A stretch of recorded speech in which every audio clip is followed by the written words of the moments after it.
In this world, the Melvinger family is the #1 magic family across the continent, and our protagonist Elric hails from this very family.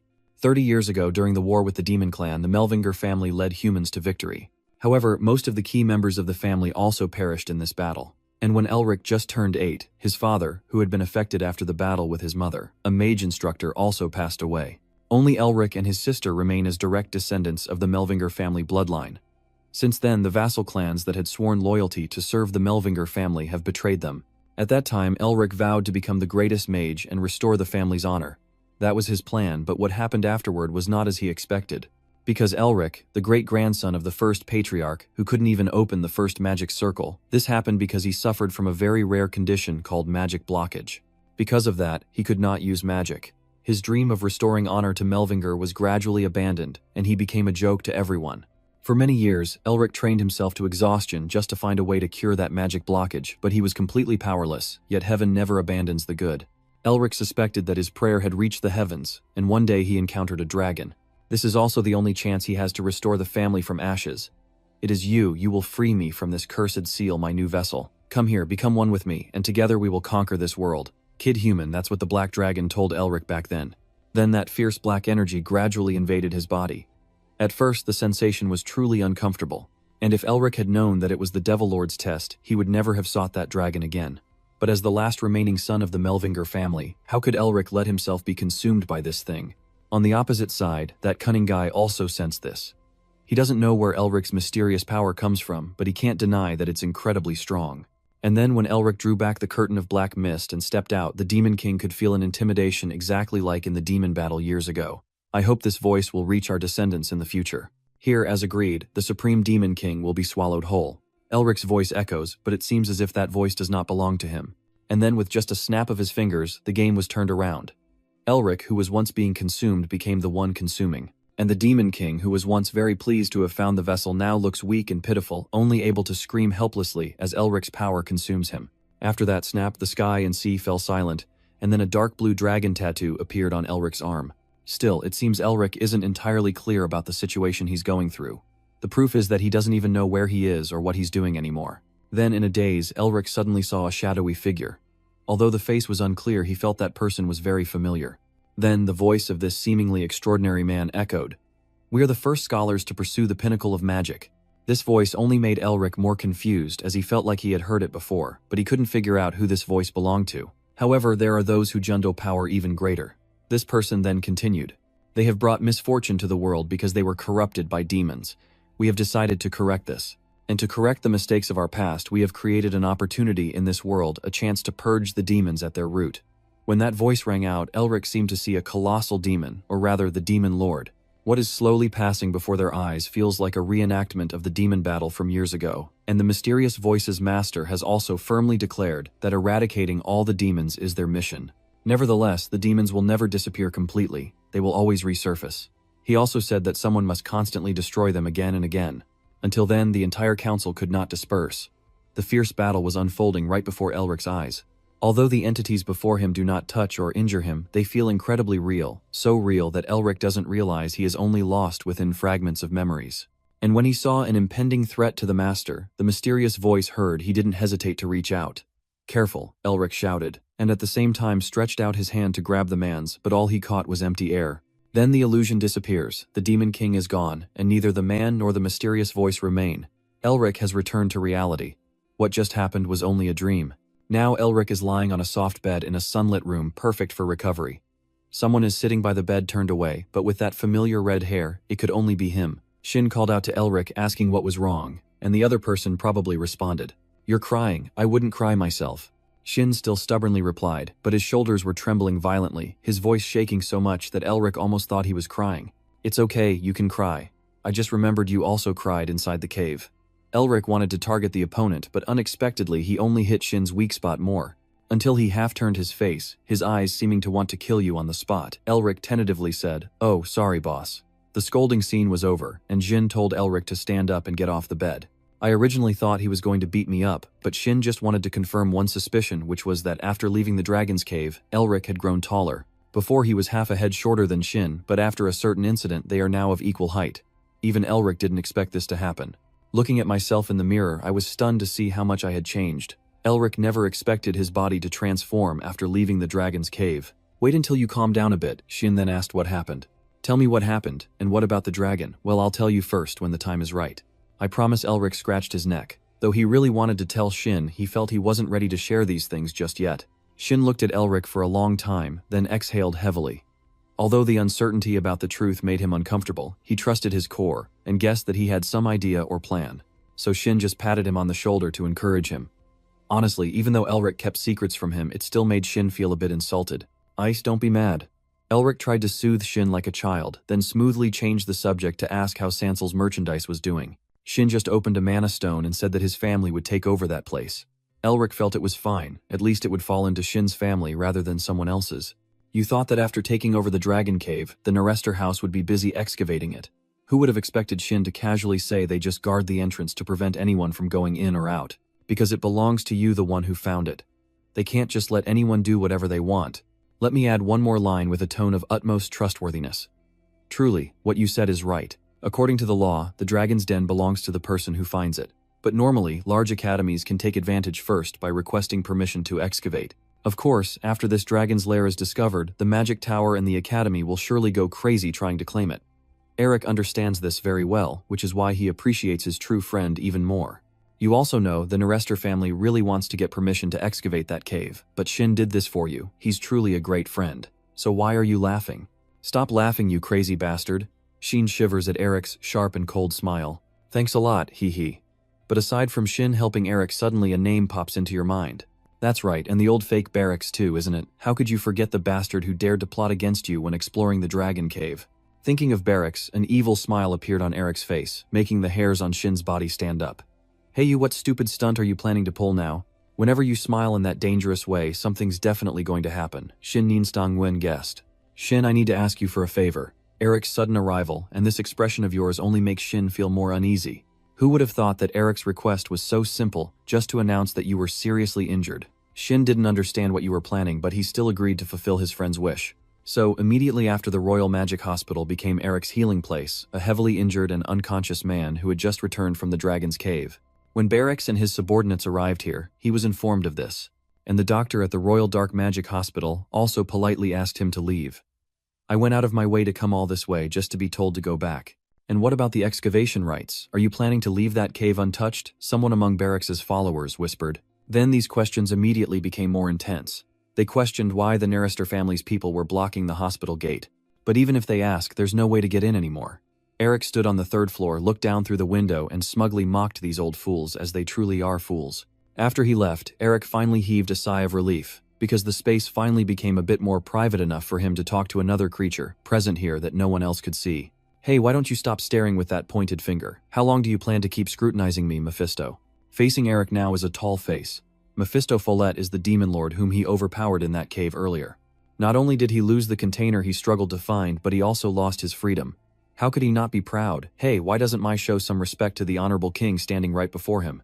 Mephisto Follett gritted his teeth. He is the great demon king who once caused the entire world to tremble with danger and chaos, full name being Mephisto Follett. However, now he is just a wicked spirit trailing after Eric, and suffering from his contempt without any way to fight back. Soon after waking up, Eric vaguely sensed that he had changed, and just as he thought, he wasn't imagining it. Everything that happened in the Dong Cave was real. The proof is the dragon's heart inside your inverted cage, which holds the absolute power of the ancient dragon. That dragon clearly died after being pierced by the Demon King's red spear. But now, inside your reverse world, there is a flowing heart still beating. Eric isn't sure if it belongs to that line creature, because he still senses something different. But your vague memory only goes as far as the Demon King trying to take over your body. That's why Eric wants to extract information from this name Mephistopheles. In ancient times, there was a deity called the Demon God, representing darkness, accompanied by 4 attendants: Finis Annihilation, Insanity, Madness, Nikkei Mount, and Lust, and finally Esther Regina Lepek, Katum, the source of sin. And this last name is also the origin of the Demon King, the supreme and most powerful Demon King in legend. I already told you not to call me Mephisto. My name was given by the great god, but Mephistopheles went crazy, yet clearly his rage has no effect on making Eric afraid. Anyway, this name is now just a noisy evil spirit with no power to oppress. Does the Demon King usually act so stupid? I've told you many times, but you still don't understand. Are you losing your mind because of old age? Eric yawned as he responded, then went back to bed. Mephistopheles was so angry he was trembling. After waiting for 1,000 years, he not only failed to revive, but also had all his mana stolen by a mere mortal. He once made the entire world bow before him. That is also the reason why Mephistopheles exists. Then he faced a formidable foe, the evil Dragon King. He blocked his path to conquest, and in the final battle both were buried together. So 1,000 years passed, and Mephistopheles waited and waited until finally meeting Eric, the vessel capable of freeing him from this seal. During the exploration of the cave, you courageously passed all the tests he set, tests Eric thought were just for the line. And then, as Mephistopheles was nearly successful in taking control of your body and soul, as everyone saw a tremendous surge of power suddenly erupted within you, and all of Mephistopheles' plans have failed. Now he only has a fragment of demonic energy left, and even his avatar is pitifully weak. Still, Mephistopheles remains very curious, and has yet to understand what kind of enormous power Eric possesses, how terrifying that power must be to be able to dominate even him. Most importantly, right now, Eric shows no respect at all for a legendary Devil King like him. This only makes Mephistopheles' life harder, because he cares more about his dignity than his life. But Eric remains completely indifferent to the name of the Demon King that keeps echoing in his ears. At this moment, he kept thinking about the mysterious voice he had heard before waking up. The person said he hoped that the threatening message would reach his descendants someday in the future. After regaining consciousness, Eric seemed to realize that the voice belonged to his own grandfather, and here, according to the agreement, the #1 Demon King would be swallowed. This sudden thought suddenly popped into Eric's mind, making him startle and sit upright. Does this mean he has absorbed the power of the Demon King? So the pendant, the family heirloom of the Melvinger house, is actually a tool to devour the Demon King, or in other words, a tool to swallow the demons. In that case, it could devour other demons besides Mephistopheles too. If there's the first demon, then there will be a second, a third, and many more. Thinking this way, Eric couldn't hold back and turned to look at Mephistopheles, then sneered. If his suspicions were correct, then the demons would soon become his mana. But Mephistopheles, unable to guess what he was thinking, was already stunned just by seeing that smile, and immediately ordered his entire spine to tremble. So Eric left right after. Mephistopheles kept asking why he had come here, but Eric had no intention of answering this noisy evil spirit. Before figuring out how to use the power of this pendant, he needed to verify a few things first. So Eric sat cross-legged and began channeling mana within his body. It was truly miraculous. Even with his eyes closed, he could clearly sense everything happening around him. For example, a ladybug fluttering its wings or the sensation of a gentle breeze passing by. Eric can see and feel everything to verify if his suspicions are correct. Eric instinctively reached out and used burning magic, and a fierce flame erupted before him. As soon as this happened, Fist of Flesh's face paled because it was a dragon spell, but how could an ordinary person use magic from a dragon? Even if Eric has Melvinger blood, this is going a bit too far. When face to face with that flame, Eric stood there numb for a long time. Only then did he tilt his head back and let out a few dry laughs. The feeling at this moment is truly hard to describe. So now, Eric is able to use magic. At last, the magical blockage that had plagued him for so many years, those cruel insults calling him the disgrace of the Melvinger family, has finally been overcome. Everyone who betrayed the family and abandoned you, it's time to settle the score once and for all. Below, reporters with cameras keep flashing their lights without end. They keep asking questions. Is it true that student Eric Melvinger is in a coma? And what about the rights to excavate the Dragon's Cave? The ministers should give their responses. The official announcement will be made at the Magic Tower, so please confirm the statement. When the press conference ends, he quickly leaves and returns to his workplace. Kak's whole body is still trembling, his voice trembling with confusion. Master, please don't make me do things like this. At this moment, Shin is rubbing his temples, muttering curses under his breath. You're here, huh? Well done, Kak. He complains that nothing's wrong, but every time you cause trouble with Eric, I almost get killed. I worry that if your scheme is exposed, the Magic Tower and the royal family won't support you. Can you handle the consequences? Please hand me the handkerchief in front of you. And I hesitated to reply. Well then. He continued. Eric said he had already planned everything, so I trust him. Your face is all cold. Sweat wipe it off. Eric's excited face flashbacks in Sin's mind. The greater the risk, the higher the reward.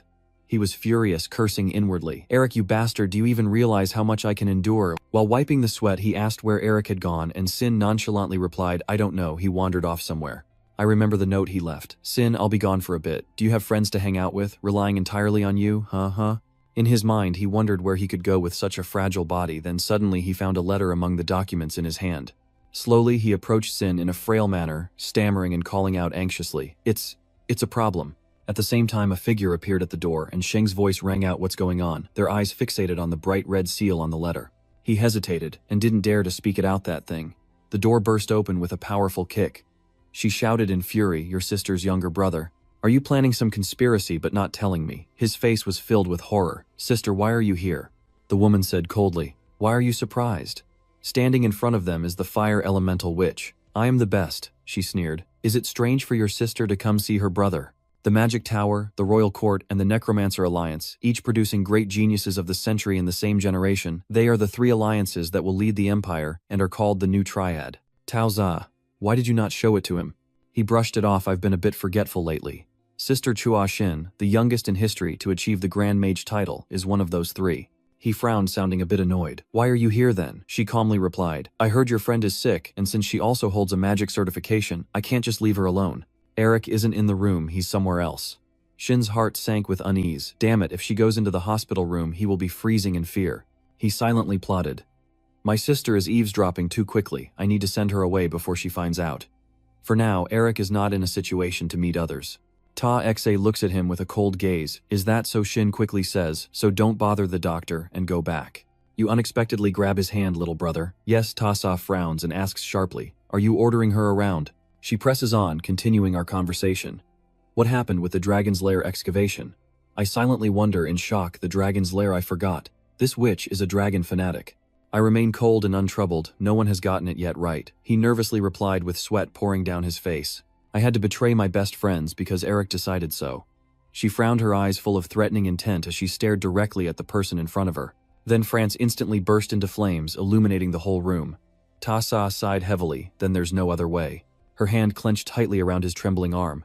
Suddenly, Ta Cha gently released her hand, leaving Shin standing there looking fierce. She suddenly walks away. Tell your friend to contact me when he's ready.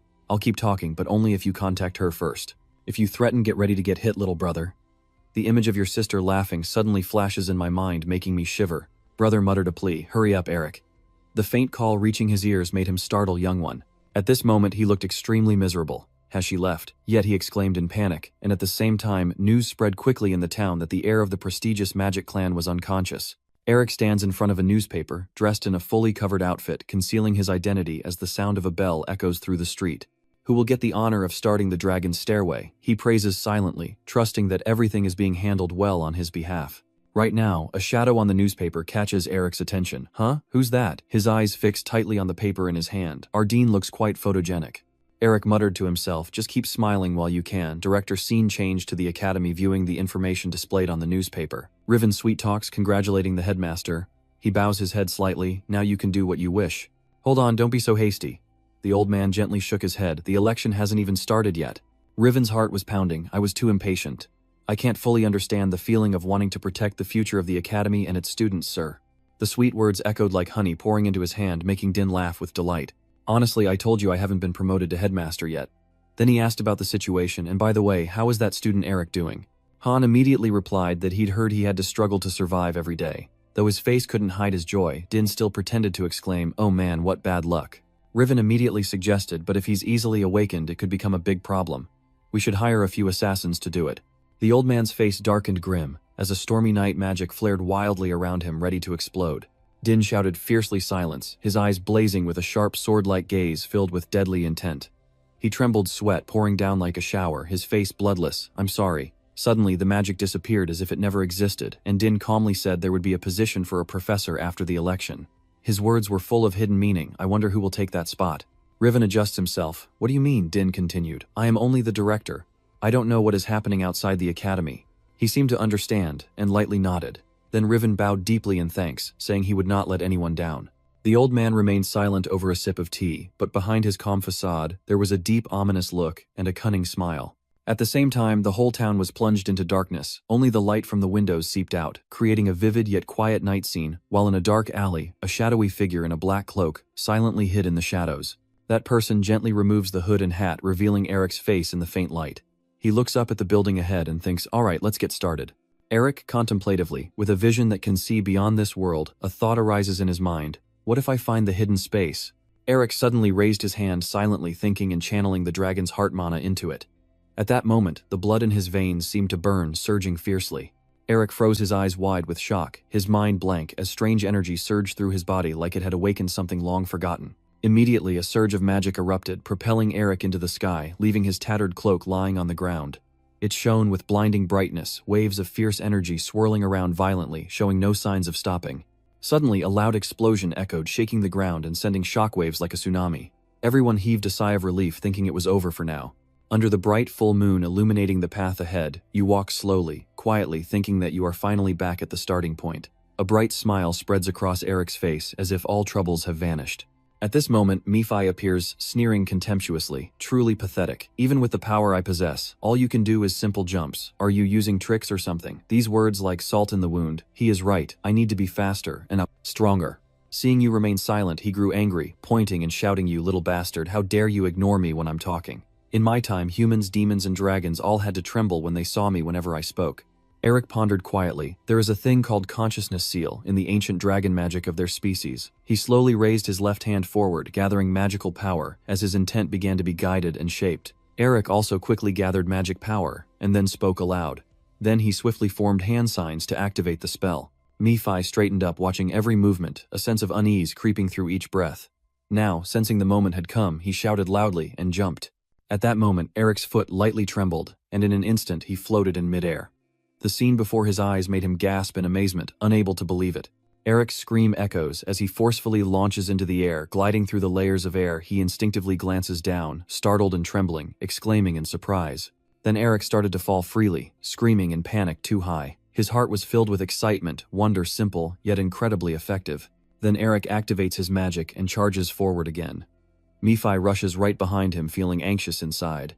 He frowned, and a thought arose in his mind. An ordinary kid, just learning magic, who can use mind seals and double magic. Nephi recalled the beast of the Nando tribe, the Mo Bin Go family. He silently thought that even the most fearsome Mo Bin Go might not be able to compare to him. Nephi stared intently at the person before him. A fleeting thought flashed through his mind. No, there must be. Long gradually affirmed only one person.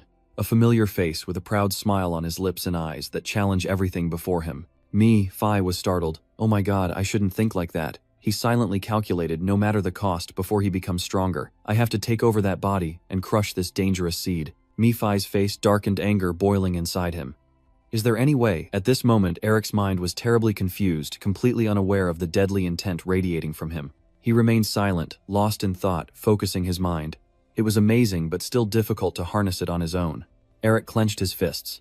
To become stronger, he needed to understand the core of the dragon technique, and he required a teacher who could keep the secret.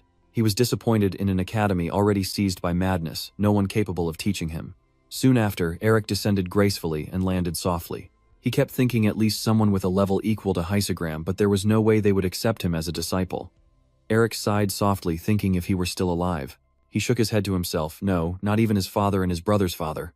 At this moment, Murphy was still lost in his own story, trampling the roots of the future, still wearing his own shoes. Seeing him, an idea came to Eric's mind. Wait, you didn't hesitate at all, and called out loudly, "Hey Murphy, Eric asks if you could teach me magic." Thoughts echoed in his mind. Now I see this way. Murphy must be the best to be my teacher. Murphy cried out in surprise. What the hell are you talking about? He immediately spun around, looking cold. But when he heard Eric's cry, a faint, smug smile appeared at Murphy's lips. He pretends to be indifferent, but what's in it for me? I will create a new container for you using alchemy. Murphy sneered, pondering whether an ordinary person could create a container for me. Eric continued, then make me strong enough to do it. Those conditions are still not to his liking, still not enough. You fake a smile and say, what can you do if I can't become stronger? Eric raised his hand and suggested then make another proposal. Murphy's reply made him stand still in shock. I refuse. He continued, why should I enlighten that one? I might consider it if he becomes one of us. Seeing that Eric remained silent, Murphy subtly glanced at him with a scrutinizing look. At this moment he felt extremely triumphant, that confused face satisfaction barely hidden, daring to play tricks on him all this time. A plan formed in his mind. Even though I'm still too weak to devour him, maybe I could secretly cast dark magic on him during the invasion. Murphy thought that he would become stronger, and his linked soul would also be invaded by the dark magic, and then I could devour him. He bit his lip, eyes full of superiority. Now kneel and beg me to accept you as my disciple. Know your place and obediently become my vessel. Stupid damn fool, dreamer, oh my God. Suddenly Eric shouted out, get the hell out of here. Murphy's face turned pale. Every muscle in his face twitched, a calm aura radiating from his gaze. He stops dead, unable to speak. Hey Murphy, listen up. Demands have their limits. Eric snaps in fury, still doesn't get what kind of situation he's in. He stared at you with wide eyes, stammering, why the hell? The sinister chuckles echoed, making Murphy furious. Damn that bastard. Immediately afterward he stormed angrily towards Eric. You didn't dodge, just calmly said a word, holding him by the throat. In an instant his mouth was completely covered. Eric chuckled, delightedly more successful than he had hoped. Murphy was furious and kept cursing, but his mouth was already sealed shut. He could only make squeaking sounds, and the boy quickly covered his ears, his voice playful and teasing. Oh my god, you're so noisy. Those insults are impossible for me to be defeated by just the power of the chi imprint. Then Eric hugged him, and the cute act continued. Soon a little Murphy with pink rabbit ears and adorable pout appeared before his eyes. This transformation leaves Eric speechless, blood draining from his face. Finally, unable to bear it, he vomits forward. My eyes, oh dear. After throwing up again, Eric looked up at Murphy, still holding that adorable act, blaming himself. Why did I ask him to do such a ridiculous thing? I feel like I might throw up again just watching more. Trying to suppress the horrified feeling churning in his stomach, he handed him a notebook. Stay calm, I don't want to see what just happened. Alright, if you change your mind, write down all the explanations about mind, magic, and charms here. I will dispel them for you after I finish reading everything. Blocked from speaking and forced to endure those adorable acts, Murphy was at his wit's end. He yelled inwardly, thinking, you think I'll compromise just like this? Huh, not a chance with me. The one who endured being sealed for 1,000 years. Eric obviously isn't very patient. He stretches and murmurs, so maybe now is the time to practice. At night, Eric continues practicing with a fireball in his hand, ignoring Murphy, who's being forced to act adorable while screaming internally. I might forgive you if you mistake it. The next day, Murphy was furious, seeing Eric completely ignore him, secretly thinking that he should be the one begging for instruction in magic. The next day, Eric became more proficient with fire magic, and Murphy had started to attract attention. He was confused what was wrong with him. And on the day after the next, after many days of being ignored and not talking, Murphy began to think, anyway, he would just teach him, so should he pretend to compromise? Logic tells me I can't lose, but my body is so honest, holding the pen to write the fundamental principle of the mental seal, that is. Seeing him finally concede, Eric smiles contentedly. Murphy is furious. Do you really have to go this far? He was furious inside, pride swelling up. No, I am the demon lord Mephistopheles. There's no way I will hand it over to a human. But my body didn't seem to listen to me very well. When he looked again, Murphy saw himself trying to please Eric. What is this? Why am I acting like his pet? Eric took the notebook. The fundamental principle of mindfulness was an ancient knowledge he couldn't find in any book. He flipped through it, then praised it, saying, good, very good. Shouldn't you be happy that I eased the situation for you? Keeping his promise, Eric snapped his fingers, ending the cute act and freeing Murphy's body, but then he continued to ask, by the way, about that information behind this. Can you tell me a bit more details on that part of the relic? Maybe I will let you speak. Isn't it a bit frustrating not being able to talk? Murphy trembled with anger, cursing inside, you bastard. When he received the additional details, he angrily said, what the hell is this? Didn't he know he should have written more than before? Seeing Eric's teasing face, Murphy was boiling with rage, but only he understood what he wanted to say. Which bastard decided this, and Eric just ignored his resistance. You persuade me so you can write multiple times a day, adding a little each time. I will lift the 3-day silence ban. How about that? Can you accept? Murphy is now meat and fish. Eric is the knife. If it falls into your hands, he can only grit his teeth and endure your complaints. Oh, and your stuff is so ugly and rough, try writing something prettier. I've reconsidered writing many times, still isn't enough. Why don't you just write everything out in one go? Have you ever thought about teaching me some secret techniques too? Murphy wrote while planning, and wait, the hidden magic in these notes will completely tear apart the body and soul of those who underestimate the heavens and the earth. After studying and learning magic from Murphy, Eric has achieved some success with a shining ice block in front of him. He has only learned the beginning.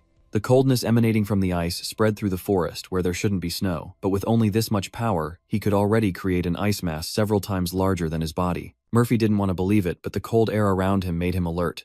It couldn't be true, there should be no sign of magic activation, he remembered. Clearly he had infused there. Suddenly, Eric turned around abruptly. What's with that expression on his face? Is it that Mephisto on your face was secretly planning something shady with my body, but nothing happened, so you're disappointed? Murphy turned away, hiding his guilt and saying, I have no idea what you're talking about. Eric replied, you think I'm stupid enough to just give you something and have you learn it without questioning, looking at Murphy's proud face.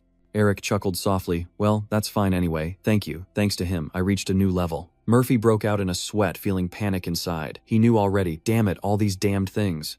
Eric checks the notebook, wondering if there's anything else, as he's growing stronger every day and doesn't want to stop at all.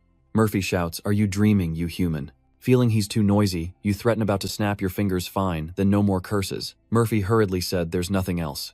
Eric was quite surprised by this. What do you mean? Murphy said. Apart from my powerful thought magic, there's nothing else I can teach you. The surrounding atmosphere suddenly fell silent, and birds took flight from their nests. Eric silently thought that thing called true mind consciousness. He meant the highest level of mind magic besides divine speech. You call that a mental incantation? Murphy scoffs openly. You can't fully understand it at your current level. You could be consumed by it. Seeing the opponent's attitude, Eric scratched his head, calling he wasn't lying. And then Murphy suddenly declared that magic could only be completed on the battlefield. That has always been the destiny of your Mobinger family. Those words made Eric hesitate. Is magic only perfected on the battlefield? The childhood memory haunted his mind. His father once said that it was the motto of the Mobinger family, those who would continually protect the continent from demons. Eric's father taught him and her about the honor of the Mobinger family on the devastated territory during the war against the demons. Even though he didn't say a word, his father, wounded from the aftermath of the war, probably still remembered the days fighting as a wizard alongside his grandfather. After the war, he was wounded, and his body grew weaker and more frail every day. As a child, Eric once harshly said, "Dad, when I go to the battlefield in the future, I will be able to use awesome magic like Grandpa, right? Great mage, Eric is here." He hesitated and said about that. Then his wife, also Eric's mother, filled in smoothly. Eric, she placed her hand on her husband's shoulder, making him shudder. And she looked at her little boy and smiled, saying, "I told you so. If you want to become a strong wizard, what should you do?" The little Eric confidently replied, "Learn." Oh, she was pleased. Yes, learn. You can't just have the superficial appearance of being a silly, strong magician like your father. I didn't tell you that your grandfather became the greatest wizard before he became the strongest on the continent, did I? Seeing his wife unfazed, Eric's father gently reminded her mistress, "I still remain the head of the family." That said, Mother Eric raised her voice, "Respectable lord, stop planting illusions for the children. Honestly, men from the Mobinger family never know how to listen." The mother then turned to praise her daughter, Haigi, who always listens well to her mother. So the father took the opportunity to whisper to his son, saying that magic should only be perfected on your own battlefield. Just when Eric thought he was finally being taught something useful, he vanished before his eyes. Your mother quickly wiped her tears and pushed him away, not forgetting to assign you a task, Eric. Make sure to read all the research rights concerning the relationship between the ancient magic system and the modern language system. By the end of the day, understood. Haigi, Eric's wife. Haigi sharply pulled Eric away, despite his protests, shouting, "Mom, please don't. I want to play with Dad today." Sister, my hand is about to break. Let me go, damn it." The father spoke up to rescue his son. Fairy studying is good, but after all, they are just kids. The mother sighs, blaming herself for spoiling the boy too much, and giving him bad habits. Yeah, like father, like son. As the sun sets behind the powerful mansion, he can only helplessly sigh and say, "Dear." The scene shifts to a stormy night, with dark clouds obscuring the moon, sobs echoing from the Bingo residence. Father, mother. Father's condition worsens, and mother, who has been caring for him tenderly, suddenly collapses. He spends his final moments by her side, and they peacefully pass away together. Before passing, your weak father apologized and said, "I'm sorry, you always shine brighter than anyone else in this world. It's all my fault." Your gentle mother reassured him, "Don't say that. Since meeting you and having good children, I've never felt unhappy even for a day." The two hold hands and he whispers, "Thank you. You are the one who raised our children to be someone you really are. A wonderful mother is Haigi there, do you know?" Haigi responded, "Yes." The mother told her to take care of her little brother, apologized, and thanked her. Hearing these words, Haigi trembled and couldn't hold back her tears. The father looked at his little son Eric and apologized, saying the magic blockage was his fault. Eric was now crying, intensely sobbing. "Dad, I'm so scared. Why did you have to leave if you're gone? What will happen to me and my sister?" Suddenly, the father's thin hand touched his face, wiping away his tears. He whispered, looking back on his life compared to the days fighting as a mage on the battlefield, "I am much happier being your father during these victorious days. You don't have to become a mage." He smiled one last time and whispered, "I just hope you'll live happily with those around you." Without a word, the hand on Eric's face drops, and he falls silent, tears streaming like a river. Watching his parents' hands still tightly clasped, Eric softly calls out, "Dad." But when he received no response, he was startled. The tears suddenly stopped, falling, replaced by a scream of pain. "Father." Ending his painful memory, returning to the sunlit primal forest, Eric quietly sends a message to his late father. "But father, you were wrong to tell me I didn't need to become a mage. If I wasn't strong enough, I would be abandoned in this reality. I clenched my fists and made up my mind. That's why I have to become stronger, so no one can turn their back on me anymore." He muttered to himself, "Magic can only be perfected on the battlefield." Eric agreed with that. "Yes, what I need most now is real combat experience." He is considering where to go, avoiding the blood spirits beneath the ghosts, which are too dangerous, maybe the goblin cave. But it's already crowded. Where should I go now? Suddenly, Eric remembered his father's words. "Listen carefully. There are secret chambers of enlightenment across the 6 realms where our ancestors once lived," and he found the right place. That's right, it was that place. Then he summoned his demon companion and said, "Let's go, Mephisto," who folded his arms and asked where to. Eric replied, "I will go to the territory of the Snow People." His eyes flash green as he heads to the snow plateau. Warm golden sunlight drapes the forest, gentle wind sways the branches. At a cool and fresh stream hidden among the trees, Eric is bathing and thinking that it could be a problem if his identity gets revealed, so he needs to change his appearance. Without hesitation, Eric uses magic to spray the stream high into the air, water tears pouring down onto his head. When his hair was wet to a certain extent, Eric suddenly ordered, and in an instant the water transformed into a sharp blade, cutting off his long flowing hair. Eric's magic control has become more proficient, with water flowing as skillfully as a seasoned barber's hand, quickly trimming his unruly hair. In just a moment, the long hair was neatly cut. But cutting hair alone can't hide your true identity, he muttered to himself, transforming. Eric became a charming, handsome young man with stylish, neat brown hair, except for his unchanging green eyes. Looking at his new appearance, my second brother smiled to himself, seeming to be fine now. Eric headed down to the city at the foot of the snowy mountain. At the guide branch, someone said there is a team ready to depart, so you're lucky. The guide mentioned that no one is heading to the snow plateau anymore, so it's a surprise that suddenly many people want to go there. My team just said over there. Eric looked towards the hand he pointed to. The door creaked open and the guide said, "They're here just in time." Leading the group is a lively, cheerful boy in thick winter clothes. Looks like we have a newcomer. Eric glanced faintly at the team he would be traveling with. This group was quite large, including 4 herbalists and 3 demon hunters equipped with weapons. And there are 5 people hiding their energy. All of them have anonymous identities and no faces shown. The boy is probably the team leader, always radiating positive energy, so I will introduce myself again. Our team has a tradition of naming everyone based on their birth date. My name is Manhwa, which means Monday morning in the week. You're probably wondering what this has to do with anything. Today is actually the second Monday of the week, which is normally considered Tuesday, so as long as you keep close, you won't be in danger. Since he's a spirit, no one can see Nephi, but he is affected by everyone around him, making him irritated and complain. That bastard talks a lot while hushed. So one day I'll tear that smug face apart. Eric ignored the complaints, raised his hand to ask, "Yeah, Manhwa, can I buy a crystal spear to continue?" The apothecary muttered, "What's the point? Our village doesn't have crystals." Someone suggested you could try using a bow, or sending a letter instead.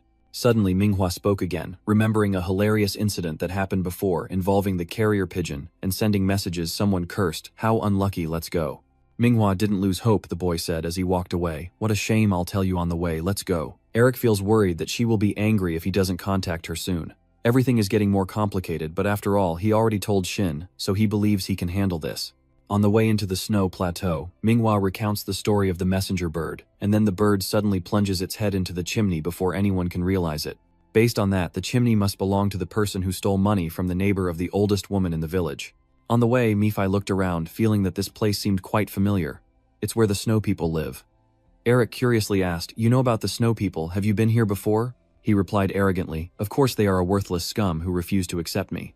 Hearing that Eric was stunned, "Are the snow people the Kwai?" Nephi shouted in frustration, "Don't compare me to that worthless trash." Eric silently thought, "I only thought they were monsters. Who would have guessed they are connected to the Kwai realm? Truly astonishing."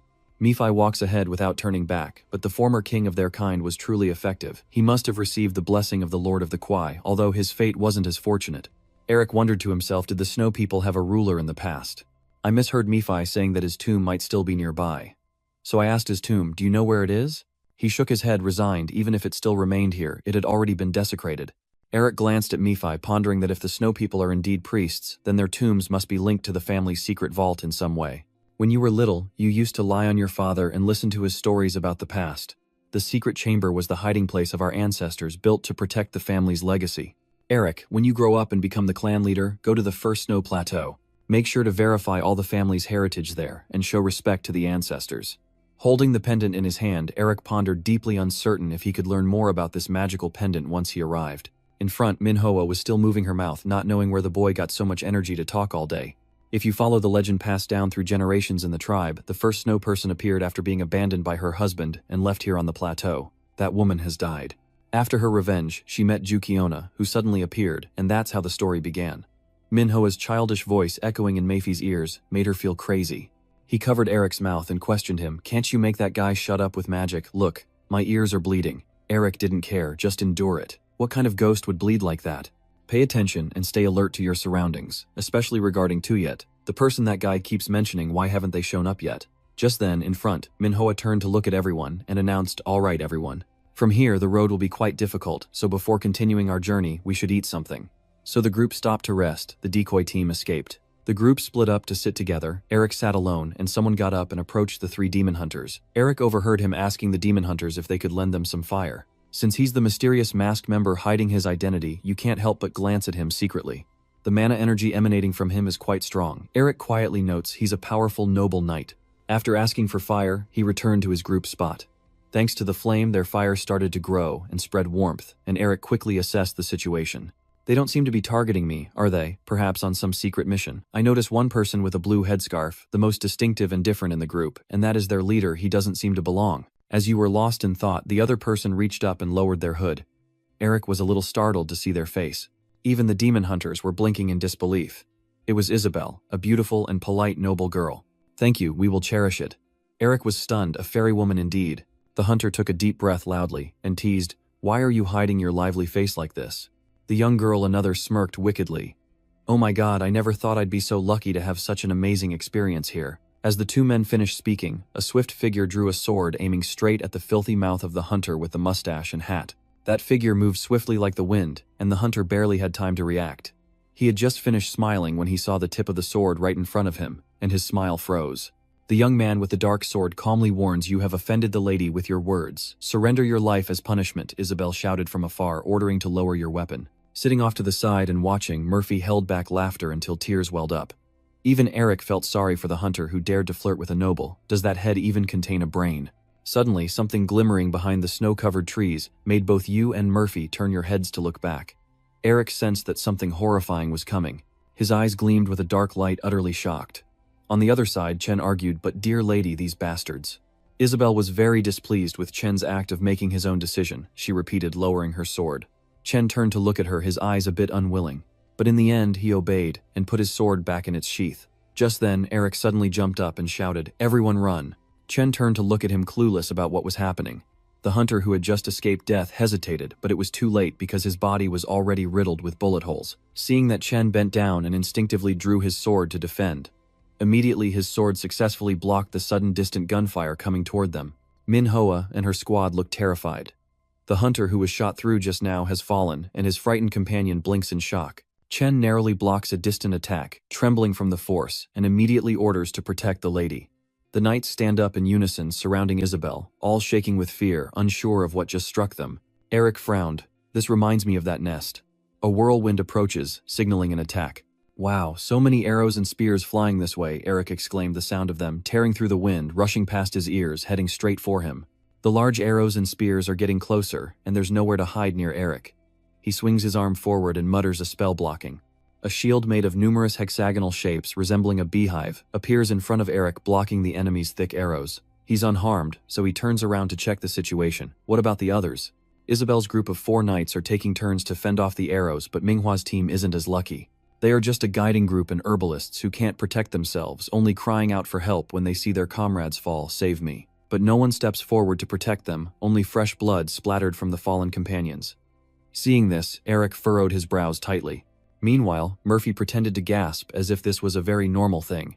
Just then, there was a muffled explosion behind the pine trees at the back of the mountain. Because he is a spirit, Murphy cannot be injured at all. He just barely smiles and calls the Blood-Eye tribe fools. Eric quickly uses his special eyes to scan for enemies and sees the glowing spots behind the trees, hearing that the snowmen usually follow a pack of 10.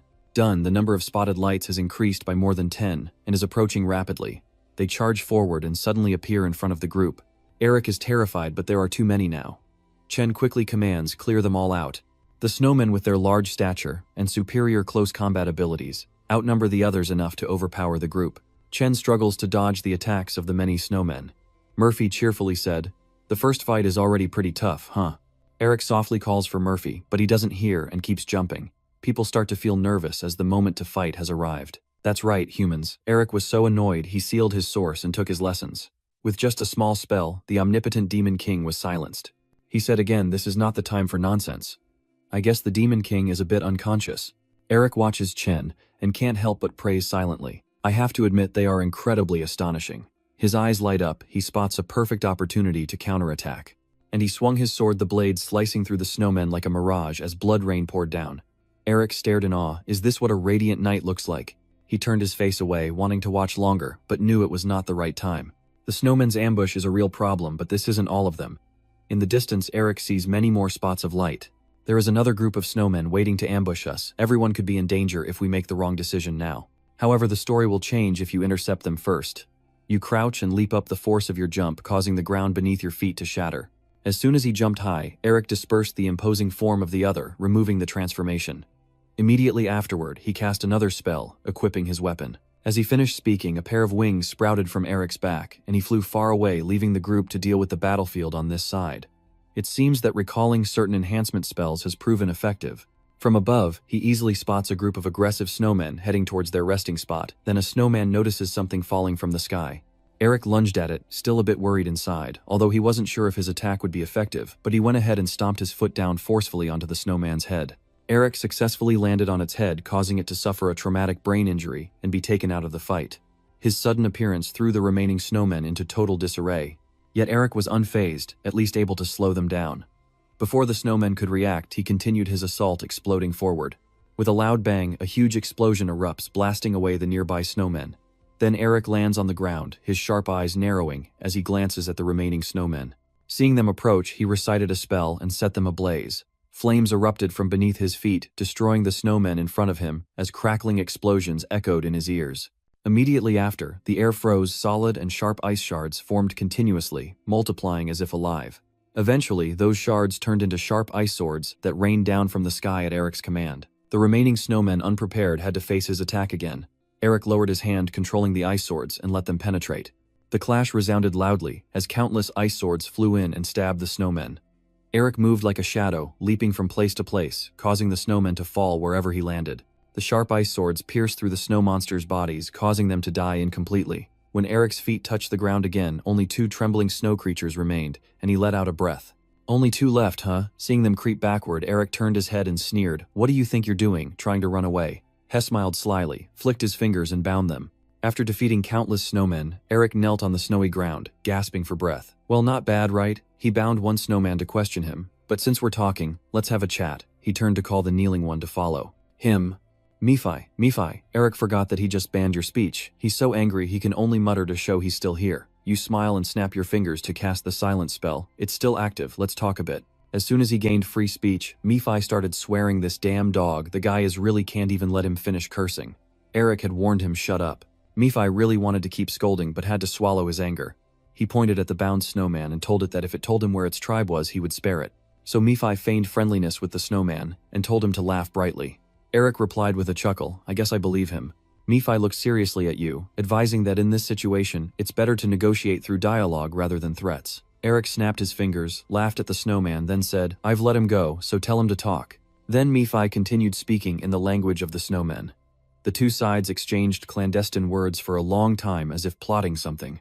Then both of them turned to look at Eric with no friendly look in their eyes. "Tell Nona Mephi has bad intentions, translate his words, and we are having a one-sided conversation like this. Now let's pretend to cooperate with this filthy guy. Eric feels something's off. Just one call, my dear." The snowman betrayed us, it roared and tried to attack you, so with a loud bang, Eric raised his finger and shot an ice shard into the snowman's head. His finger was hovering in the air, completely instinctive. Eric let out a sigh of relief, almost causing a big problem. You and Mephi both looking guilty as if you just did something bad. Eric smiled innocently with a warning in his eyes. "So let's talk again." In the snowy mountains, the sun gradually rises, signaling a new day as the voices of the snowman and Mephi echo through the forest. Finally, the snowman leaves half of its body dazzled with Eric, following and criticizing Mephi. "That gullible snowman kept dying because of that person all the time." You turn to thank the snowman. "Thank you for guiding me." Mephi outwardly smiles warmly, but inside he curses, "May you all perish." The snowstorm blows past Eric's body, shivers, and he places his hand on his chest. Inside the heart pounds fiercely, a dragon's heart infused with the magic of dragons and demon kings. I can only release 3% of that strange magic from here. If I unleash all of it, my body won't withstand it and will shatter. At this moment, the chained snowman in front signaled that they had arrived. They stood before a snow village with enormous doors. Eric hesitates, knowing that continuing to fight at his current level is truly dangerous. He clenches his fist, but he cannot step back. With great ambition in his heart, Eric bravely steps forward. If that was all it took to give up, how could he build his family's legacy? He glances back at the clear blue sky, wondering if that noble young lady will be safe. Meanwhile, blood splatters everywhere. Chen gasped for breath after a long and exhausting battle. Not only he, but also his teammates, had just defeated a group of snow demons, and were now standing to rest. Isabel hurriedly runs over. "Chen, did you see someone just here?" Chen wiped the blood off his face, and thought to himself that he probably died trying to escape alone or was hiding somewhere. But when he turned back to answer Isabel, he smiled. Maybe he had escaped safely after all. The girl furrowed her brow, her gaze distant and unfocused, perhaps so ignoring Chen's affectionate stare. Isabel's violet eyes shimmered with worry, sadness, and concern. She remembers the young man's green eyes and prays that he is safe. Right now, Eric has entered the Snow Tribe's village and is being blocked. He is a little shy, but still clearly demanding, "Don't look at me with such bloodthirsty eyes. Let me meet the chief of the Snow Tribe." I don't know if the Snow people understand, at least they haven't attacked, but their hostile look still remains. Suddenly there was a loud roar behind. Move aside. The Snow people listened and obediently made way, clearing a path. Heavy footsteps echoed from behind as a large figure approached. Eric looked up unconsciously, swallowing hard. The Snow leader was taller than the others, like a small mountain standing before Eric. Trying to stay calm, you say, "I have a few things I want to ask." The Snow Tribe leader growls but does not reply or attack. Eric's hidden hand inside his jacket was always ready to deliver a fatal blow. It would be better if he didn't have to resort to this, but if talking fails, it's the quickest way to take down this tribe leader. Amidst the tension, you hear the Snow Clan leader speak with green eyes. It looks at Eric and asks for your name. What is it? Suddenly it spoke so kindly that you reacted a little late, making Eric quite surprised. The Snow Tribe leader looked quite fierce with scars all over his body. After hearing your name, he fell silent for a moment before saying, "Follow me," and this unexpected friendliness left you amazed and puzzled. A moment later, the Snow Tribe leader led Eric ahead, while the Snow Guards followed far behind. As they walked, he told him that his tribe has a legend. Eric asked curiously, "What kind of legend is that?" It explained that long ago there was a great king who ruled this mountain, and those words suddenly made Eric recoil with a fever. He immediately turned to look at Nephi and nodded slightly.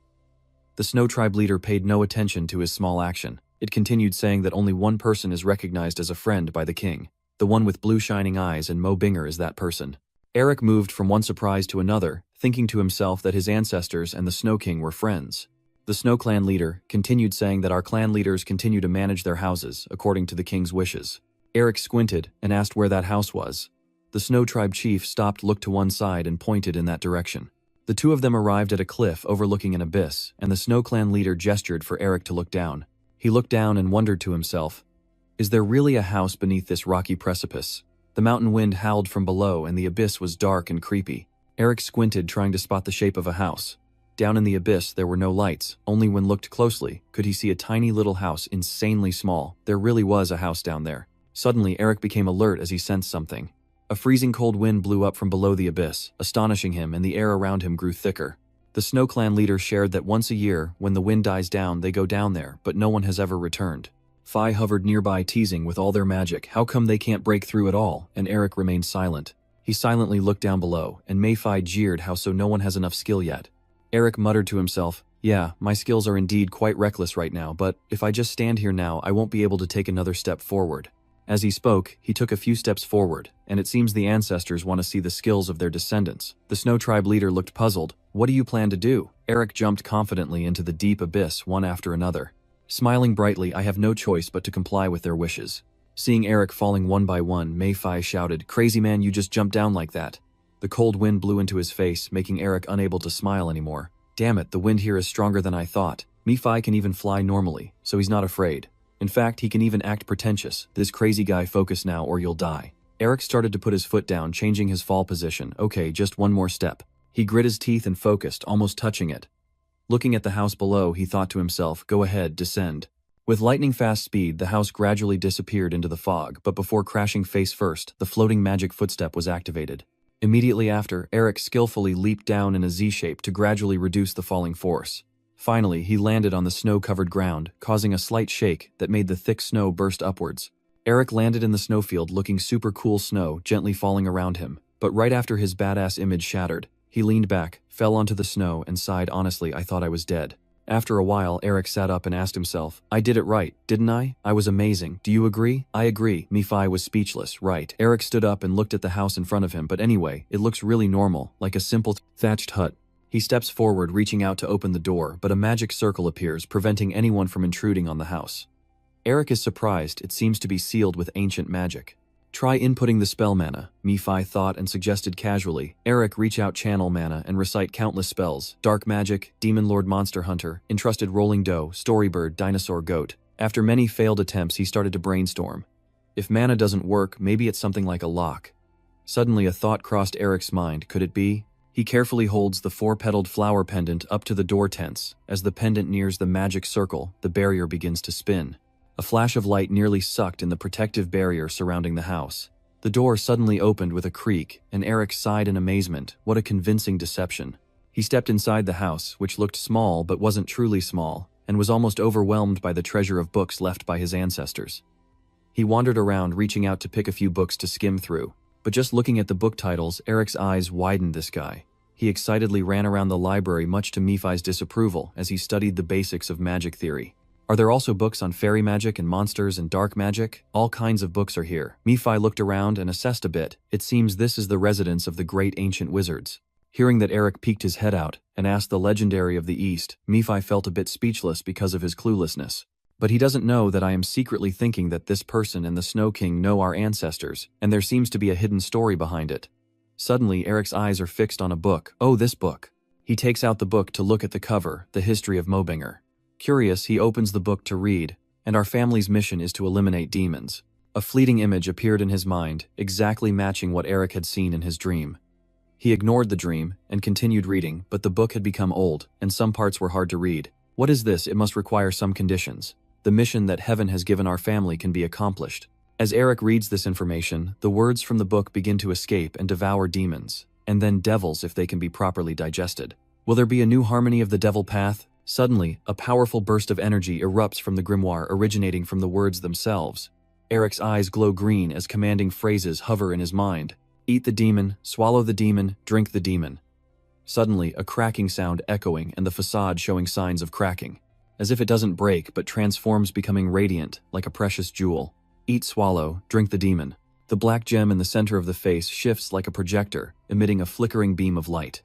Numerous images flash before Eric's eyes, accompanied by the information he reads from a book. If that's the case, all demons will be contained within a person. In this way, a new sorcerer will appear, the heir swallowing the first demon and fulfilling the predestined fate, as well as passing the demon realm's test. From now on, it will all begin. Eric lost consciousness, and when he woke up, he found himself lying on a lush green meadow. He stared with wide eyes, trying to find a familiar feeling. Where am I? Eric sat up suddenly when he heard a voice from behind, seemingly implying he is a future descendant destined to accept our plan. A man with his hands clasped behind his back stands behind Eric, his blonde hair blowing in the wind. He turns his head back softly, smiling, wearing sunglasses and a mustache. Eric hesitated to act hastily and cautiously asked, "What day is it?"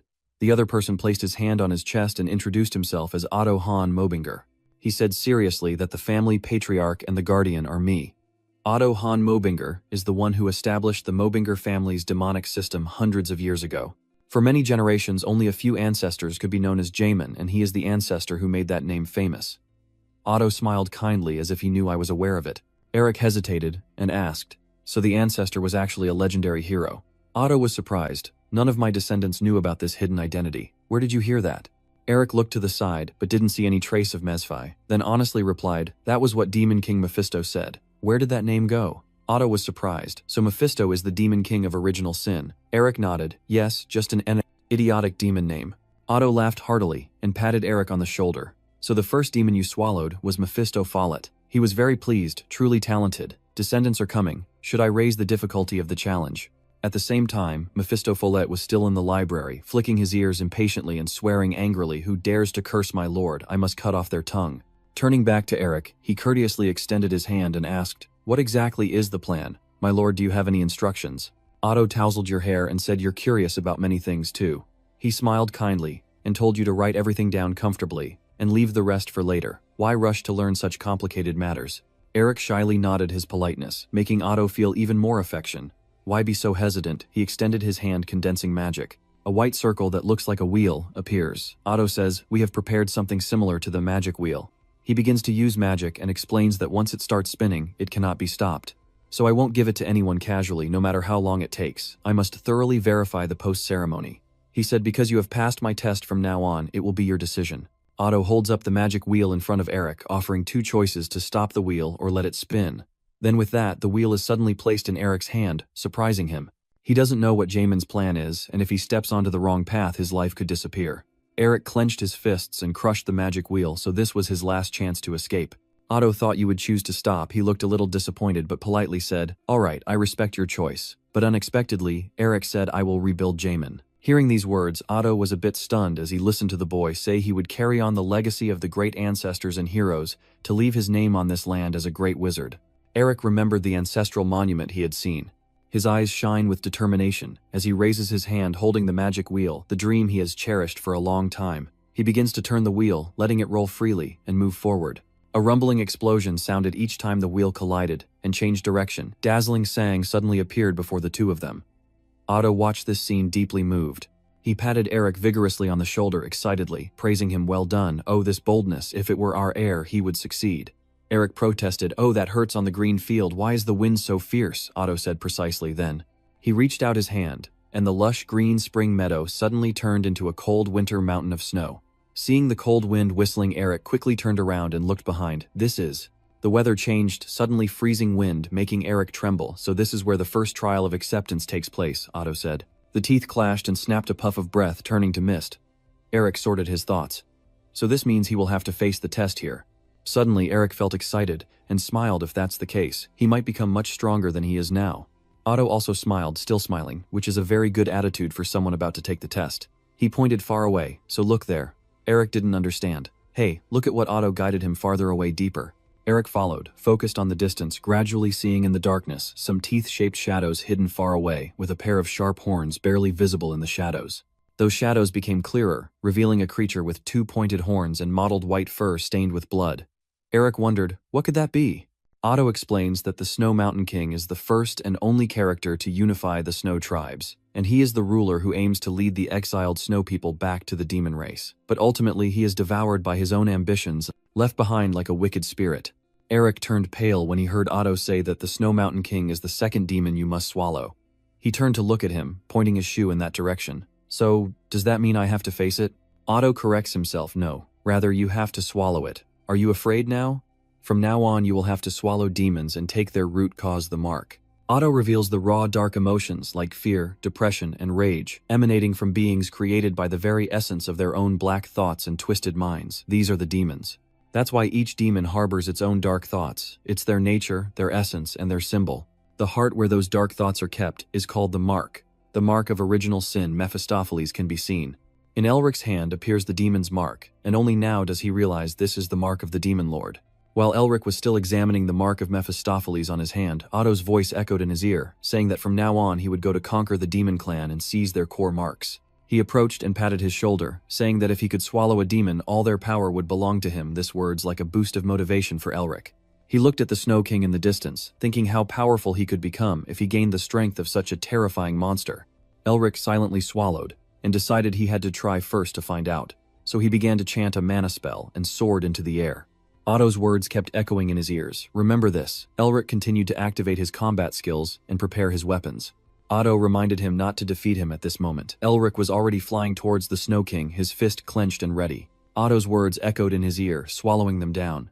These words made Elric feel a bit annoyed. "No, but what does eating and swallowing mean here? What's going on?" Deep within the dark fog, the shadowed figure of the Snow King confidently spoke. "This magic power must be from Mephisto, isn't it? It remembers Nephi's face with a little anticipation. Prove it." Meanwhile, Otto frowns slightly as he sees Elric's action come to a halt. In the distance, as he charged forward, someone's voice rang out, "Marshal, from us." Elric saw clearly what was ahead. He hesitated for a moment, dodging countless surprise attacks from the enemy, then a loud shout to kill them all. A muffled sound echoed as a foot appeared amidst the white snow. From the dark fog, a foot emerges, freezing the white snow. Countless horned warriors with iron masks, wielding spears and dark steel shields appear blocking Elric's path, the soldiers defending the king. Just by looking, I can see dozens of them. Somehow they're different from the snowmen I've faced before. Especially their leader. Can Elric's current strength really beat him? If I only use the residual marks of original sin combined with the power of the Demon King, I believe I could catch the king of that snowy mountain. Then sweat dripped down as I thought, damn it, if I don't know how to use it properly, it's no different than just scribbling on spiritual threads. To prevent Elric from having much time to think, the warrior charged forward at full speed. I thought to myself, but since this is the first test with the power of the Demon King, it can't be considered cheating. The mark of the original sin glows, a fiery orb condenses and explodes.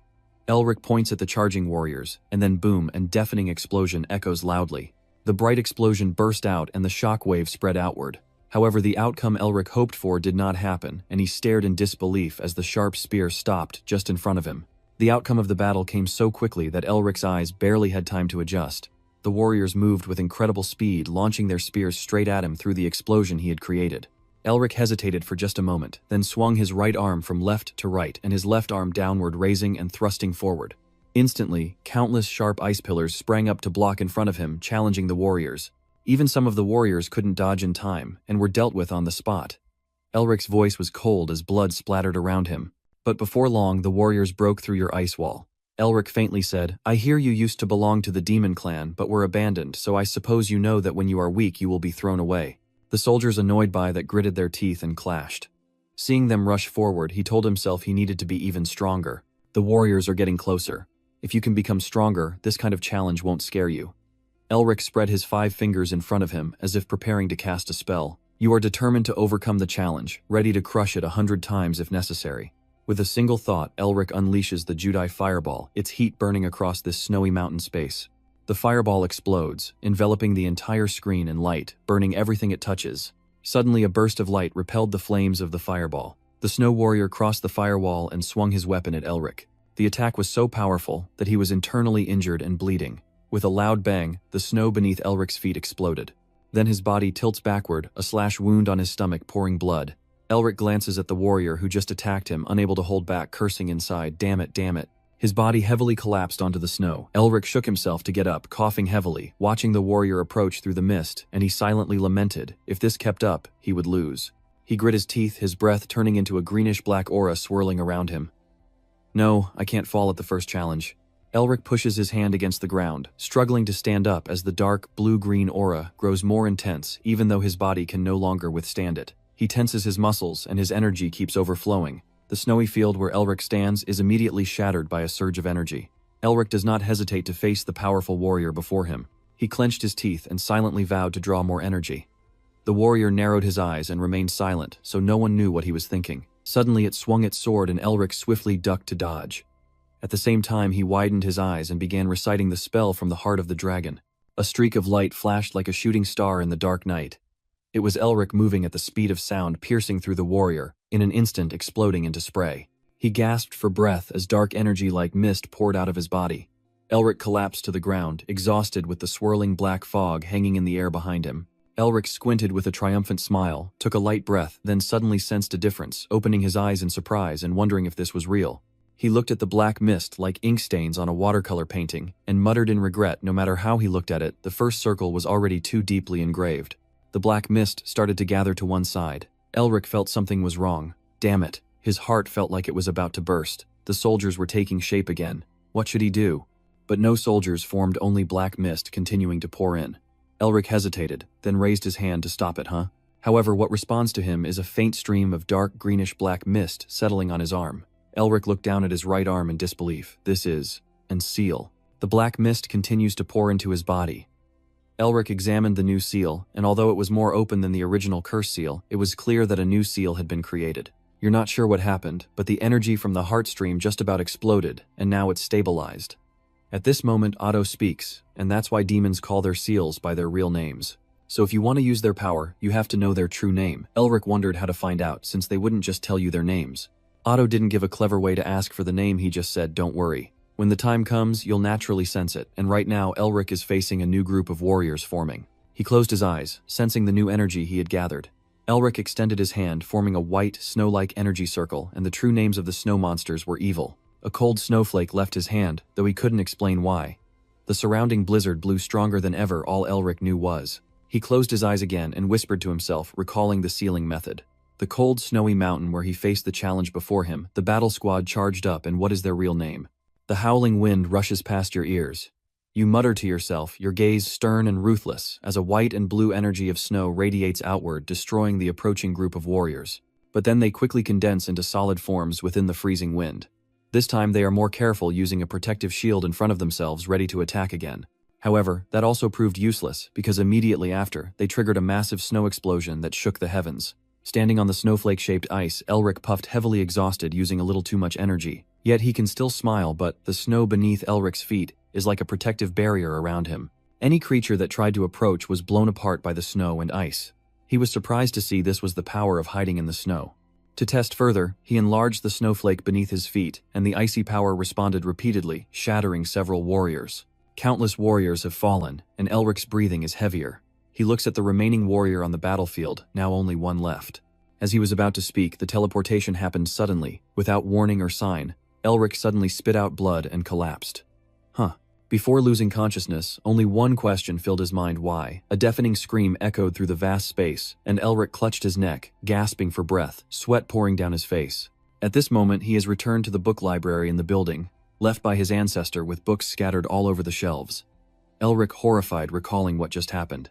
Nephi appeared beside him, praising him. "It seems you have overcome quite a tough challenge." He looked at him, teasing Nephi. Elric sat up, still dazed, and Nephi continued. "I hoped the mission would activate because you fell asleep when your pendant was shining, but it seems it's not that easy." Hearing that Elric was stunned, so the mission means he didn't actually die. He touched the tattoo on his arm, realizing he must have fainted after absorbing all the mana due to rushing and trusting the seal too much. Remembering what happened, Elric marveled that its power was stronger than he had imagined. If the incomplete curse of evil was that formidable, how powerful must the curse of original sin be, and how should he use them? Suddenly Nephi spoke, grabbing his attention, perhaps related to the cursed seal. He furrowed his brow, crossing his arms, and the wise Zhang-Xian had devised a rather strange plan. Elric sat upright and earnestly asked Nephi, "How should I use the seal of evil?" Nephi replied, "I guess he has told you my real name." He sneered, "Do you really think I would tell you? Nephi still holds deep hatred for you. No matter how much you insult me, you will never get anything from me." Elric scratched his head and said, "I was just asking, no need to get so tense." Nephi didn't care and turned his head away. Elric thought to himself, "I knew he'd say that after all, seals are the most important thing to demons. If Mephisto agrees to let you use the seal of the original sin, it means what is most important to him has been stolen. That's unfortunate, but now you won't touch it. Don't think too much about this." Elric pulls down his sleeve to cover the seal on his arm. After all, the seal of the original sin is the seal of the Demon King. Right now, you still can't control the power of the Snow King, so there's no way you can control the power of the Demon King. Elric changed his tone, happily asking Nephi, "You said you know the Snow King, right?" Nephi looked uncomfortable and asked why you suddenly asked me about that, and you replied, "This is his graveyard, and it seems I have to capture him." Nephi thought he must have misheard, Odo Hanmabinger, I know you're crazy, but do you dare to send someone like you to capture a being? I recognize. Elric looked at him and asked directly, "So do you know how to handle that matter or not?" Your gaze makes him shiver a little. Nephi chooses to avoid it. No, Elric doesn't let it go. He steps closer, trying to persuade him. "Come on, he's no longer a demon lord. At least tell me that much, Nephi shouted, "What are you talking about?" Revealing the secret of the seal includes both the secrets and weaknesses of their clan. No way. Before he could finish speaking, Elric made a condition: 3 days free for the cat. Nephi closed his eyes, ignoring it, thinking that they could somehow conquer my pride with such a trick. Elric continued to bargain, holding up 5 fingers. 5 days. Nephi clenched his fists in anger once again, scorned me, and seeing his fury, Elric gave up and let it go. Nephi immediately changed his attitude and looked down on him, "But because of my immense tolerance, I will forgive this time." Elric sneered, "Just for the 5-day break from work." Nephi hesitated and cleared his throat to hide his awkwardness. Then he became serious. "Listen carefully," with the seal in his hand. "Now, forget about completing the mission. He can't even get close to the Snow Mountain Garden." Elric deduced, meaning that Nephi continued, but he smiled smugly with white teeth shining, which didn't mean he was out of options. After a while back in the freezing snow mountain during the test, Elric complained, "It's freezing to death, and that's why I didn't come back." Looking at the Snow Mountain Garden through the dark fog, he hopped around, but it seems I have to use the hint Mephisto gave me. Without hesitation, Elric charged forward to fight the warriors created by the Snowy Garden, as the seals could be classified into common, enhanced, and valuable tiers. Unique and legendary based on their rarity, there is also a rank called Achievement Level, which can lead to different power levels even within the same tier. Thanks to previous experience, he quickly dodged the warrior's attack. The Malevolent Seal is valuable, certainly not ordinary, but Elric's achievement level is only 1 star. The battle soldiers continue their assault, demonstrating the strength of their creator, while the Seal of Snow Mountain Garden has reached 10 stars in cultivation, forcing Elric to upgrade his rank to 10 stars, or elevate his status to legendary. He smiled, feeling the thrill of battle, knowing his rank was only 1 star, so he had no hesitation to defeat everything, consume everything, and turn his defeated foes into his strength. I don't know how long has passed, but the snow fell thicker.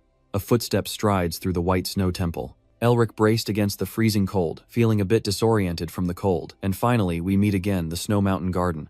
Seeing the mighty presence before him, he sighed. No matter how many warriors he has defeated, your achievement level keeps stuck at 2 stars, meaning Elric has to face the Snow Mountain Garden to raise his rank. You shudder upon realizing that the green glow is not a shadow, but the entire energy of a demon. In the end, even though the opponent is still alive, what kind of creature could be so powerful? I haven't died yet, but I still feel scared. Are you really our noble ancestor? Or are you just an enemy who won't join forces with us? Still, I have to complete the trial while the snow howls fiercely across the snowy plateau. Elric is determined, but he will try and see how it goes. It will be difficult, but if he keeps trying, he's ready, and sure he can win. A moment later in the library, Murphy was slightly startled as he saw Elric had regained consciousness, his face frozen for a few seconds. Then he lay flat on the ground, laughing at himself. Elric was late after collecting all the seals. After doing all the hard work, the bastard was already dead. How could he win against him now? Murphy, seeing your failure, smugly advises you to give up that task now. Elric ignores him and continues to mutter, but if I can seize the seal of that entity. You sit up suddenly, staring intently at Murphy, making him panic again. Suddenly Elric asked, right, this might be a bit abrupt, but Queen of Snow Mountain is a woman, isn't she? Murphy was taken aback, realizing what he just heard. Receiving no answer from him, Elric continued to stare intently at Murphy. He dare not meet your gaze, his pale face, showing signs of fear. Murphy was silent for a long time, noticing the unusual look in Elric's eyes. He glanced over. He saw that Elric's gaze was full of secrets, like he knew everything. Murphy involuntarily felt a chill down his spine. Why was he looking at me like that? What's with that eye contact, you damn it? Seeing his overly reactive response, Elric chuckled quietly, realizing that there is something between the Snow King and Mephisto, and he would uncover it gradually. Holding the reconstructed face in his hand, he arranged his next move. At this moment, preventing the Snow King from advancing became the priority. Placing the mystical mirror between his hands, he continues to challenge himself, even though he doesn't know how. Yet the light from the mirror flickers and Elric will figure it out if he beats her to a pulp. Entering the challenge space, Elric quickly rushes forward and yells, "Die." But before he could do anything, an ice-cold frost suddenly covered him. His body froze instantly, looking like a perfect ice sculpture. But if you end up in this situation, no one would see it as a desperation. This time, Elric is freezing to death. Then, countless times he is destroyed in various ways, cut in half, beheaded, disemboweled, losing limbs. His mind is only filled with one thought. It hurts so much his head is about to explode. But you didn't give up. Elric was very persistent, constantly finding ways to break through despite the freezing cold mist covering his body. After many attempts, he finally managed to fend off the attack from the Snow Mountain King. Gradually, he got closer bit by bit until Elric finally saw her face. The Snow Mountain King roared fiercely, her mind seemingly lost as she charged at him. Elric also did not back down. Now that he saw it, the cruel seal used by the Snow Mountain King, even though someone who has obtained the seal finds it hard to surpass one who has mastered its use. The Snow Mountain King roared loudly, releasing everything as black fog surged out. Elric stretched out his hand forward, secretly thinking he would overcome. His hand faced the Snow Mountain King in habits, actions, methods, and theory. A small hand clashes with a large hand's spiritual energy, overflowing the living shockwave spreading outward. Gradually, water stains appear on Elric's hand, even if he has to take everything from her. With a loud bang, ice magic explodes, pushing both of them backwards. Otto stands on the mountain cliff above, watching this scene unfold. He comments that it's no surprise if his throne collapses, if he keeps dying out like that. As the dazzling explosion occurs, Elric finds an opportunity. He's not just naturally talented. He has an unyielding will, and an endless desire to perfect himself. Yes, that child. Elric spun around and cut off the Snow Mountain King's arm. Otto remarked he's the kind of person who would never appear, not even in our family. The severed arm of the Snow Mountain King flew out black energy, spilling out in place of blood, but since her entire body was made of demon energy, her hand quickly dissolved into energy. And taking advantage of the opportunity to absorb, even Otto has to marvel at him, a person with no ambition. Elric laughs loudly, extremely proud he has now reached 3 stars. But you were a bit too confident, because just a small mistake allowed her weapon to swing right in front of you. He struggled to defend himself as she didn't even give him a moment to breathe, damn it.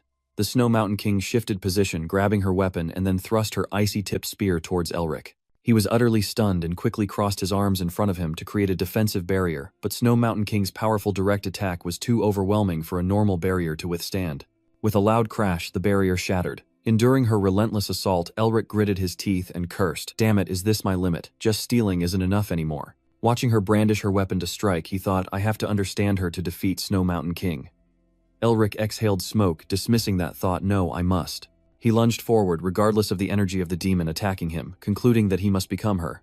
Thick black fog surges through Elric's body. The demon seal on his hand lights up as if accidentally triggering some mechanism. Suddenly, Elric felt his body freeze, everything in front of him blurred, and he wondered if he was going to die again. When he opened his eyes, he saw Mephisto hovering in the blood-red sky. Proven to me. Elric hesitated, his mind filled with 1,000 questions. Mephisto, why is Mephisto here? He looked at the Ying Spirit King lying on the ground and challenged. Prove that you are worthy to become part of our race, Ying Spirit King. A strange feeling rose in Elric's heart, and he realized that at this moment, he was the Snow Mountain King. In a respectful demon stance, he noticed that she also had a demon seal on her hand. Suddenly, the seal on the Queen of Snow Mountain's hand lighted up, and Elric lost consciousness. When he opened his eyes again, he saw a strange face wearing a skull mask and a long white beard. The image gradually becomes clearer, and he sees his small hand with pure white fur. Elric screams inwardly what is really happening. He hears that man say the demon gods have blessed us with a prophet. He held Tuyet Sun Vuong in his arms as the commanding voice declared our queen, the leader of the highlands. Then Tuyet Sun Vuong was lifted high, her tiny body stretching out her arms to wave, looking incredibly adorable. Standing on the high cliff, the old man shouted that this mountain range would be ours, and many people below cheered in support. Suddenly, a female voice echoed beside Elric, saying, I was born to be a king who would rule Snow Mountain, and he realized this was the past of the Snow Mountain Queen. She said, but well, the first person to unite the tribes in the history of Snow Mountain couldn't be satisfied with just Snow Mountain. Obviously, Snow Mountain Lord is an ambitious woman. She has always been driven by the desire to reclaim the glory of the Snow Tribe. In front of her people, the Snow Spirit Queen boldly declared, listen to me, for we once were part of the mighty demon clan. Once again, we will return to our rightful place. Beyond the Snow Mountain Peak, she and the Snow Tribe made countless humans and demons kneel before them. Wherever Snow Mountain King goes, destruction and annihilation follow. And in the end, they become part of the demon race again. And above all, she tried to become a demon king. However, her clan failed. Even the Snow Mountain King has to kneel before someone, the demon king Mephistopheles. To the demons, Mephi is the ultimate existence revered by all. And he, the prince, is just as unpredictable, because he has the right to be so. The Snow Mountain King realizes that the wall of the almighty Demon King is too high, and she can only taste the bitter failure. However, she never stopped, and did everything just to shine her true name and strengthen her seal. So the Snow Mountain Queen took the first step. Just a little more, and she could gain Mephistopheles' recognition, but her memory shifted to a towering wall and a warm, familiar voice, to Elric Vanglin resonant. The Snow Mountain King faced off against the great mages and warriors of humanity. She was stopped by a wall even taller. Anything she once faced and defeated before. In her memories of invading and spreading fear across Snow Mountain, there was a time when she ordered her clan to unleash all their energy and fire. But as she finished speaking, the person right behind her exploded into a spray of blood. The Snow Warrior died unexpectedly, a surprise no one saw coming. Her death threw the team into chaos, and the screams of defeat echoed. What? A human warrior rushes forward, swinging his sword in a wide arc, and succeeds in killing the Snow Warrior. An explosion erupts, blasting away not just one, but countless Snow Warriors. The cry for help from the tribe echoes in front of Snow Mountain King. Save me, I don't want to die. The warriors faced their powerful opponent with fear. The figure before them was like an unstoppable mountain, making them bow their heads. I want to live. But no, the giant hand struck down and everything turned to dust. The surviving warriors scatter in fear deep within their hearts. Then a carved axe of the Snow Tribe rises high, stirring hope within them. Yue Shanwang bravely grabs her axe and marches forward. She shouts, stay calm, we belong to the demon tribe and there is nothing we cannot accomplish. Let our enemies see the terror of our power. In response, there were the sounds of weapons piercing flesh and blood spraying everywhere. Snow Mountain Queen staggered, her face covered in blood. Beside her, there are desperate cries, as her warriors have been almost completely wiped out. Only Snow Mountain Queen remains, with the blood of her tribe smeared across her face. And the one who struck first was Otto Han Merbinger. Snow Mountain King and her Snow Tribe lost the battle against humans led by Otto and were forced back to Snow Mountain. She couldn't accept it and kept shouting loudly. Why? Why? Otto expresses deep sympathy for the Snow Mountain King even as she screams and blames. Humans already have everything they want, so you mean you won't let us have even one thing? Tears stream down the determined face of the Snow Mountain King.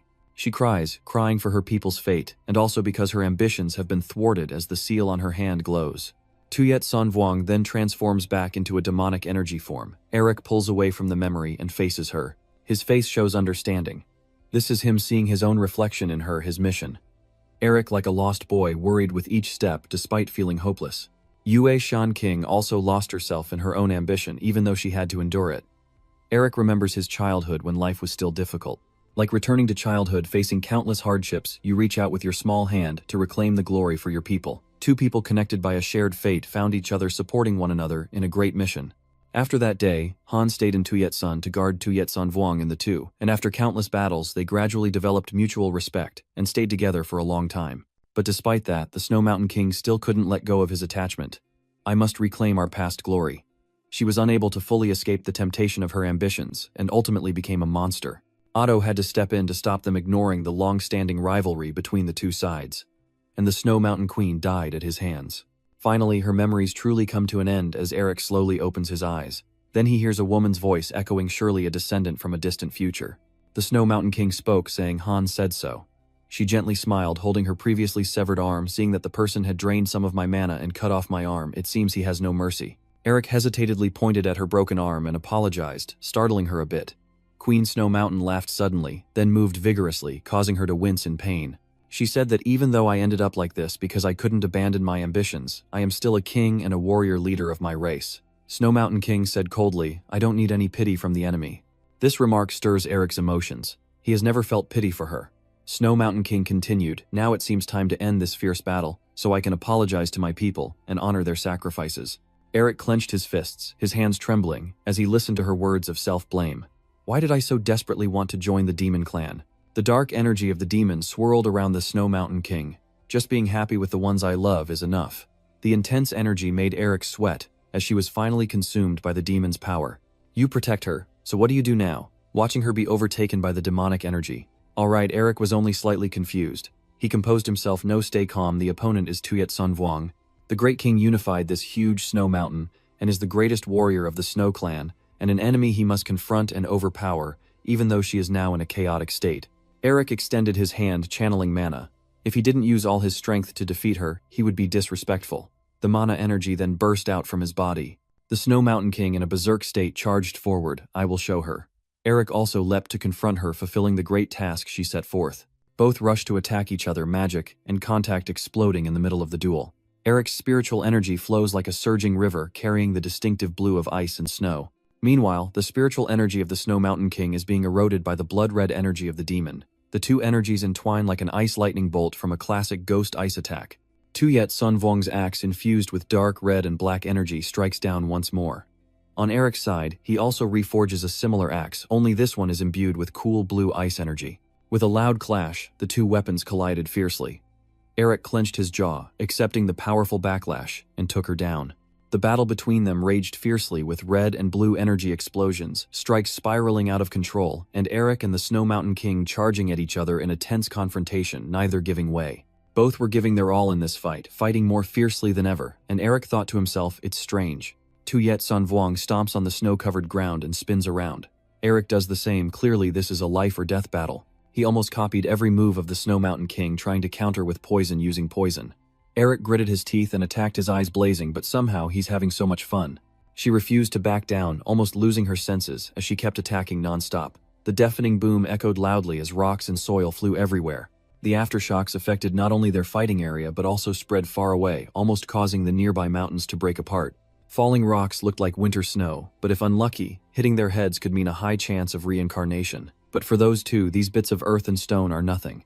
As Eric strives to become Snow Mountain King, he can feel the happy days she shared with Otto, an equal clash of skills, give and take, fight and be fought. When the Snow Mountain King swings her axe, Eric also raises his axe to defend. As he uses the force from the rocks to leap into the air, she does the same. It can be said that the two fought tirelessly, exchanging martial arts until exhaustion. After many clashes and energy explosions, one foot jumped back to the left. Similarly, on the opposite side, one foot jumps back to the right. The shockwave spreads out, and both temporarily step back a few paces, assuming a defensive stance. Eric is exhausted, breathing heavily, trying to grit his teeth to stay alert before the fight ends. Queen Tuyet Sun is no better, biting her lip to endure the violent energy within her. Both of them have reached their limits. So the battle will be decided with this final strike, as both of them leap into the air once more, aiming to settle the outcome with a technique that has made countless races bow before them. Tuyet Sun Vuong's secret technique concentrates energy into her hand, turning it into a spear. Eric swiftly follows suit, also transforming his hand into a spear. And moistening the two hands face each other, one large and one small. The ice-breaking spell, as effective as an arrow attack within its range, shatters the snow, and then the shockwave spreads far away. After a moment, as the dust settles, two figures stand in place, a tall one, Snow Mountain King, and a shorter one, Eric. In the frozen world of ice and snow, this battle has come to an end. Tuyet Sun Vuong's body was pierced with a large hole, and Eric is the victor. He hesitated for a moment, then gazed intently at her, unable to believe he had won. The body of the Snow Mountain King cracked apart like an ice sculpture damaged. Gradually her body dissolves into demonic energy. She laughs a laugh of liberation, haha. Tuyet Sunvuong looks at Eric, stuttering a few words of apology at last. It seems you understand what she wants to say, your facial muscles trembling slightly. You bow your head, grit your teeth, trying to hide your complicated feelings. But unexpectedly, the Snow Mountain King said thank you. For the first time, I saw tears of happiness on her cold face. The snow mountain is no longer cold. The warm golden sunshine has shone down, and Tuyet Sunvuong's body loses control and collapses to the ground. The dark clouds in the sky have dispersed, making way for warm sunlight. The sunlight shines on her face, highlighting her happy smile of liberation. The cold sheer from the Tuyet Sun King has melted away, and she peacefully departs on this sunny day before Eric, as her body forged from her energy begins to disperse. In the blink of an eye, Snow Mountain Queen was no longer here. She transformed into a stream of energy surrounding Eric. Finally, she became a Snow Mountain seal in Eric's hand. And where the Snow Mountain Queen disappeared, a small, vibrant branch grew. Soon it bloomed and swayed its form in the warm sunlight. The fresh white flowers symbolize vitality, a new life, and a new journey. Eric softly whispers rest now, his first task is finished. Oto appears and applauds, praising his achievement of swallowing the Snow Mountain King excellent. Eric turned to look at him, sighed, and spoke reproachfully. It seems that this first test was too difficult from the very beginning. Oto showed no remorse and chuckled, our family is unbeatable.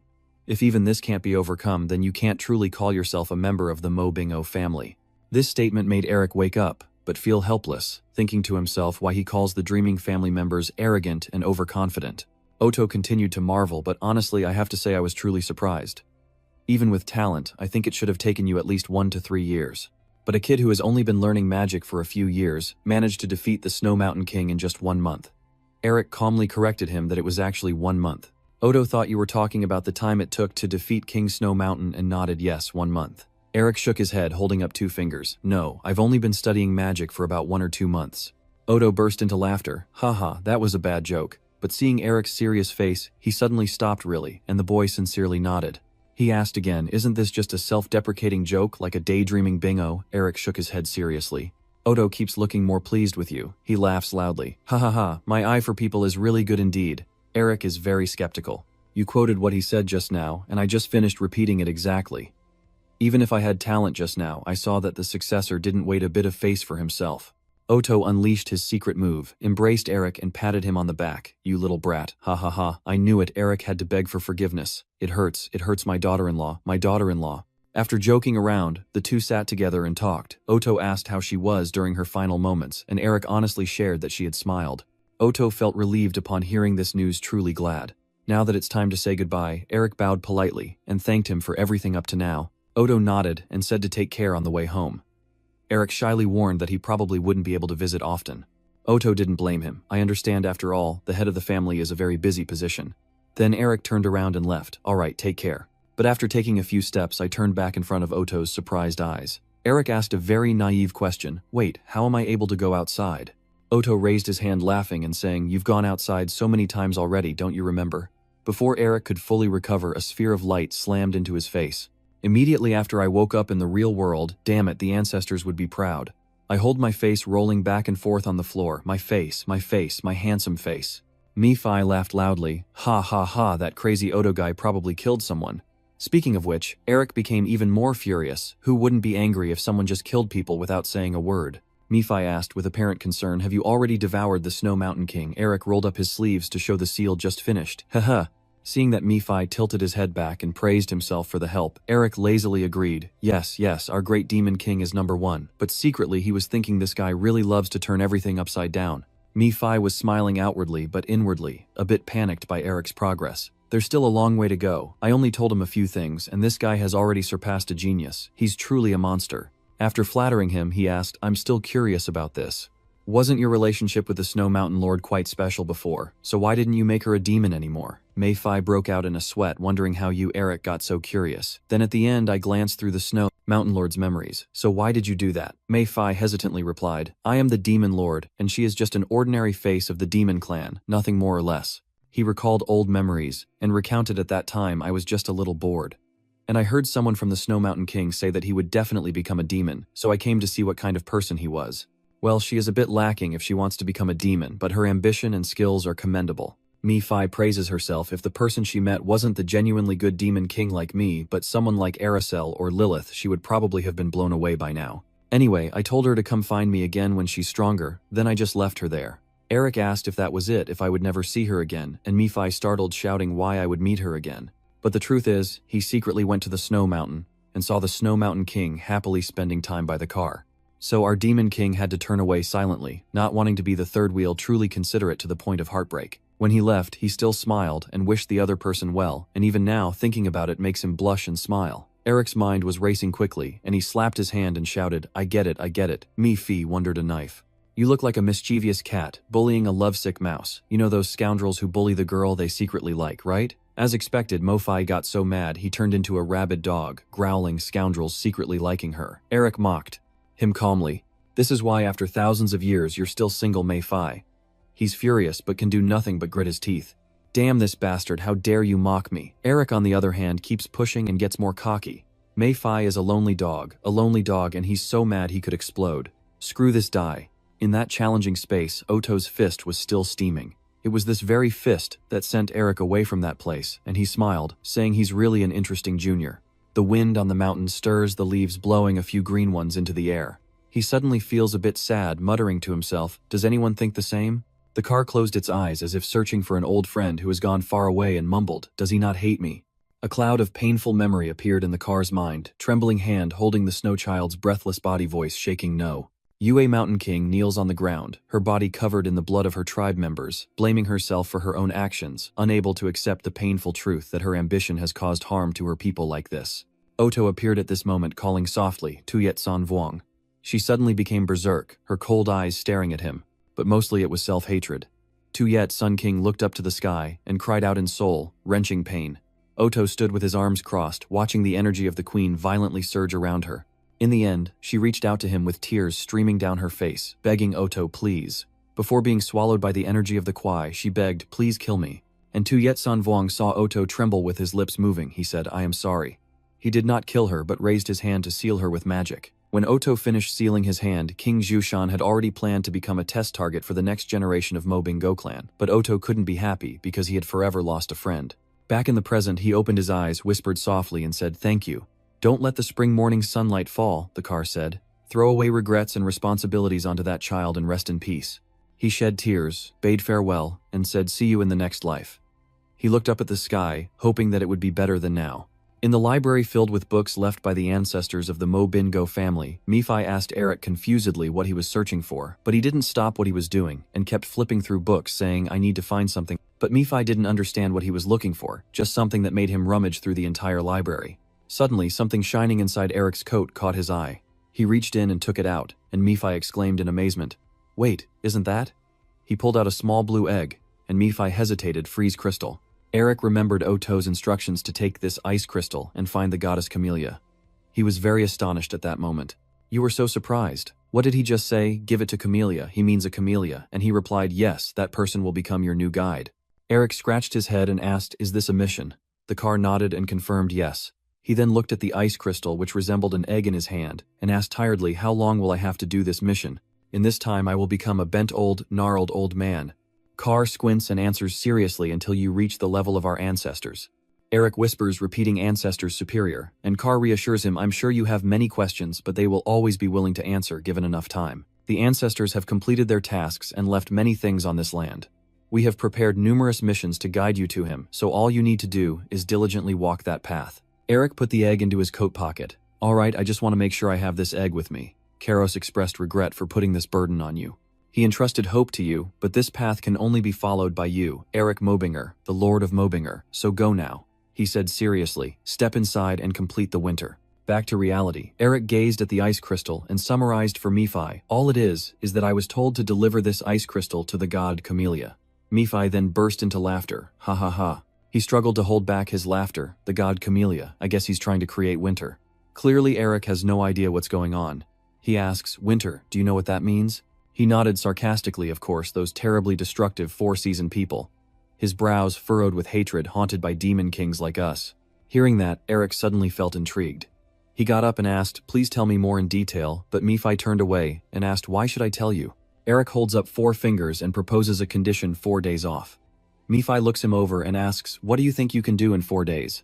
Eric relents and says, fine. Then as long as I'm not banned from speaking, is that okay? No more than that. Having achieved your goal, Miphi smiled, satisfied. Haha, very good, listen carefully. He began to explain that 4 subordinates supported our ancestors to create the foundation of the Binger dream, spring, summer, autumn, and winter, because their personalities and traits matched each season, so we demons often call them the 4 seasons. One of them, Adohan, corresponds to winter. Miphi said that in any case, the truth is that someone staying behind just to guide such missions means he's trying to pass on the power he possesses to others. Hearing that, Eric couldn't help but think so. If this mission is completed, he might also receive missions from the other 4 seasons. Gaining the power of the 4 seasons also means you can acquire the strength of an ancestor, someone they will support. If Eric can continue to devour strong seals, like the Seal of Cruelty, or even stronger ones, he smiles. The possibility that he will successfully rebuild his family clan is quite high. So what makes this Falabang so important to the god Comedia, that he needs it so badly? Since the camellia is a winter-blooming flower, no pot of flowers is better than the Falabang. Eric turns into a curious boy. So where should we go to meet the god Comedia? Maybe it's in the Flower Palace down south somewhere. Hearing this name, Eric was immensely surprised. He had only heard of the Flower Palace in legends. But it actually exists, yes. Miphi nodded. Indeed, that noisy name must be ruling over the Palace of Flowers. Hearing this, Eric began to seriously reconsider. From this moment on, he could be sure of it, after reviewing the records in the Emperor's library. But isn't he becoming too friendly? What kind of trick is he planning this time? You suddenly realize a strange, faint aura around Miphi, and his soul form seems to be becoming stronger. But he showed no sign of hiding. Instead, he seemed pleased, thinking that I had noticed my power had returned a bit. Still, even if you notice my strength, you can do nothing. You will have no choice but to complete the tasks to become stronger. At this point, Eric also has a similar idea of completing tasks to get stronger, and they can also make Mephisto stronger. And in the end, you could receive a great demon king capable of plunging the entire world into chaos. Seeing Eric gently rocking his body, Miphi thought he indeed looks truly miserable. Anyone should be afraid, and of course you have every reason to be.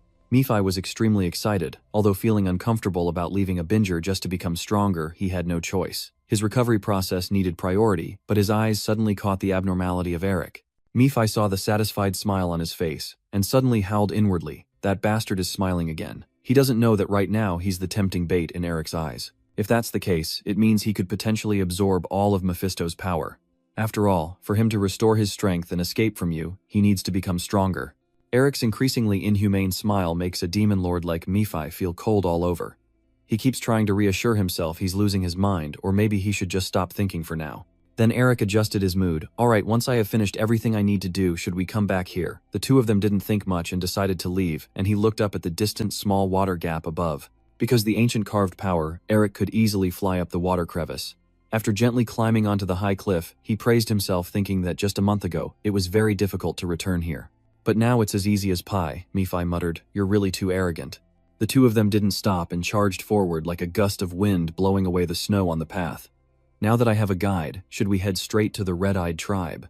Eric smiled tedately. He quickly returned to the snow tribe. He wasn't sure if it was because he had fought the snow people a long time ago, or maybe because he had swallowed the sealing curse of the Demon King, but he wanted to see them. But when he arrived, Eric's eyes widened in disbelief. The snow-covered snow tribe was heavily damaged, with patches of bright red blood turning crusty. What happened? The snow trolls' corpses are scattered on the ground. Some victims were brutally tortured with spearheads piercing through their bodies, Murphy observes. It looks like they were killed slowly, even though they could have been killed instantly, so they must have been used for entertainment. Han Nanling concluded, I don't know who the murderer is, but they have a cruelty far worse than most demons. Eric looked at the bloody wreckage before him and said, I feel a bit uncomfortable. He winced as he moved forward because the snow monsters are monsters and could die at any moment. Even if you have killed countless snowmen, you will never see them as toys. Eric clenched his teeth, trying to suppress the unusual emotions rising within him. This uncomfortable feeling must be because of the Snow Mountain King's mission. He takes a deep breath, trying to calm himself down. Calm down, you're not the Snow King. You have no right to pity the snow people. As he thinks this, the person in his eyes suddenly shrinks. In front of him are the bodies with their legs pointed up and their heads buried in the freezing snow. Eric approaches a small snow mound nearby. He reached out his hand to dig through the snow, despite the icy horns biting into his hands. Eric clenched his teeth as a single drop of water slid down, uncertain if it was sweat or tears. Gradually, under the white snow, he uncovered a small, furry hat. Eric couldn't hold back, and yelled out in disbelief and pain spreading through his heart.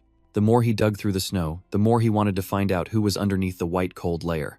In the end, tiny Manhwa appeared after the icy white snow, no longer breathing, having departed with tears still lingering on his cheeks.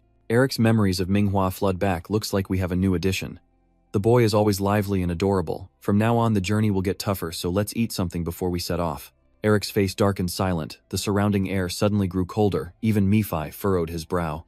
He looked at the victims buried head first in the snow, the chill deepening. This was what that bastard had done earlier, wasn't it? Nephi replied, that's right. The deep-seated hatred of the demon inside Eric was activated. He whispered densely, isn't it making us feel even more uncomfortable? The scene shifts to a snow-covered forest, blanketed in thick snow. Jen grips his sword tightly, silently, taking the last step even though he has sustained a serious injury to one arm. He still perseveres, walking heavily behind Isabel, who continues to hurriedly wipe her way forward. Isabel kept running, panting heavily as her warm breath condensed into white clouds in the freezing air. She quickly wiped at the thick white snow, but the icy surface caused her to slip and fall suddenly. Seeing her suddenly fall, Jen hurriedly brushed over and asked, Mistress, are you all right? Isabel was gently helped up by him, and she reassured. I'm fine, don't worry about me, Isabel commanded. We don't know when the assassins will return, so focus on finding him, Jen said worriedly, but now you should rest. Isabel's eyes grew very determined. I am the child of the Blue Lion. I don't want to be a burden to everyone again. He really wanted to stop her, miss. Isabel clenched her jaw tightly on the map in her hand, silently thinking that the assassins chasing after them had caused many deaths, and with their sacrifices, she couldn't fall here. Just like that, Isabel, Jen, and Ed continued forward. She looked at the map. Doubts filled her heart. It's already been a month. We've been searching for Ngiacheng for a month, but Isabel couldn't help but feel helpless. She frowned and wondered where it was in this world. Her eyes blankly looked up at the sky. At this moment, Isabel was almost at a dead end, and could only call out desperately from the bottom of her heart, Dad. Suddenly a voice full of tension echoed, Your only daughter of the Blue Lion, she can't even wield her sword properly anymore. The scene shifts to a grand imposing tower, shrouded in a dark, ominous, moonlit sky where the Green Lion family's estate stands majestic. The servants inside endlessly gossip about Isabel's strength, noting that according to the rules declared that lions follow only the strong, she is undoubtedly the lady of the house. The others saw her approaching and warned her, Suet, are you trying to let her hear? Of course Isabel could hear everything they said, but instead of responding she chose to stay silent and quietly leave. Because she was weak and frail, Isabel worked tirelessly to train every day, practicing swordsmanship alone in the courtyard from dawn until late at night. Even though Isabel had been determined anew, everything still remained unchanged. At this moment, the sword in her hand suddenly fell, sticking straight into the ground. Why? She gasped for breath, constantly questioning in her mind why she could have no talent at all. Isabel helplessly bowed her head on the sword, as mocking words echoed in her ears, each one like a dagger piercing her heart. Green Lion's only daughter who couldn't even wield a sword properly anymore. The future of the Quayo family is very uncertain, and it's unfortunate that the Green Lion has a child like this. The beloved child of the family is a girl, and it's only because she's the Green Lion's daughter that she's treated well. What are we expecting from a woman like her? The lion only follows the strong, at least she should try. A flower that has no scent but calls itself the child of Green Lion. Just when Isabel was in despair, suddenly a familiar voice rang out from behind her, Isabel. She was surprised, and quickly turned around to call out, Dad, it's him, Green Lion, Herman Quio. The father and daughter sat together chatting under the bright moon. Herman sorrowfully apologized for making her carry all this burden. Isabel shook her head and replied, Not yet, I just haven't been good enough. He smiled gently, and said, Girl, you don't have to follow in my footsteps and become the Green Lion. Herman gently reassures her that she is not naturally talented but still a proud member of the family. Isabel is about to reply when he suddenly laughs, loudly pats her arm and says, I am still as healthy as ever, try touching these firm muscles. She softly responds, That's Dad's armor. Still, Isabel was very sad and apologized to her father, but Herman gently smiled, exuding the aura of a caring father, advising her not to worry about the green tiger Herman. Isabel's indifferent eyes gazed towards Herman, silently listening to what he said as usual. I will continue to pursue my dream of becoming the greatest swordsman on the continent. Although tears still streamed down her cheeks, Isabel suddenly smiled faintly. Ironically, not long after Herman suddenly fell gravely ill, and Isabel's tearful voice echoed through the corridor. Why isn't Father waking up? Isabel gently clasped his weak hand. After the doctor finished his examination, he immediately reported Herman's condition, indicating symptoms similar to a blockage. The doctor carefully explained that his health had deteriorated because he was using too much spiritual energy carelessly. If we don't treat him soon, his muscles will wither away. Isabel looked sadly at his exhausted face. Now all she could do was silently listen as the doctor continued to analyze. The problem could be solved if we could restore his vital energy, but that is almost impossible with human abilities because he has drained too much life force from his body. His voice deepened, and at this moment the gods would have no choice but to rely on some kind of magic to help if possible. At that very instant, all thoughts in Isabel's mind vanished. She only knew one thing: she had to save her father. Since normal items are completely useless for treating my father, I will risk everything to acquire advanced magical tools that are seized by the Magic Tower or the Academy. Even though I have risked my life searching everywhere for a cure for Herman, their magical instruments are also useless. Isabel collapsed, realizing she couldn't find anything that could cure her father's illness. Suddenly one day, while she was resting with Jen and Ed at a tavern, she happened to overhear a conversation between two men there. "Hey, do you know there's a cemetery ruled by the Snow Mountain King in the Snowy Mountains?" The man nibbled, talking casually. "Really? If it's the king's tomb, it must be full of treasures and magical tools that humans cannot obtain. If we get one of those, we'll be rich beyond our dreams. Should we try to steal it?" Isabel listened carefully and nodded for Ed and Jen to go ahead. Then the man suddenly boomed, "Moron, do you really want to be eaten by the snow people, just for that legendary item?" After receiving her signal, they immediately understood. The man continued to persuade the other to not waste his life, and to keep drinking. Then Isabel stepped forward to question those two guys, and after trying her best to find out about the graveyard, she realized that it did exist, and she could find it somewhere. She thought everything would go smoothly, but then a problem arose, because this plan had fallen into her uncle's hands. Everything around suddenly became chaotic. Screams and shouts continued to echo. "Run away, miss. Save me." My Uncle Powell, well, the one waiting for the right moment to seize the Green Lion's throne, sent assassins to kill me because I am the heir. Suddenly, Chen shouted urgently, "Miss, run and hide." She panicked and asked, "What's wrong?" Without waiting for Isabel to process what was happening, Ed suddenly appeared, grabbing her hand and forcefully pulling her back. He firmly stayed close to her, then a slow, calm voice sounded, making Isabel startled. "We had to search everywhere to find you guys." Chen quickly drew his sword, his eyes immediately alert, and the man calmly replied, "We wondered where you had hidden yourselves, but since you have shown up after all." With his sharp eye, Chen quickly glanced and recognized the man, the sixth handsome knight, the Knight of Love secretly sent by Powell. Hanoi sneered, "Because you are still members of the Powell family, I will at least let you leave peacefully." He slowly asked, "Once you're here, surely the lady boss must be nearby too." Chen angrily shouted at him to attract attention, "Nonsense, Hanoi, someone will pay for Isaac and Guy's deaths with his own life. He secretly hopes that Miss run and don't look back." When Isabel saw that scene, she immediately lost her composure and wanted to rush in, but like a frog blocking her way, she couldn't go there. "Only the two of us can't stop them." Isabel stubbornly replied, "I have to go, or Chen will die." He explained loudly, "Chen is risking his own life to buy us time. The one who wants him to sacrifice himself in vain is you." She couldn't accept it. Nguyen clenched her teeth, but then Chen suddenly shouted loudly, his scream echoing through the forest. Isabel immediately turned around, then went silent, her eyes wide as she looked at Chen. Hanan smugly stepped on Chen's body loudly, deliberately, so Isabel could hear telling her that her loyal subordinate is about to die. "Are you really just going to leave him here?" He desperately used his last bit of strength to signal to Hanan that the stupid one, the lady, had already gone far away. Without a word, he directly thrust his sword through Chen. Hanan sneered maliciously, then began to pretend to be disappointed. "I guess she has abandoned her loyal hero. She's pretty cunning so now." Hanan intentionally baited Isabel to appear by attacking him, "And I will behead you." Just as the sword was about to strike, Chen Isabel couldn't hold back and shouted loudly, "Stop, she doesn't want anyone else to lose their life because of her, so she chose to appear." Though Isabel was terrified inside and tears kept streaming down her face, she firmly asked, "Are you targeting me? Then just kill me and let Chen go." "Ha," Nan calmly replied. "I'm sorry, but I won't do that," Isabel exclaimed in shock. What Udung explained that we have decided to kill everyone involved or who witnessed this. Isabel's throat immediately tightened. "No way you." Han Nan inflicted a psychological blow on her with a scolding remark, saying that if she hadn't run away, everyone could have survived and been happy with their families now. He slowly uttered 4 words, "truly," and the image of those who sacrificed themselves for her kept flashing through her mind.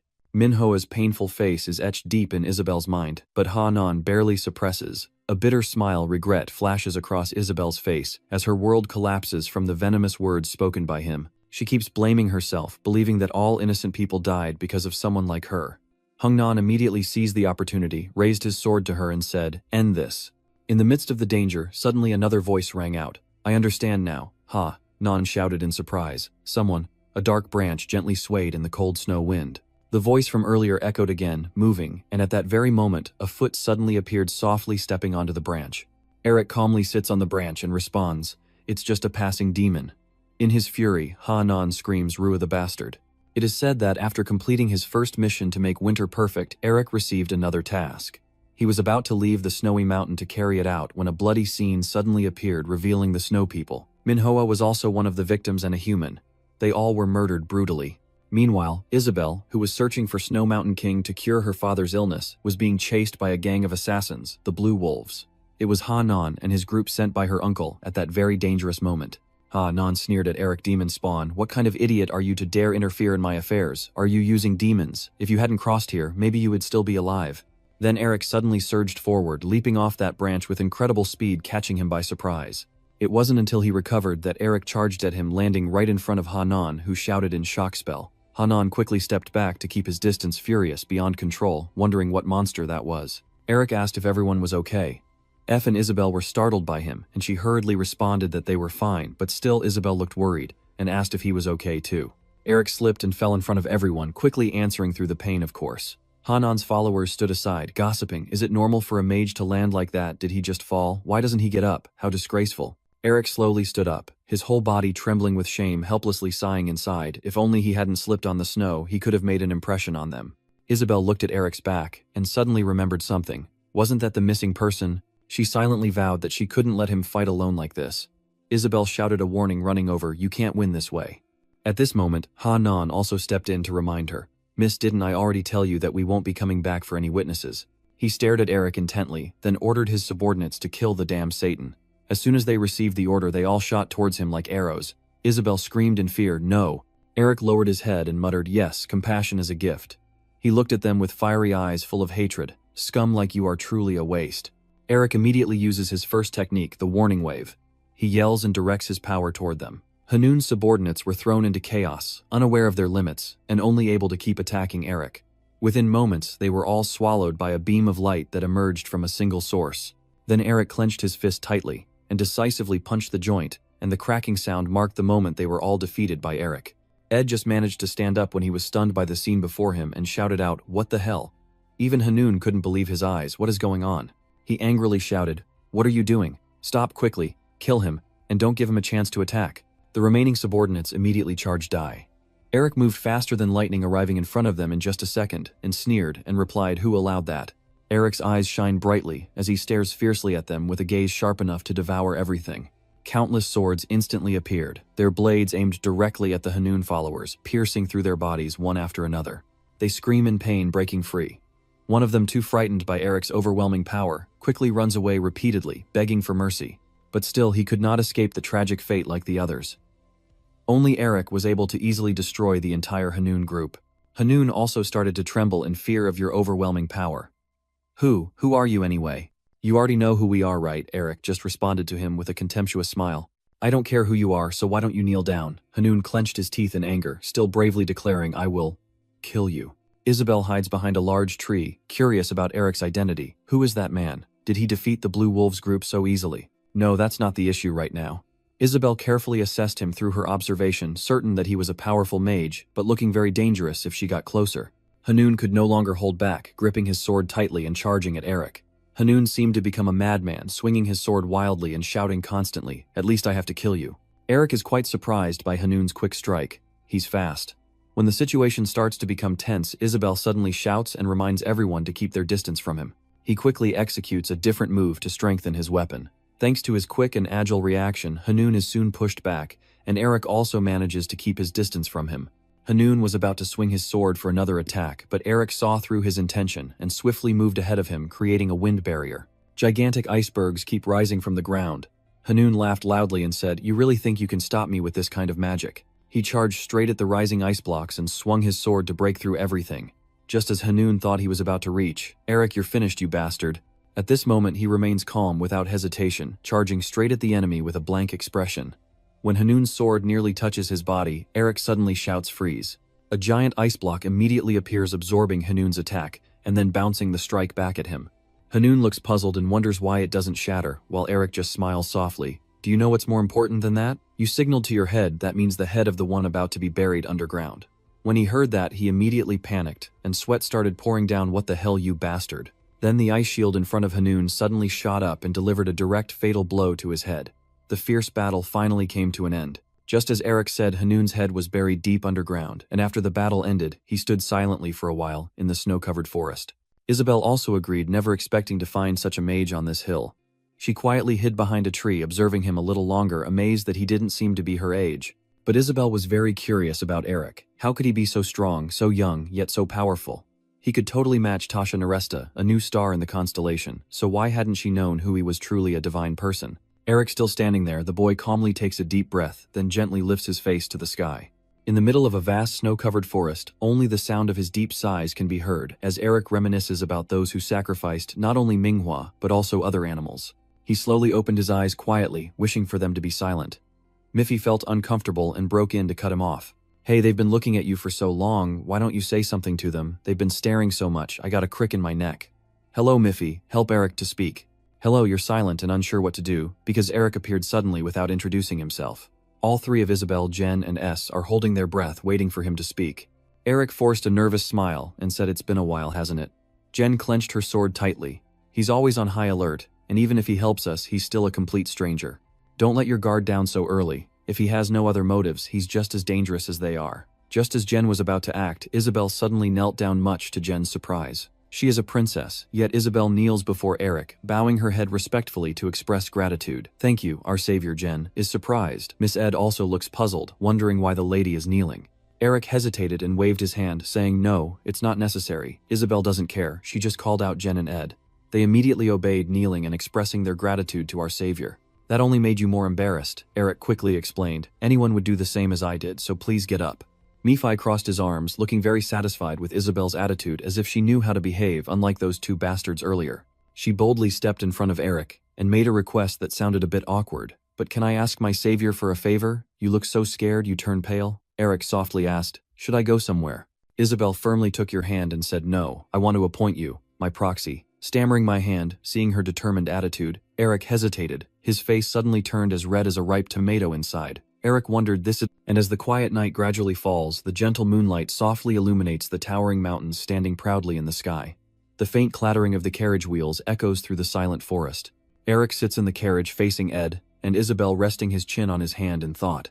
"Me-fi," the sighs softly warning them quietly. "We can see the sneering person, that bastard, hide it now if you're about to do something." Eric immediately raised both hands to cover half his face, feeling very happy inside, just as we hoped. Eric looked at the gold coin in his hand because he was given something extremely valuable. A few minutes before you got on the carriage, Eric was surprised to realize that Isabel had slipped a gold coin into his hand. "This is gold." He grinded it in his hand for a moment, "and it's also a green lion." Eric curiously asked, "Are you the young lady of the Quayo family?" Isabel nodded and replied, "Yes, that's right, so ugly. Now I finally understand that's why she is so beautiful. From the moment she was born until now, she has been called a scentless flower." Isabel Quayo, even though her breathtaking beauty made the crown prince fall in love and proposed to her, she was still discarded, simply because she is a scentless flower born without any worth. Since she was young, Isabel has been used to swallowing bitterness in the face of such ridicule. If a lion's flesh and blood don't have fangs and sharp teeth, they deserve the same fate. Eric feels a bit sorry for her. I heard that after the divorce she lived alone in her homeland. Isabel's face was covered in various sized wounds, and she could only silently bow her head, waiting for his response. To break the awkward silence between them, Eric quickly introduced himself. "My name is Rick.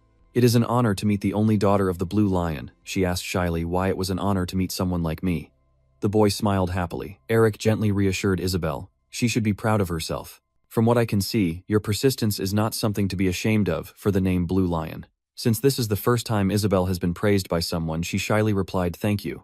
He carefully mentioned her request. "Oh right, didn't you say something about a mandate?" Isabel tilted her head and replied, "That's correct. I don't have anything right now, but..." She decisively made a request. "Can you escort us back to the kingdom?" Chen exclaimed in panic. "Miss, we haven't found that place yet."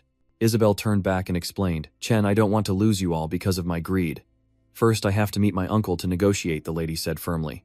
Hearing that, Eric became curious and whispered, "Uncle." Then he subtly glanced at Hanoon and guessed to himself, "Surely these knights are also part of the Well family. Could there be some hidden secret within their clan?" Eric frowned, suddenly remembering something. "I also heard that the Green Lion Lord is suffering from a serious illness. She is searching for a cure. I must have forgotten. Sin previously told me about this."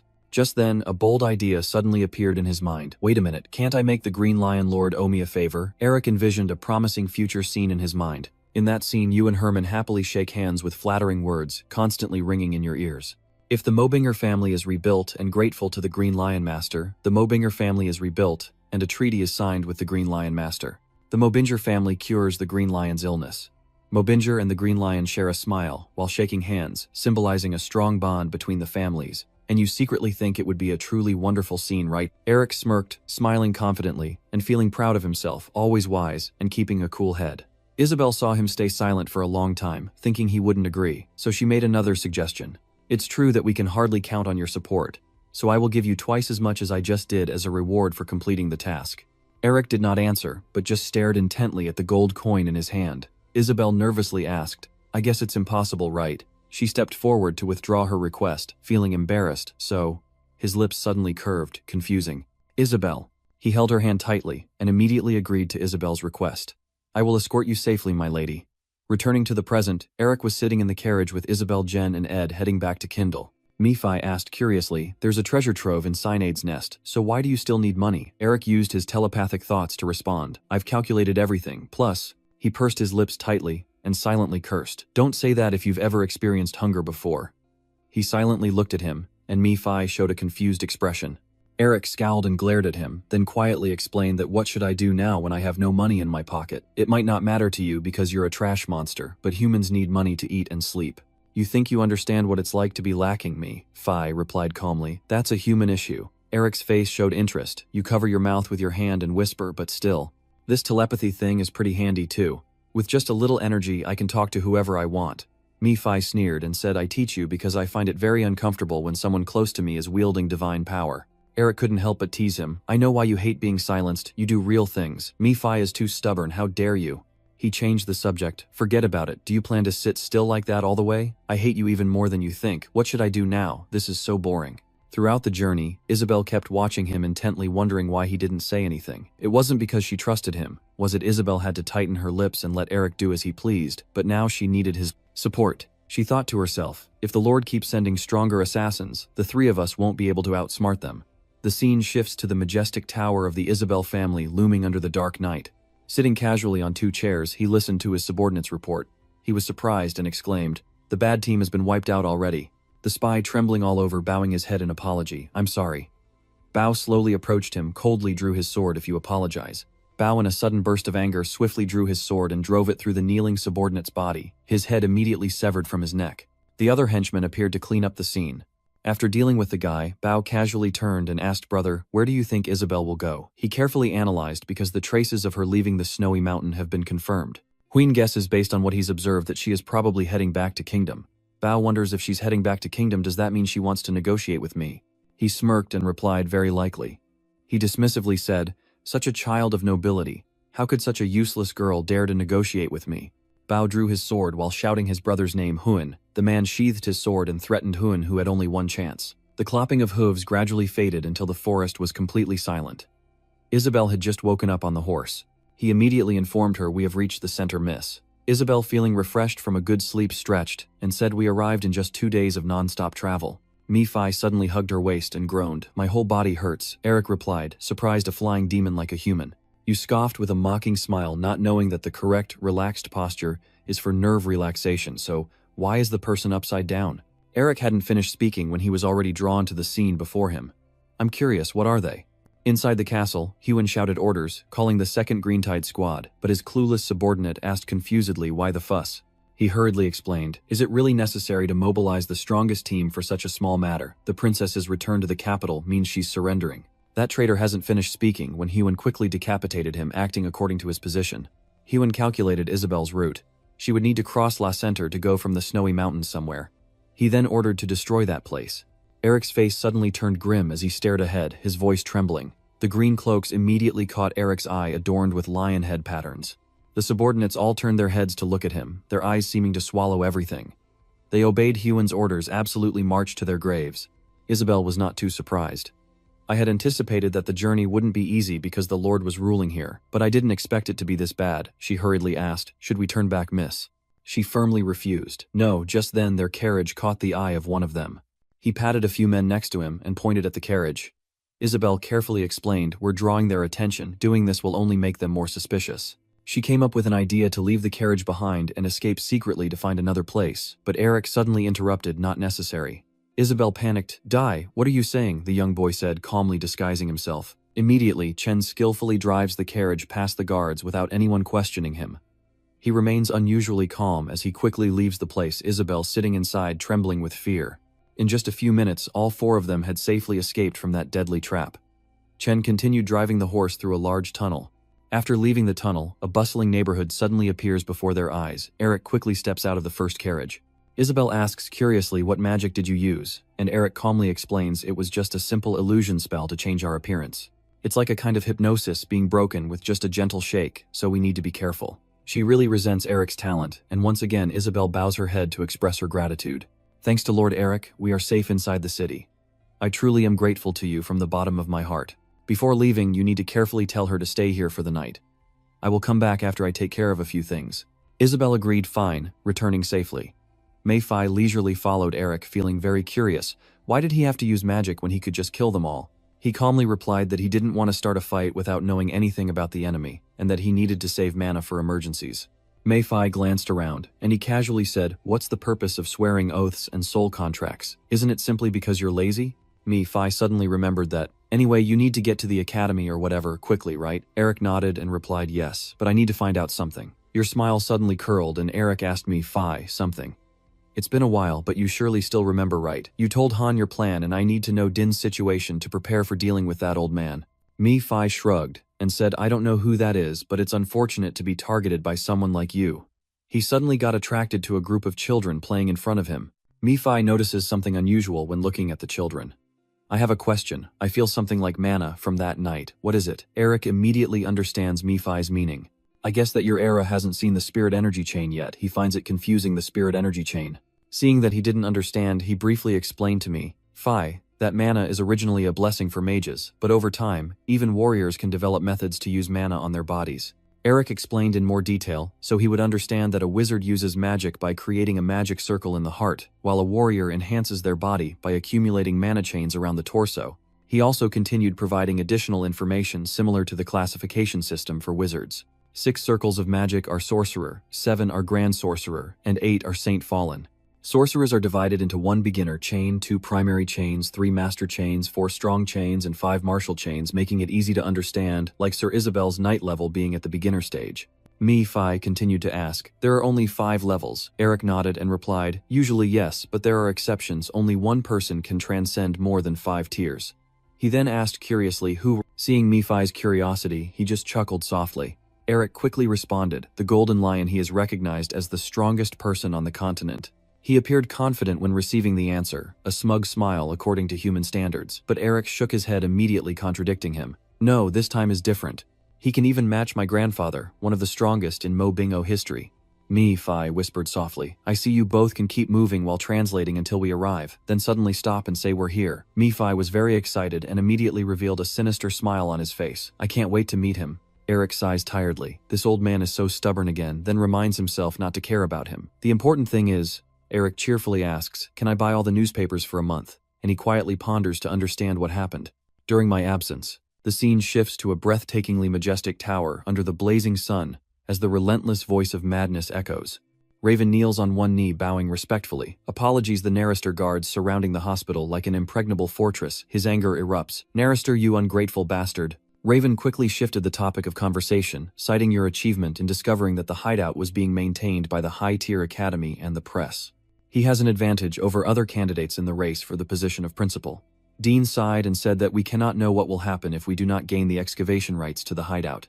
"I want an overwhelming victory." He looked very confident, as if he was ready to do anything. The old man ordered, "Please give the command." Dean chuckled softly, and at this moment he already had a plan in mind. Cut to kneeling with face hidden on the table, he made a demand to the others, increasing pressure on the Narraster group. He calmly reported the current situation. Moreover, transferring the excavation rights of the high-tier academy's hideout and the press faces enormous pressure. Furthermore, this situation is no different than betraying the senior professors. The senior figures at the academy are very angry, suddenly breaking into tears, which caused some confusion among them. "Please cry, vent all my frustrations on him. My sister torments me every day, and that damn Eric never contacts me once." His hands gently trembled as he reached for the papers on his desk, but I had already warned myself. Then he suddenly jumped up from his seat, gritting his teeth, and saying he would continue to endure until Eric returned. Cutting to the next scene, Eric quickly grasped the entire situation from a month ago. By reading the news, Dean remained as cunning as ever, while Shin was still facing his own hell for my sake. You unknowingly reveal a contemptuous expression when commenting on Dean's actions. The more experienced he gets, the sharper he becomes. The old man Dean knows how to manipulate public opinion. He quietly assesses Eric and I am getting used to that expression. You clench your fists tightly, then confidently say that if you keep climbing higher, it will only make my debut even more dazzling. Eric pauses to think for a moment. After all, I do feel some pity for Shin. Is there anything I can do for him? As he was thinking of how to make it up to Shin, suddenly, a bright flash of light burst outside the window. In an instant, a deafening explosion erupted where the light had just appeared. A sudden loud noise startles both Eric and Mei-Fai, and they quickly turn towards the source of the sound. Outside, chaos erupts with frantic screams from nearby residents. "It's on fire, bring water quickly." Everyone was panicking and running in all directions, and there were also the shouts of children, mothers, and nearby people continuously calling out for help. "Someone save us." Eric quickly stood up and threw open the door, and the scene before him immediately left him stunned. The whole neighborhood in front of him seemed to turn into hell, everything swallowed by the sea of fire. Eric screamed in panic, "What is this?" The scene shifts back to a few minutes earlier before the disaster struck, with Chen skeptically asking Miss, "Do you truly trust Rick?" Isabel calmly answers, "He's the one who saved us." He carefully shares his thoughts. Even though he's not a subordinate of Powell, well, maybe he's a hitman sent by another master to take over the Trang Temple, right? Chen tried to persuade Isabel, "I'm not sure about this either, but we should still be on guard." First, she remained silent. "I understand what you're trying to say, Chen, I get it." Isabel sternly ordered, "But don't speak that way anymore. Doubting Rick means doubting my decision." Her decisive attitude made Ed and Chen dare not argue. Isabel recalled the moment Eric stood silent in the snowy sky. Based on her observation, she was sure of one thing: she believed in him. Only honest people reveal their true nature. Chen helplessly continued, "I see, but isn't he just a mercenary who only cares about money?" Isabel only laughed softly, shook her head in denial. "Not at all, he genuinely wants to help us." Chen was surprised. "So you mean," she analyzed based on what she observed, "that even though she wasn't paid, he still helped us, which shows that even if we ask him, he wouldn't help us." Ed replied, but his expression changed when he realized we are family. Isabel explained that he had considered that our family's reputation might decline, so he deliberately lowered himself like that.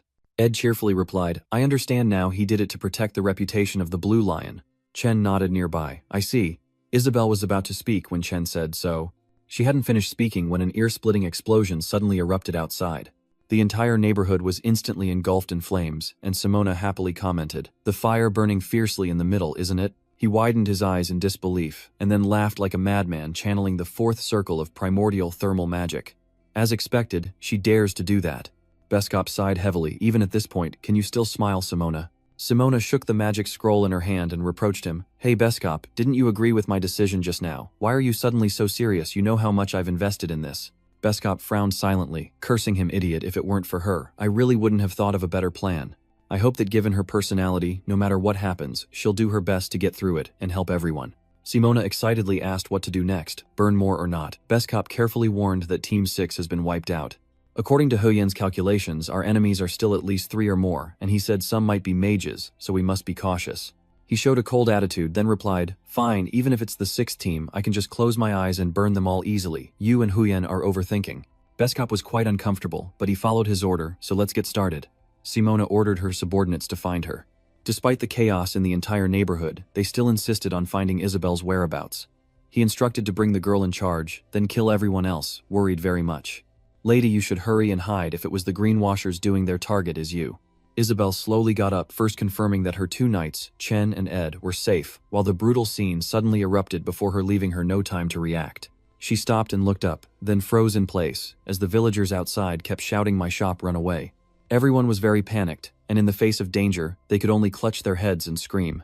Innocent people were gradually slaughtered in the fire, and Isabel tremblingly wondered, "Well, this is the harsh reality, what do you want?" While she was unsure what to do, Chen suddenly shouted, startling Isabel, "Watch out, miss." A small explosion suddenly erupted right next to her, and due to her momentary lapse in caution, Isabel was instantly blasted backward by the force of the blast. Luckily, she reacted just in time. Isabel landed safely on the ground. Chen, buried under a pile of large rocks, desperately begged her to run. "Please, please run." Isabel erupted in rage, grinding her teeth together. She clenched her sword tightly on the ground, her body filled with helplessness. "My desire for strength keeps growing. I want to go out and face this to save everyone, but..." I slowly stand up in utter helplessness. I don't have enough power nor enough talent to stop them. I bite my lip until it bled. I want to run away. I don't want to live a shameful life like this. Eric's image suddenly flashed in her mind. Isabel remembered his encouraging words, and with fiery determination she wanted to become someone like him. Isabel suddenly spoke with conviction. "I am a member of the Imperial Protector clan." Well, she suddenly drew her sword and declared that even if I have to die. Isabel's gaze turned resolute as she shouted, "I will fight until the end." Just as she was about to speak, A loud explosion sounded again in front of her, making her close her eyes in fear, and her whole body involuntarily tremble. Suddenly, everything around became silent. Isabel's curiosity slightly opened one eye. The raging flames from the bonfire in just a moment froze into large chunks of ice, she exclaimed. In amazement, what is this? Isabel looked around puzzled, asking what had happened, as Eric suddenly appeared like a hero standing tall to block her path. The mysterious source of power from Eric darkened as he charged toward the remaining fires, harnessing a gust of wind that carried icy air through the flames. In just a few minutes, the entire neighborhood, still engulfed in flames, has now escaped danger. The people around are overjoyed, cheering loudly as the fire is finally under control. We are saved. Isabel remains confused and unclear about what is happening. It's only when she sees Eric's familiar silhouette that her hanging heart finally lowers and tears stream down her face. She quietly gazes at that steadfast shoulder from afar, tearful. Isabel softly calls him Eric. Eric remains silent without replying, and she quietly thinks, I don't know how long it will take. Isabel still holds on to a faint hope, but if possible, she quietly expresses her only wish to herself that someday she will be able to stand beside him. Eric quickly rushed forward like an arrow shot from a bow, excited by the Green Wolf's actions as a knight, even killing innocent civilians. Mifai chuckled softly, quietly observing him from behind. Stronger people are usually very good at keeping their anger in check, but once it erupts, it's hard to extinguish. Mifai chooses not to interfere in Eric's affairs, as he knows very well this is something he has experienced before, unlike ordinary people who often make mistakes when they lose their reason. After countless confrontations in the past, he learned that they are calmer, more patient, and stronger. Mifai calmly reminded him, it seems they are more numerous and powerful than the last time we met. Do you think you can win? All the innocent people are gradually turning their eyes towards Eric, who calmly responds that it will be difficult and he doesn't know how long he can sustain his energy. Eric reveals his proof of power now, but even he can't comfortably use his magic like an ordinary civilian anymore. He suggested to you, so why don't you run away? Eric calmly said that our family has a saying like this. Then he immediately uttered the words that the previous family left behind, those with power, have the duty to fulfill their responsibilities. Eric's entire body emits a powerful aura, as if to swallow everything confidently, declaring that this is why the strong always lead in every battle. In summary, Isabel decided to negotiate with her Uncle Powell. Eric decided to go with Isabel after accepting her request. In addition, Powell has lost his subordinates to Eric and has sent a team to erase the evidence. They turned the city into a sea of traps to kill Isabel. Furious, Isabel had to draw her sword even though she could die in the fight, facing a moment where death was inevitable. In that life or death moment, Eric still stood firm like a steel pillar in the storm. He stared silently at the city engulfed in fiery red. Suddenly, Eric's eyes glowed brightly, and immediately a raging physics vortex spiraled wildly, engulfing his body like a storm ready to be unleashed. Watching the blazing gold magic shine against the dark sky, the blue wolves and the humans stared in stunned silence. Simona stammered, breaking, clutching the scroll I bought with the tears I sold, which should have been the 7th circle of magic. Where did someone like him come from? Does he come out of the magic tower? Best cop? What should we do now? We can't mess with the magic tower. He cautiously warned, I know all the mages in the magic tower, but I don't recognize him. No matter what, we must be careful. The cold man suggested we only need to kill the young lady and retreat. Simona licks her lips, her face showing a savage look. What if that mage intervenes then? Immediately afterward, they launched their attack with lightning speed. Hearing the sound of the attack approaching, Isabel panicked, her body instantly, tensing up, fully alert. She quickly casts a spell, light bursting around her body, ready to face the relentless assault from the enemy. The voice of the best cop echoes coldly, kill him. At this moment, Isabel feels overwhelming anxiety, her legs feeling completely powerless. But fortunately, Eric arrived just in time to rescue Isabel, and she quietly gasped in surprise. Eric turned around with a determined look in his eyes as if to reassure her. It seems Isabel understood, and her face gradually softened, showing quiet trust. Then they sped away like lightning, escaping the encirclement in an instant, while behind them chaos erupted from the crowd.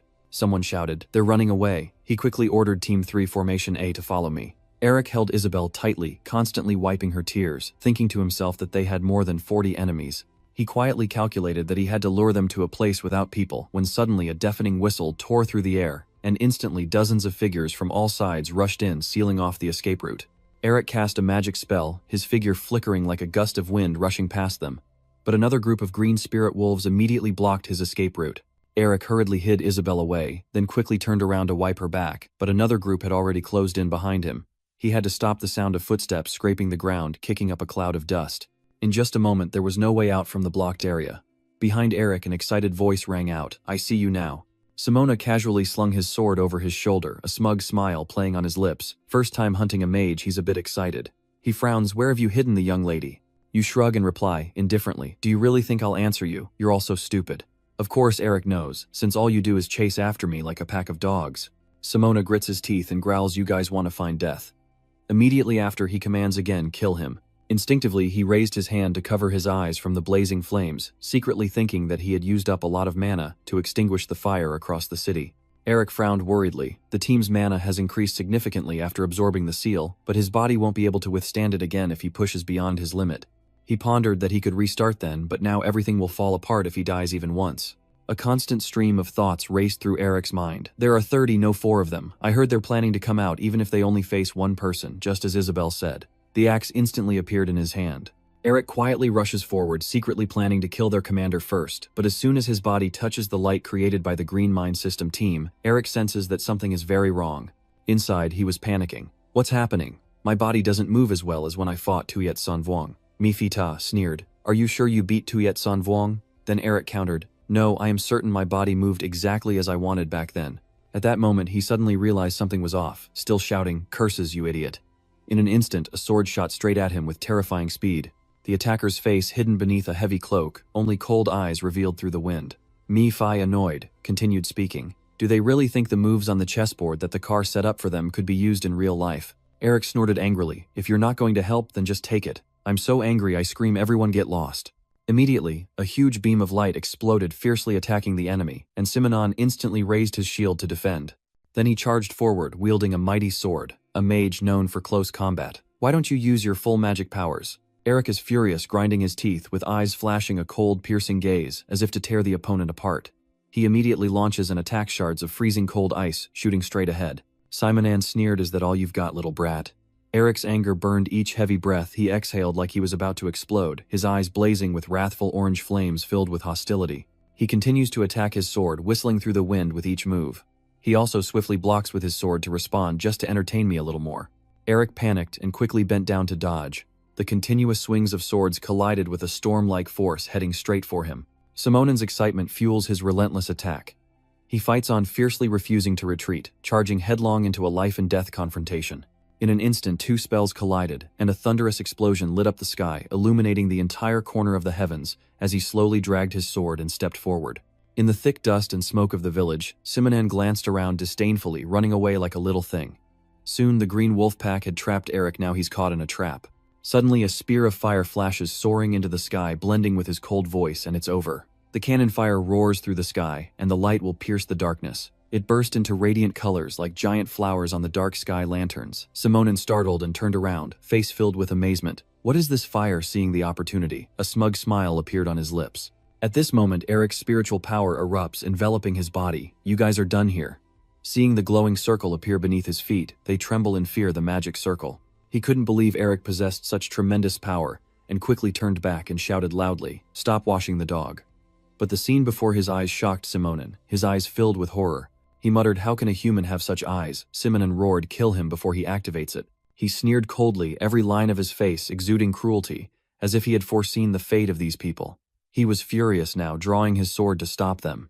At this moment, the magic circle blazes brighter and brighter. Eric shouted, you want to kill me? He remembered the conversation while holding Isabel and running away. Eric asked, what is their fighting style? She replied, they always fight in groups, even if they are just killing one person. Isabel added, true to their name, they are like a pack of wolves. Eric quickly moves past the pack of icy wolves, softly whispering his next plan, so I just need to lure them to the square and eliminate them all. Her suggestion surprises him, and if there's a trap, even better. An idea suddenly flashed in Eric's mind, and he whispered, trap her. Seeing Eric, silent Isabel softly called out with concern. Eric after a moment spoke seriously, and said, Isabel, I'm sorry, but can I ask you for a favor? Then the plan was announced as scheduled. A spark shot straight into the sky. The thunderous sound of fireworks exploding and blinding flashes of light tore through the quiet night, blooming like a fiery red flower, illuminating Eric's figure, heralding the beginning of an imminent storm. His instructions are firmly etched in her mind after she evacuated the civilians from the square.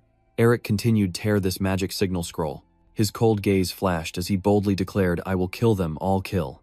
Now the raging magic spell surges through the space like a raging storm. Eric's voice continues to echo through those in the square. In just a shrinchin, everything was frozen in ice. The blue ice wolves turned to stone. He nodded appreciatively. The magic circle indeed held a lot of mana. Below, Simonin is frozen in a block of ice, stammering in amazement. No way. Eric stands in front of him, sarcastically saying how stupid he is, not to see the magic circle I drew. Seeing your command, hand close to his face, Simonon panics and yells to get away. Eric, you won't die peacefully. Suddenly, someone rushes into your planned formation. Beskop coldly said, not bad, but your luck has run out. Eric's eyes instantly fixed on him, tensed all over with vigilance. Under Beskop's order, the henchmen swiftly rushed in, forming their formation, and preparing for battle formation B, as he secretly calculated in his mind. He had drawn us close to kill us all with a magic circle, so we must be confident and plan thoroughly to succeed. Seeing your expression, Beskop subtly furrowed his brow, surprised in his heart. Is he smiling? Does he know we're watching him and hiding? Confused, his eyes flickered. No way he knows we're here. If he did, he wouldn't have used a magic circle. Beskop suggested I would spare you if you handed over the young lady.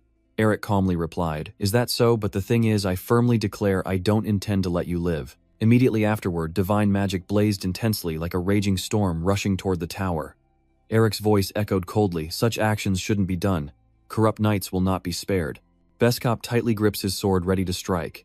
Then he rushes towards Eric at lightning speed, shouting to protect his body with spiritual energy and maintain the formation.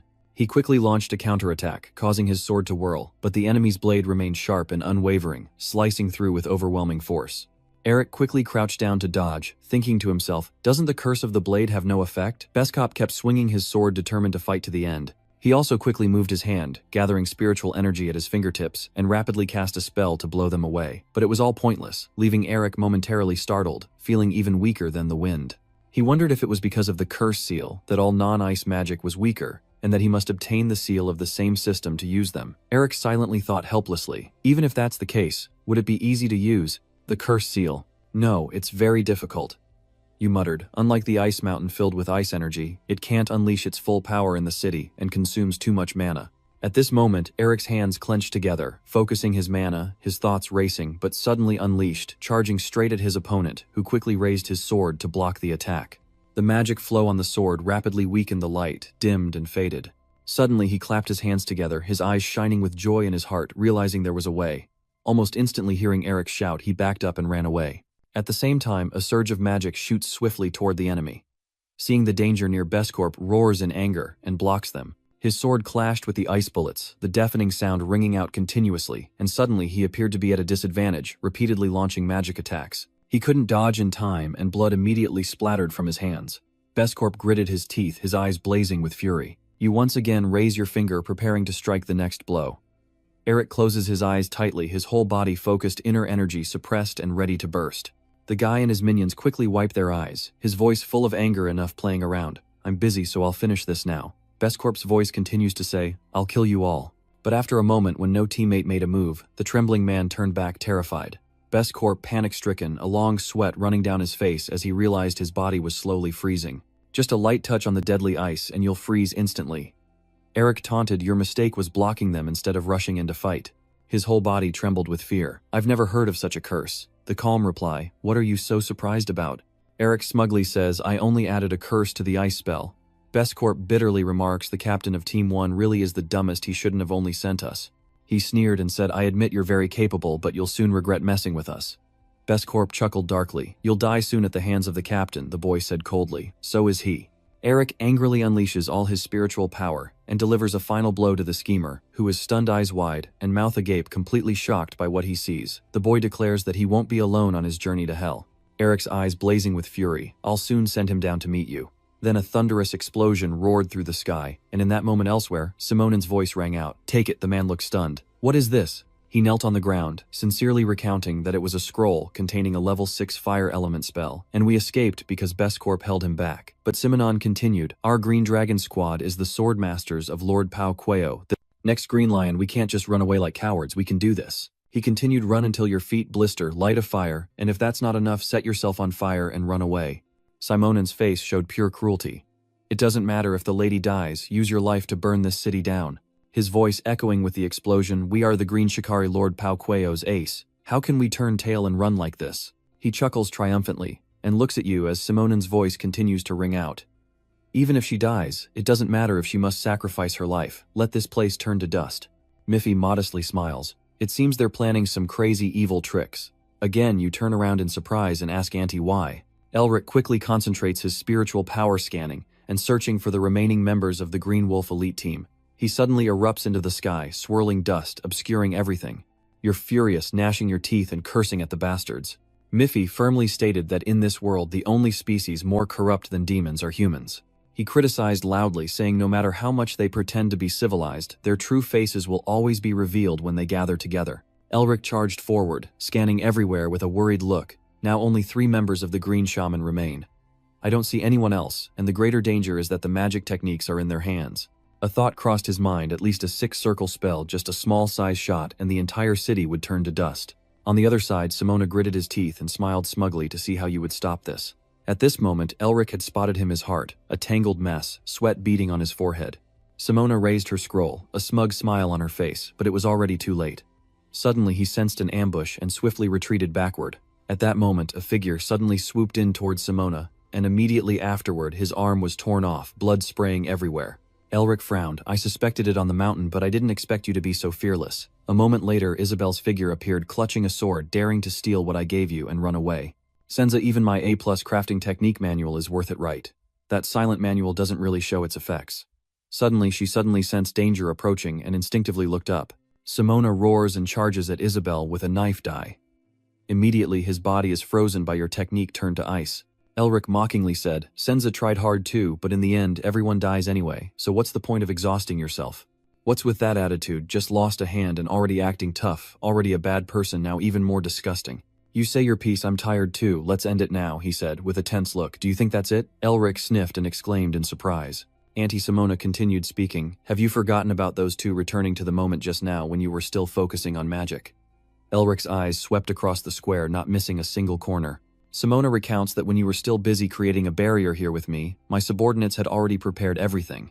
He confidently declares, even though I have lost to you, we the green sandworms, the Lord's trump card will never fall. Simona excitedly exclaimed, your witches are too careless this time. This place will soon turn into hell and regret it. I smiled. I've already stopped them. He couldn't believe what he had just heard.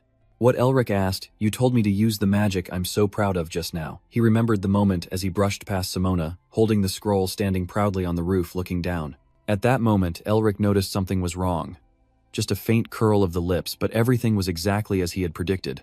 Immediately, Elric unleashed earth magic ice bullets whizzing out from his side. The remaining enemies were all defeated. He coldly announced, see. His face turned ghostly white, no blood left when he heard Elric's words, even your trump card is gone. Simona collapsed, muttering impossible, a joke, it must be a joke. Then he turned to Isabel, pleading, please miss, please listen to me if you let me live. I will definitely speak well of you to Mr. Powell, seeing you pick up the banana sword. He was sweating nervously. We only intended to scare you a little and then take you to him. I am the team leader of the Blue Wolf Squad, and I am sure he will listen to me. You interrupted Simona's apology with a graceful sword/blood splattering everywhere. Do not tarnish the reputation of the Powell family any further. Immediately his head fell with a crack, eyes, still wide open, dead without closing. Isabel slumped down, trembling as she apologized. I was too impulsive. The boy immediately crouched down to comfort her. It's okay. I was planning to hand him over to you. Are you hurt anywhere? Although shivering from the cold, she managed to respond, I'm fine, Eric. Worriedly, your body is probably in shock. Just wait a moment. Then he quickly used his spiritual energy to warm her up. Isabel softly called out, Eric, it's me. He immediately replied, I'm here. She hesitated and asked, can you spare a green wolf? Isabel recounted that she could never have imagined that the knights from the noble family had never wanted to be involved with someone as useless as her. Even if they respected Isabel, that respect was only because she was the daughter of the Blue Lion, nothing more. As for the Blue Wolves, they sometimes show kindness to Isabel, but mostly they don't. They always stare at her with cold, disdainful eyes. However, Isabel remembered when her father was imprisoned, he wondered why he was still alive, and Bao replied that it was because they wanted to send a message. Now those those green wolves, are afraid of her, Isabel boldly declares, telling her uncle that he will never become a green lion. Eric stood silently staring at her, but actually it's them who are afraid of him. At this moment, Isabel was filled with thoughts. If only I had power too. The endless thoughts echoed in her mind and her abilities. Isabel clenched her fists and silently made up her mind. I must grow stronger. Complaining won't help, she thought firmly, to gain power. I need to overcome my nature like this. Suddenly he gently asked, where will you go now? Isabel smiled. I will go to the Cap, Noi. My father is nurturing future plans there. Eric exclaimed in surprise, you want to expand your influence? She nodded. Yes, I will ask old acquaintances who once owed my father for help. You encourage her, and make a wise decision. No one dares to approach the Green Lion's territory. These words inadvertently touched Isabel's secret heart. Yes, because that is where the Green Lion is. She quietly looked at the person in front of her, but if her father didn't wake up, it would be a tough battle. If Eric helps us, maybe we stand a chance, but the lion must not get involved in the swamp estate. Isabel fell silent, and moreover, I have owed Eric too much already. I don't want to rely on him anymore. Now is the time to say goodbye. Suddenly, he took out a piece of paper and said, "Take this." She reached out to take it. "What is this? An important document." Eric calmly said, "I apologize for the abruptness, but I heard that the illness the Green Lion is suffering from seems similar to a blockage. I wonder if it can help in any way." You squint and smile, but that's the healing remedy. Isabel stares in shock, her eyes wide open, exclaiming in amazement, "What is that?" Then both quickly went to examine Ad's wounds. He frowned, trying to bear the pain, and looked at you with confusion. Eric raised his hand, a warm spell emanated gently, flowing through S's body to heal the accumulated injuries, and he introduced himself, causing Isabel to be stunned and to introduce herself. Eric calmly introduced himself as Eric Mobinger. His subsequent words surprised her, her eyes widened as a member of the Mobinger clan. Eric proudly raised his head and clearly stated his identity, the arcane aura of the Law King. Isabel gasped, the Law King aura, a gift bestowed upon Ewarden Mobinger, the Law Druid King, a blessing granted after his great victory over the demon race, symbolizing his shining bravery in battle. Though an aura is just an aura, his very name is enough to embody a regal symbol of glory, the Law Druid King. Are you curious and asking if the person's still unconscious in the Royal Magic Hospital? But I've heard that they are not, he interrupted. I can't explain everything, but I did suffer from an obstruction disease before, and now. Isabel looked panic-stricken at the paper in her hand. And now Eric calmly continued, "What you're holding is the medicine that cured me. The Green Lion's condition seems similar to this ailment, so it might help a bit." Your voice continues to echo, "Isn't it true that you want to repay Namsu's revenge, because it would be a pity if the Green Lion misses that moment?" She touched herself, her heart heavy, silent, and speechless. Suddenly, tears welled up, flowing down her cheeks, and Isabel whispered, "How could I possibly repay this kindness?" Eric gently caressed her head with a reassuring look. "It's okay." He shyly smiled and said that in the future, I will again ask her to reciprocate this kindness. The sunlight shone brightly over them, like a beacon of a new hopeful beginning. He gently looked at the girl in front of him, his eyes filled with affection. Tears streamed down her cheeks as Isabel looked at Eric with a peaceful and warm heart. Suddenly she blurted out, "Well, to repay a little of your kindness this time, I will be a little shy of Rick, no Eric." Isabel offered, "Would you like me to help you become a hero?" At the same time, in the ruined square filled with chaos and tension, one person hurriedly shouted, "Move aside for the patient," while another called out loudly, "Hey, come help out here." Mayapilo asked cautiously, "Is it okay to reveal my identity like this?" He answered nothing, only remaining silent, thinking that guy named Pao would do anything to find out who he is. Eric ponders that he has killed many of his blue wolves, so he must be an extreme sore loser. A sense of unease rises in his heart, plus his magic is very special. Once he overturns the academy, his identity will surely be exposed. It seems you understand Eric's feelings, so just prepare the act because it will be exposed anyway. In his mind, he thought about how his effort to pull out the Lamb Lion was a good step towards restoring the Dream Bingo clan in the future. Mefilo was unimpressed. Not only had he made a big splash, but he had also paved a solid path for the future. People thought he was only good at magic, but everyone's calculations turned out to be on point. A woman approached and softly asked, "Are you leaving now? Won't you stay a little longer?" The busy Eric replied, "No, I've caused everyone trouble for too long. It's time for me to return to my life." She expressed her gratitude, thanking you if it weren't for you, destroying those bad people we might have. Before she could finish her sentence, another voice suddenly spoke from behind, making him startle and turn around. "You've gone through so much already, I don't know how to repay you." Eric pouted and asked why your face looked so worried. "I already said I was just doing my duty." The man quickly introduced himself. "I, Chen, Knight of Queo, will never forget this kindness." You frown and complain bitterly. "I told you it's not necessary," Mefilo sighed. "This guy only does it for love in the future." Eric silently cries out in his heart, "Just use it already." Then he asked what he planned to do from now on, and Chen immediately replied, even though the wrongdoer was Powell. Well, it was ultimately the fault of the Well family. Chen expressed his resolve without hesitation, "So I am willing to support everyone here to the end, and then I will go to meet her lady." Mefilo smirked coldly. "So they want to win public favor, while hiding Powell Wells' major scandal." She seemed innocent, but was extremely cunning. Eric spoke in a low voice, uttering only one concise word: responsibility. His subsequent words made him fall silent, his gaze gradually turned cold as if he was contemplating something profound that was the responsibility of a noble. At this moment everyone had gathered to bid farewell to Eric. A person exclaimed, "Thank you, Your Excellency, the mage." A child looked at him with admiration, crying out, "As I grow up, I also want to become a wizard like you." The person next to me waves goodbye. "Please come again next time, thank you very much." Everyone is full of emotion and gratitude, waving goodbye. Mi-Fi is furious, blaming that damn monkey just making excuses. Eric walks slowly, his figure gradually disappearing into the bright sunlight. Eric mutters to himself, well then it's time to meet Din. Transition to the office of the director at USD University, where Din is so angry, he's speechless, pointing ahead and shouting loudly. I told you to get the excavation rights for me, even if the Narrister family tried to block the way. What the hell did you do? Raven stammered in fear. I'm sorry, Din snapped angrily, asking Narrister why did he dare to block the guide. I will never let him set foot in the academy again. The old man roared, we must do whatever it takes to win, even if it means buying the press or bribing officials. We have to find a way for me. Following the order, he left the door slammed shut, leaving Din sitting alone, frustrated.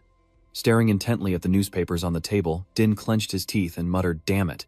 Immediately magic burst forth to burn the papers, and he sighed quietly, only 3 days until the election. For the principle, if I can't gain the right to excavate, I'm doomed. Soon they turned to ash as if they never existed. Now Din has gradually regained his composure, but inside he is still troubled. You don't know how long you've been standing there, do you? Please repeat what you just said. A twisted smile appeared at the corner of his mouth as he turned away, his eyes filled with suspicion. His voice continued to echo, so today he finally wants to cooperate. Elric has finally arrived at the capital, where the Greek palace, bustling streets, and dazzling lights fill the city. But beneath that splendor, events are waiting for him. This is not just a splendid capital, but also a place full of lurking dangers. Now Din said coldly, you plan to make me the headmaster. How do you intend to help me get promoted? The calm points reply that everything is ready, and I just need your approval. Have you made your final decision on cooperating with us yet? The old man questions, how can you do something? Even we can't manage. He impatiently said, since you don't trust us, it seems we no longer need to negotiate with you. Danae, with a dark, piercing gaze fixed on the opponent, you're not the only candidate for the rector position. Din hurriedly explained, I trust you, so what do you want? He calmly suggested, just support us. Our CSA, the provocations, isn't it much simpler than what you want to achieve? Headmaster, the old man pondered for a moment, and then replied softly, so that's it. The figure of the young man flickered uncertainly, excitedly, saying that's enough. His cold eyes gleamed with brutality, and he smiled contentedly. At the same time, whispers began to spread throughout the capital, and Kim asked in a low voice, have you heard? Chip responded in surprise, heard what? He hurriedly continued, don't you know that little city is the center? I heard that recently the Green Lion family caused a lot of chaos. Chip frowned, is it just because of the internal conflict? Well, the Lions using violence openly and not caring about ordinary people isn't exactly rare either. Kim whispers, you don't know yet this time, many people died and houses were burned down. He widened his eyes and exclaimed, that's so cruel. Kim excitedly continued, but then a wizard appeared and wiped out all those bastards. Chip was stunned, is there really such an amazing wizard? That's strange. Eric sat between the two, his limbs stiff and sweating like he'd been showered, and he eagerly continued according to rumors. That was a pretty handsome young man back then. I heard he's now called the hero of La Center. Felix's mother scoffed, we've only been hearing about him since we arrived in the capital. Those people really go crazy over these hero dreams. Eric chuckled softly and said, I'm just hungry after being in the capital for so long. Why are you talking like that? I already told her to keep this quiet, but she keeps causing a fuss. Do you want me to make you a hero? You're shocked and blurted out. She has intentions, her voice continues to ring, nothing better than having a heroic story to boost the public's goodwill. Isabel firmly assured me that this will help you. That reputation will benefit you greatly in the future. She smiled confidently, raising her thumb in a sign of commitment, and of course it will also help me establish a solid position to put pressure on my Uncle Powell. Back in the present, Eric wondered silently, will this help me? Is this really helping, young lady? The whispers and rumors continue to spread, leaving him speechless and stunned, and I heard that day he even saved that fragrance-free flower. San's lion girl has finally become a crown princess. Oh, I wonder if those two are dating. What will happen next? I heard the crown prince still likes her. What about the Western Star? Have you all heard about the hero of La Center? I heard that they are heading to the capital that day. I wonder who it will be. I've heard it's a disgrace to a prestigious wizard family. Eric silently sighed. They're turning a hero's story into a love story. He quickly got up and left, secretly praising her for being truly skilled at sensing the right moment and setting the stage. Whether it's heroic deeds or romantic stories, it all helps to boost her reputation. Eric muttered to himself that he should find another place to eat. He relaxed his muscles without worry, unaware of a figure watching him intently from behind. Eric thought to himself that it would be great if he could rise to the occasion like Isabel to rebuild the family. He wondered if she had reached a safe place yet. He turned back to Kay and called out, "Wake up, Mi-Fi, let's go somewhere else." Before he could finish his sentence, the man charged straight at Eric. He was stunned, his heart pounding. The attack was coming. The magic flared up brightly, stunning everyone and causing chaos. What's going on? On the other side, a sinister voice asked, has a fight broken out? Someone exclaims in surprise, "No way is that Powell guy really daring to cause trouble in the capital of you." Then he shouts everyone back off. In the smoky, gloomy village, the man threw a punch directly at you. Eric ducked down and looked up, his heart tightening. It's that mana smell. His eyes cold, his voice rising, "Stop avoiding." Looking at the opponent's fist, Eric said in a cold voice, "It's been a while, hasn't it? It seems you've been pushing things a bit too far for fun." The angry man yelled, "Do you know how many terrible things I've gone through because of you? If you still have a conscience, you should have gone to the capital and gotten punched at least once." He gritted his teeth, his voice filled with hatred. "Do you not think so, you damn traitorous bastard?" His face was swollen with veins from the anger, shouting out, "That guy, this man is the third son of the Narister family, the one who punishes Eric for his ingratitude. I beg, Narister." Suddenly, a loud shout rang out. "Oh my God, look who's there. You raise your hand to stop him, my wonderful, adorable friend, please," he yelled angrily. "Damn you, you bastard outside," someone shouted in shock. "What's going on?" And the person next to him tried to calm him down. "It's just friends greeting each other." Then they sat down at a table in the corner, begging each other please after having to wipe the ass of a guy like you. "What can I still rely on from someone whose morals are beyond saving like you?" Fifi quickly appears. "I like this guy of yours." Eric took off his jacket. "If you can't fix things anymore, why don't you pee beer on me and take a break tomorrow? You're already established and still leeching off me." "Sorry, but this is the last time, you damn bastard." "And what's your relationship with the Green Lion's daughter?" The kid hurriedly explained. "It's fine. And these guys aren't the type of relationship like that." He waved and called the waiter. "It's fine, put it on my bill. I won't be easily fooled." He pointed at the menu. "We want a glass of iced tea, an O'Neef beer, a caprice oil, spaghetti, and some bacon." Although he is smiling friendly on his face, inside, Eric is cursing himself. That bastard has probably sensed his different mana aura but didn't ask anything. He's likely waiting for Eric to reveal it himself, so Eric is surprised and asks why he looks so serious. It doesn't seem like him at all. "Please man, that's enough, can't you stop already?" He agrees with the chicken, he's right. He points at the food, urges him, "The food's ready, eat before it gets cold." "You're showing off then?" You act surprised and say you don't know why lately everyone keeps calling you handsome. "Just a heads up, I haven't been paid back for that punch yet," Eric said seriously. "By the way, besides, that is the play we're preparing exactly as you instructed it. Are you sure it's okay? What if you lose everything because of this? Please gently shake the glass of water and speak softly. Don't worry, there are only two things that matter to me: sending that barracks bastard to hell for trying to kill me, and the powerful rebirth of the dreaming Bingog clan. I declare that I will make both happen at the same time." "All right," he nods slightly. "I will continue preparing what you asked for." Suddenly he remembers something, his face turning pale, and now they are all extremely troubled because of it. He hurriedly looks around in panic. "Damn it must be that your witch family has also heard about those rumors." Eric casually asks, "Which that sorceress?" "Don't be afraid," trembling all over. "Yeah, that's right, after hearing the rumor that damn guy must have gone crazy for sure." A wave of worry filled his heart. "Our plan will fall apart." The scene shifts to a large, ominous house, shrouded in darkness, creating an atmosphere of silence and mystery. At this moment, hurried footsteps. Echo, has the promotion order been sent to the academy? Already. Hanabi nervously reports, "Yes, transferred to Dean Barracks at the Elemental Magic Institute." "I can't believe he let this happen. Get ready to go to this hospital." She snapped sharply and turned back to Hanabi, quickly reporting to me, "There was nothing in the newspapers yesterday, except excitement over that monster. But now everything has changed," and he hesitantly replied, "Why are all the newspapers writing it like this?" Hanabi gently flips through the pages. Dean Barracks, who received the promotion order, has regained his wings. The suspension of the Academy's principal appointment, the Narister family's statement on the promotion, and the expected pressure on the Heisegram family. Ta Exa remained silent. Even if the Heisegram family put pressure on us, Father wouldn't overlook that. "So, what about the request?" the young noble mumbled. The young master didn't have any specific response. She was so furious. "What's with that?" Ta Exa frowned angrily after hinting about it being your friend or something. "Now that guy is silent, yeah." The magic quickly flared around Ta Exa's body. "I will change our destination a bit." Hanabi, frightened, dodged away. "Strange." She continued, "Don't you understand yet?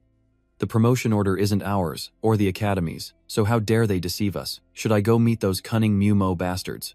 The principal of Usden Academy may seem like a regular head of a magic school, but the position holds great significance and power. Not only is it on par with a marquis, but this title also carries immense influence in academia and politics, comparable to the Master of Heisegram Tower, the Supreme of the Magic Empire, Knights, and many other titles.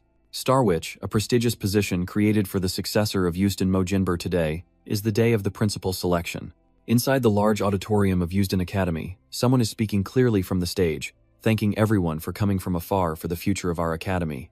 I wear a noble and grateful smile as I express that, as you all know, discovering the lair of the Jade Dragon may not happen again, and I, Barracks, am present at this historic moment. Just as I confidently declare that if you choose me, I will establish a system to allow us to continue uncovering extraordinary things like this. Then someone from afar, full of disgust, shouted that the academy was already in their hands and that the other candidates hadn't even arrived yet, while things had already started. That person was none other than Sin, but at this moment he was a bit worried, gritting his teeth and wondering if Eric could do this on his own. As he reached this point, he couldn't help but recall his conversation with you, Eric, noting that Director Barracks's approval rate is far exceeding expectations. I know you have a detailed plan, but the supporters bought with money won't be effective with them. While Sin was still speaking, Eric suddenly smiled mysteriously and said, "Suit yourself. They can do whatever they want." When Sin's memories ended, Lazuli stepped forward to congratulate Din, saying it was a great speech, Principal. Hearing him, the old man happily burst into laughter. "I haven't even been chosen yet, so why are you praising me like that? I will follow CS's wishes even if you don't act like this, so don't worry." Saying that, he quickly excused himself. "The other candidates are giving speeches, so let's talk later." Lazuli also didn't stay long and said, "Then I will trust you." As soon as he left, Din revealed his true boastful face, muttering in his mind, "That's right. I who will become the principal. I have nothing to worry about. I didn't even intend to help you from the start, my heart full of contempt. Mockery. I will soon stand shoulder to shoulder with the owner of the Hexagram Tower. Why would I help a group without any foundation like our CS?"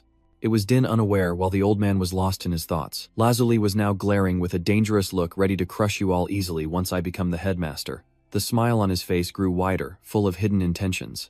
Returning to Sin as soon as the host announced, he immediately fell into thought. The speeches of the 7 candidates had ended, the voting would begin soon, so please be seated. Looking into the empty space before him, he quietly called out Eric. The spot he's looking at is the empty chair in the middle. Just then a sudden sound rang out from somewhere, and Sin was a bit surprised when he saw something. Over by the stands, a familiar figure marchingly steps in. Seeing her red hair, the heads of the noble families are a bit surprised. "Sister, why are you here?" At this moment, an elderly lord quickly responded, questioning me, "Do you not know where this is, lady of the Nerester family? This is not just Hexagram's trading camp." She boldly retorted without a hint of fear, "Why do you think I don't know? I know very well, because I am here representing the Nerester family head. I believe I am the rightful one. I sit straight in the second position and confidently respond, fully aware of what is about to happen." Seeing her expression, Sin from above suddenly felt nervous and internally exclaimed in panic, "Does she know something? No way, what does she see?" To avoid making things more noisy, the host Revan quickly spoke up to calm them. "Please pay attention. I want to announce the voting before the selection begins. I suggest everyone sit down and remain silent. You should have received the magic stone, and you can check the candidate's information using this stone. And among the 7 candidates, the results will be announced once everyone has voted." As soon as he finished speaking, Din, full of excitement and anticipation, muttered to himself, "I've been waiting for this day. My promise can get anyone involved with the academy to pay attention and even offer me a chance to cooperate with the Magic Tower, and the royal family and I have already negotiated with all the selection representatives, so everything is settled." And based on the actions of the selectors, Din was completely certain it was decided. After the voting period, Revan also spoke up. "Now I will announce the results excluding the votes from the Binger Dreamer family, who weren't present. The one with the most votes is..." Just as Din, with no expectation in his mind, called out my name, and Revan was about to give the answer, he desired suddenly a voice interrupted and blocked him. Suddenly, a mysterious person in a black cloak appeared from nowhere. Seeing them, the entire audience erupted into noise. What's going on? They all looked here with suspicion and questioned who dared to defy the sacred selection ceremony. Only I from afar seem to know who that person is, breathing out a wave of pleasure. Not just her, but it seems everyone knows the way to dance. Step forward, Eric. What you just declared also reveals your identity, the head of the Dreambinger clan, Eric Dreambinger. With each word he uttered, Din's body involuntarily broke out in a cold sweat, standing as a radiant rule and a representative of the selection. Eric took off his hat and cape, smiling confidently and saying, "I am here to exercise my small but important voting right." After your introduction, the entire hall started to get noisy, Eric. Other nobles exclaimed in shock, ashamed of the noble magic family. They were confused and bewildered, asking what was happening. Isn't he supposed to be in a coma? And of course, Revan is also surprised with a steady voice calling your name, Eric. Then flashes of light kept flickering from both sides as you calmly walked straight towards Revan. The reporters kept snapping pictures of Eric non-stop, and he seemed satisfied with the reaction, faintly smiling. At that moment, Dean, who thought he had secured victory, was panicking and sweating profusely, wondering how that bastard managed to get here. What's going on? Since the other nobles haven't reacted yet, the other students already started protesting against intern Eric. How dare an ordinary intern cause trouble at the principal selection ceremony?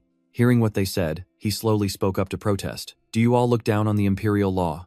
At this moment, I am no longer an intern at the academy." When the black cloak disappears, Eric, in his elegant attire, declares, but as a representative of the empire and the selection process.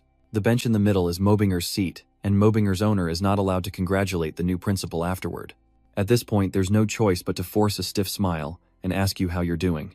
Although I am pleased that Lord Mobinger's health has improved, I wonder why you acted this way after the election had ended. While the old man was still talking confidently, the election was already over, and the announcement was made. Eric swiftly interrupted and challenged the USDN Academy's selection process around 2-2. You look at Revan with a tense expression, suspecting the candidate was chosen before the end of the selection ceremony. As you speak, Eric marches straight ahead. The election could be restarted if the majority agree. Seeing your action, his eyes slightly narrowed and his eyebrows furrowed deeply. Eric smoothly passed by. Revan patted him on the shoulder and said, "I am the Light Empress Eric Mobinger." Based on what you said, everyone seemed to hold their breath in tense silence, revealing that Principal Barrack was not qualified as a candidate due to suspicions that he had been planted with important documents and had a conspiracy to assassinate the Count of Enlightenment. In the silent space of the hall, he calmly responded, as if he didn't understand the seriousness of what just happened. "Can you prove that I am a criminal?" He calmly retorted, stating that, "Since you are participating in the election as a representative of the prestigious magic family, we must follow the procedures you mentioned." Then the crazy one immediately signaled to the others to ask our beloved voting members. He looked toward the High Council with a hint of suspicion and asked, did everyone hear Eric's unsubstantiated words, Lord Mobinger? Although outwardly he tried to appear calm inside, Eric Mobinger was now extremely agitated. He seemed to have something to hide, but no matter what he did, the outcome would not change. Go and observe the calm and confident state of the council members and think to yourself, who dares to touch me, kid? I will show you what true politics really is. So you're in such a hurry. It's not too late to decide after hearing what I have to say. Hearing your words, the old man chuckled and replied, hesitant to keep spouting such insults during the sacred election. But just as Din was about to finish speaking, suddenly his voice echoed from somewhere, causing him to freeze in place. Are you really saying there's a dragon's nest there?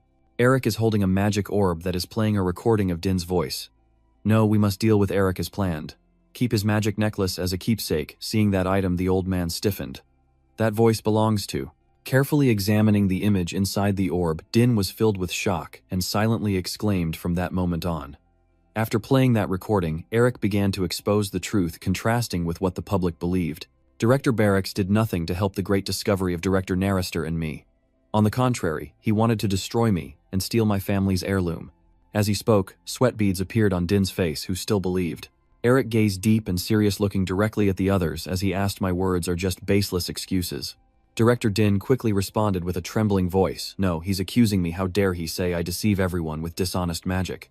Hearing that, Eric felt amused and said, how could I deceive him, I, who am a 7th Circle mage? At this point, Din was a bit skeptical and stopped being hostile, wondering if I belonged to the 8th Circle of magic. At the same time, the spectators watching had started to murmur and discuss loudly, yes, how could a fraudulent spell ever deceive everyone here? And a patient afflicted with a sealing curse being of the 8th Circle would be even more ludicrous. They seem to doubt what they've heard and speculate, so did the director really try to destroy the Starlight formula? And of course, Din is now extremely panicked. That crystal ball is what I gave to Revan when I ordered him to kill that guy in the hideout, so how did he keep it? At that moment, as the old man was confused, a hiccuping sound suddenly interrupted him. He looked toward the shadow where the sound came from and scolded, you bastard. At that time, Revan tried to suppress his hiccups and reminded him, right now the voting council members are having an important discussion. Please remain silent. As he finishes speaking, Din secretly curses in his heart, damn, Revan, how dare you betray me? Rewinding the moment of happiness between Sin and Elric in the restaurant, he resting his chin on his hand, with a contemplative look, revealing that yes, we caught a suspect wandering around the hospital last night. It's Revan. Hearing this from him, Elric was surprised, really. I bet that bastard Barrett ordered him to do something again, how cruel. I gently shook my head and said, no, this time it seems like he has something to say. He said he has something to give you, and will wait until you wake up. And upon hearing this somewhat surprising reply, Elric hesitated for a moment, and asked if it was true. The reason for Revan's actions back then at the school was because a loud, aggressive voice shouted loudly, trying to take it away even if it meant using the press or bribing high officials. That voice was Director Din, whose entire head was throbbing with veins as he pointed and ordered to find a way out. His furious roar terrified Revan into fleeing, but Din showed no signs of stopping and kept shouting non-stop. Those bastards keep bothering me, including that useless Revan, damn it. His constant sneering words keep echoing, making Revan grind his teeth in anger until his whole body trembles. And when he could no longer bear it, he charged out of there in one go, and that moment helped Elric's plan come together. He smiled happily and raised his hand as if greeting someone. Luckily, Revan was holding a piece of evidence, which of course was enough to justify killing Barracks, but this made things easier. And the person he was waving at was Revan, who was briefly surprised and waved back, without realizing that Elric was a bit puzzled by his own action. But why did Revan ask to end the conversation and keep it as a backup? Maybe saving him in the hideout is enough. Not stopping there, he continued to accuse Din of more crimes. This isn't all according to the law. The ownership of the dungeon lair, like a den of the lineages, was seen first by the team, but Barrack's chief took control of its exploitation without my consent. Hearing more about your crimes, the old man's eyes widened in horror, as he was not only sentenced for conspiracy to assassinate the brightest star of the Empire, but also tried to seize the Mobinger family heirloom and the rights to exploit the lair. After listing all of Din's crimes, Elric turned to the council members and made his proposal.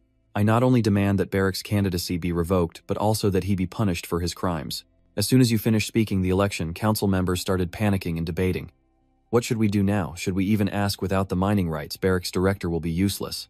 At this moment, the oldest man in the council hesitantly asked his question, but Elric, I can sense mana emanating from him. Has he recovered from his seal? Hearing this from the old man, others realized the issue and joined in. I also heard that he was in a coma, but he seems fine. There was even a hint of someone asking Tarza, the representative of the Nerester family, if he knew anything, wondering what was really going on. In response to them, she remained completely unfazed. I don't know, the person connected to the Mobinger representative is my younger brother, and that doesn't really matter, right? Although the symptoms are clearly evident, Din still refused to give up, still trying to counter. I am certain that the crystal ball has been manipulated. I'm sure that when I analyze it, the truth will come out. He grits his teeth, desperately trying to salvage the situation. Damn it, if this keeps up, I'll lose the dean's chair along with my head. I've already begged the council for help. Just as he's panicking, suddenly a strange sound from somewhere draws his attention. Din looked at the couple in front of him with confusion. How could Lazuli be standing next to Sin? Only then did the old man suddenly realize the issue. As Lazuli's action of putting on glasses revealed his true identity, Din stammered that Bastard is none other than their comrade, Sin's accomplices. Once again, returning to the restaurant scene, Sin helplessly expressed, after all, they are really struggling because of that. He dismisses it with a joke about playing with Barrett, and Eric quickly retorts, are you calling me cunning? And that bastard CS is no such bad. After the curtain falls on that performance, Din looks at Eric's triumphant grin, with fierce anger and resentment, wondering if he planned everything from the start and why Barrett would let such a bastard deceive him. Immediately after, Eric turned around and looked at the election council, startling them. The esteemed members seemed to have everything settled. He stroked his hair, and with a mischievous smile like the sun, declared we can hold a rerun of the election, anyone interested in buying the position of principal. After a while, the new election results were announced, and the new winner was standing on the podium thanking everyone for entrusting me with the noble position of principal of USDN Academy. At this moment, from Murphy's position, the head of the Mobinger family, he couldn't hide his disgust, and shook his head speechless, surprised that someone could deceive so blatantly, whether they are daring or simply gone. Eric chuckled confidently and replied, if not for times like this, how would I get my share? I need to postpone the Academy's patrol and my scholarship. You don't know anything. After his words, he continued to ask Han curiously, and also, are you really planning to leave that human like that? He looked very embarrassed. Eric, apparently catching on to who he was referring to, exclaimed, is that the fake bald guy? And it seems that the person being mentioned also heard your mocking laughter, causing him to halt his steps briefly. Eric noticed Dean's reaction and realized something quickly, saying, I'm sorry, did you receive my radio transmission? I didn't mean to send it to you, sorry about that. You still belong to the 7th Circle, even with a bald head. You've always been able to hear my radio transmitter, that's great, but why don't you say anything? You can use the radio communication, right? Despite your endless chatter, Dean just looks at you silently with a fierce gaze and, well, maybe just hearing it already means you're talented. I understand you didn't hear it because of your skill, huh? Until Eric's teasing comments became unbearable, it got to him because he had no hair right, and that pushed Dean to his limit, and he immediately cast a lightning spell towards the boy. Dean roared fiercely, unleashing his power at full strength. You little brat, how dare you mock me? Seeing this, everyone in the audience shouted in panic, what's going on, Director Barrack? They panic and scream as they run away. And Dean the director seems to be so consumed by hatred that he wears a smug smile on his face. Die. Faced with this dangerous situation, Eric remained calm and softly smiled at the lightning bolt above him, which then struck directly down, causing a deafening explosion. Eric calmly gazed at the lightning bolt, a gentle smile forming on his lips. Then he used his marked hand to cast magic. Immediately, a magical circle, resembling interlocking ice blocks, appeared, catching Dean's strike as it struck the main support. Facing the blinding light ahead, the spectators became enraged. They gasped in amazement, unable to believe it.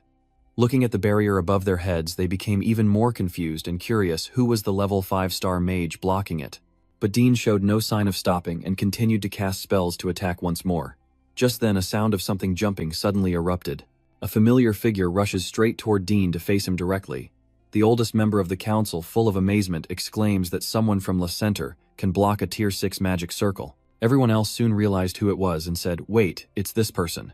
They looked at Eric with awe as he landed on the ground, and exclaimed in amazement that he was the worthless scion of the magic clan. How could a cripple like him use magic?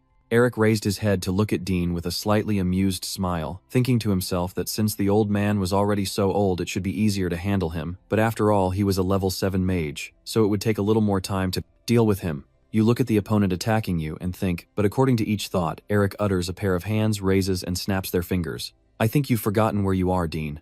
Immediately, a column of fire appears out of nowhere, blocking Dean's attack and the position in front of Eric. Seeing the dazzling flames before him, Eric confidently asserted that if this old man kept acting so annoying, someone would eventually end him from within that blinding fire. Following that gigantic wing, Tasha confidently steps forward. To everyone's amazement, the Phoenix is a mythical firebird. Seeing her, Eric's youngest level 7 mage boots titan capable of summoning the Phoenix. While you were lost in your thoughts, Tasha seemed to sense your gaze and slightly glanced over. "I don't know if Sister Tasha is involved in this, but the battle is about to begin now." "I suspect it." A powerful voice loudly declared that any of his actions would be considered terrorism and punished.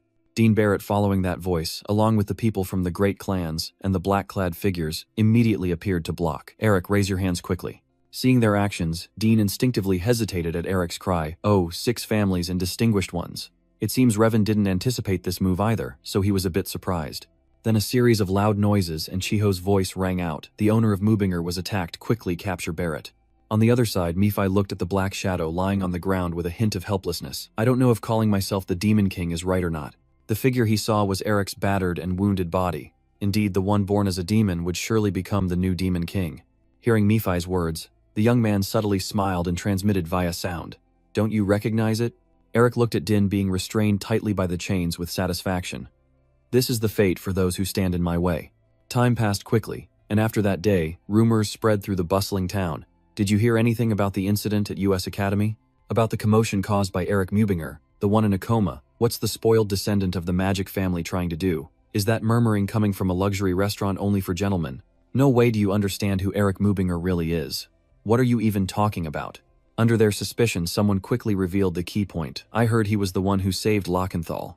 Din Barrett was expelled from the academy, then arrested and charged with murder, and he was constantly bombarded by reporters asking about this. As for Eric Mubinger, the grandson of U.S. Den Mubinger, a wizard defending the Demon King, the battered hands from that day faintly radiated residual dark energy visible in their eyes. They simply couldn't understand how he could cure illnesses believed to be incurable.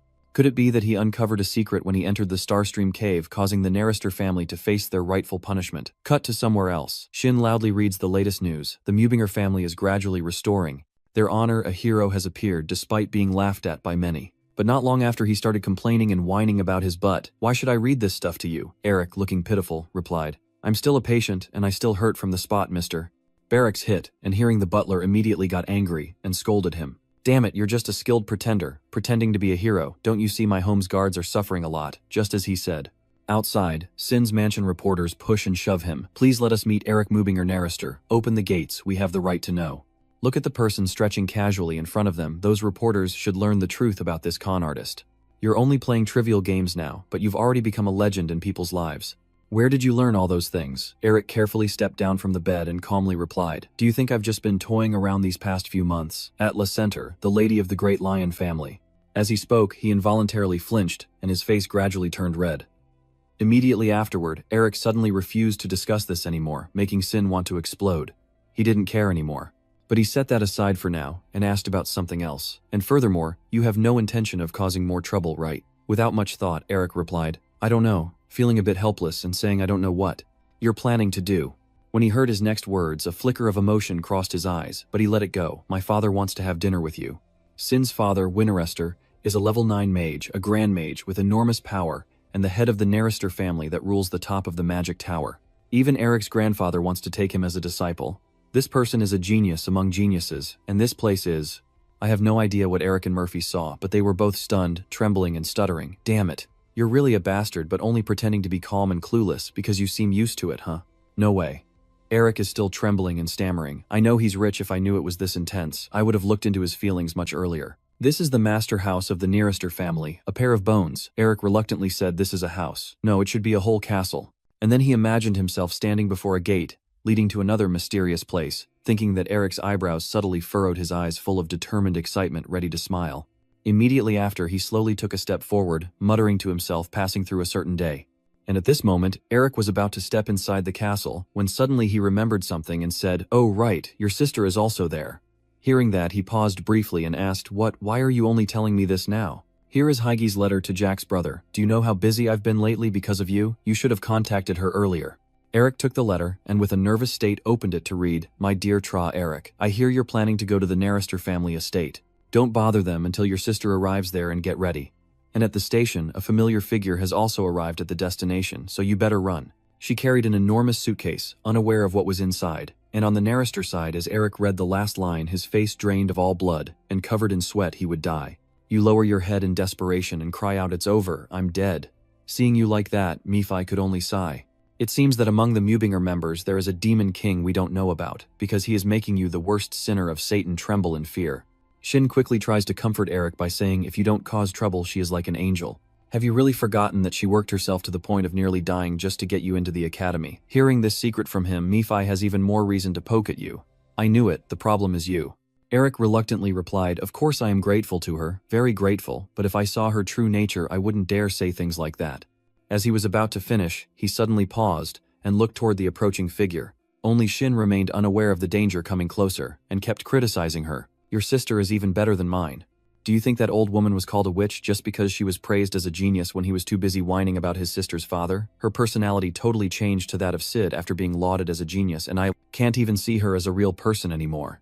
Then Tasa unexpectedly moved closer with a friendly smile and said, "I believe I told you I would give you a beating a long time ago, right?" Listening to her voice, Shin's eyes suddenly showed fear. "If you really wanted to be beaten that badly, you should have just told me." And then after the sound of something breaking, Tasa became the guide. Eric gratefully thanked her for helping with the principal election. Immediately after, he turned to mock Shin grow up and pouted as he argued back, "I don't want to hear those words from you."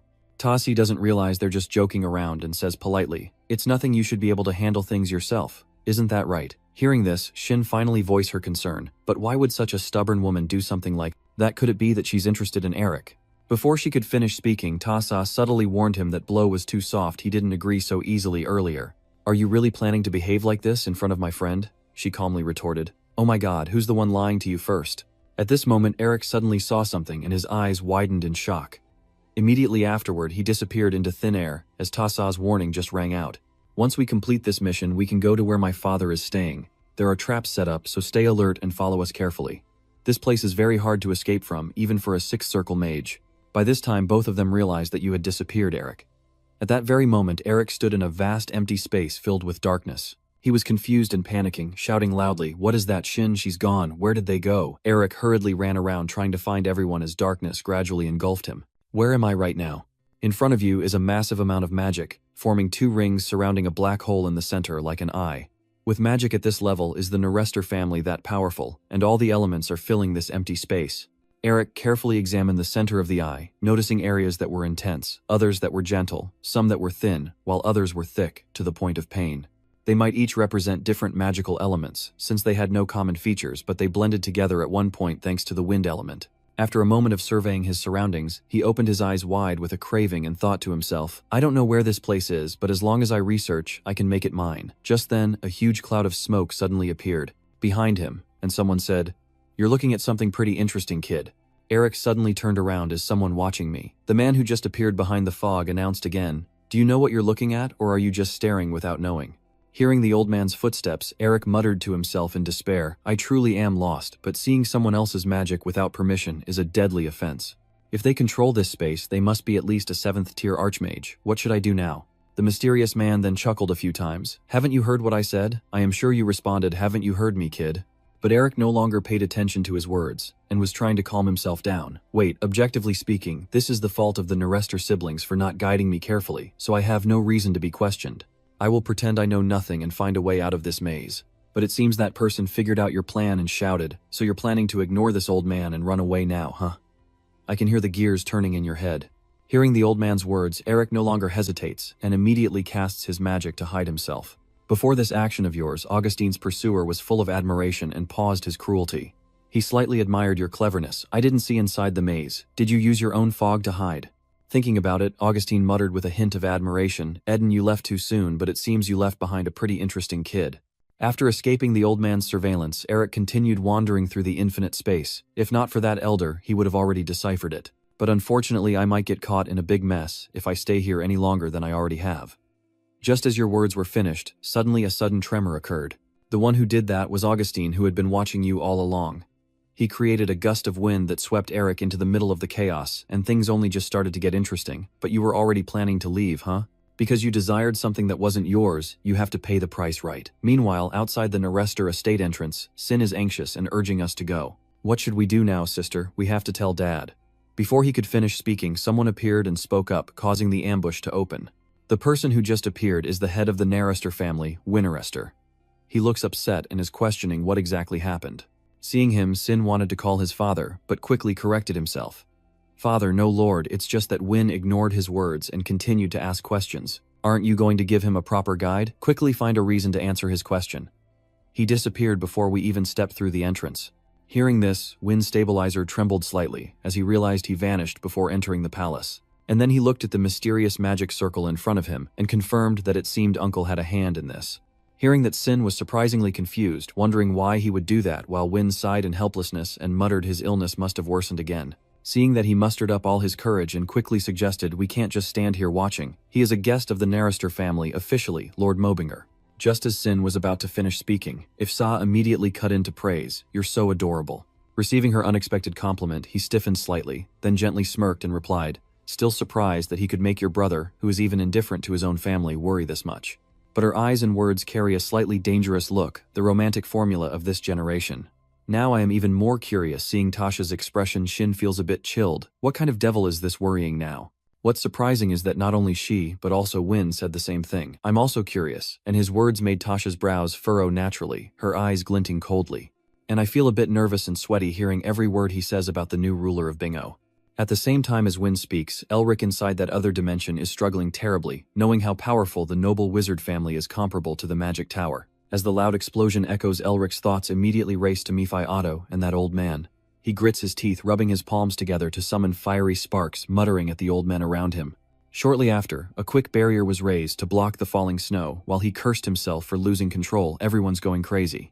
After establishing a double defense, Elric looked at the scene before him to calm himself down. Stay calm, assess the situation first. The mana here doesn't have just one attribute, but the characteristic of the Nerester family is wind. In other words, he's just using the wind attribute to shape other attributes. The hot wind carrying the fire attribute turns the moisture into steam, while the gentle breeze gathers them to create fog. And when the cold wind with the ice attribute freezes the fog, the strong wind pushes to stop the fog from moving. But after analyzing for a while, he still couldn't find a way. If that old man is strong enough to control the wind to such an extent, creating a storm would be nothing to him. Is he even capable of shaping this mountain out of wind? But that didn't dampen Eric's resolve, even though he didn't intentionally hurt himself, because he provoked first. He had to decode the part he hadn't finished before. Eric also felt it in his core, but apart from ice magic, all his other magic was very weak. Eric will use Augustine's method to manipulate the flow of mana and wind here, with his own mana and ice magic, and if he extends further to reorganize the flow of mana, connecting the speed of the soul and the seal to reduce mana waste. Thinking of that, he suddenly recalled the movements from his battle with Hanun. At that moment, he had accumulated mana into one of his hands. Along with his previous plan, he unleashed a massive spell like a volcano erupting. Perhaps this way he could also utilize other attributes with his ice magic. At the end of the flashback, returning to reality, Elric still stood firm before the snowstorm blowing past. Then he began to channel his magic, and a sudden burst of light appeared in front of him. Elric slowly raises his hand forward as the wind roars from behind, and then a blue light, like a blazing flame, bursts forth. From Elric's marked arm, a massive surge of ice power is unleashed, and not only that arm, but also his other arm releases its energy. Along with the energy from both of his arms, a continuous force forms the shape of an 8, resembling the infinity symbol. The light emitted by Elric's magic illuminates the entire area. Not only that, it also dispelled the faint black smoke. Then a mark identical to the one on Elric's hand suddenly descended from the sky. During that moment, Augustine eagerly called out, in wonder, and as the darkness gradually disappeared, the radiant light and a proud silhouette slowly appeared. And then Elric returned to the real world, surprising the Nerester sisters. They both stammered in unison, calling out his name in amazement. "Elric." It seems almost impossible to believe that a 6th-tier mage would need at least 24 hours to escape. Tassa quickly added, "Even I need 4 hours and 50. 2 minutes, but you only need 46 minutes. In contrast to the astonished faces of those two, Nephi's expression looked a bit scared. Not only that, but his brutal ceiling rank also increased to 5 last year. His eyes widened in disbelief as he muttered, "It's a high-level magic that impressed me." But he not only deciphered it, he stole it and developed it further. Seeing them like that, Elric felt a bit disappointed and sighed. What's wrong with everyone? Why didn't anyone ask if I was okay after I collapsed? Just then, someone stepped forward and praised. "That's amazing." Weeday exclaimed excitedly. "I should go to the new principal election. I only heard a few days ago that your clogging illness was cured. He saw the large amount of mana flowing through your body, but you've already completed the 6th magic circle." Hearing that, he exclaimed with joy and amazement, "The 6th magic circle? Really, Elric? And I'm far away feeling heartbroken." Shannon said, "Has my record been broken by your younger brother?" After a moment of reflection, he approached to shake hands with Wee, and greeted him, apologizing for the delayed introduction. "I am the host, Mobinger." Elric Mobinger. He also cheerfully responded to his greeting. "I am the host, Nerester Wee Nerester. Please forgive yourself for what you just had to go through. I am sorry you encountered such misfortune suddenly." Hearing this from him, Elric politely replied, "No need to apologize, it was a good experience for me." Hearing this from Elric, we expressed his gratitude for understanding, and although a bit messy, welcomed him to the Nerester family residence. Noticing the warm reception, and hearing the urging words, he gently smiled and said, "Let's go, Elric, your mother and sister are waiting." But then suddenly he bowed his head and muttered, "Family." That expression was not one of disappointment or sadness, but the emotion shining in Elric's eyes. Immediately, he cheerfully responded, "Yes, I am here." Meanwhile, at the Quayo family's castle, Isabel looked at the man sitting on the bed in shock and exclaimed, "Dad!" She joyfully ran over and hugged him tightly, crying happily. "Dad!" He held Isabel in a gentle smile and comforted her. "So a noble young lady like you still behaves like a child. He helped me, if not for him." Hearing the name she mentioned, Herman exclaimed in surprise, "Elric." After Isabel recounted everything, Herman happily laughed out loud. "Truly a noble mage family." She agreed with him and added, "That's right, the Mobinger family has always been a light shining through the darkness." But then suddenly she panicked and shouted, "Where are you planning to go? You need to rest more." Herman calmly fixing his outfit and saying, "How can I prioritize my health right now? If I have such talent, I must find him no matter how far across the continent I have to go." As he spoke, he donned his formidable armor because in this decaying world there is a child so upright. Herman's smile, like a blazing sun, declared that perhaps that is even more reason for me to go. In just a moment, the scene shifts swiftly to a high place, where someone is sitting and looking at the body before them. Then the man on the ground calls out to Huyn, who is kneeling about Lam Lam's murder and Isabel's escape. He leaned on the lion-head carved armrest of the chair, healed, and Lam Lam returned to life, then exploded before my eyes. Was it all caused by that wizard? Huyn hurriedly spoke. Sure, he had hidden a spell on his body, and the mysterious person who seemed somewhat familiar continued to question him. What about him? He quickly responded, his body slightly healing that day. He was traveling with Lam Ung, and it seemed he was trying to contact Eric Mobinger, who was currently at Nerester's residence. Receiving the answer from Hun, he felt a bit amused that the griffin didn't attack me immediately, but instead quietly took his brother away first. And the mysterious man was none other than Paul, he sneered when he saw the mocking smile on Lam's face. The mage has probably grown weaker.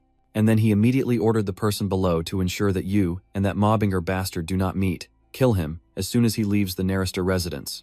Paul's sharp eyes seemed to bore deep and warned the brother not to forget that I haven't killed him because of the petty trick the owner possesses. Following the subtle hint from him, he clenched his fist until the mark on his palm lit up with magic, responding, I will remember. At the same time, Eric stood before a magnificent and towering building, the bright sun casting its glare over the walls and spires highlighting the authority and grandeur of this place. Please move in slowly. I urge you, let's go, Eric. Your mother and your brother are waiting there. He responds softly, okay.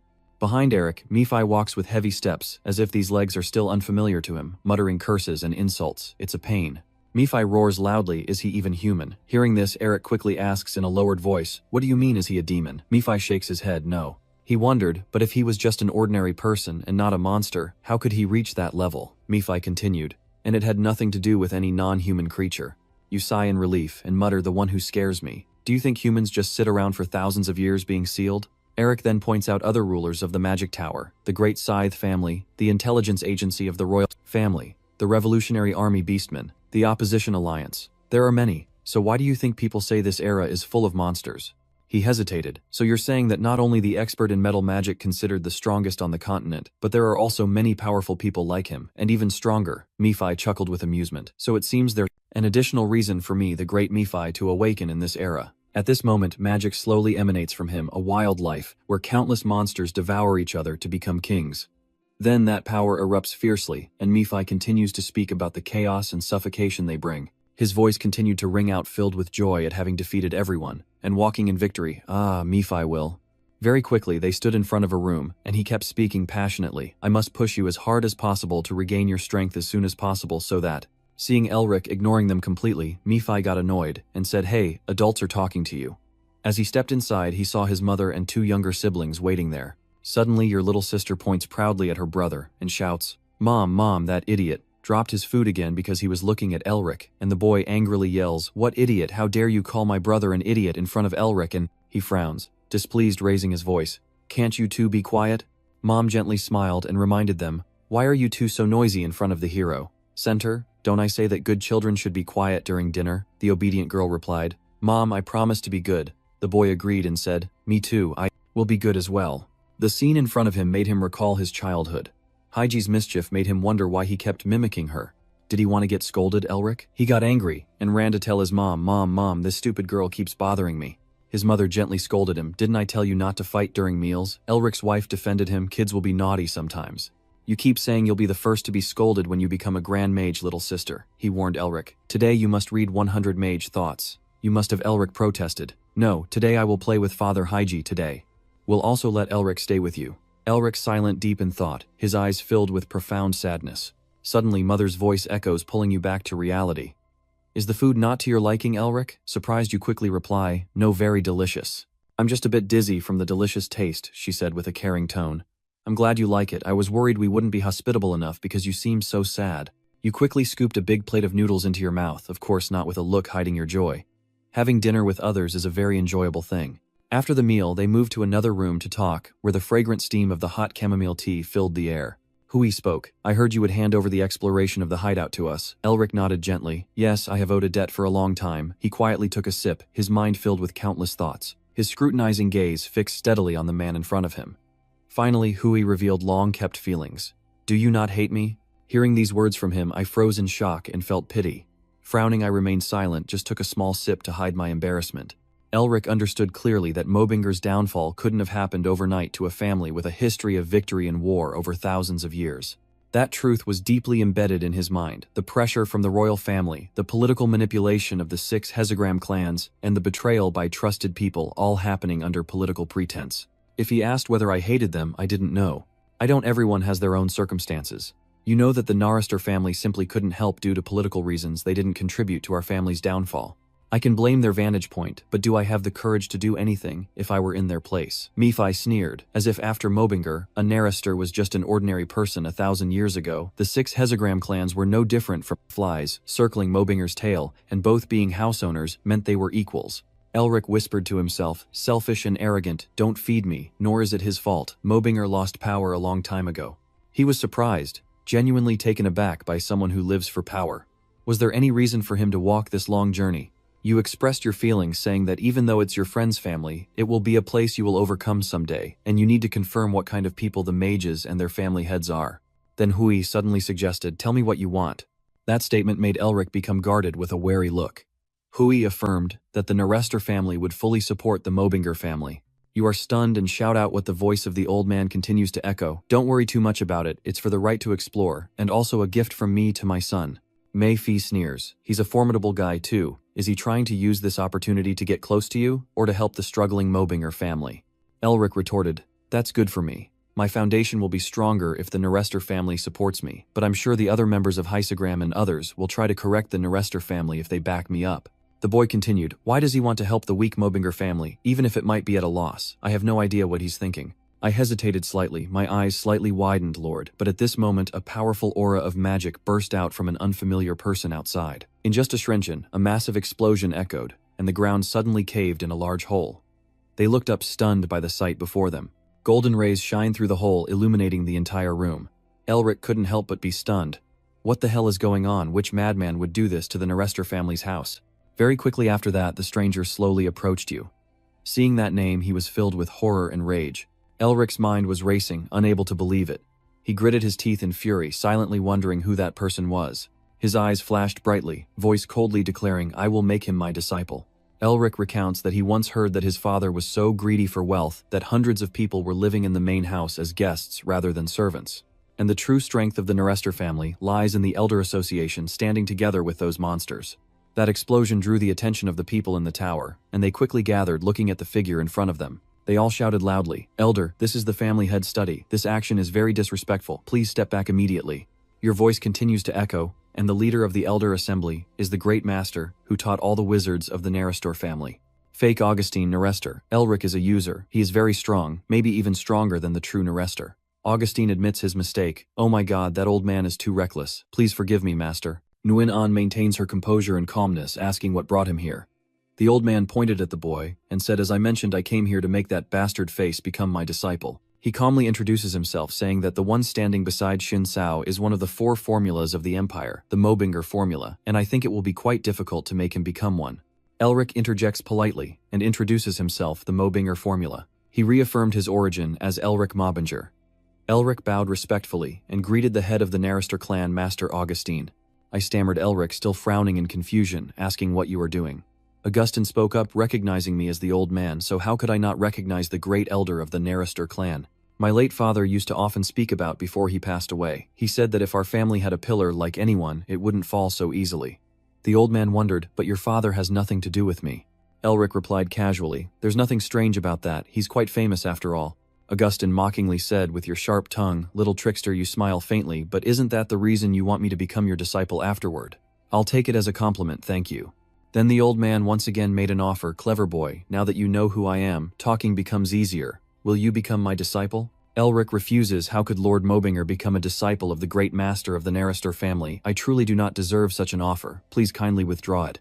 Augustine is infuriated, demanding, "Isn't it true that the one appointed as my deputy official will decide you speak up? That's just something I learned by chance when I escaped, so please understand." Elric, don't pretend. After taking my magic without permission, and wasn't it you who caused me trouble first, Elder Yuan? These words made the fire within him burn hotter, so please continue speaking. Unable to listen any longer, Augustine roared in fury, "Be silent." Immediately, magic burst fiercely beneath him, illuminating the entire room. "Augustine is too important. You must listen to your elder." His words make Elric furious. "You talk too much." In that moment, the light shone upon Sang, making Augustine's body look serene and majestic. The scene before his eyes stunned him. What a night after all. Then Elric slowly realized that no, it was too white like the night sky. Suddenly, a surge of spiritual energy from somewhere shot straight into Elric's neck. He was stunned, thoughts racing through his mind, moving so fast. "No," Elric muttered, "it's just physical movement. This isn't a speed a mage could achieve." In a split second, he lost all awareness, as the old man swiftly grabbed Elric tightly. Amidst the blurry magic, although the creature saw him being taken away, it made no move at all. Augustine happily laughed and said, "You are mine." Then Elric was taken away, leaving everyone stunned. "I grab your hand firmly and scold you. Hey, what are you doing? Why did you just stand there when your friend was taken? Please explain, sister." "You still don't understand what kind of person Elric is. That bastard made me die early," she exclaimed in surprise. "Why the flag?" "Answer quickly. He's messing around." And at the same time, Nephi sneers, "You're making me speechless again. It seems there's another victim stepping into my place, and you're really brave to choose that old monster as your master." The magical flow slowly vanished as if it had never appeared, and he exclaimed, "No, use me as a pawn." In another place at that moment, Elric slowly opened his eyes, the surreal light seeping through his eyelids, making him frown. A heavy sensation envelops his body, as Elric blinks rapidly, trying to make sense of everything. Augustine's figure looms before him. "You're awake." Elric suddenly sat up, quickly created some distance, eyes wide with shock. "What are you talking about?" Suddenly he sensed that something was wrong and whispered softly. "Ah," Elric lost his balance and fell completely towards the cliff wall. In that dangerous situation, he quickly rushed forward. In an instant, Augustine grabbed your collar. His eyes fixed intently on the person before him, sternly warning, "Be careful." Augustine calmly said, "I was almost losing my first disciple in my 95 years of life." Elric glanced at the deep cliff behind, silently thinking that he intended to fight to exploit him thoroughly, because he was the great master of the Nerester family. "But I can't believe he's cornered me while I'm just messing around, making him find a reason for me to become his disciple. I wonder, did I somehow mess with the wrong person?" Elric's whole body trembled uncontrollably, calming himself and focusing his mana. But after waiting for a while, nothing happened. He wondered in surprise why his mana wasn't moving at all, like he had returned to the time he was paralyzed by illness. "Old man Tanduong, it seems you figured it out. Your senses are truly sharp." Elric, furious, "What have you done to me?" Augustine gently reassured him, saying, "I'll explain everything when I go, don't worry. Do you see anything down there?" As he finished speaking, he let go, and I saw nothing. Augustine stands above his cold gaze, looking down, "So go see for yourself." Things happened too quickly for Elric to react. It is only now that the prince realizes he is falling freely, this damn old man. In that life or death moment, Elric tries to stay calm. Dark magic immediately gathers in his hands. At this moment, the swirling dark magic beneath his feet helps Elric float in midair. Finally, he lands safely, but Elric's story is far from over. The great darkness threatens him, gnashing old fangs. Earlier, when Elric visited the Narrister family and was enlightened at Lamvu Tran Kung Paul, who lost his chance to become a Lamb Master due to Elric's interference, sent the Lam Lang team leader and his brother to prevent Lam Lang from awakening and meeting Elric. Meanwhile, Elric was kidnapped by a mad old man and fell into a dangerous place with his mana sealed. Augustine ignored everything and went home happily while the boy was in danger. Elric gritted his teeth in anger at that damn old man. Mi-Fi immediately appeared, smirking. So you finally found a worthy opponent to fight with. You're amazed and ask Mi-Fi, how did you get here? He straightforwardly answers, finding you is as easy as flipping my hand. Do you realize how important I am? Yet Elric desperately begs for help. Forget about that, save me. If I die, you'll die too. Mi-Fi's voice rings out, filled with implication. That's probably it. How can I help you? Seal the foot crime. You must teach me that so we can escape from here. Han suggests, do you think you're fooling anyone? Your mana is blocked. You might as well use the mana in the air. Hearing that, Elric focused, and within a moment magical energy gently enveloped his body. He listened as the divine clock absorbed that power. After Elric's scream, it whirled fiercely flowing. Megfi shouted in delight. You got fooled once, huh? That power was so strong it pulled the earth and stones toward it. Each shard zoomed rapidly towards him, and soon afterwards a massive explosion erupted, shaking the earth and sky. From within the thick fog and dust, Elric's pitiful figure appeared, and a thought crossed his mind. I really am about to die from mana sealing. It feels just like when I was suffocating. Elric, exhausted and panting, wondered where he was, now after ignoring that. He knew the continent's terrain so well, but nothing like this, similar to the Chan Kung operation. Suddenly Augustine's voice echoed.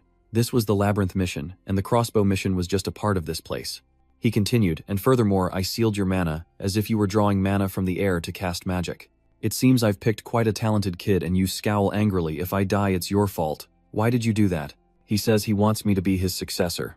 Augustine continued, and I still want that, but I won't teach you anything related to Narrister. But the person who said that I can't teach you the magic of the Narrister family. Elric wondered what on earth he was trying to teach him. The old man slowly said, even though I am the leader of the Narrister Ancestral Hall, I am also the principal of a school called Grassland. Augustine explained its magic is only passed down to a single person and has nothing to do with Narrister, so I guess you wouldn't mind learning it.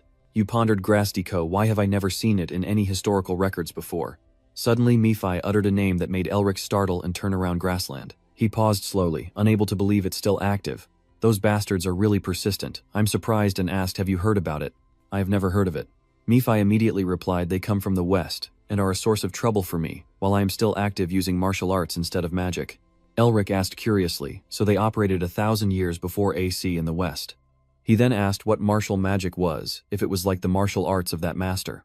Han frowned, and slowly replied, similar in nature, it is a combat art that uses the flow of mana as the foundation to strengthen the body. Mi-Fi confirms that basically it teaches what you need most right now, because Grassland is a school specializing in harmonizing different types of magic, making it perfect to balance the chaotic mana within you. Han sneered, even finding a master is lucky, the world truly isn't fair. These words made Elric feel a rush of joy. I don't know how to handle the chaotic mana inside me, but this must be the reason that old man sealed my mana. Thoughts kept racing through his mind. He couldn't believe he was about to learn the perfect knowledge for himself. Without falling into the Narrister family's trap, there was no better opportunity. Elric inquired, so you will teach me Grassland's martial magic? Augustine responded, still knowing about martial magic, despite no records of it, once again astonishing me. His next words immediately made my body tense up, and my eyes sharpen with suspicion. So, let's get started then. Mephefi explains that he is in the territory of the fierce wolves, struck harder and larger than regular wolves 3 times. Augustine cautiously reminds him that the martial magic of Grassland is taught through practical experience. So, he spoke in a cold voice, survive, and in an instant, countless fierce wolves leaped out from the mountain crevices. Elric shouted in panic, this mad old man is sealing my mana, what am I supposed to do? Augustine said nothing more, merely observing silently. At this moment, behind him, a man had been standing there for some time. Well, judging by what I heard, he's just a rookie, who has only been learning magic for half a year. Augustine confirmed, you have arrived. He's indeed a rookie in experience, but not in skill. Oh, thanks for lending me those brutal ones. The old man revealed his concern that serious problems would come if they tasted the flavor of that human. Seeing the bloodstains all over Elric's face, the man was worried that his disciple might be in trouble. He carefully reminded him that if things continued like this, he would die. Augustine's heart was certain he would succeed, and he exclaimed, "Just watch." At this moment, the magic scroll rolled up in Elric's palm, emitting a faint glow. The magic surged, and he threw a thunderous punch at the ruthless face, shattering its fangs and sending red blood splattering into the air. Augustine triumphantly exclaimed, "I told you so." The old man's voice was full of excitement, and he was very different. Augustine's eyes shone with pride. "I believe he can pass my test and fulfill Grassland's 1,000-year-old wish." Suddenly, the old man's voice deepened as he asked Augustine for help, but because he was still weak. The old man continued, "Zillidy, you will have to step forward as the leader of the Revolutionary Army. The Revolutionary Army's true identity is so elusive that even the Empire's secret police cannot uncover it. Their actions aligned with the masters of the magic towers and the caravans, and they exist solely to free the continent from the Empire's tyranny. The most notorious terrorist gang, and that is, the former leader of the Revolutionary Army." He nodded in agreement, saying he would do it because it was his master's request that man is the Beast King. He hesitated, but the man was very excited to have a new disciple. "That person is Zillidy," Tenzi inquired. "Are you okay with losing him?" Augustine's voice echoes in the dark cave. "This place is the territory of the savage wolves. They are 3 times bigger and stronger than ordinary wolves." After a brief pause of about 2 seconds, he continues, "The ones who know about the martial magic of the grassland region rely on real combat experience, right?" As he was opening his mouth to breathe heavily from exhaustion, Murphy calmly said, "The last time you managed to take down a single one, it was only because you encountered Mai, but this time it will be more difficult for you, especially in your current state." Even though he's not friendly, he warned them that they would become more aggressive after seeing their kin slaughtered, so now they can't rely on luck anymore. Hearing this, Eric thought to himself, "Murphy's right. I can only absorb surrounding energy once or twice, but how can this crazy old man kill these things with his bare hands? If only I could have my weapon from Snow Mountain back. If I had known earlier, I would have trained my physical strength a bit more. Wait a moment, I need to train my physical strength." Suddenly I remembered, that's right. The strengthening technique, developed through extensive experimentation on various factors, is what Eric has been studying, and it is essentially about enhancing physical strength.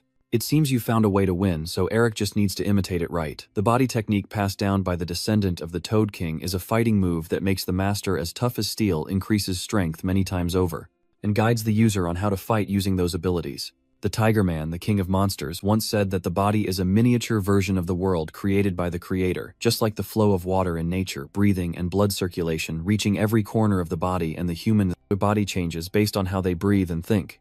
And from the thoughts constantly circling in the mind, countless subconscious are unlocked, including one instinctively chosen subconscious. The transformed body acts according to intuition. After mastering the strengthening technique, Eric thought to himself that he didn't expect anything, and just accepted this world. Instinct and intuition, a combat skill based on the balance between those two. Thinking this through, Eric attentively watches the fierce beast in front of him with no plan or reason. All he knows is that this choice is right. The next moment, he launches the decisive attack, utilizing the combat skill of the Beastman. This terrible scene leaves Maffy stunned. After a moment, he keeps watching Eric closely, and speaks, "This crazy bastard." While Maffy was still pondering, his terrible instinct charged straight at the beast. Then Maffy continued to marvel, how could a human want to fight like a monster? The savage beasts also got angry and started rushing to attack Eric.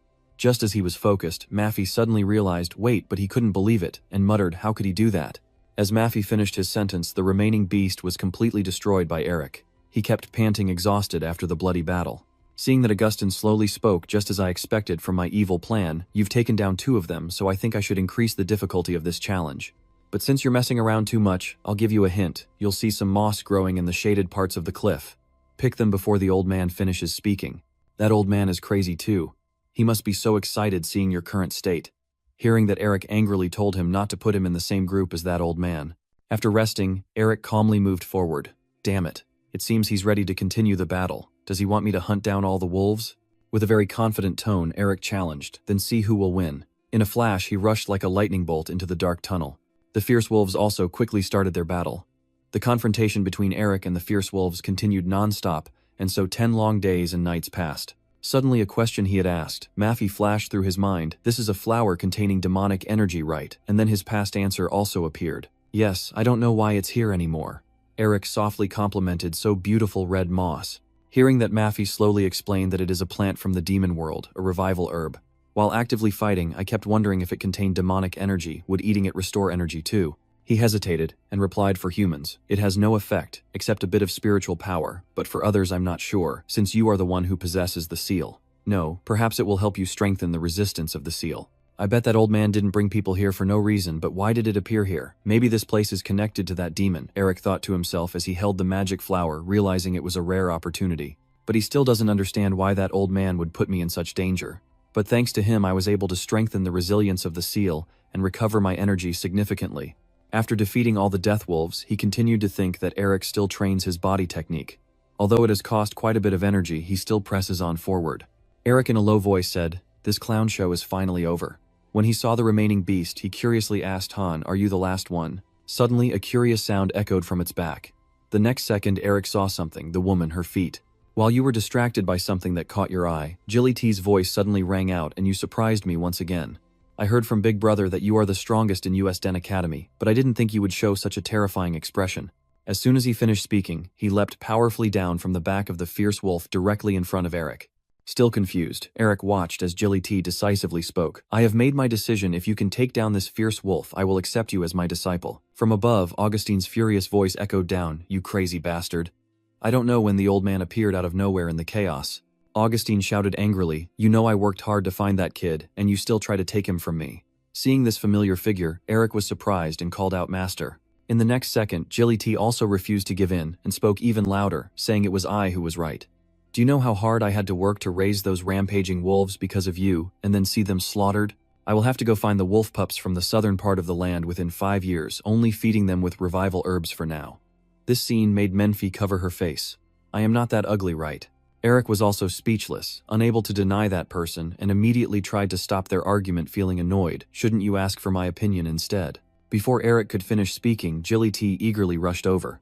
"Sorry, I saw such great potential that I got a bit hasty. You probably already know who I am from the official announcements, right? Do you want to become a disciple of this Beast King?" Hearing that Eric's immediate refusal surprised him, didn't it? Then he calmly explained that although the master was a bit strict, he was already a disciple of Lord Augustine. Eric's kindness surprised Menfi. What's wrong with him? Even Augustine was deeply moved. You. Ignoring their attitude, Eric continued talking, "So I can't become an object."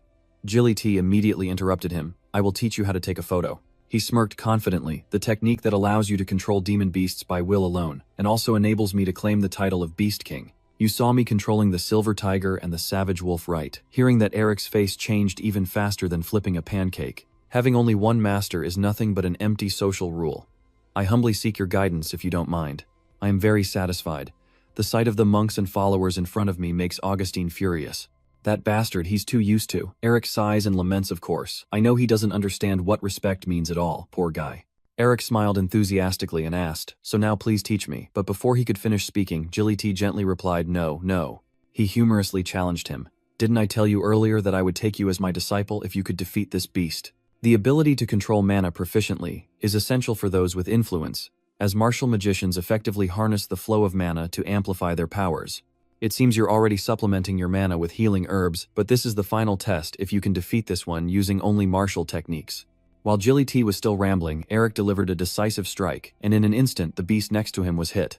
It was knocked away by your simple but direct punch, a scene that made Augustine very proud while Jilly T was so shocked she froze in place. Mephi knew this scene was coming, and only sighed softly. Then Eric, so calm, asked, "Is it over now?" Although very surprised, he still hesitated before replying, "Yes, that's right." After a moment, Augustine slowly walked over to him. Seeing the old man, Eric began to speak. "The one who delights in my suffering has finally appeared." He asked seriously, "Are you satisfied now?" After finishing, Eric watched Augustine closely. The old man didn't reply, only remaining silent for a long moment. Then Augustine softly praised, "Well done, it seems I can finally." Suddenly he paused and began to concentrate his power around Eric. At the same time, the sky brightened, and Augustine continued teaching you about the hatred of the Shadow Dark Age. Then they exited the cave and walked along the path full of life-restoring herbs. Eric's determined footsteps have already reached the place. As he arrived at another cave, he looked around curiously and asked, "Where are we now?" Augustine immediately replied, "The Dark Chronicle Temple." This answer surprised Eric. He came later. "So you have sensed the strange aura here, a gloomy mana flow and energy. This must be the demonic realm of Kwai." Mephi also realizes why there is such a demon zone here. Hearing that, Eric was even more surprised.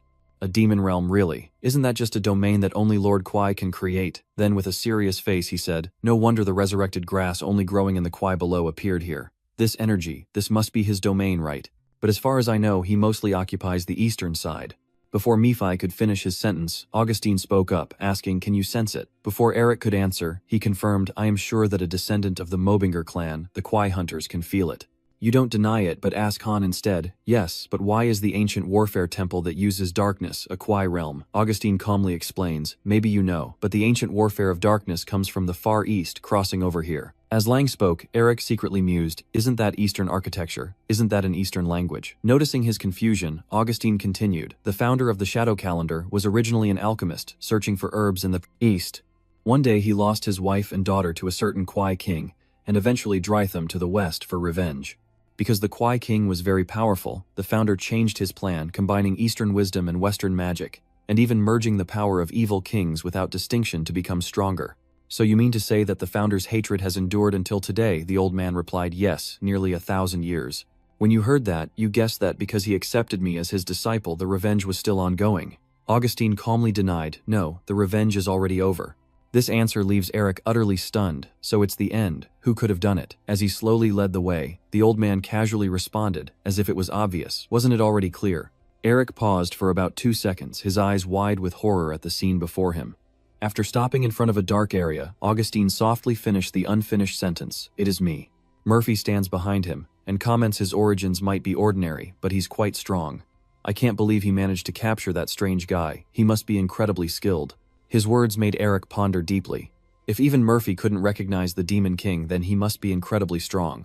"So Master, how powerful were you to have defeated him?" "It seems Augustine has figured out your concern, but this isn't something I should boast to my disciple about. The battle that day had countless possibilities, so it's impossible to determine who would win. So just like our founder, I have set a new goal. I will determine the winner of that battle through an apprentice who will someday succeed my position."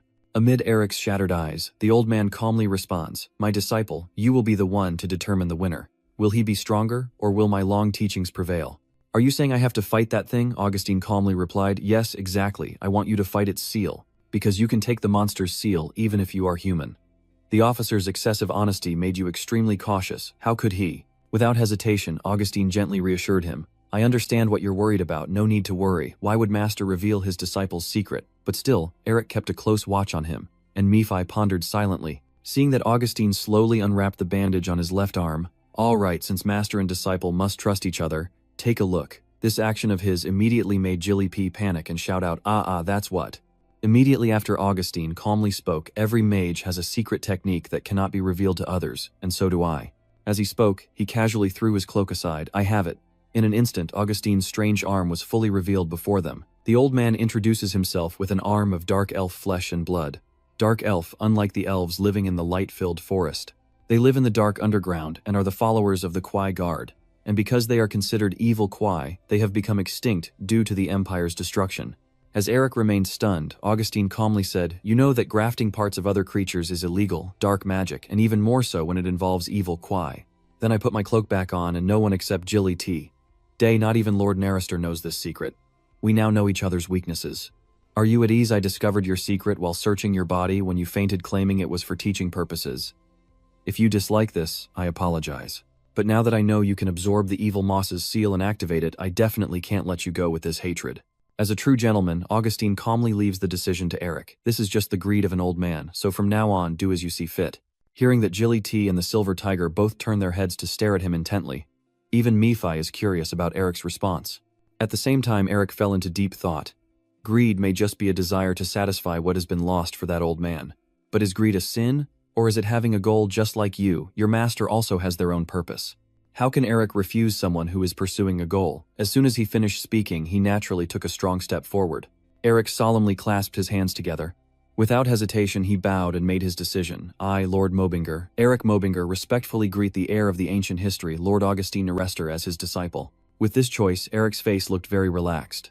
Augustine quickly responded with a satisfied smile. Thank you, my disciple. Then I just need to absorb the Demon King's seal, right? What's his name? After a moment of thought, the old man replied, I don't know exactly anymore.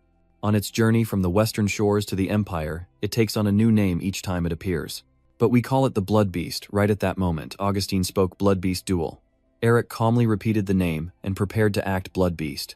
The scene before him moved Augustine to tears, and in that moment he was ready, so let's begin. He thought to himself, do as a demon lord acknowledged even by Mephisto. If he can absorb the seal of such a creature, he will do it. As he thought this, Eric hesitated he will do it, but the next second Eric asked, how does Mephisto absorb the seal? Mephisto, surprised, responded, saying that he didn't know how to do it, unlike his confident tone earlier. I worryingly replied, if he asks that, how dare I refuse, right? You said that demons become stronger by stealing each other's seals, so how do I do it? He grew even angrier at Eric's innocent softness. Before eating, does he even know how to eat properly? Stealing seals is like eating with us, so how could I teach you? Eric's mind starts to stir. Oh no, this magic isn't reacting at all during the brutal sealing process. It happens naturally because… Suddenly, an idea crosses his mind. Could it be? Without hesitation, Eric immediately executes his move, absorbing. Just as he finished his attack, Ju's eyes suddenly flashed with a strange light. Then the patterns on its body glowed brightly, causing the entire temple to shake. Despite their completely opposite moods, Augustine and Jilly T both watched the scene unfold intently. The power emanating from Ju causes the charms to fly chaotically everywhere. The dark magic quickly approaches Eric and surrounds him. Eric remains calm, and thinks that the skill he prioritized during the training week is not only the magic combat technique, but also controlling various types of mana in his body. With a very confident look, Eric tells himself that he has tested it by connecting his seal with the law spirit, just as he imagined. As soon as Eric finished speaking, the scene around him changed. It seemed the dark magic had led him into an unfamiliar forest, a mental world, and he wondered if he had to pass the test and be recognized like he was with Tuyet's son. Eric kept suspiciously glancing around. What's going on here? Usually swamps should have insects or birds, but there's nothing at all. He didn't think it was just because this was the world of the mind. It was too silent, like everything had been swallowed by something. After a while, Eric noticed some details: the sound of wind, the rustling of the swamp, palm leaves rubbing against each other, something strange, gloomy but intense. In this place, a difficult-to-reach predator lurks. Before he could think of anything else, he was drawn to something strange. The movements of the surrounding trees suddenly seemed unusual in Eric's eyes. He keeps moving forward but still feels the danger is something moving just now in the forest or in the sky. No. Although he sensed something lurking, Eric couldn't find any evidence or feel it anywhere. As expected, Du suddenly appeared behind him, and there was an interesting person here. Previously, Eric became a disciple of Augustine and Jility after passing their test, and was tasked with absorbing the demon lord Du, whose sharp teeth are now aiming at Eric's neck. Eric faces Du, and thinks to himself that its shadow and teeth flicker faintly through the sunlight, filtering through the leaves, while the rest is endless darkness. He considers that he must fight just like how he defeated the Snow Mountain King. He thought again, no, I still don't know how to absorb Du's seal. I should observe the situation first. Maybe there's another way. I'm not sure I can win suddenly. Du spoke. Mobinger often plays the first melody, as if he has an unusually patient demeanor. Eric was surprised and wondered that's not the only strange thing about humans at the same time. Du also whispered, there's something off about this person. Da continued, an ordinary human with a seal, and isn't that the seal of Mephistopheles? He clenched his teeth, and thought to himself that he could feel his hunger just from his voice like a hunter. Du was hiding something. And even a lower-ranked human like him still has a seal, a human-like heart, and the ability to use spiritual language. With him, I'm just a prey. Eric thought to himself, alright, attack now, I'll strike as soon as he makes his move. Du suddenly spoke, fine. If he's just an ordinary human, I wouldn't care, but… Suddenly, a vertical shockwave caused Eric to fire at the person, revealing a set of sharp teeth. Despite appearing fierce and ferocious, he opened his mouth wide and roared, you seem worth it. Even if you speak the dreaming child, Bingo keeps craving. Eric stops the evil one. He continues, keep craving more, fill your desire and ambition. He questions himself, his body can't move. Even if you come closer, if you do that, you will meet me again. Returning to reality, Eric slightly stiffened, raising his arm with the tattoo. Nephi wondered if it was over. Augustine hesitated and said, I think so. Nephi looked at him and said that crazy guy actually revealed his real name, while Eric closely examined the tattoo and wondered if seals were usually this easy to break, impossible, right? Nephi quickly explained his suspicion. That was his only choice, as he had to keep the seal from failing for a long time, and now it was at its limit. He made your body numb to revert to the previous form, and he even lowered the seal significantly below the original. He quietly thought to himself, he said, I would meet him again if I continued to crave. He means I should upgrade this seal back to its original form. Eric asked, someone has a family now. Nephi, can you tell me his real name? He replied, I won't lower myself to save my ass. Augustine suddenly spoke Zula's real name, the evil god. The old man continued, probably his rank has dropped after losing to me, so he might be pretty intense. Nephi sighed, this man is crazy, no one asked him to interfere, and he even knows the true name's value, someone must have possessed him. Eric quietly thought about asking his master if Nephi refused to speak, but then wondered why he looked at himself. Augustine spoke again, fierce and commanding, master of destruction, the seal of malevolence. Zula originally was an evil spirit called a ghost demon. They are demons at the bottom of the food chain and are always afraid because they could die at any moment, but they are still always greedy because of their innate hunger. The elder explained that this is why one can sense danger like a ghost when possessing Zula's seal, and can discover the enemy's strengths and weaknesses faster to oppose them. Augustin, tears in his eyes, said that the awakening of the sixth sense through mana circulation, something martial artists and mages always strive to imitate, was the key. The old man hesitated, his heart pounding, and all his senses heightened. Augustin emphasized, we call it the demon's sixth sense. The last of the Dark Chronicles has finally obtained Ju's seal, and the demon's senses. Now all that's left is to upgrade this seal and face Ju. The importance and how to use this seal are details you cannot find in any book, and you don't know how hard the ancestors of the Dan Yen Su and your master worked to obtain this knowledge. The knowledge and dreams of the Dan Yen Su for thousands of years have been to achieve this single goal. Eric uses his power and shouts, fiercely overshadowed by shadows of himself and Ju above, wrapping around his body as he ponders now it's his turn to bear this responsibility. Suddenly there were violent movements in the distance with swooshing sounds and small sparks of fire. Eric turned and asked, Master, you said the demon's instinct is when the heart pounds wildly, and the naive instinct is what? He wondered why it suddenly got activated. Suddenly Sin appeared out of nowhere and called out to you, Eric. Are you amazed and confused? How did I get here? It doesn't matter, a bigger secret has emerged. Tell him tiredly that Eric is asking happily outside. The scene shifts to the villa. Hanabi calls out Lady Tasha, you need to go outside and see this. Tasha asks again what's going on. Is the training complete? Her body trembles restlessly. Tasha orders them to stop her first. I will go see her myself. Elsewhere, Higgy is carrying a book and a glass to meet Eric. She softly spoke, asking if my younger brother Eric Mobinger was here. Eric and Shin sped past like the wind rushing over the rocks. Eric said, you should have tried to stop Tasha earlier. Instead you question me, how can I possibly stop that witch from coming? And why do you blame me when it's actually your mistake? He muttered to himself, the situation is really dire. Her aggressive nature has flared up again because of you. They continued rushing away, and as he thought of Tasha's image, he hoped nothing would happen. Meanwhile, Tasha was also gliding through the wind, pondering silently, and asking to say that the divine light of her sister had sacrificed her very life for him. In other words, her sister lacked the magical talent like her brother, who was suffering from a blockage disease, and ultimately, it was hard to create a prodigy from a fallen family. Tasha wondered further, is the person most terrified of the Princess of Light actually her sister? So everything must be more complicated than just her being the elder sister. She questioned herself, I don't really know what kind of person she is. Switching scenes, Higgy picks up a glass and walks over. She gently smiles and says, excuse me, is my little brother Eric Mobinger here? The guards responded that the divine aura of resentment is here, and another person spoke, but she cannot participate without an invitation. Higgy hesitantly asked, why not could you call the third young master please? I am sure he knows I am here. The two guards replied again no, and additionally we received a request from the lady of the house that you are not allowed in. Hearing that, she was surprised and asked Shin's sister, why is she? Then suddenly Tasha, appearing from above, said, very pleased to meet you. Higgy slowly turned to look, and Tasha confidently introduced herself. I am the daughter of the Narister family, Tasha Naristor. Higgy bowed to her and said, my name is Higgy Mobinger. I have heard many things about you from Elric and your younger brother. But I must ask, why did you block me? I can't think of any reason for you to do so. Tasha quickly responded that this is the main residence of the Narister family, the leader among the 6 families managing the magic tower, and this is not a place where anyone can come and go freely. She then added that blonde hair and blue eyes are characteristic features of the Mobinger family, but she might be disguising herself. Moreover, if you truly are the sister of the Formula Spark, then you still have to follow some procedures. Higgy asked, so in that case, what do you want me to do to prove it? Tasha narrowed her eyes and said that if she really was the sister of the luminous formula, it meant she was also a member of the Mage clan, so she would only believe her if she defeated her in a magic duel. Higgy frowned and replied that unfortunately, she couldn't use magic, to which she laughed and said then, Higgy asked again, so what about the spirit? She warned that you might get hurt. Tasha confidently replied, I wonder about that. She snapped her fingers and said, it's simple. An explosion erupts, and Tasha announces her identity verification procedure. They both fly away, and Tasha briefly smirks.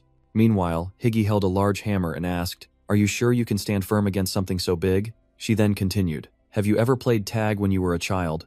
Splinters of earth and stone flying everywhere from the hammer's blow, they soar fiercely toward Tasha. She easily uses magic to burn them, saying it's been a long time since I last played, but Shin and I have played together quite a lot since we were kids. Tasha casts her magic, calling their names and hurling fireballs at Higgy before saying, I've never lost track of it. What about you? Are you skilled at this game? Higgy remains unfazed, gripping her hammer tightly and swinging it powerfully, replying, I've never failed before either, but that's because my relentless desire to win always courses through me. She threw her arm forward and hurled the hammer with terrifying force toward Tasha and Higgy, said I've always caught Alec every time. Tasha leaned back to dodge the hammer as she looked toward Higgy shining in the light. Tasha quietly pondered how surprising it was that a member of the Arcanist family was also a martial artist, but she couldn't imagine that she could wield a 100 kilograms warhammer as lightly as silk without using spirit energy. She looked at the hammer and thought that truly as a member of the Moobinger family, the sign was there, and she quickly realized a truth through the symbol on the hammer's handle. Her tone makes it clear that the sister of the Light Marquis is actually a member of the most powerful mercenary army. The hammer strikes forcefully, causing a massive explosion. Higgy asked with a smile, so the score is 1 for this, right? Tasha confidently replied, I won't hold back this time. Suddenly, a magical wind was created, and a voice called out, pushing her back. Tasha was surprised and asked, what's going on? Higgy calmly said everything is just getting better, then suddenly she reached out and grabbed Eric's neck, shocking everyone. Eric struggled to say, you look as healthy as ever, sister. He hesitated, seeming to think that you and Tasha are having a good time together.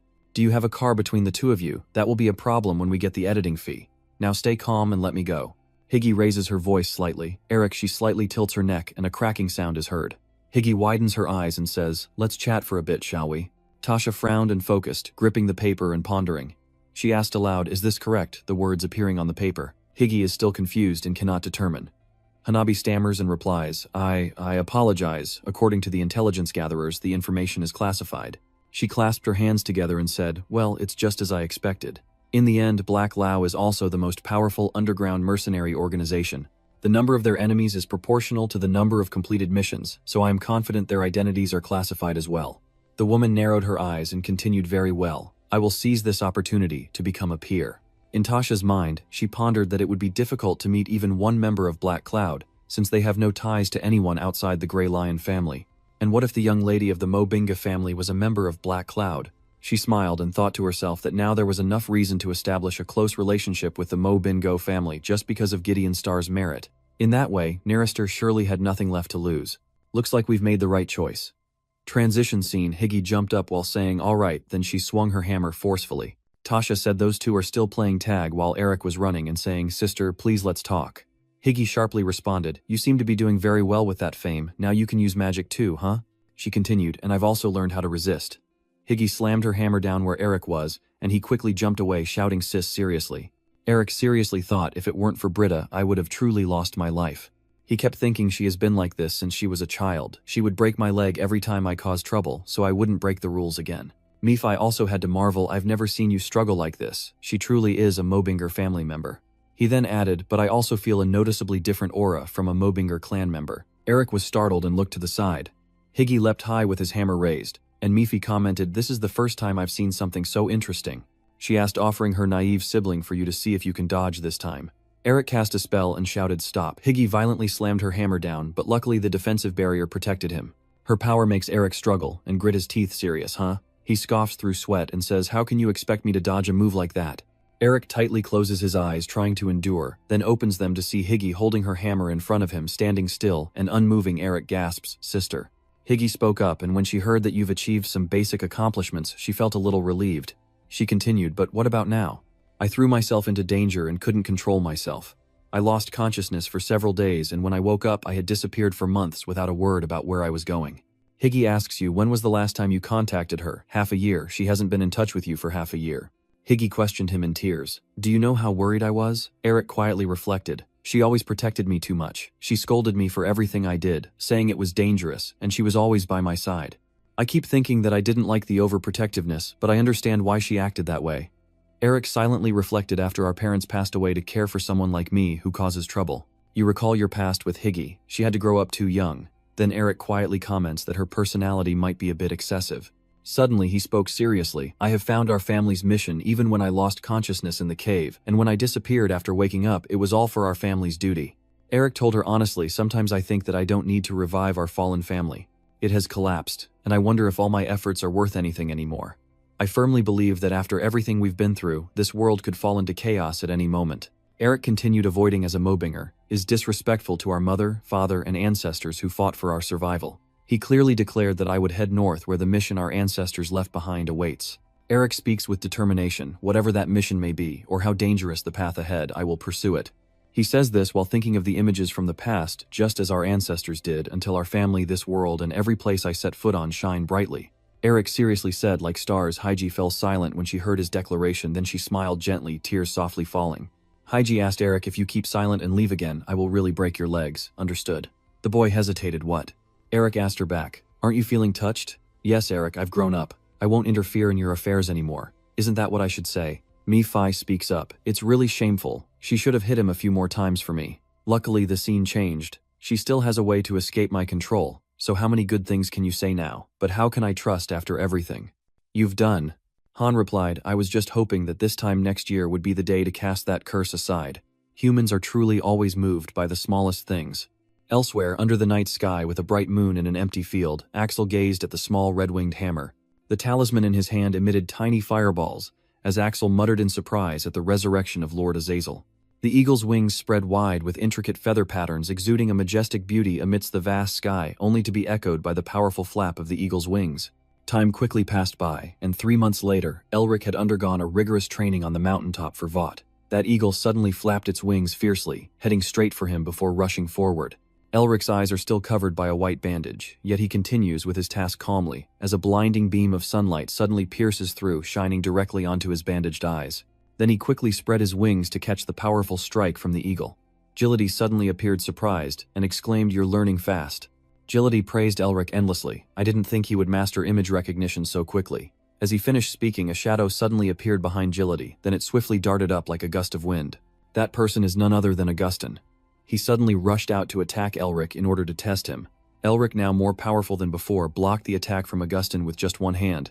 He was pleased to see Elric pass the test, and it seemed he was also about to awaken his sensory awareness. Augustine carefully evaluated, having learned everything possible here. From now on, actual combat will help him attain enlightenment more quickly. Elric sighed with relief, patting his head before sitting down heavily and asking, So it's finally over, and we'll never meet again, right? The old man calmly replied, as if just yesterday you were begging to become my disciple. GDT was a bit annoyed by his attitude. I have to say you are quite a disciple with strong spirit. Elric straightened his posture, knelt on one knee, and expressed his gratitude. Did you forget that this was supposed to be training to torture me? Anyway, I've learned a lot from you. Thank you, master. Augustine exclaimed in surprise. Is he really flattering us, gods above? He chuckled and warned. Isn't it what you said about heading north immediately? Remember to bring us gifts? Okay, Elric chuckled softly, and before leaving he didn't forget to tease them what kind of gift. Never see each other again. Then Elric's voice suddenly grew serious, but he intentionally lingered a little to remember Augustine and GDT's faces. He only gave a few words of farewell, before immediately leaving. Remember to take care of yourselves, both of you. After seeing Elric walk away, GDT finally asked curiously, Does this make you nostalgic, leader, for the days when we roamed everywhere with Seth? Augustine slowly replied, Every day was full of joy when I was still strong, and now I spend the remaining brief months clinging to this place. GDT wondered what Seth would say if he were still here, guessing that he would honestly criticize us for waiting here to die like old men, even though we're not even 100 years old. He burst into loud laughter, exclaiming, God, we're not even as old as him. GDT nodded in agreement. Yes, compared to him, we're just middle-aged men. Augustine expressed regret, saying that regardless, how could he abandon these great teachers? He guessed that he would go to the north alone, and the old man cheerfully replied, Leave that guy there. He needs to be taught some manners. Tassa, holding the papers Eric gave her, looked surprised and said, So you're assigning me to directly excavate the hideout. Thank you so much. Eric calmly replied, I've handed it over to you, and he wondered why his sister suddenly sounded so polite. He then informed her of the arrangements he made for Tassa, that a carriage was prepared to take her to the north right at the entrance, while she was still engrossed in the paper in her hand. The above content is about the agreement on excavating the diamond hideout between the Fireburdress family and the Mobinger family, Eric Mobinger.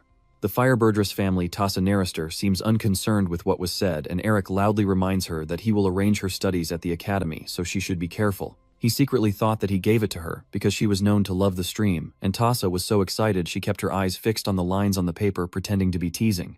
In the end, I finally got to touch some real stream items. All of them were good things. I was surprised by Tassa's expression, which exceeded my expectations, but I didn't think she would be this happy. Eric quietly stared at her, her thoughts drifting.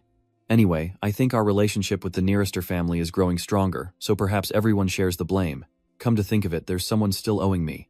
Eric suddenly remembered Isabel's promise that she would contact him after reaching her destination had she forgotten her debt. He quickly pushed the matter aside, as I am heading to the royal carriage now. The situation is tense.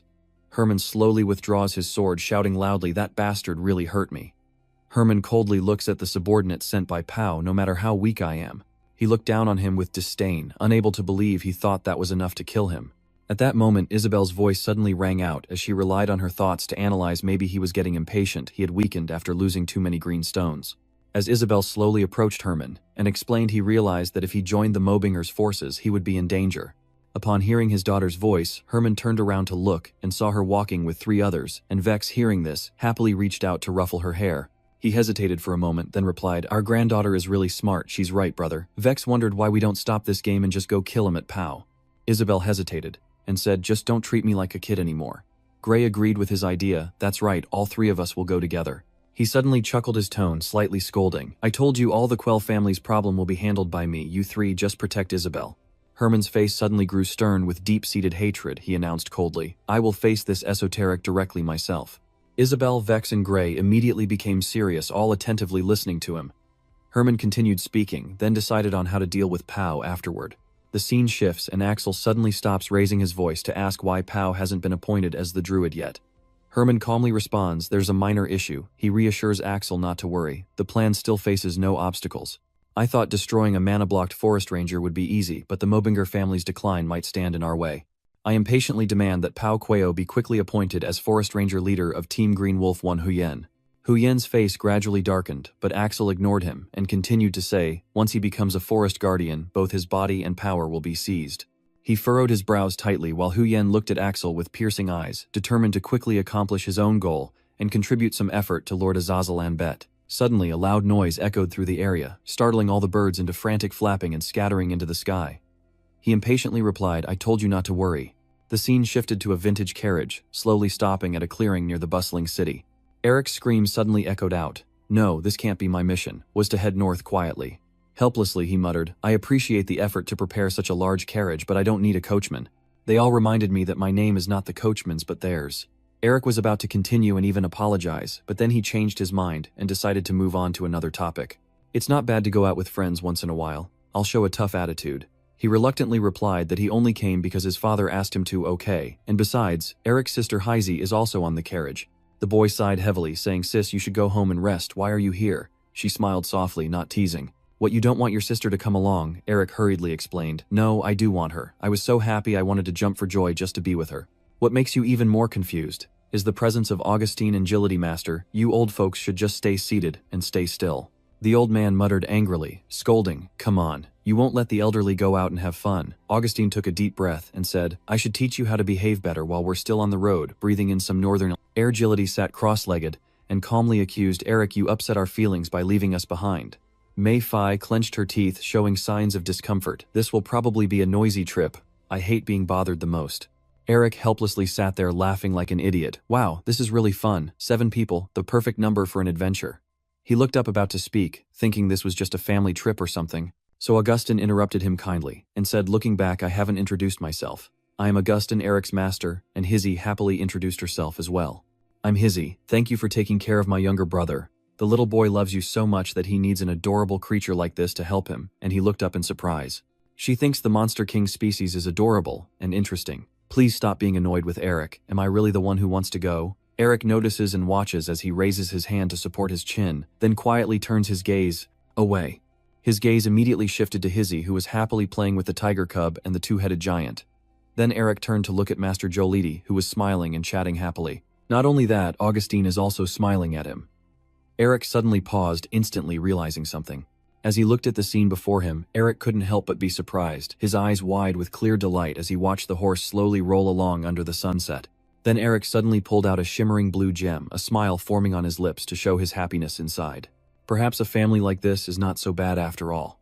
Cut to scene. Hui sits comfortably in a chair, casually stirring his steaming hot tea. After sipping the hot tea, he gently placed his cup on the table and asked broadly. So he looked at the butler standing beside him and inquired about the situation, everyone heading north now. He respectfully bows his head and answers, "Yes." The housekeeper looks a bit worried, as he cautiously asks if there's good news about the clan. Through the window, Hui silently gazes outside. "Isn't it quite interesting? Look." He's referring to Eric and the others, that ridiculous bunch. Hui D softly reminds him with a smile that makes others feel touched. "Eric, you should pay attention to etiquette in front of elders." Hui D took Shin as a standard to learn from. "Look at Shin, that's a real man." Eric crossed his arms and looked back with a calm attitude, saying, "The standard is a damn joke," which made her angry. Huidi politely asks the bystanders for their opinion, saying she plans to gently persuade her younger brother to fight soon, and asks if they mind.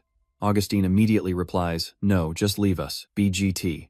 Agrees loudly, saying, "That's right, discipline should be handled by the family." She shyly bowed her head and expressed gratitude for everyone's understanding. Eric didn't realize he was about to face a danger really. After all this time, I still have to relearn discipline. As soon as he finished speaking, Huidi forcefully slammed her hand onto the chair he was sitting in. She smiled wickedly, her fiery eyes seeming ready to swallow Eric at any moment. "Eric, take a walk with me for a bit." "Huidi, if it's just a walk, then drop that terrifying weapon and leave." Huidi didn't give you a chance to regret. She immediately pinched Eric's arm and dragged him away, causing him to cry out in pain. "Huidi, let me go." Nephi stood to the side watching the whole process, sneering with a smug smile. Never thought I'd see the day Eric would be taken away. Nephi laughed heartily, feeling delighted as he focused on controlling the carriage with confident movements. After just a short distance, he suddenly noticed something ahead and quickly brought the vehicle to a halt. After the carriage came to a complete stop, Eric found it strange and poked his fuzzy head out to ask what was going on. "Why are you all here?" The village chief, along with Gie and Ryu, stepped forward, all three blocking the carriage with each holding a sharp knife in hand. He roared loudly, "You are so brave to step onto our territory." The village chief, along with Gie and Ryu, all shouted together, "Hand over everything here." The atmosphere grew tense, as Eric and the others looked at them with confusion, and seeing their expressions he also felt puzzled. Eric's innocent look still fixed on the chief, angered by his provocation. The village chief roared and threatened loudly, "You little bastard, do you want to bleed to death?" Eric immediately stepped off the bike, silently thinking what a nuisance. A large hand suddenly rested on his shoulder, and Agility confidently said, "Leave it to me." He assessed the situation and silently felt pleased. This was his chance to show Eric how skilled his master truly was. Agility brought the white tiger out, causing the village chief Gie and Ryu to back away in fear. "Are they really tigers?" Agility exuded a fierce aura, and told Eric to watch carefully. From now on he would show him why they call me the Beast King. Eric raised his hand and muttered the incantation to summon ice. An enormous ice block suddenly fell directly on his forehead, knocking the village chief Gie and Ryu backward with its overwhelming force. The three of them are all so scared they're turning pale, only able to sit on the ground trembling. Agility looks a bit disappointed and softly says, "Eric, I can handle them." "Why do you interfere?" Eric could see Agility's intentions and scolded him. "Are you planning to turn this place into a sea of blood?" After a quick observation, Eric concluded that those guys were definitely not bandits, just some poor wanderers from a nearby village. The village chief knelt down directly in front of you, then Gie and Ryu followed suit, begging and pleading for mercy, saying they have families at home and asking to be spared. Eric spoke slowly. "If by chance we are just powerless good people who cannot resist," he looked at them with an intense gaze, and then asked, "Would you choose those who still beg like this?" The village chief silently glanced at Ryu, and Eric also remained silent, patiently waiting for their response. Without much thought, he immediately struck his head to the ground in apology. "Your Highness, you are right," Gie and Ryu anxiously called out village chief. He struck so hard that blood flowed from his nose, and the village chief begged Eric to forgive them, "But they came here because I forced them, so please punish only me." Ryu quickly spoke up, "Village chief, why are you saying that you only did it for this village?" And Gie agreed with him, "That's right, it's not your fault." Then the two of them also stepped forward to admit their guilt and asked to be punished along with the village chief, but Eric raised his hand to stop them and said, "Let's see if what you're saying is true." Under the scorching sun, Eric, along with Heezy, Jin, Augustine, and Agility, followed the village chief back to his home. The chief explained once again the events caused by the drought and the famine that have made our lives very difficult over the past few years. "We thought that anyway, a hunger ghost would just become an enemy later on." Meifi looked around and suddenly sensed something. "Wait a minute, this energy." The old man painfully recounted all the hardships the villagers had endured over the years. "It took us 5 days on horseback to reach another village, and we couldn't leave our own to find work because our livestock would die of hunger." Suddenly the village chief broke down, crying, blaming himself and saying it was all his fault. Augustine stroked his beard and said, "Unfortunately, the laws of the land don't reach here. Eric, even if these people commit crimes or I forgive them, they are acting for a good cause." Eric remained silent for a moment, then suddenly brought up something, "Taking care of the people. Isn't that also the duty of our nobility?" He nodded in agreement. "Yes, this isn't entirely their fault either." The village chief, hearing this, immediately bowed his head to express his gratitude and to thank you. Murphy kept flying back and forth above Eric's head, making him dizzy and disoriented. The village chief took Eric's hand and promised that they would never steal again, and he smiled reassuringly, saying it's okay. Eric couldn't take it anymore and shouted loudly, "Murphy, why are you just flying around like that?" He carefully explained, "Even though it was faint, I can sense evil aura here." Eric was surprised. Evil aura. After hearing that, he instantly became alert, with Eric using all his senses to feel. He frowned and focused on scanning the surrounding air. After focusing on sensing the atmosphere for a while, Eric pondered and explained that this land is too desolate. Indeed, all they see before them is an endless vacant land with no grass growing at all. Augustine, the disciple, is curious. I can't sense anything. Is there something wrong here? Eric felt a bit confused. That's definitely the place, but Nephi cut him off, stating he was sure he had buried it nearby. He demanded, since I helped you, you must give me the magic potion as soon as you find it. Eric annoyed that he's fallen into Nephi's trap. I knew it, fire person. He raised his hand to conjure a source of energy and announced, I need to dig the earth first, everyone back off. He shouted, breaking through. Eric frowned, his face suddenly turning serious. In just a moment, a gigantic block of ice dropped from above, destroying the ground completely beneath. The leader of the sect was so stunned that his mouth was agape. He exclaimed in amazement, my goodness, in just a moment you dug such a big hole. Then Eric took a running start and jumped straight into the newly dug hole below. Eric safely lands and adds a cool vibe to his stance, looking down in surprise at a box beneath his feet. Augustine also follows you, quickly climbing down to Eric's location. You found Gia, the disciple. He nods and answers, yes, a box buried deep underground. As Eric opened the lid, a strange purple gas immediately escaped. Mephisto cautiously approaches to observe as the demon energy continues to pour out uncontrollably.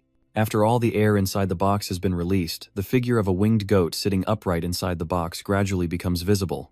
He puzzledly wondered, why is it here? According to legend, the 4 demon kings, the descendants of demon gods and rulers of the demon world, are Mephisto Follies, Original Sin, Satan, Apocalyptic, Lilith Rebellion, and the God of War, who possess the largest demon armies among the demon kings. That is the demon of madness, Azazel. When he was in the past, Azazel was very greedy to possess the human world. During the invasion of the human world, he didn't just destroy 12 villages. Eric held up the statue and asked curiously, this is the symbol created by Azazel's demons, right? Nephi explains that it was specially created for human sacrifices. After finishing his explanation, he suddenly realizes something unusual. Wait a minute, after you learned about Azazel, you explain, I read about it in a book in the car's warehouse. Eric glanced carefully at him. So if it's all about human sacrifice, then everyone in those villages must have sacrificed themselves to resurrect Azazel. Nephi turned his head to gaze into the distance, assessing the state of this village. Then he concluded that it was probably the most reasonable guess. Inside, Eric kept asking himself what secrets the demons were hiding in the human world and what they were plotting. Nephi requests to now absorb the magic and pass it on to me. Many have promised to do so. Augustine immediately stops him. Disciple, investigating the traces of the demons that were eliminated 30 years ago is very dangerous. He gave his opinion. I think we should give it to the members of the Magic Council. He sneered dismissively. Nonsense. Eric surprisingly agreed with Augustine. That's a good idea. Nephi hurriedly asked, hey, didn't you promise to tell me? He sighed and explained that he said he would give it to the Magic Council, but if I absorb this demonic aura, how am I supposed to explain it to them? He hesitated, unsure how to respond. Eric tempted Nephi, if you tell me how to use the seal, maybe I will try. He was so angry, no way. Augustine approached to take the box and ordered, send this to the Magic Council immediately. Nephi was alarmed and pleaded, you have no other requests, just tell us how to use the seal and everything else is fine. Eric still politely asks Augustine to do it as soon as possible. A strange voice suddenly whispers in his ear, sounds delicious. Immediately after, a strange blackish-green aura burst out from Eric's arm. Once it fully escaped his arm, it swiftly lunged toward the box that Shin and Augustine were holding. That mysterious airflow opens its vast mouth and swallows the box whole. After devouring it, the black mist immediately gathers together and forms Ju's body. My master has stolen what I needed, Nephi exclaimed in panic. No way, my magic. Augustine, confused, asked Disciple what's going on. Ju once again turned into black mist, then slipped back into Eric's arm. He patted his head and said it seems like this thing tricked him. The evidence he had been searching for all this time was gone. Nephi's anger immediately erupted, cursing, how dare you steal what belongs to me. Eric didn't care about him and hurried to explain. It seems this village won't turn into a desert just because of one nest, so let's look for something else to be prepared. The scene shifts to the rough stone wall of the cave, illuminated by a faint flickering light that darkens the atmosphere further.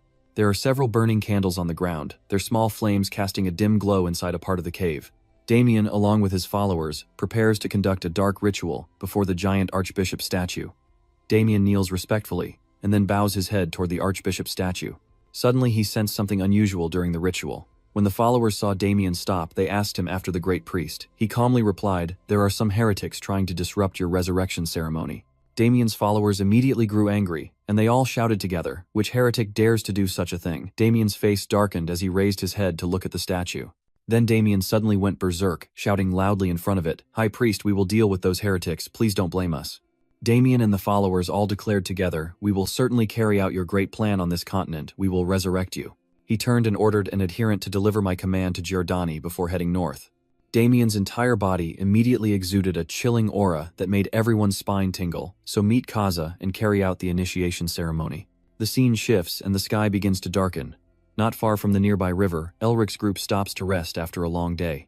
Elric's face shows a hint of sadness as he wonders why no one has paid attention to the evil the demons have been doing all this time. The nearby villagers, seeing the water level of the river rising, were very happy and didn't notice anything else. "Now we can farm again, the water is rising quickly. You pity the innocent people. They have taken the lives of many innocent individuals." Augustine stepped beside him, gently patting his shoulder to reassure him, saying that since we've given the Magic Council evidence, they will investigate soon, and all of this will be held responsible by the regional lords. Augustine looked into the distance and expressed his true feelings. "I also want to behead the bastards who caused all of this, but it seems like this matter is beyond our reach now." Eric fell silent for a moment, and then nodded, knowing that with the council's intervention, those bastards would act quickly, and the first step was to find the source of corruption in the area. His eyes immediately turned firm. Eric silently swore to himself and then crushed those bastards responsible for this. The village chief joyfully burst into tears of happiness, thanking everyone sincerely. The Eric group bid farewell to the people, and before leaving he advised the elder, "The drought is over now, take good care of everyone in the village. We're leaving now." "Wait a moment, can you at least give me the name of the wizard?" "Eric Mobinger." The village chief felt reassured upon hearing that name and smiled. "Mobinger, the stars of the Empire are shining once again."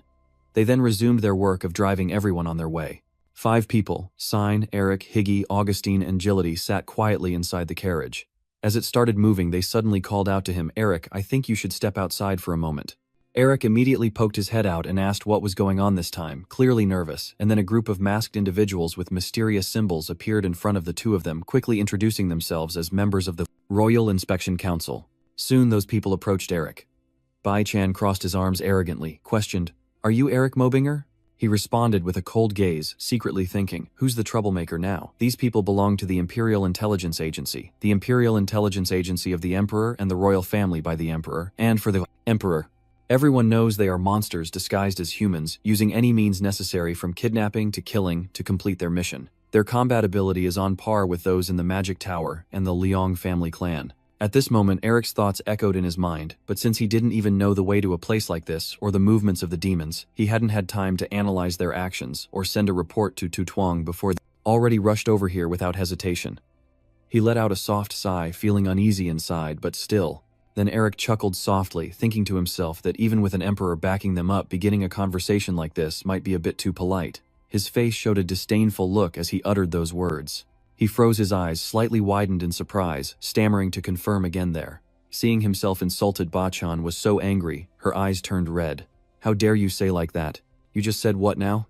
At this moment, your spiritual power erupts, fiercely displaying your formidable presence, and Eric mocks. "Even if you are part of that great intelligence agency at most, you are only strong enough to kill once." The surge of power shaking the ground left him terrified and stunned. What's happening? Eric shouted in anger. "Since when did officials have the audacity to disrespect a duke?" Before long, your spiritual power whirled into a gigantic beast. Bachan was terrified and quickly knelt down, feeling panicked. How could he do something like that? He widened his eyes in horror, and thought, could his magic level be already close to that of a sorcerer? After a while, the magic disappeared gradually, and the clear sky returned. Bachan briefly glanced behind. Hearing the footsteps approaching, the prince subtly winked. Lady Chan seemed to understand, and nodded in response. He quickly took off his mask. "We apologize, Your Highness." Then Lady Chan bowed deeply, asking for your forgiveness for our improper conduct towards you. Seeing that Meng Fitan Yang, you really know how to show others what courtesy is at all times. You replied seriously. "I did that only because if I pretended nothing happened earlier, they would take me for a joke and try to challenge me later." Lord Vu sneered at me. Eric continued speaking. "If you make such a mistake again next time, I will speak directly to that noble." He replied politely, "I will remember that, Your Grace." Although she outwardly bowed to obedience inside, she was boiling with anger. Just a mere marquis's granddaughter dared to act arrogantly towards me. "Damn it, you little bastard, consider yourself lucky." Suddenly a shocking voice rang out, making him turn pale with fear. I didn't expect anyone to dare disrespect my disciple. Augustine steps forward, tall and imposing, with a voice as cold as ice. "If it were me, your head would have rolled on the ground by now." He sweat nervously and muttered, "Bailey da Augustin Narister." A wave of astonishment washed over Mrs. Chan's heart. Could he really be the disciple of the strongest person in the Magic Tower? That's impossible. I secretly thought to myself, as soon as I return, I must replace all the intelligence agents. Long rays of sunlight spread everywhere, and the two of them sat down together to start a conversation. Mrs. Chan spoke first. Please allow me to reintroduce myself. He calmly introduced himself. I am Madam Chan from the 4th Intelligence Bureau. Elric's eyes fixed intensely on the opponent. A fleeting thought crossed his mind. The 4th Intelligence Bureau. They have sided with the Crown Prince in this grand power struggle in the palace. Has the Crown Prince already caught wind of what's been happening lately? Mrs. Chan continued. It seems I'm wasting today's time, so I'll get straight to the point. The boy fidgeted, answering rather than wasting time saying so. Just go ahead and say it. He cursed bitterly at the little bastard, but then forced a smile to hide his anger. We've been secretly tracking the scent of various demons all this time, and recently we found a group of demons whose information remains unclear. Elric tilted his ear casually and said, Oh, Rigori, right. Ba-chan was stunned. How did you find out about that? The boy rolled his eyes and immediately turned cold. Did your intelligence agency forget which family I come from? He bowed his head, his voice shy, and muffled with a hint of admiration, as he heard the opponent say those words, the enemies of the demons. Mrs. Chan questions. According to the report, 9 datum have been found, but only 1 has been handed in. Where are the other 8 now? The boy points to himself and says, I'm holding them, and he exclaims, what, that's illegal. Lady Chan strikes her tone. According to Article 11, Section 2 of the Imperial Law, the royal family will keep all items related to the demon clan as evidence.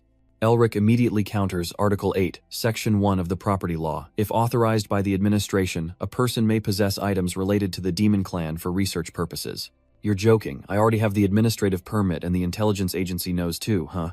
He was so angry he was shaking. So may I ask one last question? How do you know the exact location of the 9-tongue dishes?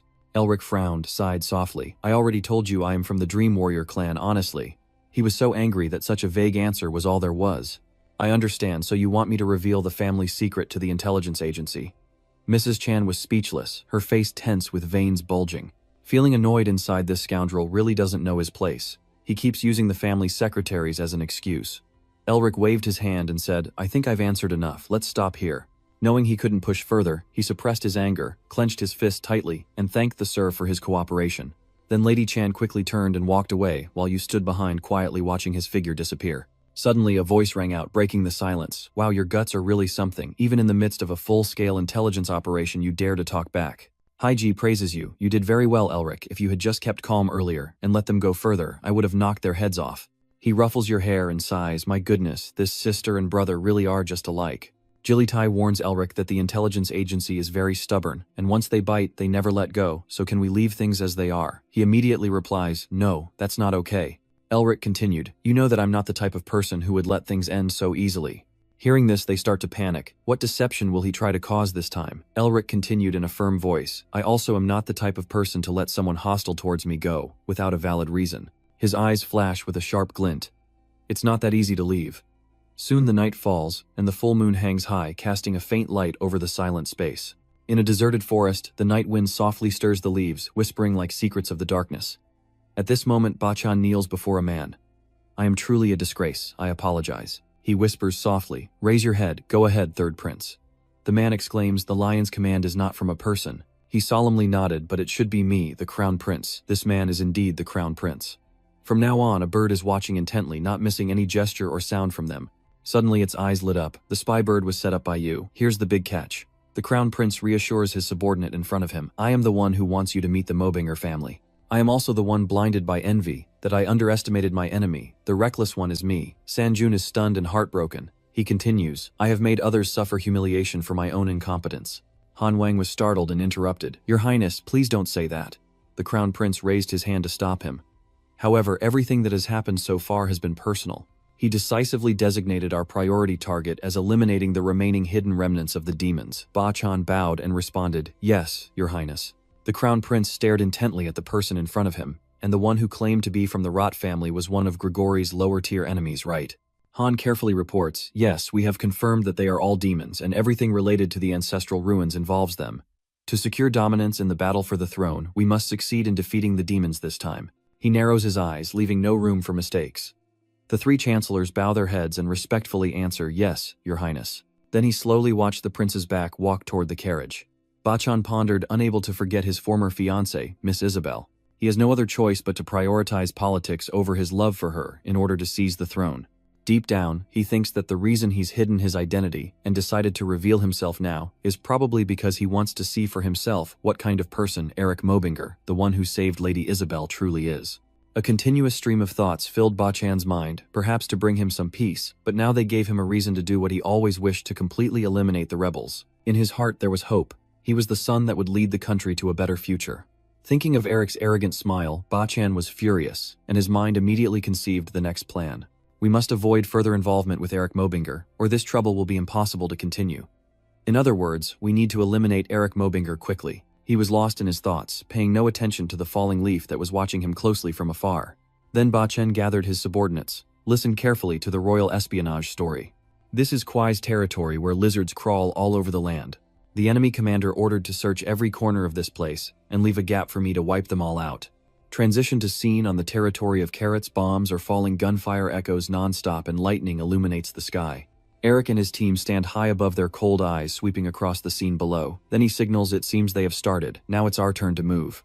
Immediately, Eric takes a step back and jumps down. The whole group also rushes forward swiftly like arrows tearing through the wind. At this moment, a thought arises in Eric's mind. Sending someone to scout the intelligence operation was indeed the right choice, because it allowed me to gather more information than expected.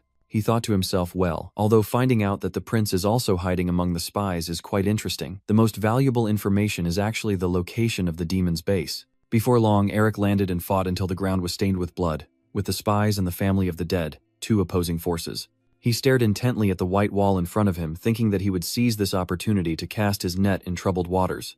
Eric quietly calculated as the remnants of the demons and the spies were gradually approaching each other, he would seize the nest and run away. You quickly put on your mask, thinking to yourself that your teachers will make a way for us to escape.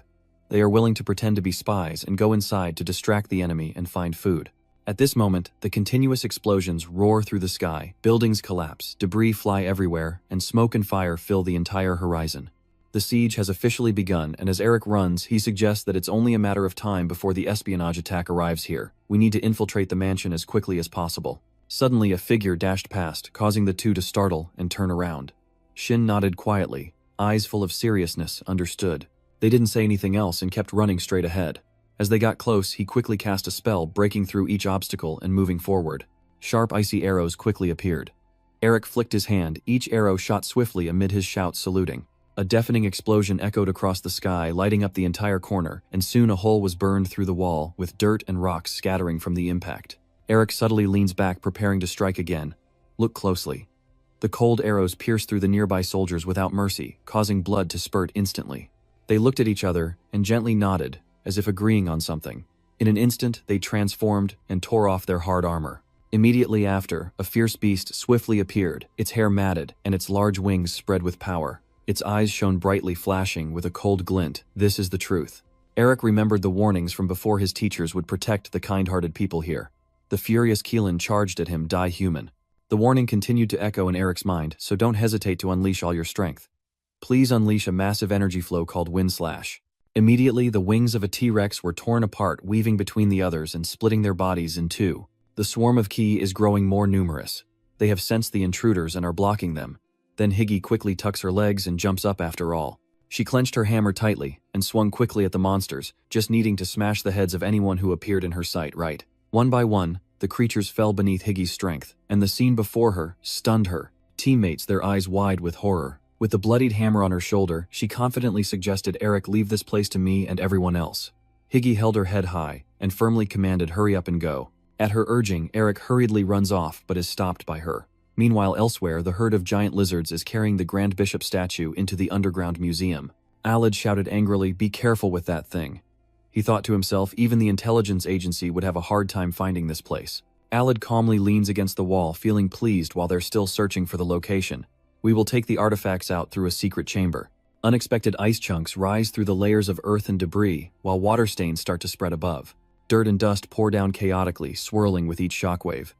Alid instinctively stops, heads up suddenly, face filled with vigilance. Suddenly, a rock fell and hit its face, and Eric forcibly shattered a piece of debris into Alid's face. Bright red blood gushed out like a stream, and it died a merciful death, unable to even close its eyes.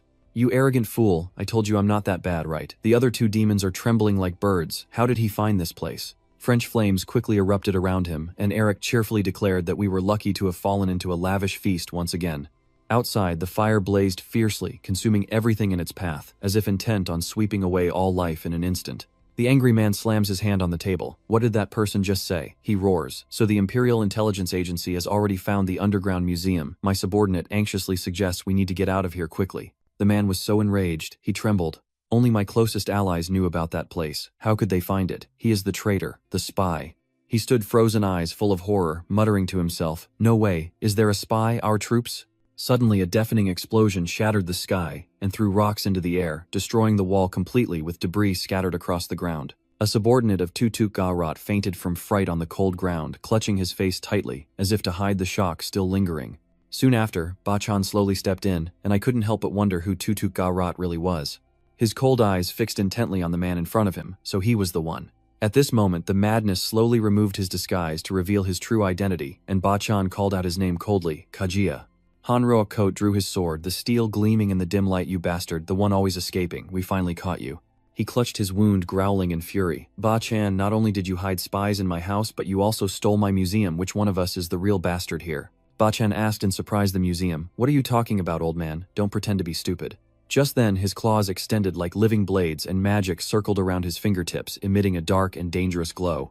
"Old man, I guarantee you'll spill everything after I cut you in half."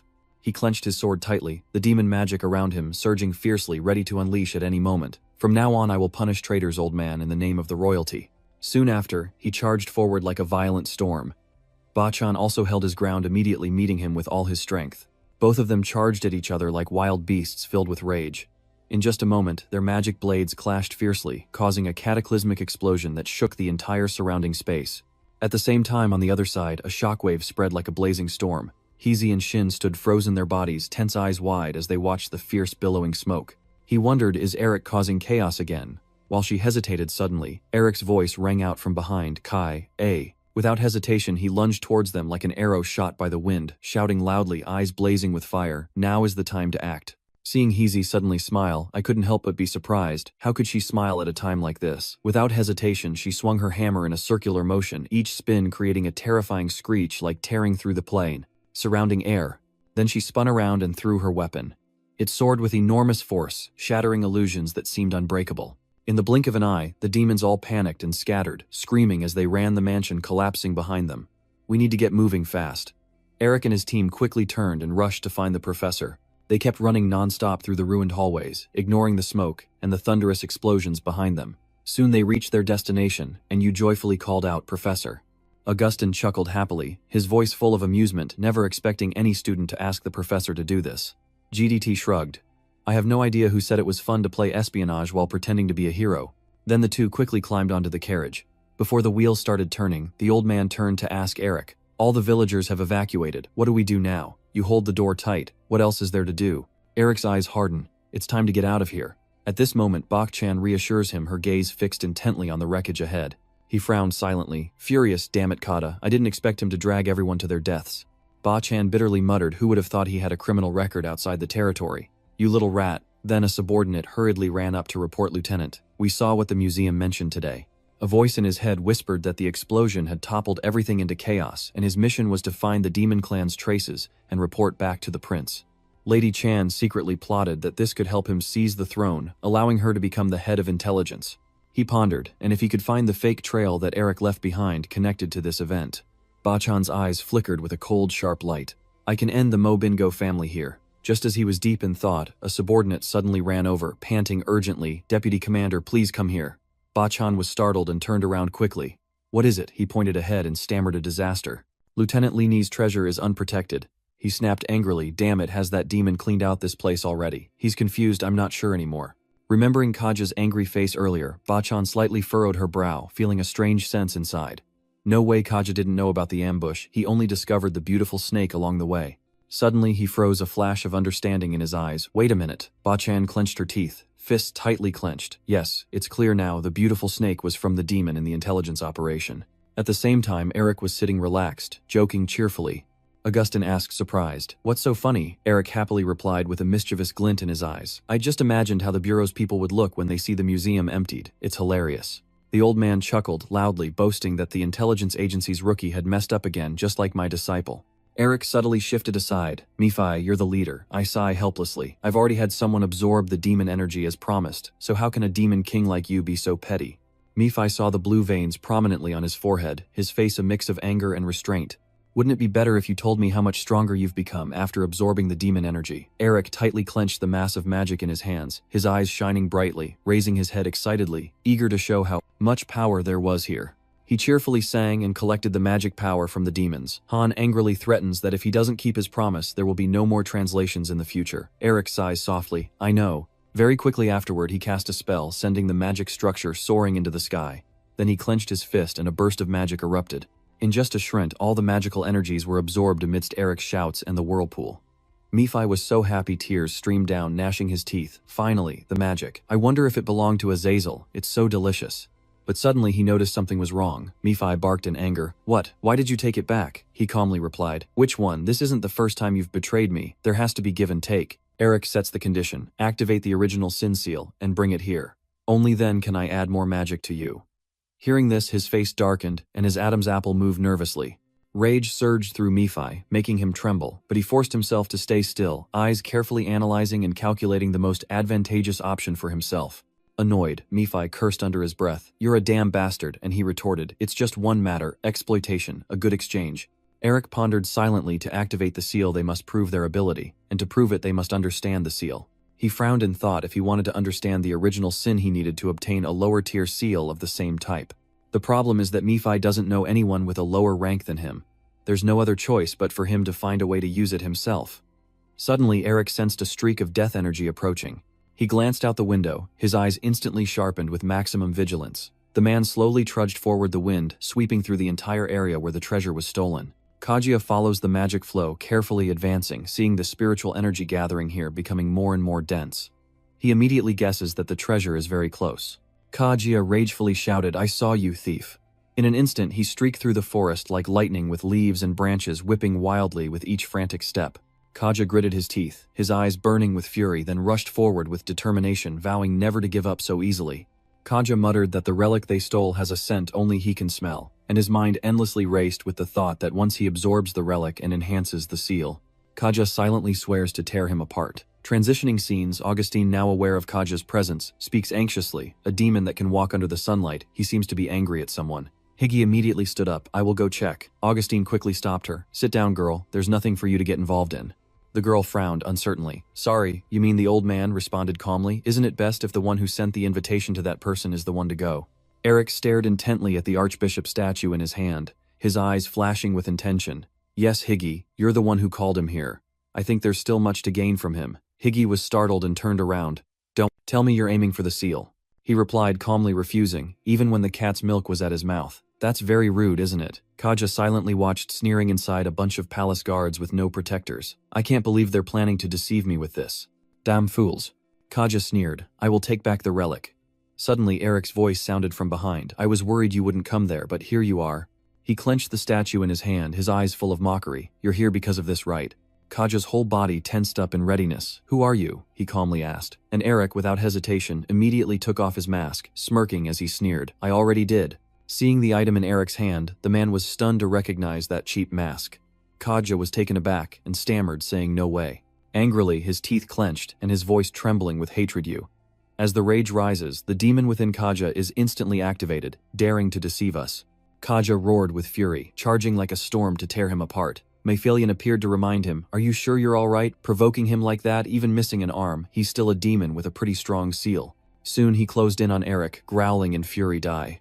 The boy leaned back to dodge effortlessly. Perfect. I've always wanted to see how much I've grown since I left. Then Eric quickly jumped up to dodge the next sword strike, and I have already decided on some things to do. He landed firmly, his eyes shining with determination.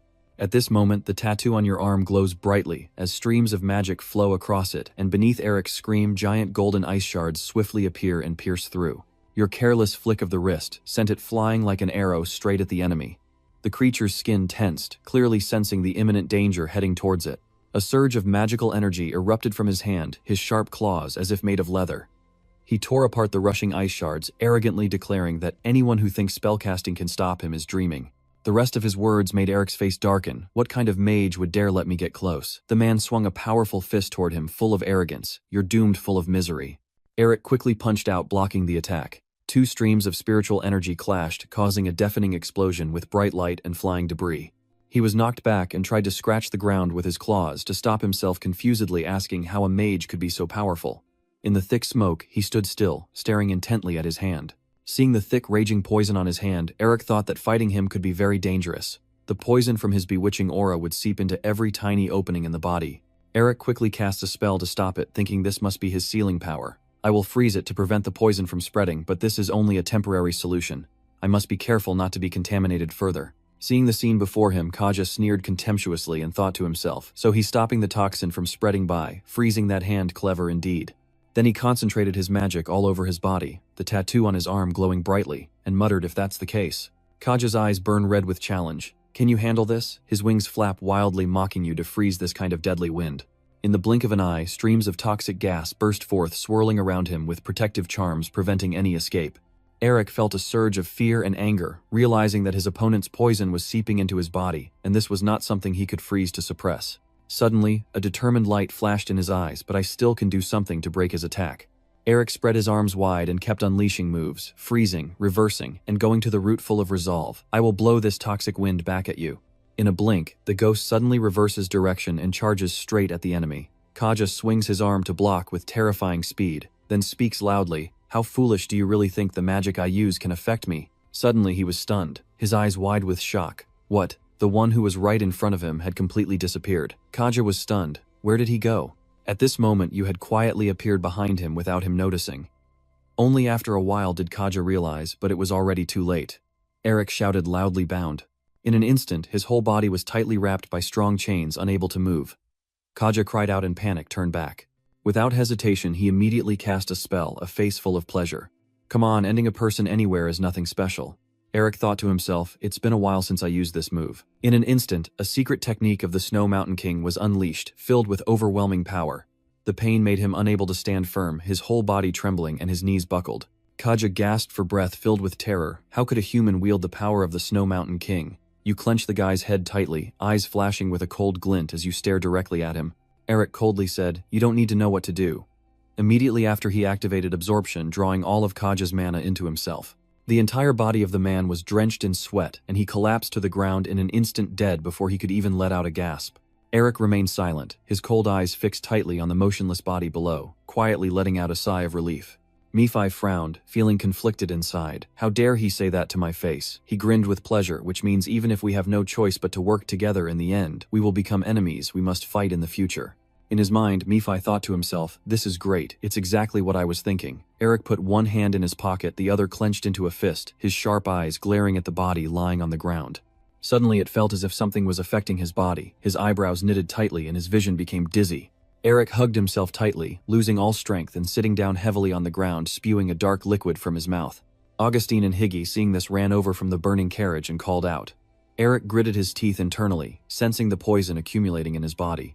Higgy holds one of your arms, and Augustine reaches his hand to your back, giving you strength as he asks, are you okay, Eric? He closed his eyes and replied, yes, I feel better now. After a while, Eric wiped the dirt off his face with the back of his hand, but then asked, are the demons always this strong? Augustine withdraws his hand and confirms to him, yes, that's right, of course, that's the case. Lau remembers the face of the demon they met earlier, and then guesses if he had been in the best condition earlier.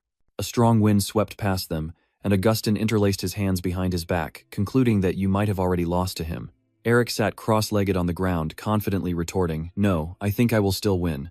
Augustine widened his eyes, thinking to himself that the boy was incredibly confident. Lau looked at Eric as if nothing was wrong, and slowly stretched, and Augustine silently marveled. Wow, I guess the boy will find a way to beat his opponent no matter how unfavorable the situation is.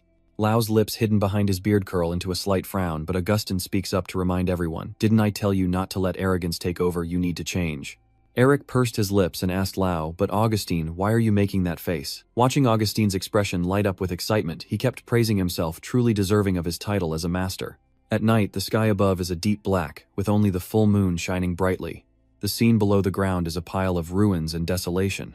I don't know either why they kept telling us to find traces of a third party here back then. Wearing a uniform and a mask on his face, he sighed, still believing all day long that he hadn't found any trace, thinking it was just bad luck. Before he could finish speaking, a hand suddenly pierced straight through his stomach from behind.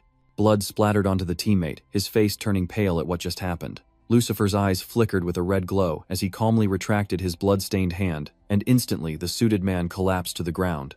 The teammate stared blankly. Then Lucifer asked him, "Hey, what's going on here?" The teammate responded, his legs slowly moving to the fullest. "Who's that?"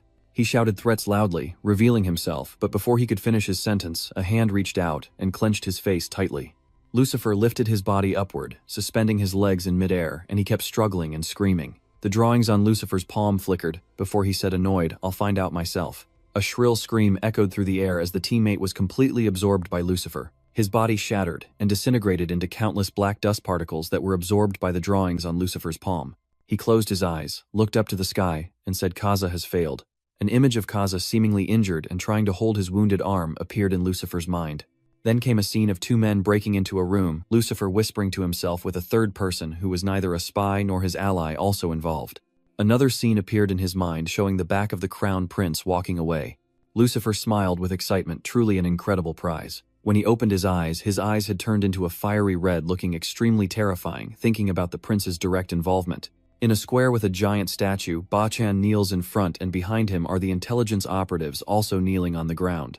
Not sure how long they've been kneeling, the crown prince signals everyone to stop. He clasped his hands behind his back and seriously reminded him to remember the wounds he has borne today for the rest of his life and to reflect on himself. Ba-chan, covered in injuries, bowed his head and replied firmly that he would bear that in mind. The crown prince asked him what he planned to do now that the conquest plan, which had been in the works for years, was completely ruined. Ba-chan lowered his head and recounted some information he knew, reporting that according to his sources, the Gajio Tutuk was not Grigori's only agent. Fortunately, the agents we sent to other branches can gather information about our main camp. After hearing this, the crown prince concluded that the plan for this location still has not entirely failed. Ba-chan confirmed that Gajio's plan was simply a mistake on our part in Team 4. As the prince turns to leave, he orders him to clean up this mess and head to the gathering point. As he sensed something was wrong, he widened his eyes and stopped in his tracks. The surroundings had become chaotic with continuous shouts, ambushes, and demons. Ba-chan immediately reacted, stood up, drew his sword, and commanded the others and the team. The intelligence agents began to coordinate, dividing their efforts to eliminate the flying demons on the horde. Ba-chan stared at the prince, scolding them with a glance. These fools were protecting the prince. All the intelligence team members understood his meaning and immediately ran together to protect His Highness, rushing towards him just as a streak of black-purple energy passed overhead at lightning speed. Ba-chan was startled by the scene and thought to himself that was fast. He changed position and used his sword to block the purple-black aura from hitting the prince. Lucifer's face directly faced Ba-chan, praising him not bad chaos. Ba-chan swung his sword wildly, and the beast behind him jumped up to dodge his strike. Lucifer smiles as if he has found his target, and with just a single finger he points at the person. His eyes lock straight on the one standing behind Ba-chan as he utters 4 words. The person is the crown prince. The demons around, upon hearing his words, fell silent and exchanged glances. They all simultaneously charged toward us, the crown prince. He is the crown prince. Ba-chan unsheathed his sword and prepared to fight. I will hold him off and protect the heir. The 2 intelligence agents quickly led the prince away. Please follow them, your majesty. Ba-chan recited the oath, emanating a burst of power within him. I, Arthur Ba-chan, will begin punishing those who dare to harm the crown prince. Lucifer's side reveals pairs of lips with long tongues sticking out and sharp teeth. He clenches his fist. That guy's quite good. I guess it's time for us to act too. They both attack each other without hesitation. Lucifer's like a mouth wide open, ready to swallow Ba-chan. A massive explosion has occurred with the purple and gold energy forces colliding directly. Below ground, demons continue to attack, as intelligence agents fight fiercely against them. The demons are targeting the prince and talking among themselves. We will get the seal if we bring the prince's head to the messenger, right? I wonder if we could get a few more seals by giving the messenger some extra body parts of the prince. Ba-chan, furious, charged at a Kwai creature. How dare your lowly monsters insult the future ruler of our empire? Numerous strikes were unleashed, blood spraying everywhere, accompanied by a fierce voice shouting, Your Highness, I will clear the way for you. It's best if you hand over the prince to me. He then raised his sharp skeletal hand and charged forward. The seal belongs to me. The crown prince was so shocked he gaped, frozen in place, unable to react to the dangerous situation. A voice echoed from somewhere, who dares to block the messenger's path? As soon as the words ended, countless beams of energy shot down from the sky onto the winged demons, their immense power forming the shape of a lion's head. That is also the symbol drawn on the flag representing the lion saber. Lucifer holds an arm, licks his lips. In anticipation, you all will regret this. A member of the prince's intelligence team also recognizes the approaching army as the Lam Su. Herman leads the troops on horseback with Isabel riding beside him, and someone exclaims in joy, Lam Su is here. They stop celebrating Huang Dao and order the army behind my soldiers to destroy the enemies. All the Lam Su soldiers receive the command without hesitation and move to attack with just one slash. They can take down a winged demon. The crown prince stood silently on this side, while the members of the intelligence team surrounding him cheered happily. We're saved. The crown prince's gaze was solely fixed on Isabel, silently calling her name in his mind, Isabel. I don't know how much time has passed, but the sky returned to a clear scene with twinkling stars above. Lam Su's soldiers and the members of the prince's intelligence team faced each other, reports echoing as we had already managed to eliminate most of the demons with Lam Su's help. We dressed in blood-stained clothes and, bowing to the prince, say that we couldn't defeat the demon lord. Homan also bowed his head to explain, I am relieved you are safe, your majesty. I will escort you back to the palace, but since you already have your intelligence team with you, I will take my leave here. The prince replied with concern, you must be busy, so please continue. Homan once again bowed deeply, thank you for your understanding. When Homan looked up again, he suddenly heard the crown prince ask, but may I ask where you are planning to go? He had no intention of hiding, and glanced at Isabel standing beside him before answering, I am looking for Elric Mobinger. The crown prince also turned his gaze towards her and said, I understand. Isabel lowered her head, her face slightly blushing, a gentle smile forming on her lips. The crown prince calmly turned to leave, only saying goodbye, but in his mind he was secretly thinking the new name he just heard. Elric Mobinger was indeed that name. On the other side, the carriage is moving through the forest in the winter weather, snow falling lightly. Elric sits inside the carriage, cautiously peering his head out the window to look around. The carriage stops in front of a massive city gate. Elric observes the fortress ahead. It's even bigger than what he had heard. He silently ponders in his mind that the flowers must be somewhere behind this wall. The soldiers blocking the gate loudly demand, please stop. They told the frontline guards that we are border patrol soldiers and want to cross the border. The leading soldier did not move and raised his hand to refuse apologizing. Elric sat anxiously in the carriage listening to his announcement, but you may not be allowed through. He got out of the carriage and asked the leading soldier what had happened beyond the city wall. The lead soldier recounted that monsters outside the walls have been causing chaos lately, and unexplained phenomena are beginning to appear, so the guards are in a state of emergency. Elric looked at the black streaks above and thought to himself, I knew immediately that the energy sensed beyond the wall was highly suspicious. He tilted his head and secretly told himself that still he had no intention of giving up now. Elric signaled to the person sitting at the carriage, handed them the pass, and replied that he understood. Then he quickly reached into his coat to find something. He is holding a rolled-up piece of paper as he approaches the leading soldier without saying anything and directly hands him the scroll. The leader of the soldiers unrolled the parchment and read its contents, a look of suspicion on his face as he wondered silently what this was. When he saw the writing on the paper, he flinched suddenly and muttered the Narrister and Mobinger families. He rolled the piece of paper back to its original form and politely returned it to you. I apologize. I didn't realize you came from such important families. Normally no one can pass, even with a pass, but I will make an exception for you. Because you come from the Narrister and Mobinger families.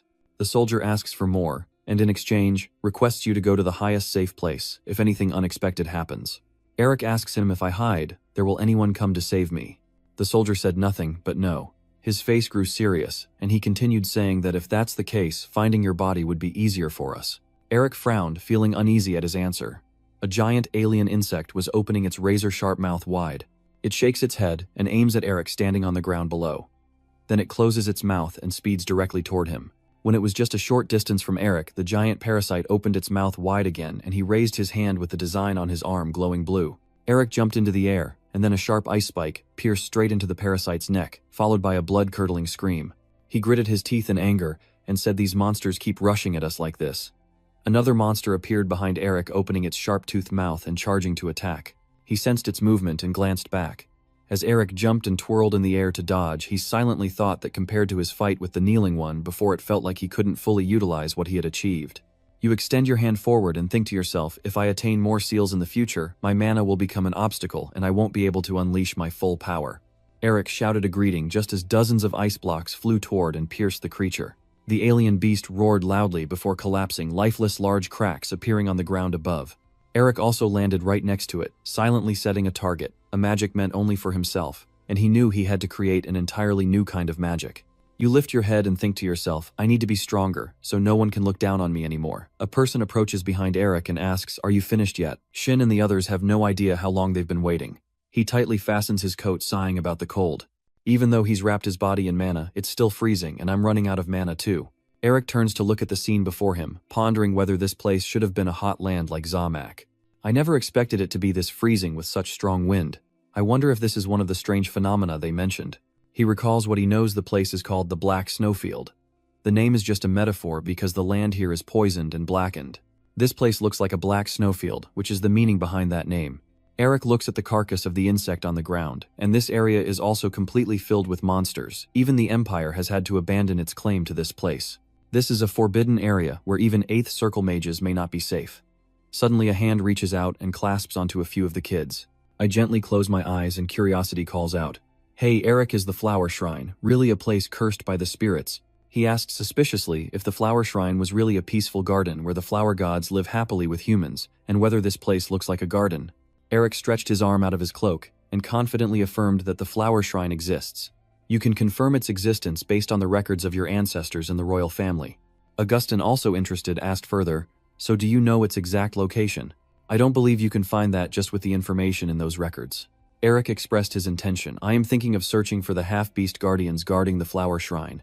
Augustin exclaims nervously, "Hey, half-human beasts have unresolved grudges against humans. Are you sure this is safe?" Eric confidently reassures him, "We'll be fine. I have a plan. I don't know what you're planning, but I'm really looking forward to it. If I knew your intentions, I'd be even more pleased." Eric responds, "That's what I've been thinking about." Heisey also asks, "Do you have a map of the 2 sea routes? We can't possibly search through this entire snowy field." Eric replied, "No, we have nothing at all, unless we at least had a compass, then maybe the floating mist above could show us something." He flew close to Eric and whispered, "Hey, the ice crystal is glowing. You should reach into your shirt and find the one you stored in your pocket." Eric held the glowing ice crystal in his hand, wondering why it suddenly started to shine. Then the ice crystal suddenly soared into the sky, making everyone gasp and stare what was happening. Eric's eyes widened as he silently realized that the light from the ice crystal was opening a path for us. Eric smirked and looked at everyone around him. "I think we found a way out." In the night sky, a full moon emits light, illuminating the darkness while the shimmering stars surround it. In the forest, a breeze blows through, causing the leaves to rustle and sway. On the forest trail, the lantern-lit carriage slowly moves forward. Eric, holding the ice crystal in his hand, scans around, and then commands cut stop, and he hears the response. "Yes, Eric. May I ask what's going on?" Eric lowered his head to look at the item he's holding, and explained that the ice crystal stopped shining after we entered the forest. "I think we need to search around here." In the evening, in the forest of towering ancient trees, the space is shrouded in darkness and looks gloomy and frightening, but beneath the ground, warm yellow glowworms illuminate an area. "Are we really going to find something here?" "I can't see anything either." Gillity's eyes glowed as she said, "I was looking from above with my spirit beast, but I didn't see anything either." Eric stared intensely at the ice crystal, which no longer emitted the same light. Then he clenched his fist around it, tightly closed his eyes, and turned back toward the carriage. "Perhaps the crystal will continue to guide us." A sudden scream pierced the air, causing both Yu and Gility to startle and look in the same direction. Eric and Shin exchange glances, understanding each other, and nod in silent agreement. Then the 3 of them, Eric, Shin, and Gility, sped away at incredible speed, moving like lightning as they dodged and glided past the trees, heading forward. "Not sure how long we've been traveling." Eric caught my eye and signaled that something was there. Yu and Shin had hidden behind 2 trees, while on the other side a few horned demons surrounded a woman. Eric quietly wondered to himself upon closer inspection if she was a female beast folk. Nephi, standing beside the tree, crossed his arms and said she was a female feline beast. On the other side, the goat-horned demons with fiery red eyes opened their mouths wide and roared deafeningly. They began to frenzy and rush forward to attack Irina, who was cowering on the ground. She was completely defenseless, only able to close her eyes tightly and scream, "For help, is anyone out there? Please save me." At that moment, a voice rang out, "Whoosh." Irina, still terrified and gritting her teeth, kept her eyes tightly closed, waiting for her fate. But after a long while, nothing happened, so she gradually stopped being so hostile and opened her eyes. The goat-horned demons are now frozen into chilly ice blocks. Eric, from behind a tree, raises his hand and snaps his fingers. All the goat-horned demons turned to shards and vanished.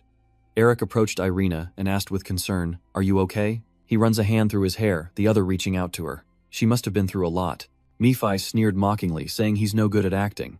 Eric paid no attention to his taunts. "You quietly asked Irina if she was injured anywhere, and whether you could heal her. You reached out your hand to help her up, as if showing friendliness, asking if she could stand on her own." Irina simply looked up silently, glaring at him with a hostile gaze. She forcefully pushed Eric aside with her hand, saying she didn't need help from a humanoid.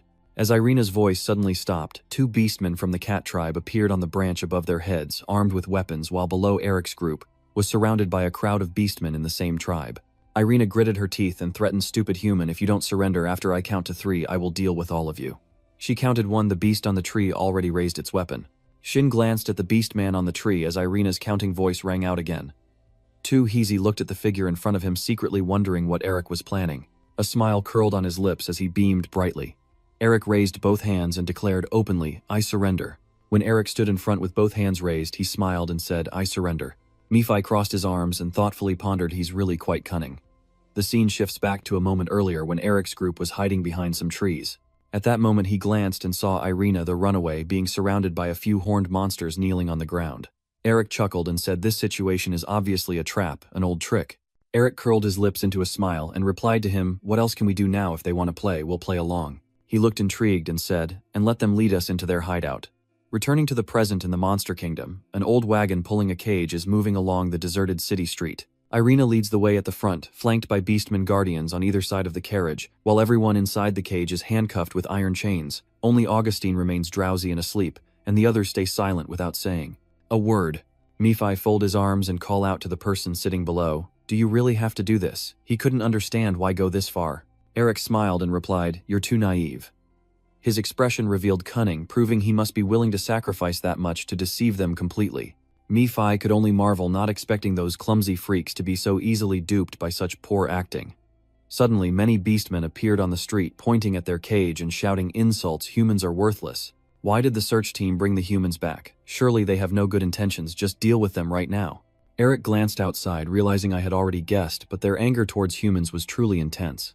Nephi also looked in the direction he was pointing and said, "Your kind attacked their home and chased them here, so isn't that only natural? Wanting to become the blazing anger passed down from ancestors won't be easy."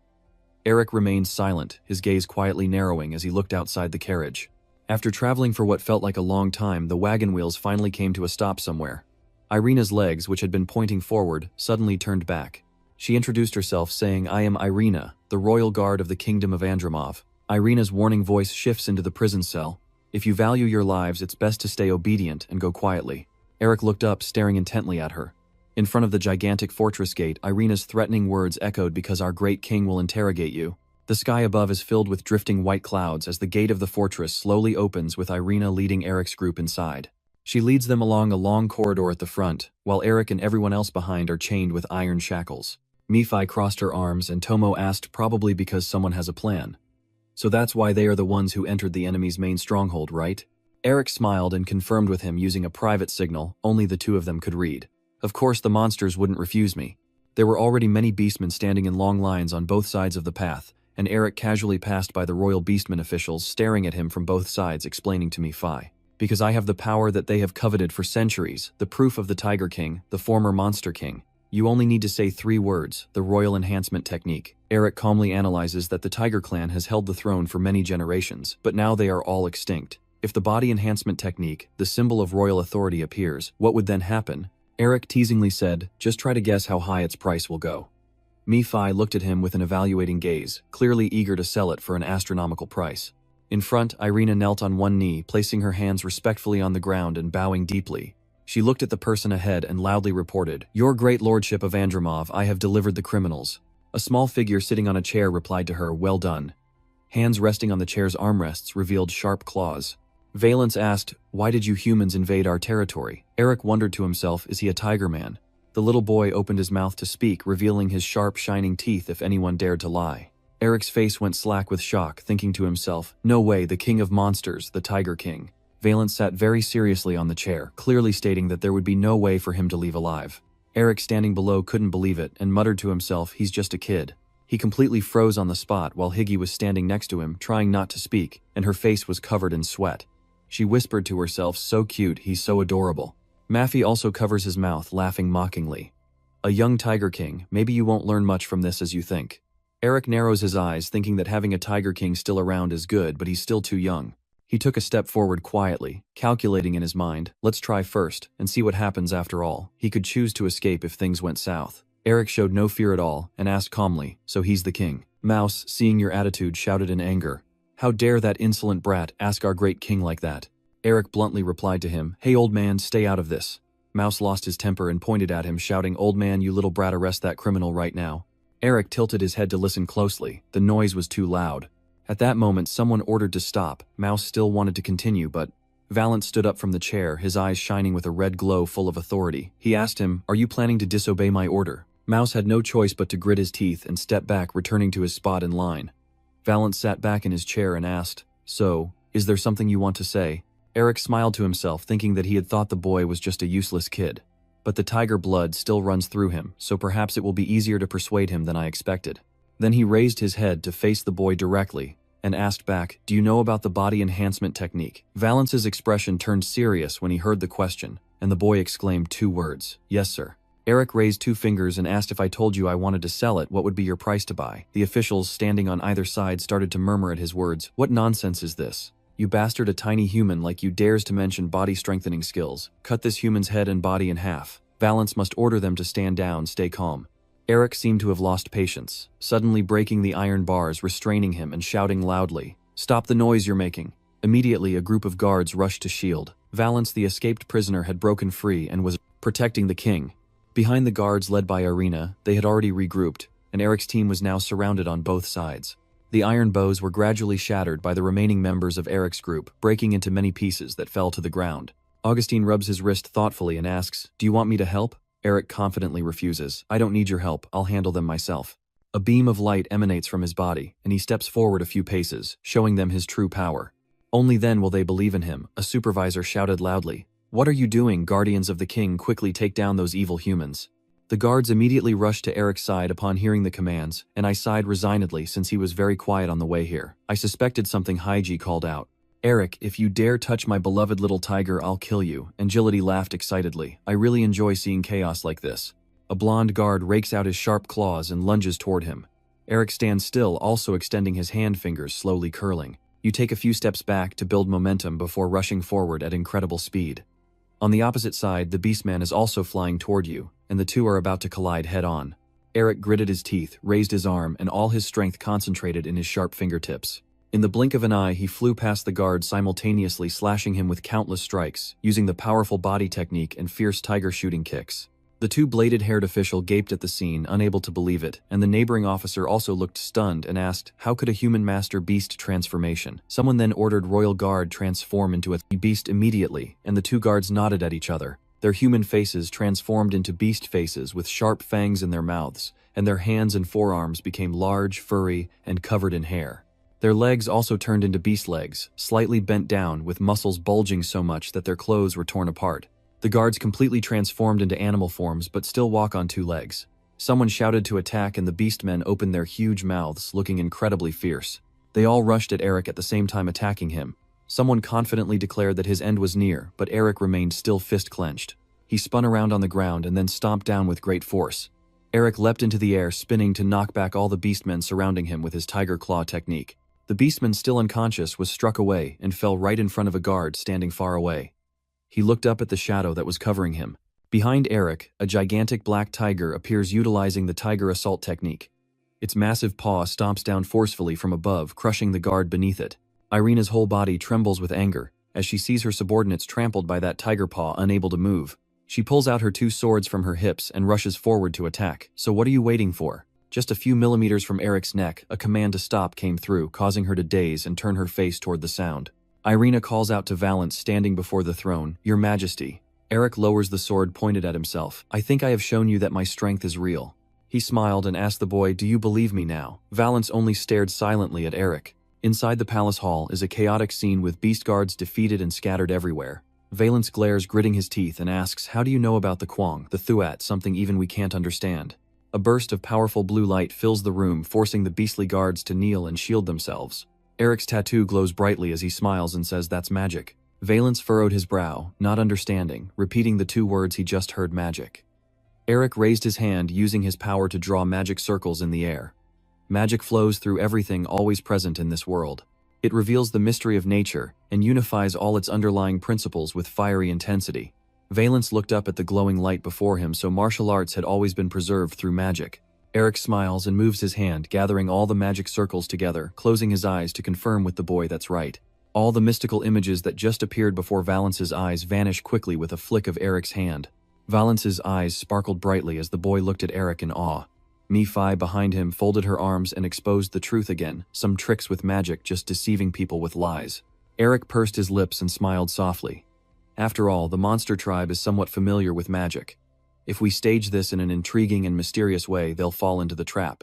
Look over there, not only the king but others are starting to believe too. Mi-Fi also remarks those monsters are too unbelievable. Eric glanced to the side and chuckled, that's why they're perfect to exploit. It's time to close the deal. As soon as he finished speaking, he suddenly bowed to Valence, standing in front of him, catching the boy's attention. Eric closed his eyes and bowed deeply in a gesture of utmost respect. The secret fighting technique is a hidden treasure of the royal family. Even though I have attained it through magic, its true power always remains in the hands of its rightful owner. Valence smiled, a look of pleasure on his face, and his 2 ears wagged as he listened to those words. Eric straightened up, spreading his arms out dramatically, and so we want to use this deal to build a new foundation for the royal family, and those then a voice cut in enough already. Eric opened his eyes but turned his head toward the voice. Finance Minister Noros clenched his fists and stepped toward them. Basically, you want to sell us the Kwang the Thuat at a high price, right? Eric glanced at him, and thought to himself, I can't believe he saw my true motive. This old man isn't enough. Then he smiled and patted his chest, admitting, you're right, what I need is information. Noros was slightly startled when he heard Eric say, I want to know the way to the Flower Temple. Lady Ni looked at the person next to her with curiosity. The Flower Temple, why would a human want to go there? Mouse also looked at him with tears in his eyes. Besides, right now that place is… Suddenly a voice cut him off, saying stop. Noros turned and walked toward the door along with a statement, we understand your desire in this deal, but we need to discuss it further, so please leave for now. He tilted his head and ordered Irina, the captain of the royal guard, to escort them to the resting peak outside. She bowed respectfully and replied, yes sir. Before leaving with the others, Eric turned his gaze toward Noros, quietly lamenting that it almost became a successful deal just because of that old man. Mi-Fi furrowed his brow tightly and watched Noros intently for a long time. Sensing something, he felt a dark force surrounding the old man. Noros's eyes were completely consumed by darkness, with cunning red light shining from them. Mi-Fi recognized this was a demon. After Eric's group left entirely, only Valens remained above, surrounded by the busy discussion of the Beastmen officials, while Connie clenched his fist and directly suggested that of course we should accept the deal. This is our chance to revive the bloodline of the Lion King and restore glory to our tribe as before. Mouse also agreed and spoke up, right now those damn cunning bastards pose a greater threat to us than the humans outside. If we can unite the will of the Tiger King and his people, they will have to obediently listen. A person steps forward and affirms they are right. But the Thuat is a symbol of unity among the beast tribes. Its loss has caused many of our people to fall into discord. Many species are no longer united in purpose. This is the opportunity to regain it, and once we do, it will eliminate the reason why they do not accept a Ho Vuong, because at that time there was no Kwang the Thuat. Valence, sitting in the chair, closed his eyes and nodded in agreement with what he said. All right, if that's what everyone thinks. At this moment, Norris intervened again, saying we must not do that, but couldn't understand, turned to face him, and loudly called out, Minister of Finance Norris, if we lose the symbol of the royal family like this, we won't be able to go on. Before he could finish, Norris used a threatening look to stop him from saying more. Seeing that glance, Boo suddenly grew pale and fell silent. Norris turned to look at the others, understanding the utmost importance of the augmentation technique for both his people and the king. His eyes grew serious and he uttered one word, but then Norris shouted loudly, reminding us monsters why we must exist in this forsaken place. You have forgotten the suffering we endured afterwards. The other officials began to contemplate his words, echoing in their minds. Humans used sweet and tempting scents to lure us, then betrayed us and stabbed us in the back, leading us to this tragic state. Norris then called out to Valens, sitting on the throne, Your Majesty, if we accept this deal, we will once again become puppets in humans' hands, and those painful days of victory and suffering will repeat. He summarized everything he had said so far, which is why we must not cooperate with humans. We need to be careful around them. Valens frowned, his face clouded with contemplation for a long moment, and he said nothing. I don't know how much time has passed, but inside another room. But Sojut desperately tries to persuade again that our king must not miss this opportunity, the only chance to acquire the secret technique. Valens turns his back to him. The boy silently lifts his head and gazes at what's in front of him. Valens gazed at the tall statue ahead and muttered a few words reconstructing the royal family. Suddenly he said, if we want to fulfill the wish of uniting the tribes of the previous king, we will need the power of alchemy. But immediately cheerfully responded, so we will quickly summon those people here and reach an agreement. Valens clasped his hands behind his back and turned to face him. But we can't do that according to Lord Noros's reasoning, because I believe he has a valid reason for saying so, as humans have deceived us too many times. But he pretended that his judgments could be wrong, and in this situation Valens began to frown angry as he warned him to be careful with his words. He had dedicated his life to the kingdom since the previous king, and I do not doubt his judgment. We must be cautious with his character. But knew he had spoken wrongly, so he immediately bowed very low, apologizing for his improper words, sir. In the end, he could only accept the current outcome and turn to leave. Valens walks alone down the long corridor of the castle, quietly saying to himself, Noros, I trust your judgment is correct. At the same time, the night sky above turns a dark ink black, with birds soaring through the air at Andromov Estate. A pair of high leather shoes slowly stepped across the luxurious carpeted floor, while others inside the room looked towards the person standing outside. In the room, Eric, leaning back in his chair with one hand behind his head, called out when he saw the new arrival. Well, what do we have here? What wind brought you here indeed? And he faced the person directly and called out the name, Minister of Finance Noros. He looked down from above and replied, I came here to negotiate with you. Eric sat up straight, smiling and pointing to the other chair. Oh my, so you're a client, please have a seat.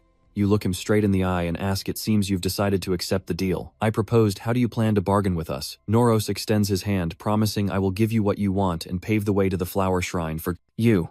Eric nodded in approval. Indeed, your generosity is remarkable, just as I predicted today. Noros's face displayed a wildly insane smile as he repeated his demand, the superhuman technique, sell it to me. After finishing his talk with Noros, Eric slumped his head on the table, exhausted, and sighed. I guess no one else will come, you curious, asked. Do they really think they can seize the throne, uniting the tribes just because of the Bodian and small technique? Why do the finance minister and the other officials all say the same thing? Augustine asked, sitting in the chair opposite him, puzzled. I've heard that the Tiger King lineage has been fallen a long time ago, and they need super physical techniques to revive this kingdom, but I didn't expect the situation to be so complicated. So who do you plan to sell it to? Eric raised one finger and recounted the Minister of Finance still offered the highest price. Augustine skeptically confirmed, the Minister of Finance just keeps bringing that up. Eric reached out, channeling his power as he spoke, filling the room with blinding golden energy, and his question echoed through the space. There are too many clients chasing the secret of body cultivation. So it has become very expensive. If it has become very expensive, can I ask what the royal family intends to do with it, and how you plan to pay me? A shadowy figure emerging from the darkness as Eric's power reveals him. Valence's eyes flashed as he silently listened to Eric call him Lord Tiger. Nephi, standing behind, folded his arms and analyzed, noting that the power held by the king was gradually waning. If it were me, I would have cut the heads and bodies of those vassals in half anyway. I'm not as stupid as they are. Valence's body tensed up and his face darkened as he asked why the finance minister did, that there must be something wrong. Eric stood up, took a few steps closer to the boy, and I already told you before. The boy bit his lip, promising confidently that you would witness something very interesting. I don't know when Heezy appeared, but she placed her hands on Valence's shoulders and asked him somewhat angrily, how could Eric say such things in front of someone who is truly hurting? Eric's face became serious as he softly called her name. Heezy, you're not supposed to talk to children like that, do you think? Soothing his heart could change the current situation at all. Both Heezy and Valence were startled by his words. Eric reminds her, you know it too. No matter how grand and beautiful the throne is, it will be overlooked without strong backing.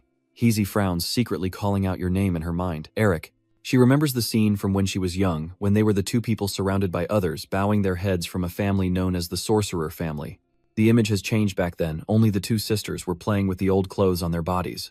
When the two children clutched each other tightly, but after losing power, all the gods, nobles, royal family, and even the magic tower abandoned us. They were completely helpless, only able to hold each other and cry their hearts out. Eric, now grown up, walks once again amidst the cheers of the crowd, the hero of Lee Center. He's the son of the Toktin family. Please look at me, Mobingo Mobingo. He looked at the people surrounding him with disdain. Eric remembered their faces mocking him and said that only when he became the hero of Lee Center would those who once scorned and called him a disgrace completely change their attitude towards him. He bowed his head and concluded that ultimately power is what governs the world. Eric called out to the person in front of him, King, you must sharpen your claws. Valence's face looks slightly bewildered as he lifts his head and asks again, my claws are sharp.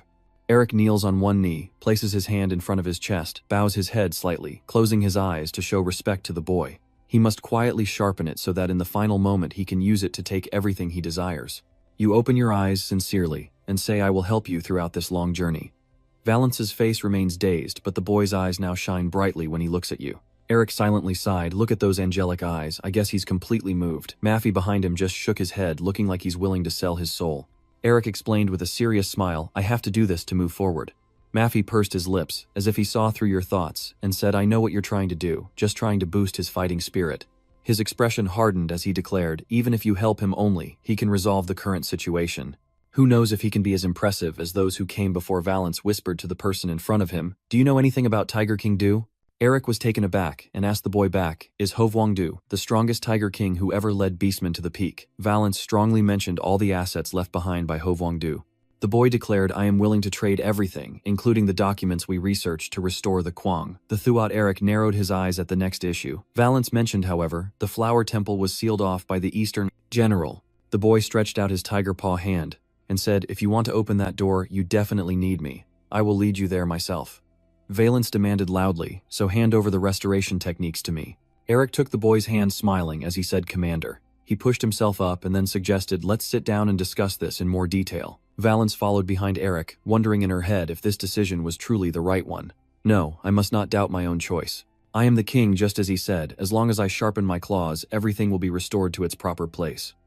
Walking along lost in thought, I tripped and fell forward, oh no. But soon Higgy's arm wrapped around Valance to catch him, preventing him from falling. Valance turned to look at her feeling gratitude. Thank you, I tripped myself. Suddenly, Higgy reached out and hugged the boy tightly, her unexpected gesture making Valance startled and shout out, hey, even though I look small, I am still a king, you know.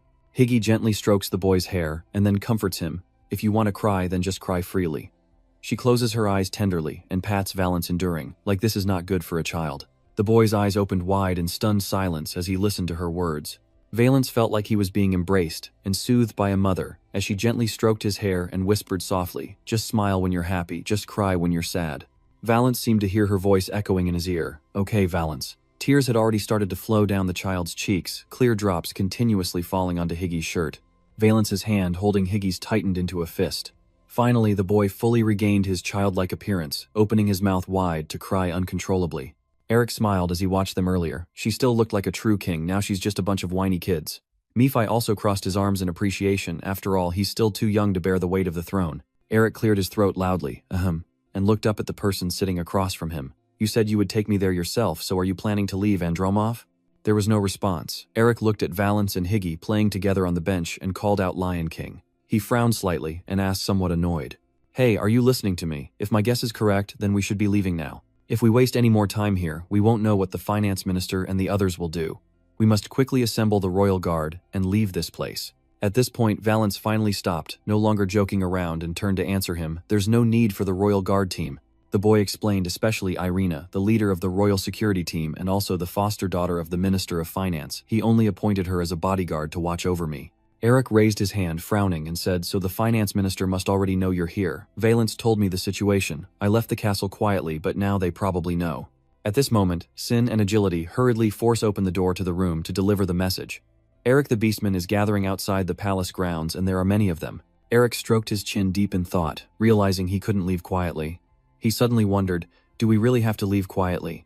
Eric looks at Augustine first, then shifts his gaze to Agility next, and finally to Sin standing beside him. Two others, Valance and Higgy, also come into view. With the current team, we can easily win and head straight for the main exit.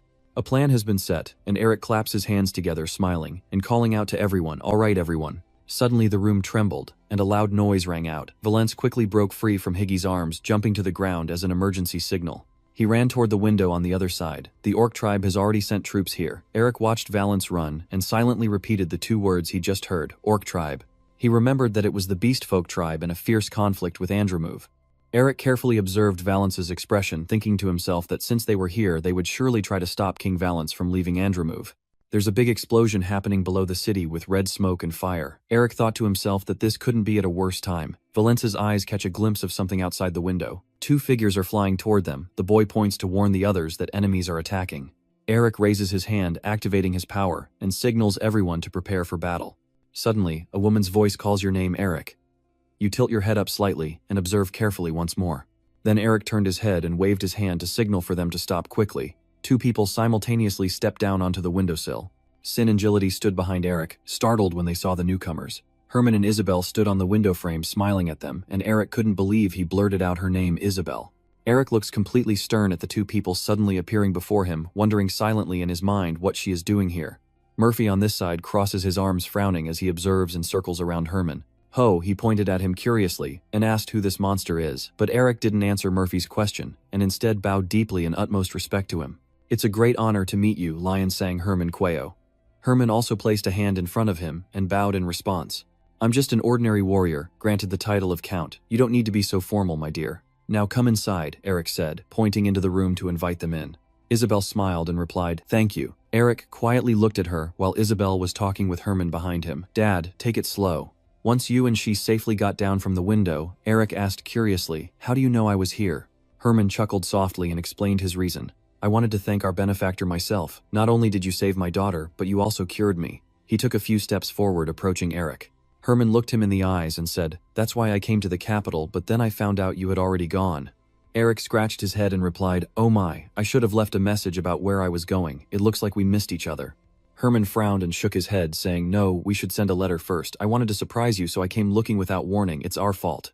Then he turned to look beside him, but Herman glanced at the 4 people, Higgy, Zillidy, Augustine, and Sin, standing nearby, and recognized a few familiar faces. He sighed in amazement. "I never expected the lion's mane dog to be in a place like this." Higgy frowned and objected, "I am sure I have told you many times that I am not their lion's mane dog." Eric was startled, and turned to look at the person beside him, asking, "Do you know my sister?" Herman also looked surprised and asked back, "Oh, is she a close relative of yours?" He stroked his chin thoughtfully and said, "I have a somewhat unpleasant friend. I've met her a few times when I encountered him, but I didn't expect her to be the daughter of the Melvinger family. This world really is small." Herman then shifted his gaze to someone else, staring intensely at Augustine, standing at the end of the line. "It's rare to see the old man from the Norester clan appear outside like this." Augustine then also responded, "I remember asking you not to call me that anymore." Herman closed his eyes, nodded, calling a tame monster. "Like you, a grumpy old man isn't wrong. What else could I call you?" Augustine and Herman face each other directly, the surrounding atmosphere, like on the verge of a fierce battle. Eric watched their aura with concern, silently, thinking they would rush into a fight, and raised his hand ready to intervene. But the next scene was entirely different from what Eric had expected, as the two of them were shaking hands. Herman smiled in admiration, saying each member of this group was truly incredible. He looked at Jilly P and Valance on the other side with the leader of the revolutionaries and a freak. Eric turned around and smiled at the others. "Haha, everyone, calm down now." Herman's gaze was still fixed on Eric, as he muttered to himself, "So I wanted him even more." He took in the scene of Eric blending in with everyone else, assessing in his mind that those who attract talent will one day soar high into the sky. Herman glanced at Isabel, smiling behind him, silently thinking that ignoring the hated prince and coming here was the right choice. Eric tilted his face to ask Isabel, "How did you both get here?" She closed her eyes and recounted calmly that she heard you had broken through the walls, so we followed suit. "A knight scouting the forest said he saw you being dragged away, so we came here to help you." Isabel glanced out the window, the people outside creating chaos to distract the monsters, and if we want to leave, this is the best opportunity. The scene of the entire kingdom outside now looks like it's submerged in a sea of deception. Eric calculated in his mind that if he wanted to escape properly, this was his chance, then observed Valance standing behind him, saying luckily it's not an invading race, and turned around once more, placing his hands forward, feet grounded. Eric raised his eyes and asked Valance once again, "Has your decision to leave this place changed?" Valance bowed his head and shared his thoughts. "I want to leave, but if I abandon the kingdom during this crisis, my followers will see me as a traitor and it will throw the city into chaos." A strong hand reaches out and grabs the boy's shoulders. Eric smirks confidently and says, "You don't need to worry about that. I just came up with a great plan." In the current kingdom, engulfed in blazing red flames, and Smoke, a pair of shoes, steps on the green grass and moves forward. Irina leads a group of royal guard members to the palace. "No, the royal guard's duty is to protect the king." She pointed towards the palace and said, "Our king is currently with those disgusting humans." Irina declared that once we secure his safety and eliminate them, her eyes exuded intense hatred as she gritted her teeth and snarled, "All those humans." Suddenly, a loud shout announced that they were emerging with Heezy and others leading the way out of the palace. Irina quickly raised her arm to stop the others from acting suddenly and frowned, asking them where our king is. Sin, looking up, scratching his cheek awkwardly, replies uncertainly, "Who knows?" Irina's entire body burned with rage as she shouted, "Are you the one trying to provoke us?" She immediately ordered the remaining members of the royal guard team to transform into beast forms. The guards obeyed instantly, shifting into beasts, their savage roars echoing across the sky. Every sharp sword of Irina points straight at Sin's throat, forcing him to step back. Her face darkening, Irina begins to threaten, "I don't know what you're trying to prove, but if you don't return the king to us immediately." Before she finished speaking, a figure appeared on the tall tower and a voice called out, "Stop right there." Everyone below looked up and saw Eric and Valance above Irina, shouted loudly, "Your Majesty." Eric chuckled menacingly at the people below and said, "If anyone dares to move, your king is doomed." The officials beneath hearing this became angry and shouted up, "Your Majesty, what is that madman doing, you bastard? Let go of our king's dirty hand." Valens looked up and asked if you are sure this will work, while Eric still kept his smile, one arm embracing the boy, and everyone could now see the scene of the strong man capturing their king. He bit his lip as he watched the situation below. Eric focused on Noro standing beneath him, then confidently confirmed that none of them would be able to do anything daring. Then he waved his hand to activate the power of the tattoo on his arm.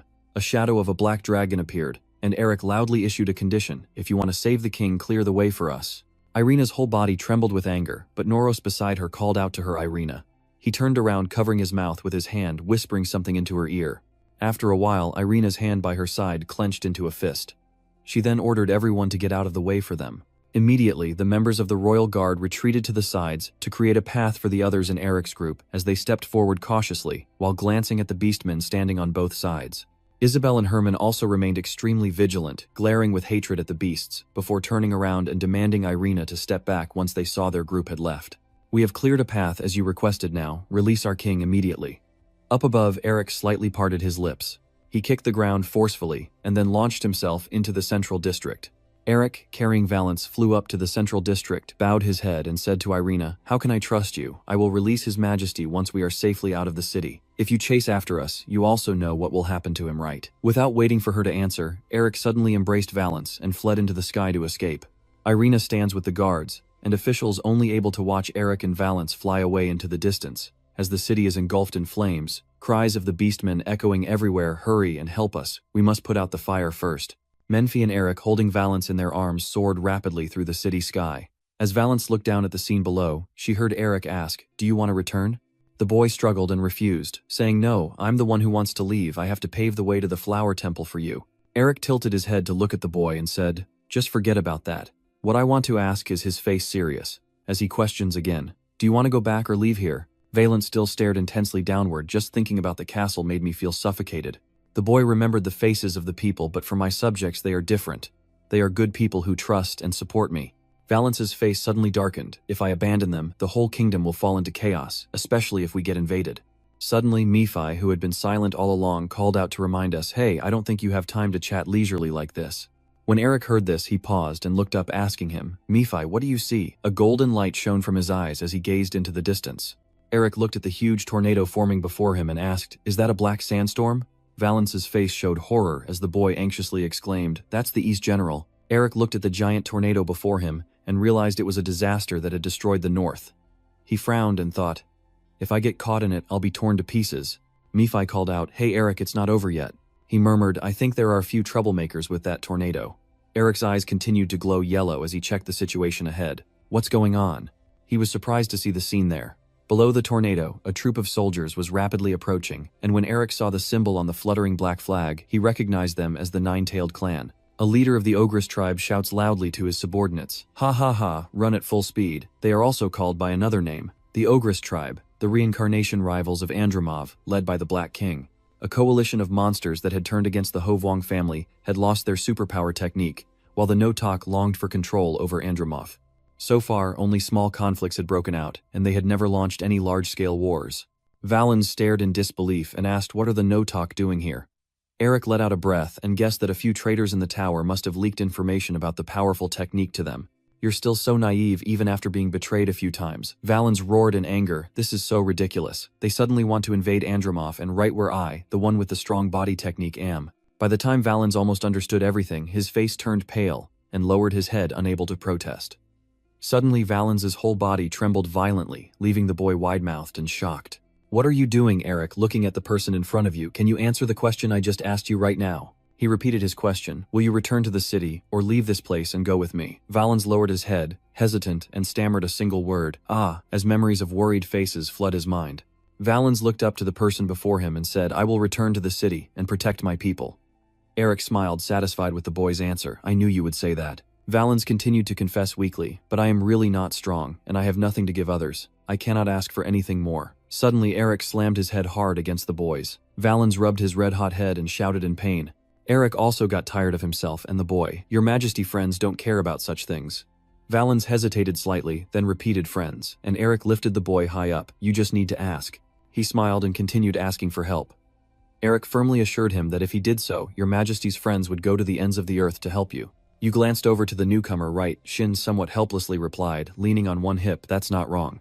Valens placed his hand on his chest and asked brightly if he could become his friend. Eric smiled softly and replied, "Becoming friends is no difficulty at all." I also smile, Eric's voice echoing in their ears. "You can be my friend as long as you feel my presence." Valens's face brightened intensely as he looked at the two of them. That way the tornado is getting very close to the savage tribe's army. And Eric continues, "Since my friend needs help, how can I turn away and ignore it, right?" He slightly curled his lips, calling out, "Brother, tell everyone to change the plan." The two large front legs of an animal sped across the ground as it moved forward. The moth leader of the No Tribe soldiers roared fiercely and ordered his subordinates behind to accelerate. "Boss, is the power technique really an andro move?" The moth brat scoffed back at him, doubting that this was because an ordinary human possessed such superior martial arts. Hugo shifted his gaze in acknowledgement and said, "Yes, it's hard to believe that a lowly race would possess such an incredible secret technique." Mott quickly pulled the cord and ran forward while analyzing. "Even if the information is wrong, we can't miss the chance to seize Andromove, especially given our current defeats, right?" Hugo immediately replied, "Exactly." Mott's eyes revealed a look of longing as he declared, "If the news is accurate, we must not let the Tiger Lord family who have lost their divine favor lay hands on the powerful body technique." Meanwhile, elsewhere, a vast army of beastmen tribes is gathering. A clawed hand tightening on the edge of the chair as the voice of the Blood Wolf King echoes back to 40 years ago. "If it weren't for the green-eyed blonde wizard blocking our way, we could have built a mighty empire atop the blood of tigers." The old man's hairy tails flicked, "But if I could get strong body techniques, I could restore my lost tail and finally return to my nine-tailed form I longed for." The Blood Wolf King said playfully, "No one can stop me." He started to give orders. "Frontline soldiers, bring me the powerful body technique." A tribal soldier kneeling on the ground nodded upon hearing the command. The heroic voice of the Blood Wolf King echoed through the space, "Restoring our honor and glory." He opened his mouth and roared, "Once I succeed, I will make the entire world kneel before me." Returning to Gong City, Mott loudly declared, "The chosen one is our king, the Blood Wolf King. He swears that he will protect us. The blessing of the tail is bestowed upon us." Mott raises his sword and calls out, "Brothers, advance and take the head of the Tiger King." The faces of the savage beast people turned fierce as they shouted in unison, proclaiming their victory in the name of the Blood Wolf King. All the wild tribal soldiers charged forward at full speed, shouting, "Go and drink the blood of the beasts." Suddenly, the image of a tiger's head emitting a blue light abruptly descends from above onto the ground in front of the tribal soldiers, freezing in place. Immediately after, a long and towering ice mountain appears directly in front of the tribal soldiers. The mounted beasts of the soldiers suddenly became panicked and roared loudly. A strong force knocked the soldier away, who fell to the ground gasping for breath. He seems to sense something, so he lifts his head to carefully observe the surroundings.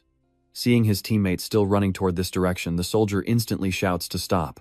The mount completely ignores him and snarls with its sharp teeth. They continue to run forward, knocking down the Nothok tribesman sitting on its back. Soldiers are continually being knocked down by the mounts, which are losing control and rearing up on their front legs, pushing the soldiers away. A pair of hairy hands pulls hard on the bridle to stop the horse, and eyes look at the chaotic scene, with many wounded soldiers sprawled in front, asking what just happened. The distant image with the blue hue on Elric's arm glows brightly as he comments, "Wow, everyone's here."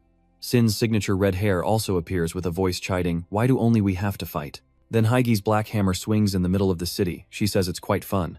The sun rises behind the castle, and the three of them walk out from the main gate of Anramov City toward the front. The dust storms gradually die down in the middle of the ruins. At the main gate of Anramov City, two figures stand. Herman crosses his arms and glances at the person beside him, asking, "Are you planning to stay outside like that?" He looked over the bandit soldiers, evaluating them, and said there aren't that many enemies. Augustine stroked his beard and replied, "Elric is the one who asked us not to intervene." The old man confidently assured him not to worry too much. Herman also looked on curiously to see what he could do while in front. Elric's face was now smiling confidently. Elric, Sin, and Higgy slowly approached the ice bridge over the glacier, while the angry soldiers on the other side of the ice wondered nervously, "What's happening? Has the Lord abandoned us?" Hugo turned back and loudly ordered his comrades behind to regroup. "The Lizard King hasn't abandoned us. This is just human magic." The other soldiers also began to rally, shouting loudly, "Yes, I heard that the people of Andromove used magic. I can't believe they've allied with the people who trapped us here, those traitorous bastards." Hugo pointed at Elric's group and declared, "That's right, they are our enemies. We will eliminate all those disgusting humans and take over Andromove." Elric, standing behind the ice mountain, calmly turns around and listens to what they are saying. All the foul soldiers simultaneously raise their swords high and shout loudly. Mott stands silently among the soldiers, staring intently at Elric.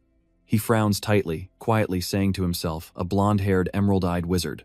A memory from the past flashes in Mott's mind, he being the only survivor surrounded by fallen soldiers. He recalls the image of the man flying through the air, still unable to forget the appearance of that bastard from 40 years ago. He remembered the sinister gaze of that man, the monstrous human who single-handedly destroyed our entire army. Mott looked at Elric's current appearance and thought, but he is different from the human of 40 years ago. He listens to his sharp teeth and wonders in his mind if it's coincidence or if he's playing with us. Ending his thoughts, Mott shouts loudly to his subordinates, "Hugo, bring their heads to me." Hugo quickly responded, understood, commanding. He raised his wings to signal his subordinates, the demon armies, to advance, and let those insignificant humans witness the greatness of monsters. The demon's eyes glinted as it tilted its head back, crying out loud sounds. A dense swarm of demons flew across the sky in front of Elric, commanded by Hugo, using their weapons to turn them into a shroud instantly. A few of the demons flap their wings and release black feathers, which fly directly toward Elric in attack. You still stand calmly, watching the swift, wind-blown feathers heading straight for you. A loud shout calls out windstorm, and immediately a fierce tornado surrounds Elric. The power of the tornado whirls the demons inside, making them spin around wildly. One evil-eyed demon looks at its fallen comrades being swept away by the tornado and falling straight to the ground. Another demon watching the scene couldn't believe what he was seeing and asked what was going on, and the demon beside him continued, "Is this magic?" Elric praised, "Wow, you're doing so well." Shin raised his arm while controlling his magic and replied, "It's not much compared to you, but I am also the third son of the Nerester family." Memphai crossed her arms and said with amusement, "I don't understand why you brought someone who can't do much like him, even if he has some skills." Elric chuckled, explaining that's why his family is considered the strongest in the magic tower. But the Skybreaker analyzed that more important than their magical element is the wind, and creatures like those birds are nothing but prey for him. "Shin, use your strength and punch with your palm to let me catch my breath." He rushes toward the demons. "Do you understand the pain of being a supporting character?" Shin stretches out both arms, summoning a giant tornado that blasts toward the demons. The demons, overwhelmed by the power, keep shrinking and running away. I frown, displeased, and jump forward, but not so fast. Suddenly, out of nowhere, a sledgehammer is thrown at the enemy's head. It charges forward at top speed, brushing past his shoulder and soaring straight back before exploding. He lowers his head to the ground and sees a group of dark-hearted demons standing below. The commander looked down on him with contempt. "That weak thing is useless against our demons." The surrounding demons, seemingly reinvigorated, shouted and charged to destroy them. Suddenly a hand appeared from behind and touched the demon leader's back, before exclaiming, "Oh my god, Haigi, I didn't know you appeared here," from when I laughed and said it's the first time I've seen a cow wield a hammer. She looked up and asked him, "Are you playing with me?" The demon leader turned his head back, his eyes glowing red. It gritted its teeth in fury, furious that a lowly human dared to speak to it. Before the demon lord could finish, a hammer swung violently straight into its face. The demon commander was struck by the hammer, spitting out blood and being thrown far away. Its head slammed straight into the cliff face. The other demons are stunned and sweating nervously as they watch the scene. Haiji stands here, hand on her cheek, still smiling innocently. "Oh no, I lost control and hit her." Immediately afterward, a group of danger demons charged at her simultaneously. "The damn humans, we will avenge the captain." A giant hammer swung straight toward Haigi, but she gracefully tilted her head to dodge it. Haigi didn't utter a word, just swung her club at them. With a single strike, the evil monsters were knocked down. Eric and Maffy stand outside, watching Haigi handle the foolish demons in silence. Maffy crosses his arms, smiles at Eric's pale face, and knows why you're afraid of her. "I can't believe she shattered someone's skull, while still smiling and chasing after them like that. She has the qualities of a demon king. You're speechless, and don't know what to say." Meanwhile, another member of the Fire Tribe is holding a sword in his hand. He bends down to sniff for an attack. Next, the Fire Tribe swings their swords and strikes the Rocky Mountain range, breaking the ice and launching an attack. Finally, the Rocky Mountains shatter, and Eric looks down at the horde of Fire Tribe running toward the city gate just in time. "I'm tired of waiting. You split up, and the drawing on your arms starts to glow. I will eliminate all of you." The Noctoks sit on their mounts' backs running forward while singing loudly. "Only 3 of you, take them all down." Eric unleashes his power, ice swirls around him, forming a fierce blizzard before their eyes. A member of the Orc tribe looks up in shock, eyes wide as a figure soars overhead, with outstretched arms and shards of ice swirling around. Eric nonchalantly glanced down and muttered, "Ice magic." He shot out his hand, but the shards of ice fell to the ground. Sharp shards of ice pierced through the armor and directly hit the orcs.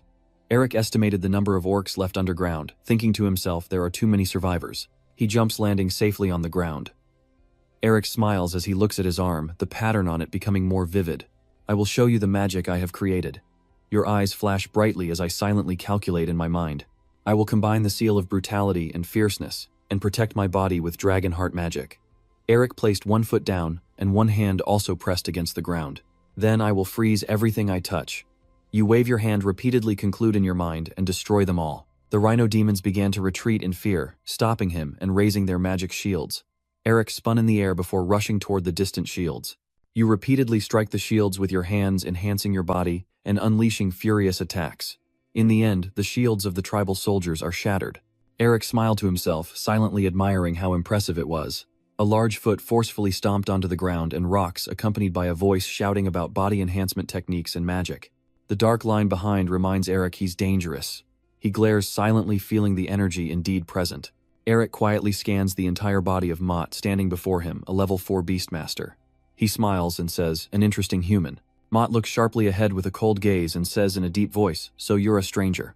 He points his sword at Eric and says, "The one responsible for this mess." He watched him nervously, trying to stay calm and think, "Stay composed now, he's not an opponent I can easily defeat. The fish I just caught got away, what a shame." Eric quietly decided that he could no longer waste time here.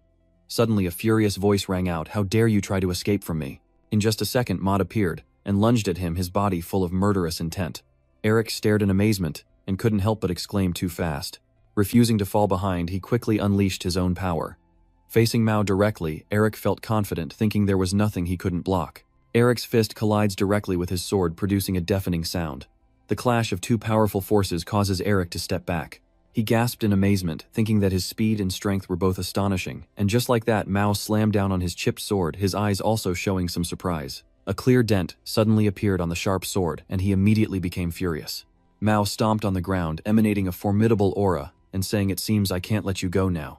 Eric looked at the source of the power wrapping around his legs and began to tense up, thinking, "Damn it, I'm now inside his territory. It's hard to escape using flight magic." He gave the order for his subordinates behind him to move out.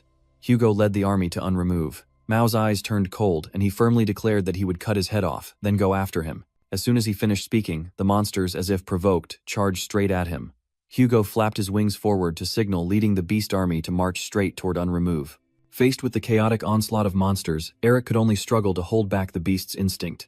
Watching the surrounding chaos, he couldn't help but frown in annoyance. Damn it, thanks to that bear, everything has become complicated. Mi-Fi appears floating beside him, teasing Eric playfully. "You're underestimating the monster's strength. There was a time even the demon clan didn't dare challenge them." A moment later, only Mao and you are left facing each other, the tense atmosphere almost terrifying. Eric murmured nervously to himself that even when their strength weakens, there are still powerful enemies, which is why Andromoff built the walls and remains always vigilant against the slave race. He glanced at you and said, "Now it's just the two of us." Eric began casting magic, thinking that he had to defeat him quickly at all costs. Suddenly, a powerful blue lion silhouette appeared behind you, and Eric quietly smiled with confidence. His hand gripping the sword trembled, and Moth suppressed the rage in his heart, speaking to forget the humiliation of 40 years ago. "I have trained day after day." He jumps towards you, a powerful aura emanating from him. Moth screams, "Even if you're not him, I still have to tear you apart and become 100 images to stand above." But instead of being afraid, Eric smiled kindly and warned him, "Then it's unlucky for you, keep training for 10 more years. Moth's fury consumed his reason. Angrily, he questioned, "How dare you mock me?" The sword swung down, producing a metallic sound and striking sharply. He hesitates, staring at what just happened to him. Facing Moth now, Herman is using his sword to fend off Han's attack. Moth asked with suspicion, "Who are you?" Herman calmly replied, "Quayo Herman, also known as the Blue Lion of the Empire." Herman shouted back, "Let me handle this, you go ahead." Eric quickly used magic to turn around and run off gratefully, replying, "Thank you, sir." Moth skeptically looked at the man in front of him and asked, "A lion?" He angrily swung his sword down in a dismissive manner, thinking that only an ordinary lion could oppose a bear like him. Herman calmly releases his energy to confront head-on and says seriously, "Well then, let's see." At this moment, Eric is racing ahead at lightning speed with Miffy. Suddenly, a massive explosion occurred behind him, stunning him. Eric tried to steady his mind and reassure himself, thinking that even without his restored strength, the Green Lion was not someone easily defeated by a bear. Eric quietly wondered if the two sisters, Higgy and Shin, were okay, as the scene shifted to them with Shin fighting the flying monsters and Higgy calmly handling the ones on the ground. Eric hovered peacefully in the sky, blood-stained, but watching the two fight, feeling relieved, and thinking they're truly a perfect combat pair. The chaotic battle scene below him, Eric observed seriously quietly, planning how to handle it. But they couldn't stop the scattered beastmen all over the place, which is why I wanted to gather them together for easier handling. Suddenly, a sound caught his attention. 3 knights appeared out of nowhere, charging fiercely at the monsters. Eric gasped in surprise and quietly said, "Forget it." The 3 powerful knights easily defeated their target, and he suddenly recognized their identities, lance sword knights, known to be quite exemplary. At this moment, Vex suddenly burst into a jubilant laugh. He continuously delivered deadly strikes to the monsters resembling a demon of death. Seeing this scene, Eric couldn't help but wonder about life right. He then once again smiled broadly and looked up, saying to you, "Leave it to us, son-in-law." Gray beside him, stamping on a monster underfoot, happily waved and called out to Eric, assuring that not a single ant would escape son-in-law. These two excessive displays of enthusiasm make my back go cold. Eric shivered as he wiped his arms, feeling like he heard something strange. He looked up seriously, thinking that now that the Lamb Warrior swordsman has joined the battlefield, I just need to handle the rest. While he was unaware, the monster army was gradually closing in on the city walls. Observing this scene, Eric couldn't help but be amazed and wonder when they had managed to come this far. The city is now facing multiple dangers, yet the walls are eerily silent and unprepared for the upcoming battle. He thought with suspicion what the people inside Anrama Fortress were doing. There are even no guards on duty. Inside the fortress right now, a group of leaders was hurriedly discussing among themselves. Chust hurriedly cautioned, "Now is not the time for that. We need to come up with a plan immediately." Connie retorted, "Do you think we can stop the orcs if we go out there and try to talk?" Bush angrily questions, "So you mean we should just sit and watch?" Amidst the tense atmosphere, Mouse slowly steps forward. He slowly made a proposal to surrender. Bush was stunned and exclaimed, "Minister of Finance, what are you talking about?" Mouse, overwhelmed with anger, asked what we can do now.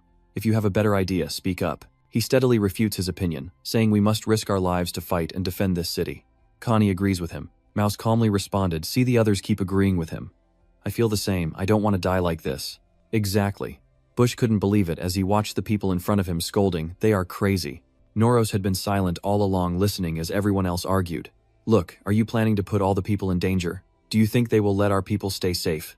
The erased mark on his neck glowed with a mysterious energy as the surrounding people kept questioning each other. Bush continued to argue, "If we surrender, we will all become food for those enemies." A deep voice interrupted the discussion and ordered everyone to stop. He calmly stepped forward and said, "I have heard all the opinions." Noros approached Mouse and offered his opinion, and the Minister of Finance was right. Upon hearing his words, Bush was taken aback, wide-eyed and speechless. Noros solemnly ordered, "But anyone who agrees, step over here." He was so stunned and angry that he stammered, "How, Prime Minister, what are you doing?" Noros's eyes lit up with a hint of deadly intent. He reluctantly bowed his head, "The Dark Legion." Bush looked at him in fear and exclaimed, "Prime Minister Noros." In the end, he was overwhelmed and burst out crying, tears falling as he shouted. He truly wanted to abandon the kingdom and his people. Noros's eyes turn a bright, dangerous red, and everyone witnesses his transformation. Noros seriously ordered, "Kill the traitor." Outside the fortress, the monster army was still rushing forward at full speed. Their leader shouted loudly, "Andromov is in sight." One of their commanders ordered, "Continue moving." A deep rumble sounded. Immediately, a massive wall appeared in front of them, blocking the way. The monsters frantically scream and warn their comrades behind, "Stop, stop." Eric speaks to get their attention. You all stopped just in time. He gently jumps down from the cliff, and as Eric lands, a powerful tremor occurs. The wave of gunfire easily scares away a group of monsters. A beastman shaman watching this can't help but feel frightened. Eric, with a confident aura like a fierce god, smiled and said, "I'm a bit disappointed that I haven't played enough with the bear earlier. Now I'm not in the mood to have fun with you guys." A suspicious wolf wonders how that human is here. The guy next to him gasped in shock. "Don't tell me he already defeated the commander." Barasan calmly spoke to reassure the monsters. "Don't be afraid, the commander won't lose to him." He simply pulled his sword forward, probably saying something smug. He's just a cowardly traitor fleeing from his commander. Barasan, the monster platoon leader. Those words seem to boost the monster's confidence. Barasan sheds tears and kills him. "We will tear his body apart and attack the city." Eric casts his magic. Your hand transforms into that of a white tiger's. You quietly speak powerful body technique. A white tiger suddenly appeared and charged straight at the monsters, causing them to panic and stammer. Tiger King. Eric, standing from afar, observed their excited expressions and said, "The aura of the Tiger King from that move has already scared them. Mei fi ho hung bei, lo lung fia sao kontiet loi." Just because, after all, the Tiger King is a powerful figure among beastmen.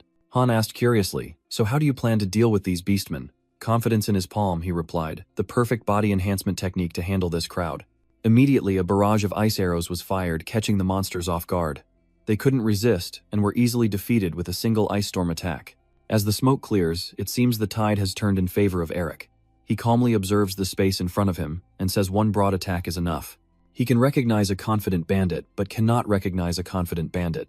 He can recognize a confident bandit. You can recognize a confident thug. You can recognize a confident thug. You can recognize a confident gang member. You can recognize a confident gang member. You can recognize a confident thug. You can recognize a confident thug. You can recognize a confident gang leader.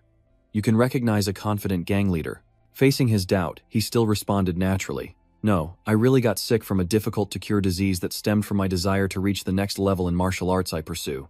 Mao Thim listened silently, as Herman recounted my son-in-law. I mean, thanks to him, I got my life back and found enlightenment. He solemnly asserted that he would show the results of what he had learned after waking up. As his dominance overshadowed any words, a warrior from a great tribe would never back down in a fight. The tension between the two reached its peak, leaving only the howling wind in the air.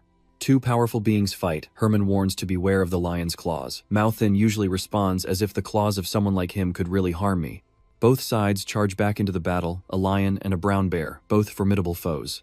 The force of the powerful attack was so intense that the ground trembled, and the battle created a shockwave that filled the entire smoky, dusty space. Mott, suffering in pain, coughed up a mouthful of blood.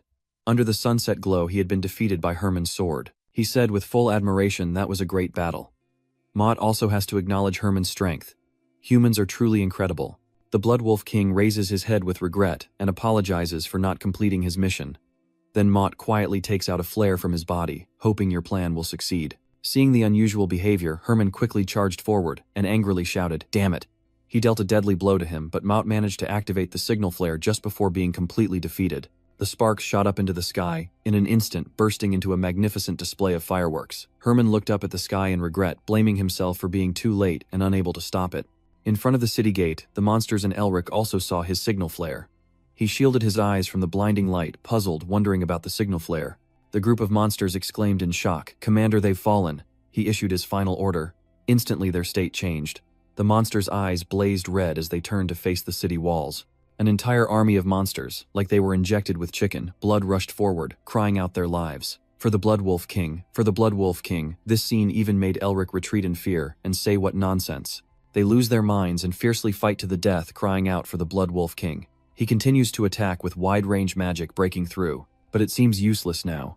The monsters that fell down are replaced by others rushing forward. The herd of rhinos, regardless of danger, charges headlong into the huge wall created by Elric. Soon large cracks appeared on the ancient stone wall. Within a moment it completely shattered, and Barrison ordered the combat army to advance. The vanguard keep running forward. We will clear the path for the main army to advance. The giant wall faces unforeseen danger. The orc boldly declares, destroy all of Anramoth. We must eliminate the Tiger King clan, destroy the city, loot everything inside, and kill all the dissenters. Barrison surged forward, thinking even if it means sending a signal from within. He secretly feels confident with his advantage, as Anramoth's authority has decided to follow the will of the servant clans. Even if the human wizard blocks the way, the outcome of the confrontation has already been decided. Suddenly, a strange object appeared on the city wall, and the monsters cheered excitedly. There the flag was raised on the wall, a sign of victory. Barrison suddenly sensed something amiss and paused. Han looked at the spears lined up on the wall with suspicion, and exclaimed, "Wait, what's going on?" Barrison kept trembling and self-hypnotizing it. "Can't be, this can't be happening." The surrounding monsters, when they saw clearly, also involuntarily said, "What is this? Don't tell me." Noros looked down from above and declared all the cowards have been executed. He calmly said, "The warriors of the Tiger King, the heroes of Andramoth. The soldiers have already knocked their bows and are ready to fight." Noros issued a serious order, "Do not let any traitor from the vassal race intrude here." As he finished speaking, rain of arrows quickly followed. Barrison looked up at the sky in anger, swearing curses, "This is terrible." The arrows rained down like the end of the invading savage monsters, and the rain of arrows did not stop but grew even more intense. An urgent call drew Eric's attention as the rain poured down. Valen stepped forward and asked, "What's going on? Why is the minister helping us?" The soldier calmly replied, "That is all." Eric smirked knowingly and said, "I've made a deal with him." At Anropomov's second platform, amidst the foggy, gloomy scene where sunlight struggles to pierce through the clouds, "Please sell me the body enhancement technique." Eric Melvinger was feeling conflicted and thought to himself, "Oh God, even he said that you really can't trust anyone." Noros spoke first. He stands up and offers, saying, "There are a few things I want to show you. Can you go outside with me for a moment?" You can immediately sense the power emanating behind, turn around to notice a shadow and glowing eyes. Valen stepped out of the shadows with sharp eyes and replied, "All right then." Eric and Noros stood in the room gazing at the massive stone statue before them. The sunlight streaming through the windows casts a solemn, majestic aura on the statue. You ask, "What is this stone statue?" Noros looked up at the statue with a desperate gaze. In Anropomov's palace there were many spirits. His words trembled as he begged, please. Then Noros turned to look at you, and earnestly begged, please protect our king from them. He bowed pleadingly and said, I implore you. Eric looked puzzled and asked Nephi why he suddenly said that just now when he seemed like he was about to betray the king. Then he appeared, sighed and shrugged, I don't know. He continued to beg, I will pay any price. I will give you all the wealth I've earned, and the secret of the divine body technique. Eric was surprised to hear that, and that there are also secret techniques, Noros said, with a somewhat sly face. Yeah, only half remain. We've lost the first half and the second half. After hearing that you clenched your fist, your face set with determination not to let this opportunity pass. My techniques aren't perfect yet, but if I get this secret, I can perfect them. Eric still looked at Noros with suspicion, and asked why he trusted me. I am human, the species you all look down on the most. He sighed deeply, and then answered, do you know? Noros looked at Eric and said, you really look like your grandfather, which surprised you a little. Then he gently presses the statue, activating a secret operation causing the entire building to shake. A mystical door opens, and the one with that pair of eyes will bring light and hope to the world. A bright light shone directly at Eric, making it impossible for him to look straight, revealing another space behind the wall. Eric slowly opened his eyes in amazement. The door opens and he gazes intently at a large photo of himself standing tall. It's the same eyes as his uncle's. Eric freezes as if sensing a connection. Noros moved closer to tell you about that person he used to wear a necklace like yours and went to the arena. Eric picked up the necklace, looked at it softly, then continued listening to Noros, who said he was alone and had helped us unconditionally. The two continued to gaze, captivated by her mysterious beauty. Without their uncle, the Tiger King might never have existed in this world. When we asked him why he did that, do you know what he said? Eric asked curiously. Noros replied happily with a smile, because we are friends. When we asked him why we were friends, he said that the Mobinger family had always been friends with beastmen. It seems you already knew about this, Eric said, stroking his chin as he tried to recall. I had seen it in the family records of but. Noros interrupted him. Yes, that was 300 years ago. We couldn't help but be surprised that he saw us as friends. He also once said that Noros recalled a loud voice, rang out, retreat everyone, retreat immediately, from Andromove. Den Mobinger and Noros stand helpless on the city wall, as an army of tens of thousands advances. He quietly says, I am sorry. Noros opened his eyes in surprise when he saw him like that. He looked at Den's face, a deep sadness and regret gradually engulfing himself. That moment is a memory he will cherish forever. Returning to the present, he expressed his feelings to Elric. So how could I not recognize such a person when they came here? When I realized the problems the Mobinger family was facing, I knew it was already too late to help you. Noros, feeling remorseful, said, I'm sorry for not being there with you during that difficult time. Elric then placed a hand on his shoulder to comfort him. I understand what you're saying, and I truly appreciate your kindness. Noros clenched his fists and earnestly begged Mobinger family's legacy, please help us once more.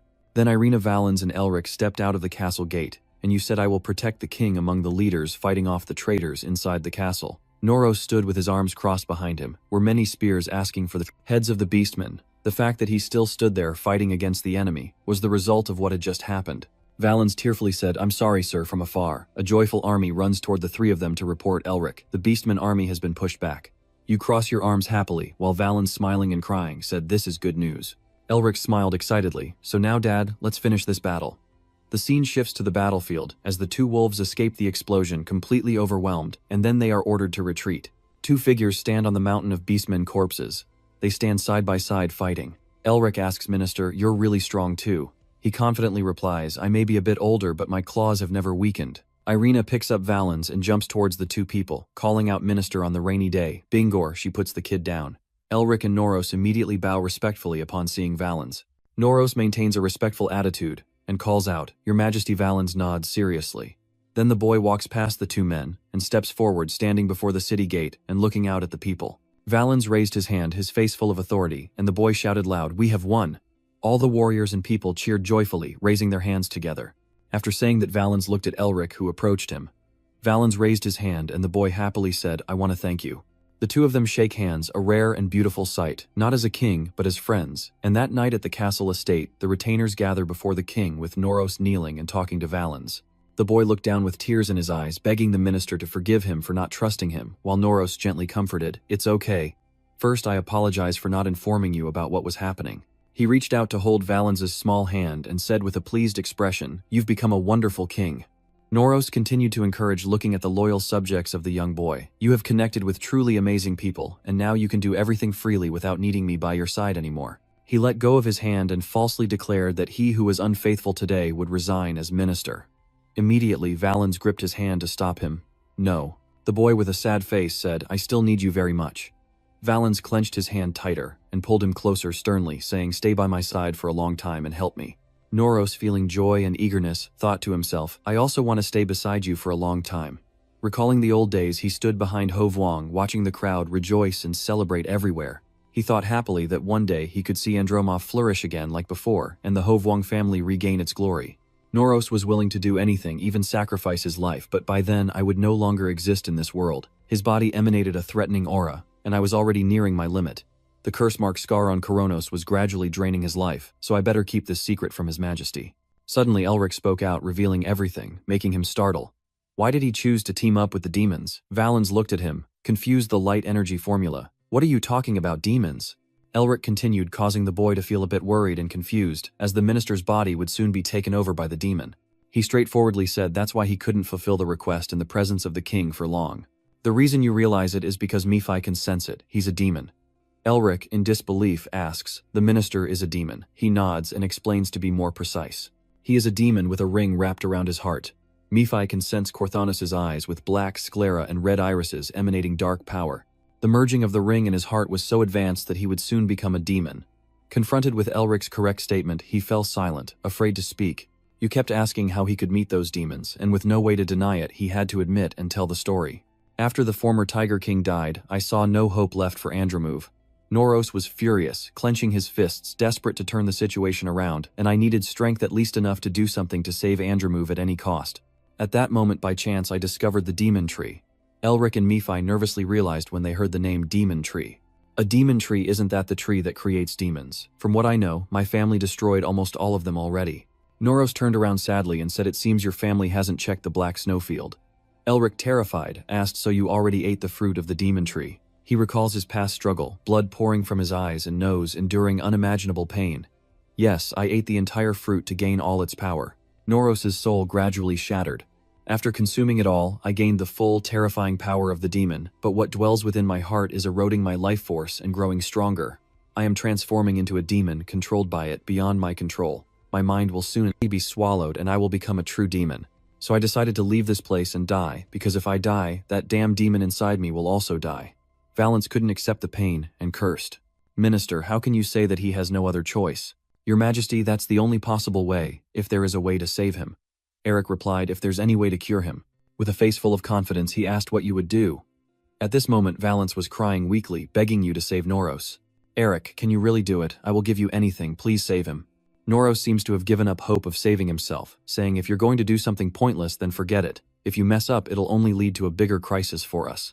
The reason he is so confident is because Eric was rescued by Mephi. Mephi, the reliable one, responded with confidence.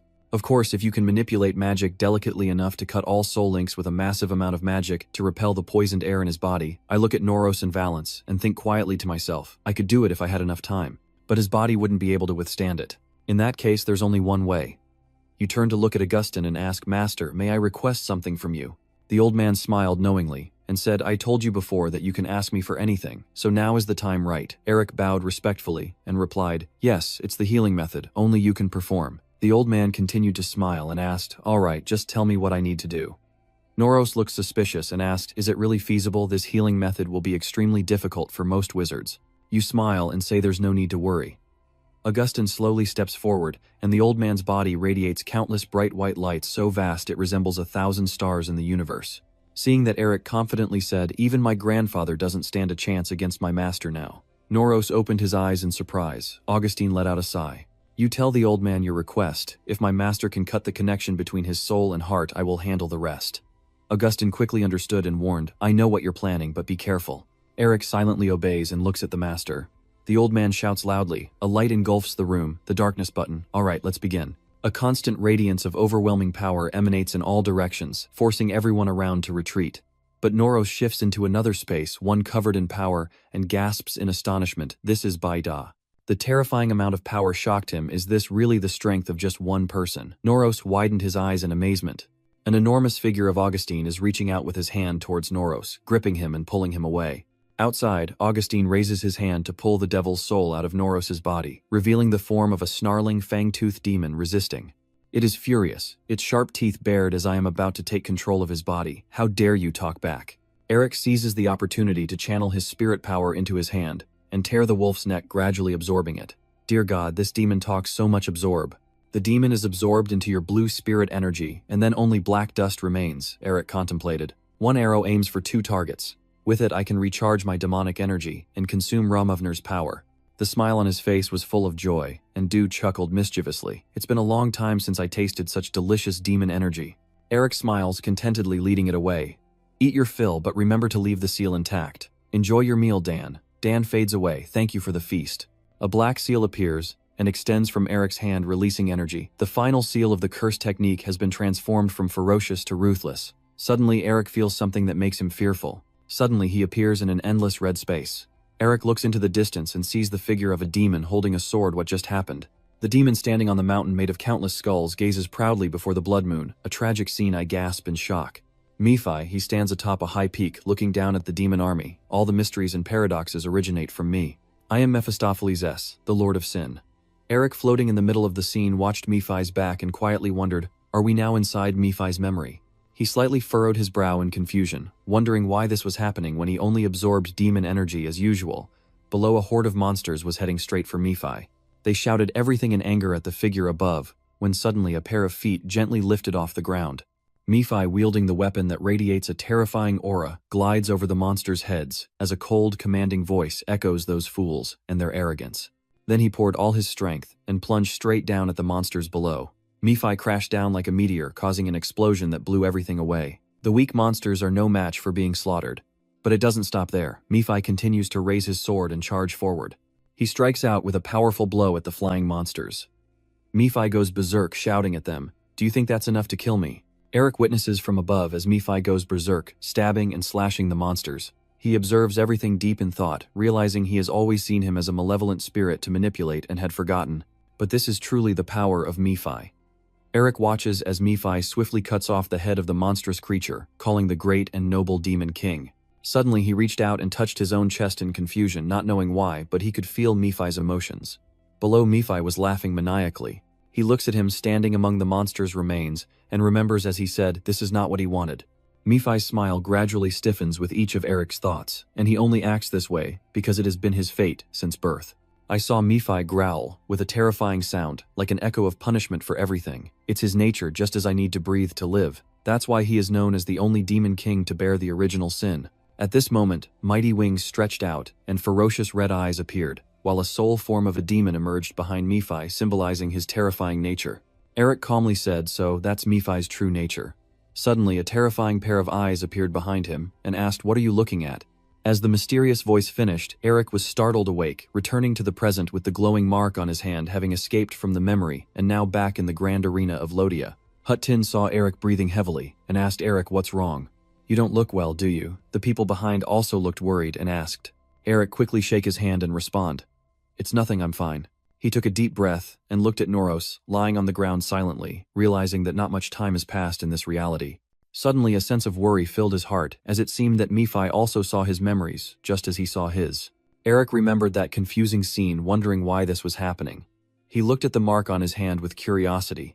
The demon he had just separated from the minister had been absorbed into this magic seal. And then suddenly I was pulled into Nephi's memory seal, and unexpectedly, Nephi's voice sounded. What more, your soul is now linked with me. Eric startles and turns to the demon next to him, suspicious. Can you hear what I'm thinking? I didn't say it out loud, did I? He calmly and nonchalantly replies. I'm also stunned by that. I can't believe that even as a soul I can form a bond with a human. Hearing your question, Nephi felt uncomfortable and yanked you aside before finally cursing. I am not omnipotent, you know that seal you absorbed. I could only guess it was because the seal was of a lower rank than mine. Hearing this, Eric flinched and looked down. You start to think about some images and ask again, a lower-ranked seal than you. No wonder it looked like a wolf, but why didn't you realize it from the beginning? Hearing such a foolish question, Nephi grew furious. Didn't I tell you I've already ascended above the humble species? So why should I care about the rank of those below?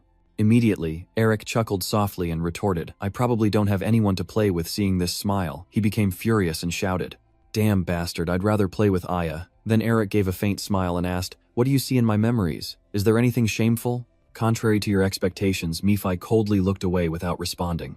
After a while, Noros was guided into the bedroom by everyone, a wolf's hand gently grasping the slender human hand. Noros gently smiled, sincerely expressing his gratitude to Eric. Thank you very much. He softly patted his hand and said, you need to focus on taking care of yourself to get well soon. Noros nodded softly. I understand now. I will rest more to see the great king grow. Eric smiled gently, then looked at Valance and Irina and exclaimed, I think it's time I receive my reward. Suddenly Nephi reappeared and stabbed at you, thinking you're so kind but actually just greedy for money. Eric calmly replied, surprised much, but I've always been the same. And then he angrily said, and please don't read other people's thoughts like a pervert seeing him act so sneaky. Nephi was furious, acting like I wanted to listen in. Suddenly, a box was presented in front of Eric. He took it surprised by Valance's words. As promised, this is the treasure map and the previous work of the Tiger King and the Strength Magic Research Project. He took the box, exclaimed in amazement, is this the predecessor of the Tiger King's treasure? And then Eric quickly opened the lid and looked inside. Valance continued speaking, guiding, please look beneath the cloth. The boy repeated his words as he did so beneath the cloth. Eric's face immediately changed to one of astonishment. He stammered as he looked at what's underneath and exclaimed, wait, isn't this a rare herb from the eastern continent? Why are you giving me this precious item? Valance slowly explained that in Beastfolk legend, there is a detail mentioned when the world falls into crisis and faces extinction. The hero king, who has learned the art of body strengthening, will lead everyone. When the harsh winter arrives, freezing everything, including people's hearts, he will appear and dispel that cold winter, and once again a warm spring will come to this land. Concluding his story, Valance confidently affirmed to Eric, I believe the hero king mentioned in the legend is you. He slightly gripped his own collar and exclaimed winter suddenly. A voice echoed go. The image of a car appeared reminding him and ending winter. As he thought about this, he silently whispered to himself, so the appearance in the prophecy was not a coincidence. Then Eric recalled the sad face of US Dawn at that time. I apologize for coming too early. Deep down, he firmly believed that if that's the case, it means his grandfather went there because it was part of the family's plan. Back in the present, Valensque calmly declared that they deserved to receive the crown of the royal family. Eric nodded slightly in thanks to the boy. Very well, Your Excellency. Then the boy proposed an idea. Now I will lead everyone to the Peace Temple. At this moment in a dark and gloomy tower, a trembling bird knelt on the ground as Hugo begged God, please forgive me, Blood Wolf King, I won't fail next time. Suddenly his eyes flashed wide in pain as he cried out. Something invisible tightened around Hugo's neck as the Bloodfang King's terrifying voice echoed, because you have failed. Then the old man slammed his hand down on the table and coldly said, I will take my tail back. As soon as he finished speaking, Hugo's head was instantly severed. 1 second later, the Blood Wolf King's tail returned to its original form, just like the fools who sleepwalk through life. Then the old man asked the approaching person, where have they gone to? The newcomer, the Tuatara, replied with a salute, the Hoa Temple. Having received the answer, the Blood Wolf King withdrew his hand and slowly repeated, the Temple of Peace is where my trusted one has gone. Immediately the old man ordered the headhunter to burn them all. The Blood Wolf King loomed imposingly, commanding their fate. He burned them and the temple together. Now, on the black snowfield under the obscured moon in the sky, a lit carriage slowly makes its way forward along the mountain trail. Inside, the carriage fully equipped with furnishings like a real palace, many people are gathered. Valance extends his tiger paw hand, asking, come here. The boy, seeing the white tiger in front of him completely ignore his words, got angry and shouted very furious, then dared to accuse the Tiger King of ignoring his orders. Valance and the white tiger had a chase around the room. Sitting on a chair watching the scene, couldn't help but laugh, ha ha ha. Then he shifts his gaze to another direction, watching Eric, Herman and Isabel standing together whispering to each other. I wonder what they are talking about. Over here, Herman sheathes the sword at his side and smiles, then reaches out to ask the person standing opposite, are you planning to learn swordsmanship in the future? Eric, surprised, asks back, swordsmanship, you? Herman had no hesitation at all and immediately praised you. You can learn various martial arts very quickly, even improving on them. To be straightforward, you are an absolute genius. Herman kept persuading, I think swordsmanship will be necessary when you fight against those with enhanced bodies. I can teach you a few things. Suddenly a voice interrupted him, don't rush off like that. Augustine clasped his hands behind his back and flew in through the window, unleashing a tremendous surge of energy. Zay Gray and the others were startled, raising their weapons to prepare for action. What's going on? Zillidy looked at them and ordered softly, you'd better stand still there. Out of nowhere, a few beetles flew in and landed on their necks. The bug's body swelled and emitted a red glow. Zillidy warned that one wrong move would trigger a threat, with his yellow eyes flashing, your head will explode. Zillidy crossed her arms, but next to Augustine she pouted and asked, should we do that? The wind and snow outside are howling, fiercely perfect for burying someone. Valance sat on the chair, his tail fluffed up in agitation, clutching Hygie tightly out of fear as he trembled and cried. Isabel frowned nervously. Herman stepped in front of her, reaching out to remind her to stay calm. There are children here. Both Zillidy and Augustine silently withdrew the energy they had released, and finally the beetles perched on the group's skin and Gray's wings fluttered and flew away. Guy blinked one eye, reaching up to gently stroke the spot where the beetle had landed. Herman placed his hand on his chest, sincerely bowing to Augustine. I don't mean to steal your apprentice. He started explaining that because he fights in a very different style from ordinary mages, I think if he just learned some martial arts, he could become stronger. Augustine slightly opened his mouth to mock. That's clever, but his whole body emanates an immense aura, and he looked at the person in front and asked, do you think I'm not aware of your tricks? Herman also did not back down and fought back. I heard that elders often worry excessively. They fear I will steal away their disciple A. Outside, the drivers controlling the carriage wheels slowly advanced forward, when suddenly the carriage tilted sharply, and a burst of immense power burst out from inside the carriage. Both Herman and Augustine soared into the air, standing side by side. Augustine extended his hand and with a snarl said, you damned brat, I'll make you learn what respect is. A giant hand appeared behind the old man, aiming straight at his opponent. Herman still remained calm, closed his eyes and raised his sword. What a shame. He opened his eyes wide and made a conclusion, truly a stubborn old man. In the vast pitch-black space, a blinding burst of light suddenly appeared. Herman leapt through the air, swinging his sword to cut, as Augustine's giant hand was split into two. Down below ZDT sat atop a white tiger facing Gray's group, tangled with another person. He stroked the white tiger's head, then waved his hand. Maybe the Eagle Squad. I suppose I also need to teach you all a lesson. Both of Gray's people attacked at the same time, and you probably know that hunting monsters is our profession. They have stopped the carriage on one side, and on the other side there is a fierce battle scene. Murphy crossed his arms and looked curious. I don't understand why they are fighting each other to compete for that person. Eric Men brushed his hair and sighed. Well, my talent is just too extraordinary. Sometimes being too good is exhausting. Murphy could only grind his teeth and keep silent. He asked again, are you eavesdropping on them? Eric replied, it would be a bit rude to just read someone's mind directly. Is that true? You overheard Augustine's words? Eric is my student now. Don't expect to take him from me. The words of those two stubborn fools are starting to become bitter. At this moment, Herman's voice rang out. He's about to end his life, so why is he still so greedy and selfish? A loud shout echoed full of authority and strength from somewhere, causing the fighting group to freeze in place. Eric addressed everyone present, saying, stay calm, I will learn swordsmanship. The dark sky above, with lightning flashes and faint golden hues, Eric and Murphy sit on the carriage bench facing Jilly T and Augustine, while Herman crosses his arms beside them. Augustine refused and protested loudly, saying why we still have many things to teach you. Jilly T, sitting beside, raised her fist and added, yes, we still have techniques even more powerful than the Shadow Eye. Eric bowed his head and replied to them because he wanted to become stronger. He bowed his head, clenched his fist tightly, and realized that without a martial arts foundation, no matter how much he trained his body, he wouldn't be able to get stronger. Demons are very powerful, so if I learn swordsmanship, my chances of defeating them will increase, right? Both Jilly T and Augustine had calmed down and lowered their hands. As Eric continued, learning swordsmanship doesn't mean I will neglect my magical studies. I see it only as a tool to support my magic. I never said I would immerse him in the world of swordsmanship and neglect magic. I just want to help him become stronger. Eric patted his chest and declared sincerely, I won't learn swordsmanship if you two don't agree, because I am your disciple.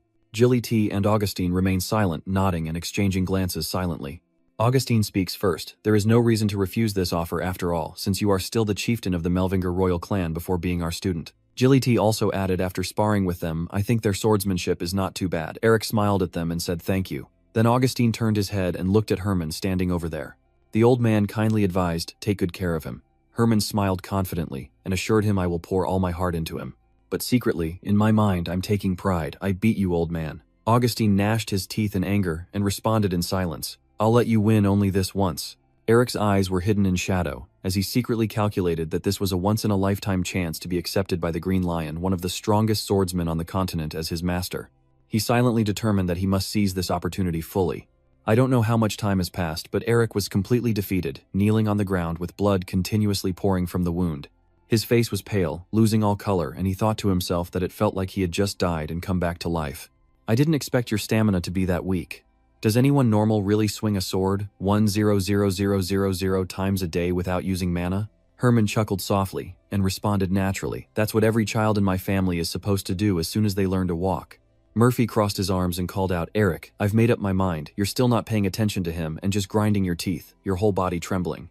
Murphy closed his eyes, clenched his fists, muttering to himself, the day I appeared and unified this land. I will treat the Famel team very kindly, letting them sit on my right side. Suddenly, a loud shout rang out, jump now, and immediately Murphy's outfit transformed into ballet clothes. His body spun around involuntarily, making him furious and swearing, stop right now, you bastard, Eric chuckled, happily deserved for being rude.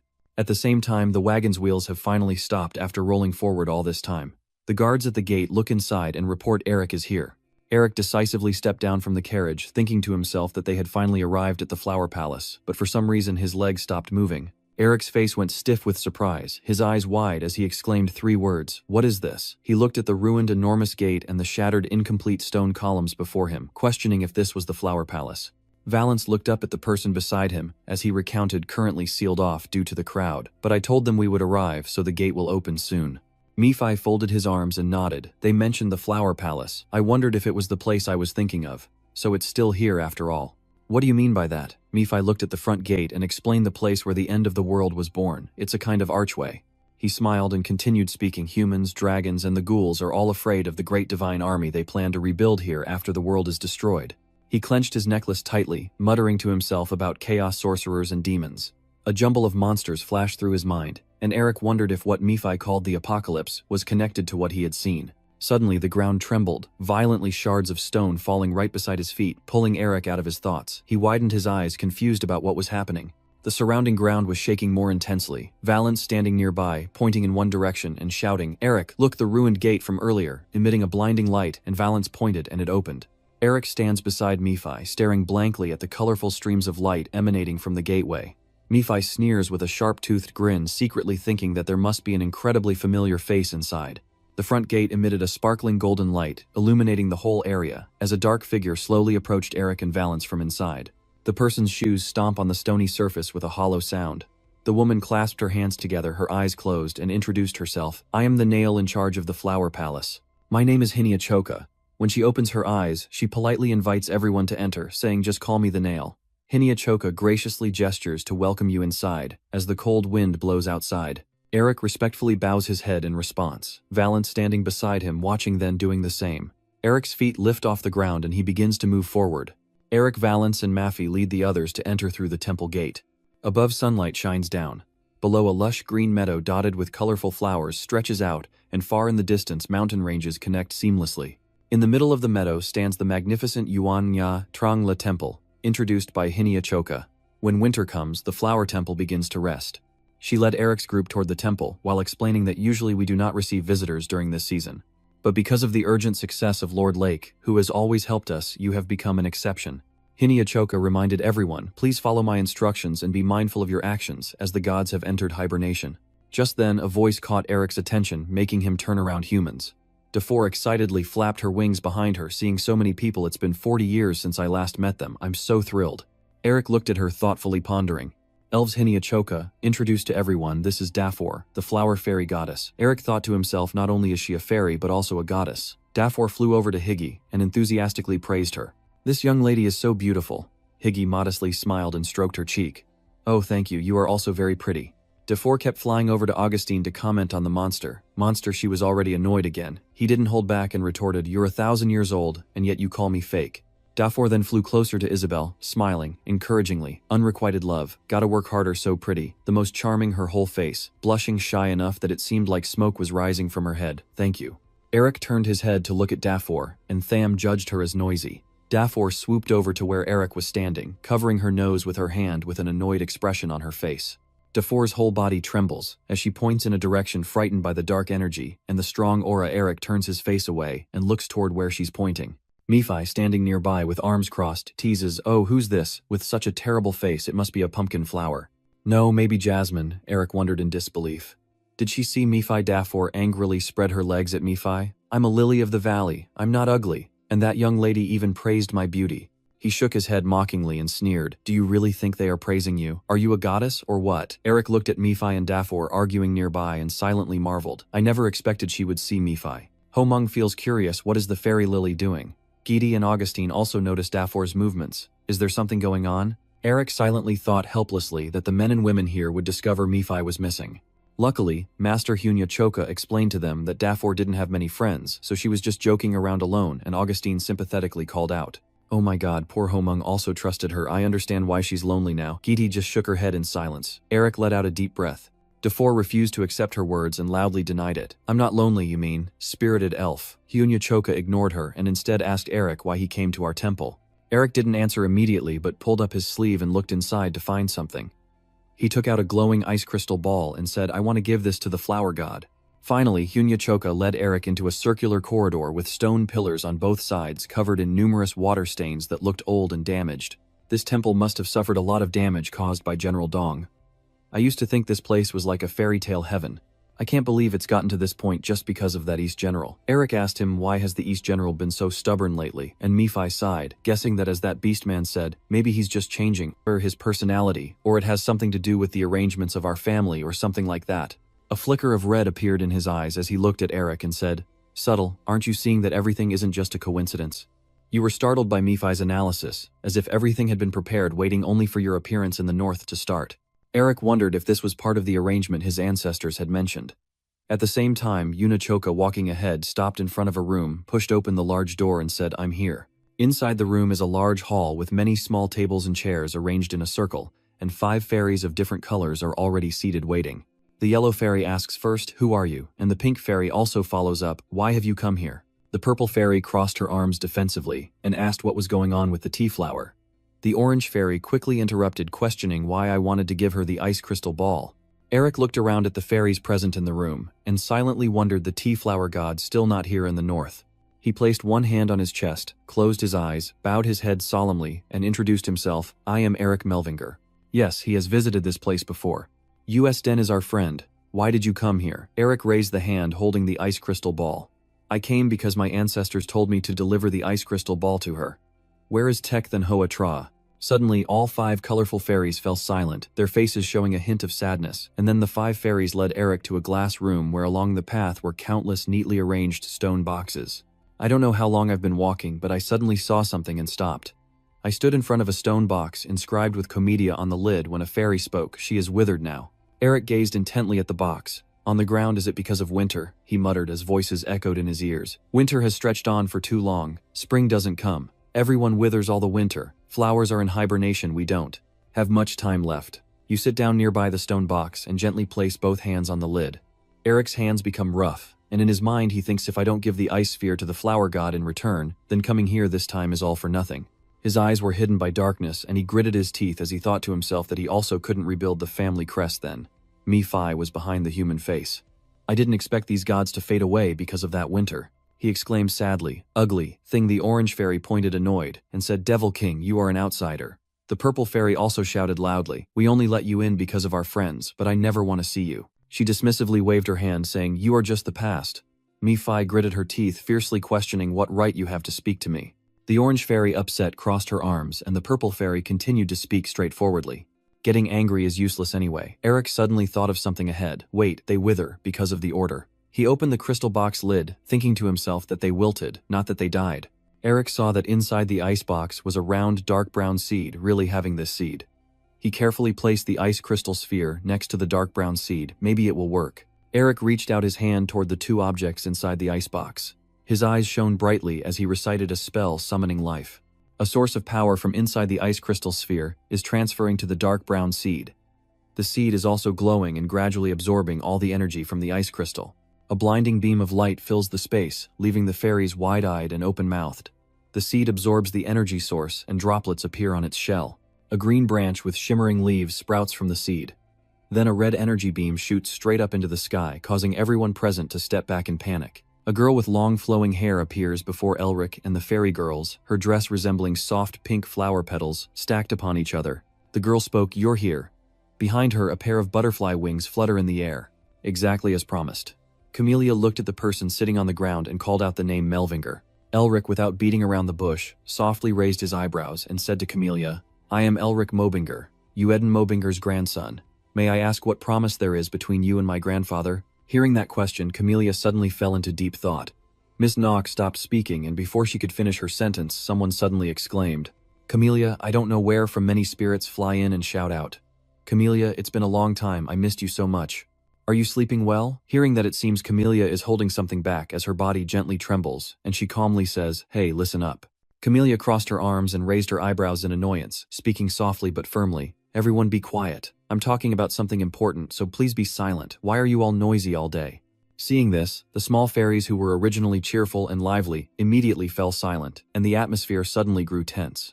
After observing Camellia for a while, Elric quietly thought to himself that the goddess Camellia was a bit different from what he had heard. She was much more mature. Camellia raises her hand standing beside him with a subtle smile before softly saying, "Where did your arrogant attitude go?" Then she turns to face Nephi with a slight frown and a faint smile. "Your ugly face has looked like that for a very long time. The only thing worth praising about you is your true primordial body, but now it's basically just a wandering soul." Hearing her say that, Nephi scowled angrily and shouted, "I am the king," and Camellia replied mockingly, "I don't care about that king. You don't even have a throne, so who would acknowledge you as king?" Seeing Nephi's helpless anger, Camellia clearly shows her pride, smiling as she turns to praise Eric, saying, "So your name is Eric, right? That's a good name." Eric politely bowed and said thank you. Then, Camellia, puzzled, asked how he could wake her up. Eric, still in his respectful bow, replied, "I felt demonic energy hidden within the seed, implying the sleeping seed contained it." Eric briefly remembered the seed emitting a bright light earlier, and then said, "I thought I could wake you up by absorbing that spiritual energy through the seal and eternal ice crystal, and as you can see, it worked." Hearing that, Eric respectfully bowed and replied, "Thank you, sir." Just as his words were filled with sweetness, Camelia's voice suddenly whispered beside his ear. She paused for a moment, then looked at Eric with seductive eyes and asked, "Are you thinking of marrying me?" After hearing what you said, Eric froze in place, his face gradually contorting into a terrible expression as he looked at Camellia in disbelief. Hearing that, Camellia raised her voice to reply, "Your usually intrusive attitude, always meddling in others' affairs, huh? I have nothing to say to that ugly demon king, so get lost." Then Camellia turned to Eric with a gentle smile and asked what he thought it's a privilege he won't get to experience again. Hearing that, Eric broke out in a cold sweat, forcing a smile and thinking to himself as usual, "Usually I would reply that you're talking nonsense, but I can't do that to the god of the family in this situation." After thinking for a long time, Eric respectfully bowing his head, thanking him for his proposal. "But I can't marry casually, because I still need to restore the family name, and have many things to do now. I'm truly sorry." After saying that, she turned around and soared higher, then said, "That's enough. Chatting, you want to hear about the promise between me and cursed Eden Mobinger, right?" Hearing this, Eric immediately replied yes. Camellia bowed her head softly, her beautiful face suddenly showing more seriousness, saying that his grandson would come here someday. After a moment, she continued, taking away the winter that had plunged this place into darkness, and bringing spring along. It was strange that as Camellia spoke those words, Eric seemed to see his grandfather's figure, and simultaneously say those words himself. He was momentarily stunned. Eric instinctively reached up and clenched his necklace, thinking to himself, how did he know? Suddenly, Camelia's voice interrupted his train of thought. "Eric Mobinger, grandson of the love, Eden Mobinger, can you take away this long, bitter winter and bring us the spring we long for?" Eric asked while holding the ice pick in his hand. "I don't know if I can take away the winter." Nephi, feeling extremely uncomfortable, looked away, but Eric's steady voice continued, "But my grandfather told me to give you this and said that you should keep your gaze fixed on Camellia, while also raising the icy scepter in his hand towards her, and speaking seriously, I am here to erase winter. However, this has connected everything together." After speaking, she suddenly soared higher, raised her hand slowly, and said softly, "From now on, you should go to this place."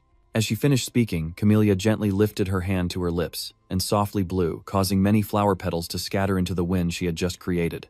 Suddenly, those petals flew toward Eric, catching him off guard. Suddenly, your necklace luminesced, and at that moment, Camelia's voice echoed again, teaching how to take winter away.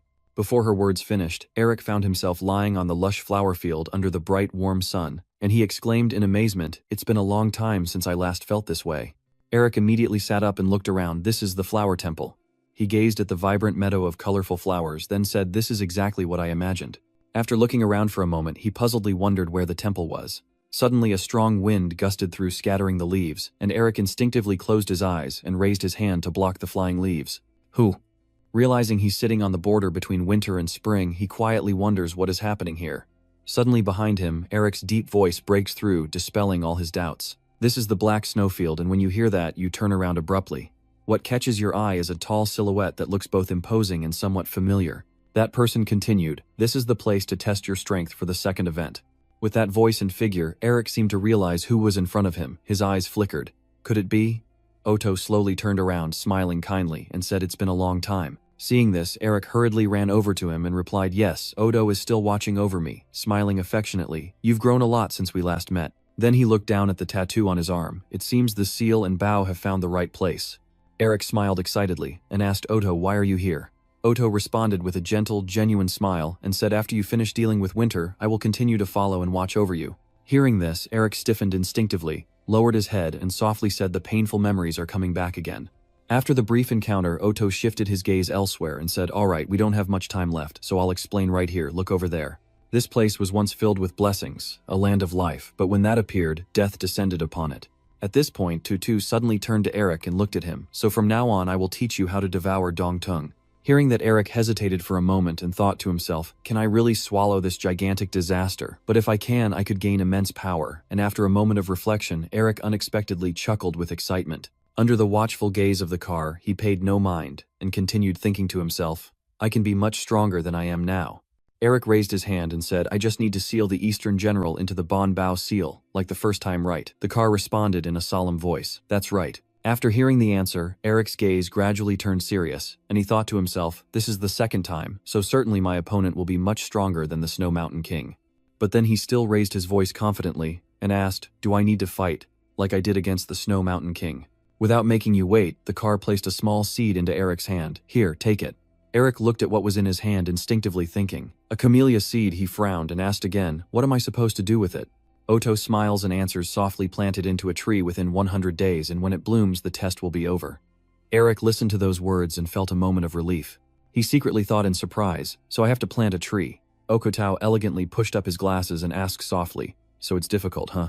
Eric hesitantly looked at the small seed in his hand and asked aloud that planting the seed in this ruined land was the first step, but I don't understand how this is connected to dealing with the winter's eagle ears. After thinking for a while, Oto, smiling kindly, said, eventually you'll understand on your own. Hearing this, Eric absent-mindedly raised his hand in boredom and sighed again with meaningless words. Then this brain of mine came up with an idea. Could I scare him into giving a clearer explanation?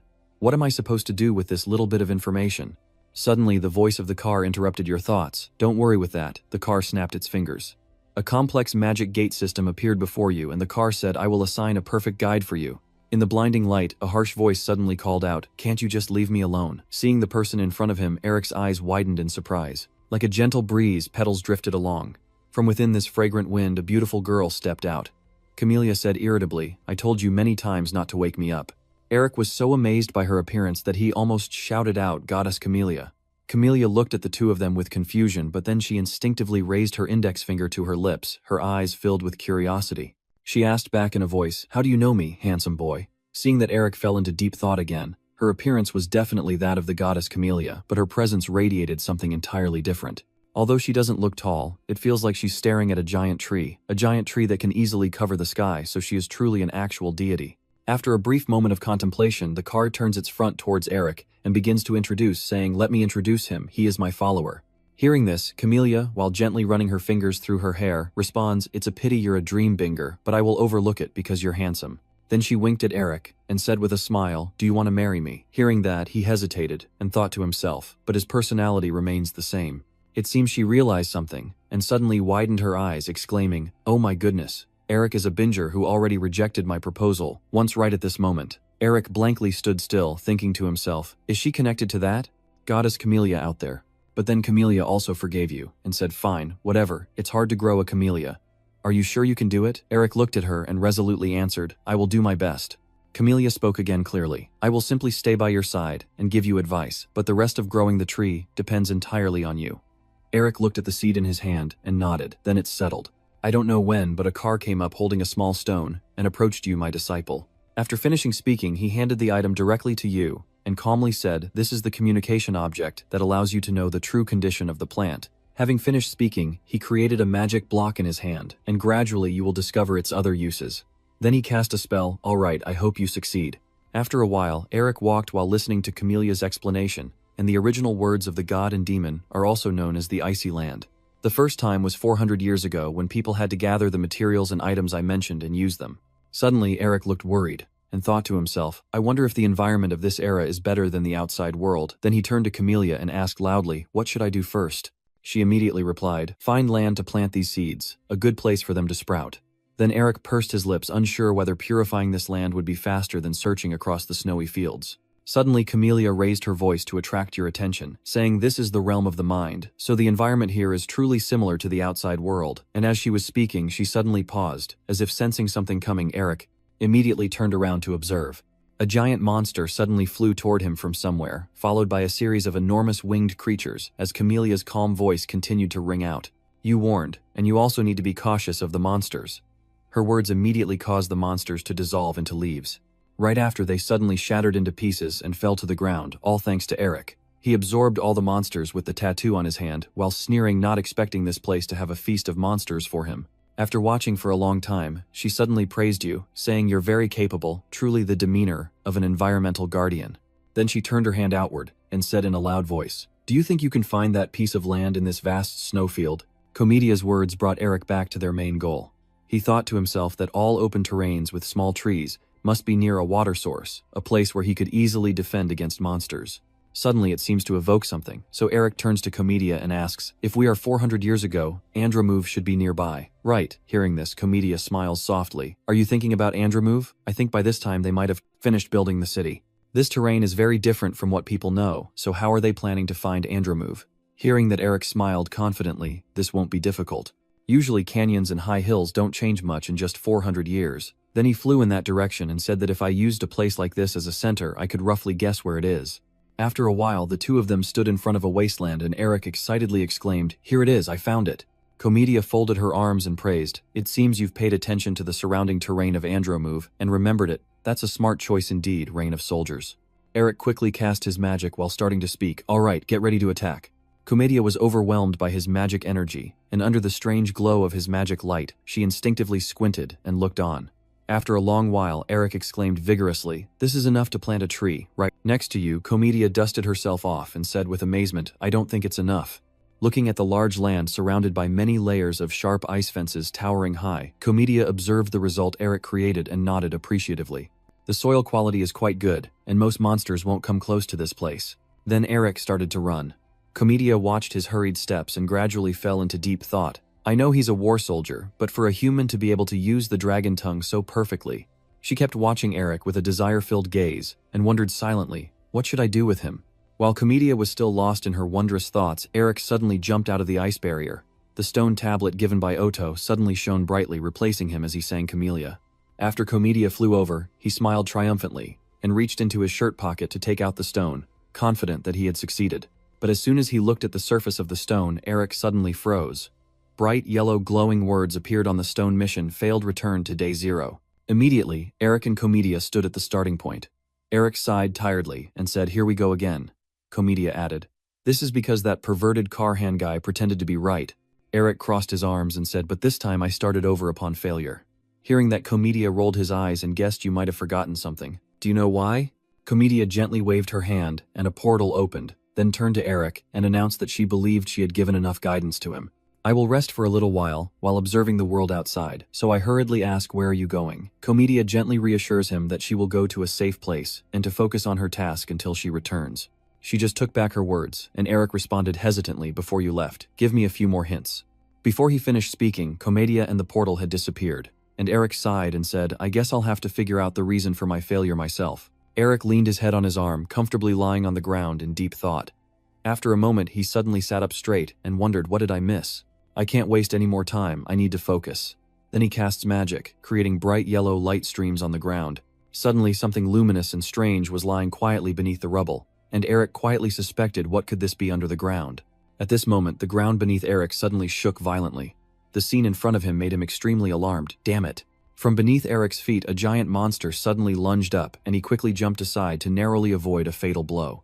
Eric thought in shock, a deadly worm, a creature that at least 3 six-circle mages alone could defeat. I'm not sure I can kill it anymore. He immediately cast a spell, countless icy arrows appearing one after another. Eric, filled with worry, it seems he can't complete this task after all, based on what he remembers. Immediately under your control, they lunged forward to attack the monster, but to kill it, they first had to break through its thick, scaled armor. However, the sharp ice shards seemed useless against it, and Eric felt extremely uneasy. Its scales were too tough. He frowned, a surge of anger rising in his heart, thinking that if magic couldn't do anything to it, then the only option left was to strengthen his body's abilities. Suddenly, the mouth of the deadly worm shrank back, emitting a horrifying sound. The boy jolted, his body tense up on high alert. Before he could finish his thought, streams of toxic green liquid shot directly at Eric. Eric quickly conjured a magic barrier to block the poison, shouting a warning. He stared in shock as the icy wall slowly melted away with patches eroded and decayed, unable to believe how powerful this poison was to even pierce through his magic barrier. Eric pondered that if he approached it carelessly without observing, he would definitely get caught in this poison. Seeing the opponent retreat, the monster turned and ran away, and he yelled out, "There's no way to escape." Then he rushed after it, thinking to himself that if he let it escape, he'd miss his chance to complete the mission on time. The deadly worm sped forward swiftly, its massive body easily crushing the ground. Suddenly it jerked its tail, violently smashing it down onto the ground, causing the earth to shake and rocks to fly everywhere. Then the death worm gently lifted its head to observe. Eric immediately realized its intention, so it was trying to lure him away from others. He swiftly leapt onto the monster's tail, and mocked humans are more cunning than monsters. Suddenly Eric paused, his eyes flickering with surprise. It seems he's about to face danger. Streams of viscous poison burst forth fiercely, spreading across the entire space in front of him. He sprinted forward, escaping the danger and cursing in frustration. These poisons are truly annoying. The toxins continue to cling to Eric, relentlessly Dreju. He slightly crouched, threw himself backward to avoid the incoming deadly venom, and Eric stared intently at the sharp-toothed mouth of the deathworm, thinking to himself, if I don't kill it soon, I'll have to start the missions over again, so I have no choice but to risk it. His eyes turned cold as he unleashed all his strength, recalling the combat skills learned from the master. Eric swiftly threw a punch at the monster's face, with only one thought in his mind: focus all power on one point. Thoughts keep flashing through his mind. I can unleash the full power of my attack and have a chance to kill it, but I haven't mastered the secret of the tiger's full attack yet. The hard scales on the deathworm's body are shattered and fall down heavily. Eric keeps raising protective barriers, trying to block the toxic fumes from approaching, but unfortunately some of the poison still clings to him. Eric thought to himself, if he hadn't poured all his mana into that attack, he might have been killed by its poison first. He collapsed tiredly to the ground, breathless, knowing that meeting another monster now would be his end. Eric muttered to himself, I did it, huh? And then the system displayed a notification that you have met the necessary requirements, the first seal has been lifted. He muttered in surprise, a seal, huh? A seal indeed. Suddenly, the shard in his hand glowed brightly, and Eric's eyes widened. The light suddenly shot straight into the tattoo on his arm, making it flare up as if it were burning, leaving him dazed. What is this? A moment later, the magic energy disappeared, and Eric sat silently lost in thought. He raised his arm, looking at the new mark, clearly visible, wondering how he received the fourth mark so quickly. Can I use it to break the ice in this frozen land? Like I did with the Snow Mountain King, right? Eric scratching his head, muttering, but how am I supposed to do that? I don't even know its real name. He recalled Nephi's scornful look, his heart sank, and his face went pale, thinking if Nephi found out about this. Eric waved his hand and muttered to himself, but then said, oh well, following the plan probably means I'll find out soon anyway. He raised his hand with a look of determination. Finally finished clearing this place, and was about to start planting the seeds, when suddenly he shouted, careful. At this moment the ground shook violently again, causing Eric to panic impossible. At the same time, the system issued a warning notice. Although deathworms usually live solitary lives, there are rare special cases where they live in swarms over a large area. In an instant, countless deathworms shot up from beneath the ground, and the system continued to display that there might only be a few. They all moved toward him at once, the system emphasizes, but it could also mean dozens. Eric is overwhelmed. Come on, this is ridiculous. Helplessly, he held his head and screamed out loud, I can't get out of here. One beast is hard enough to deal with now. There are tens of them. What am I supposed to do? Eric quickly jumped aside, feeling annoyed. Why on earth does the Tiger King want to build his lair in a place like this? In his mind, he thought only the master could defeat all these monsters alone, but a place with so many deadly pits proved the land was very fertile. Eric considered trying everything he could. He chuckled loudly, and thought that if he tried a few more times he would probably find a solution.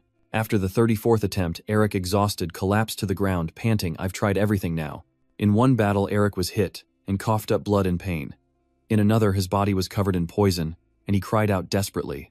In the next battle, Eric was beaten to pulp, torn apart, and lying motionless in a pool of bright red blood. The following fight, his entire body was tightly wrapped by the deathworms, making it impossible to breathe, filled with despair. The cycle repeats itself. Eric keeps trying, but eventually, his whole body is swallowed by the monster. In another fight, the deadly insect's sharp teeth bite into Eric, and he helplessly breaks down crying. After countless battles, Eric still couldn't kill those deathworms. He sighed sadly, and decided to try going to a distant place far away from there. Eric kept trying, but the seed still wouldn't sprout. As the deathworms drew closer, sweating with fear, he wondered if he would be trapped here. Eric is gone, Nephi is not here, neither is Lord Camellia. Maybe even my ancestors are watching me suffer and mocking me. Is no one going to help me? Suddenly, Eric realized something, his eyes shining brightly. Wait a minute, he was so excited. I'm so stupid, why didn't I think of this earlier? They didn't forbid me from asking others for help. A fleeting smug look appeared on his face, the Ho Vuong clan. Eric's voice continued, I have to ask them for help. Cut to a scene beneath an ancient tree. A girl lies quietly, vibrant pink leaves falling silently, drifting with the gentle breeze. Camellia sleeps soundly, completely at peace. Suddenly, footsteps approach closer and closer. The wandering man teases she really sleeps deeply. She startled and immediately woke up from the dream. Oto was standing in front of Camellia, smiling gently, making the surrounding atmosphere feel softer. She wondered how you got in here. You shouldn't have been able to enter without my permission. He explained someone else wished for me to come in. Camellia fumed with anger. When did this happen? Oto calmly replied. Have you forgotten what occurred that day, Senza? You're already at the age where memory starts to fade. I used to be a queen living in a frozen palace, but now I'm treated like this. It's so tiring. Then Camellia quickly asked, so what are you here for? And he replied again, I already said there is someone else who wants me to come here. Oto's eyes suddenly turned deep and sorrowful. Do you think that's okay? You had to sacrifice 40 years of your lifespan to fight against that curse. She coldly said, I'm fine, you don't need to worry, but I hope you won't come here on your own anymore. Camellia added, by the way, what happened to that young man? Oto waved his hand and a screen quickly appeared. You'll see for yourself. Inside the screen, Eric is struggling to escape from the fierce beastmen. They roar in fury, calling him the enemy of our tribe, kill that human. Camellia is shocked what is happening, that he's being chased and hunted by those beastmen. The old man chuckles triumphantly. Isn't that very interesting? You are too angry, yet you still smile. Help him quickly. Oto, stop him. Don't cause more confusion right now, he is. He continued speaking, having his own plan. On Eric's side, the crazed beastmen are chasing after him. That is a beast descendant of our tribe, kill that human. Eric laughs happily, his smile filled with strange delight. He glanced back, a new thought arose in his mind, the bloodline of the Tiger King has not yet appeared. Eric quickly landed silently, calculating that to solve the problems he faced in the mission he needed to seek help from those who had built the city on this land of death. The exhausted beastman gasped for breath, finally caught the target, so this crazy one go on and tear him apart. I silently thought, wandering this vast black snowfield to find the Lion King's bloodline is indeed a difficult task. Immediately, dark aura of magic burst around Eric. The body enhancement secret skill of the Black Tiger was instantly revealed, and he silently thought, but I also possess the secret skill of the Tiger King lineage, the body enhancement secret skill. The scene before their eyes makes the beastmen tremble in fear. How is this possible? One of them shouted in shock, how can a human use a body enhancement secret technique? Eric frowned angrily. Do you think I would ignore you with this body enhancement secret technique to increase my strength right now? A whole mountain range, stretching out in waves covered in pure white snow, a strangely peaceful scene. Suddenly a deafening explosion erupted there, causing the space to shake violently. The beastmen were thrown far away, tumbling through the air. I can't believe what I'm seeing, a man struggling to hold back pain, whispering that name. His voice echoes, don't let him escape. Eric stands silently from above, observing intently, as after destroying 6 beast cities, it's almost time for them to react. He gently strokes his chin, his eyes filled with thought, maybe the rumors haven't spread far enough yet. Suddenly Eric sank to his knees, silently calculating that once he attacked a few more remaining villages they would appear, so he must evade. At the same time, a giant sharp claw suddenly appeared behind him. In an instant, its slash cut straight into the tree Eric was standing by, splitting it in two. He reacted just in time, leaping to the ground immediately. Eric glides towards the tree that was just cut down, shivering slightly. If my senses weren't sharp enough, I would have died before I even had a chance to yawn. Suddenly, in the shadowy darkness, a dark figure slowly steps toward him. My senses are better than I thought. Eric's cold eyes fixate sharply on the figure before him. He frowned tense and prepared a great ancestor of the Tiger King lineage. He praised another human capable of mastering the body enhancement secret technique. This is the first leader of the Beastmen Alliance. Who are you? This sturdy beastman is named Hovwang Du. He said with a determined tone that he was sure you are human. Du continued, but I couldn't understand what was happening here. Suddenly the group of beastmen behind Eric exclaimed in surprise, Tiger King Du. Everyone was stunned and panicked, and a burly man angrily asked why you were here. He replied irritably, why are you asking that I only arrived at a place I shouldn't have gone to after? Hearing these words, the beastman gasped in shock, completely silent out of fear. At this moment, a thought suddenly crossed my mind. The Tiger King is conflicted with the other beast clans. Eric silently confirms that this was before Wolf King Du unified the beast tribes, so that day they hadn't yet reached the level of strategic 5th tier. He wondered why he could feel such an icy pressure. Du was so furious that he told them to get lost if they didn't want to fight him. The frightened beastmen scattered in panic. One shouted, protecting a human. An enemy of the beastmen, and the companion beside him echoed, you will pay for this. He twitched his ears and sighed softly, finally silent. You wondered if he had protected you that day. You slightly curl your lips, your eyes full of pride, truly clever, to only cause confusion among the tribes hostile to the Tiger King Du. Eric immediately bows, deeply thanking you. But at that moment, Du suddenly grabbed your neck tightly and asked coldly, how do you know the secret technique to strengthen our tribe's body? Eric struggled, trying to explain that he learned it from his master. Du urged him to give more details, and Eric gently pointed to his clenched hand around his neck, speaking with difficulty and heaviness. First, you must let me go. His eyes burned with a fierce, chilling glare before Du released you, threatening sternly. If you dared to talk nonsense, he would snap your neck right away. I rubbed my neck and said my parents were farmers who fled to the Black Snowfield to escape the Empire's oppression. I pretended to be pitiful, but after my parents were attacked by monsters, I, an orphan child, was saved by a beastman. Eric's acting was so good that tears streamed down his cheeks. That person taught me how to protect myself using secret body enhancement skills, which is why I survived here. He frowned and asked, "What's that beastman's name?" He looked down sadly. My master said they had forgotten their own name, and in the end, that day they never told me. As Eric recounted the fabricated painful memories, he was utterly devastated. I couldn't touch their past suffering anymore. So I only called that person my master, with all my sincere respect, from the bottom of my heart. You still remain immersed in your tragic role, tears streaming down naturally while quietly pondering whether what I say is true or not. Eric seems to understand his opponent, the Tiger King, and with his keen senses, he can distinguish lies by listening to heartbeats and muscle movements in the body. I secretly feel proud, but now I'm controlling the flow of energy to keep my body steady, so it's easy to deceive him. When he realized everything was true, he couldn't help but be astonished. Then he softly spoke, "So it seems you are my clan brother after all." Eric thought to himself, spot on. He gently wiped away the tears, realizing his performance was perfect, and a deep joy filled his heart. Suddenly, even as he placed his hand on Eric's shoulder, his brother, "Is there anywhere for you to rest on this harsh land?" Amid the dark night, white snow quietly falls as he rides the wind accompanying him. Suddenly, a flash of magic lit up the sky, accompanied by Camelia's scolding voice. "Honestly, you've acted recklessly."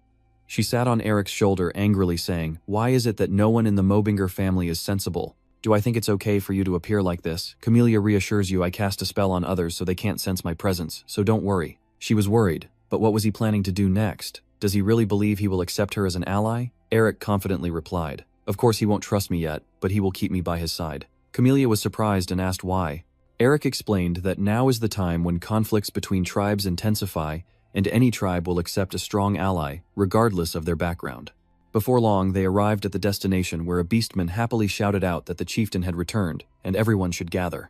You continue explaining, especially about the ambitious Tiger King Du, who is even willing to do such things. She remained silent, contemplating those words, but in this era, the beast people's strong hatred towards humans is still very intense. Will the members of the tribe accept this kid as Tiger King Du die? The beastmen in the tribe stared in horror, as Eric, a guard, growled out, "Human. The beast who killed my father." The guy next to him clenched his teeth. "Hey, why are you bringing humans here?" he shouted loudly. "Stop, this is one of our brothers." The dark beast roars in anger. "Brothers or not, how can humans be considered brothers? How can humans become our brothers? Calm down, now let's regroup." He looked at the group of beasts before him, and his mind rang with a thought. This is the harshest period of imperial oppression against both beasts and humans, which is why hostility toward humanity is so intense. He was worried that if he couldn't persuade them, his plan would fail completely, but suddenly the beastmen changed their attitude, kneeling and crying while clutching his legs, making him startled into shock. My master, why did you leave us behind like that?" One of them suddenly grabbed Eric's hand, and he was truly lucky to have someone like that teach him martial arts. You frown, your puzzled gaze shifting to the side. Du smiles, teasing with his finger. Eric confused, wondering in his mind, "What are you guys talking about?" Eric's eyes fixed sharply on Du's figure, surprised that just earlier they were ready to tear him apart, yet suddenly they've become so friendly. He's certain it's all thanks to Lord Du. Suddenly he made a forceful move that shattered the nearby table, as if ordering everyone to be silent. Then Du jumped into the air, which is why his master said this just before passing away. He slowly recounted, "Even though we faced racial boundaries between beastmen and humans, I am still glad that no matter if we leave this world, we will always be brothers." Du's body slightly trembled, his voice faltering, "Let's meet again in another life." His voice still echoed endlessly, "My students." Du performed so well that even the beastmen couldn't hold back tears, crying out loud. "Open your eyes, teacher, it's so cruel. How can your little disciple continue to live now?" Eric was stunned, speechless with astonishment. I said it so truly," he whispered. "Just go along with it. They're so naive, they believe everything." Suddenly, a commanding voice interrupted, "We do not agree." Eric was startled, quickly turning around with Raph, continuing with what humans are saying. He furrowed his brow and questioned, "Do you have any proof to believe him?" Eric remained silent, just staring intently at the figure before him. "They are the Black Wolf tribe, the loyal dogs of Lord Ho." He silently thought the Black Wolf tribe, so they are the ancestors of Minister Norris. "Are you disobeying my orders, Raph?" He points at you and shouts in anger, "Even if he really does go, how can our tribe accept that inferior race?" Hearing this, he feels extremely uncomfortable and repeats the inferior race. Ma Fapdu was burning with fierce desire, eyes wide with hope. Your eyes gleamed with a cold sharpness. "You still haven't forgotten our faith, Raph." Du's subsequent words made Raph feel ashamed and turn away. "We were abandoned and driven out, but no matter our race or bloodline, we are still one family." He stayed silent. If that faith has been forgotten, I will slit your throat." He remained silent, gazing at Eric with a tangled heart, until suddenly he spoke, breaking down the boundaries between tribes and uniting all beastmen into one. Eric said, "I heard that this is the goal of the Beastfolk clan."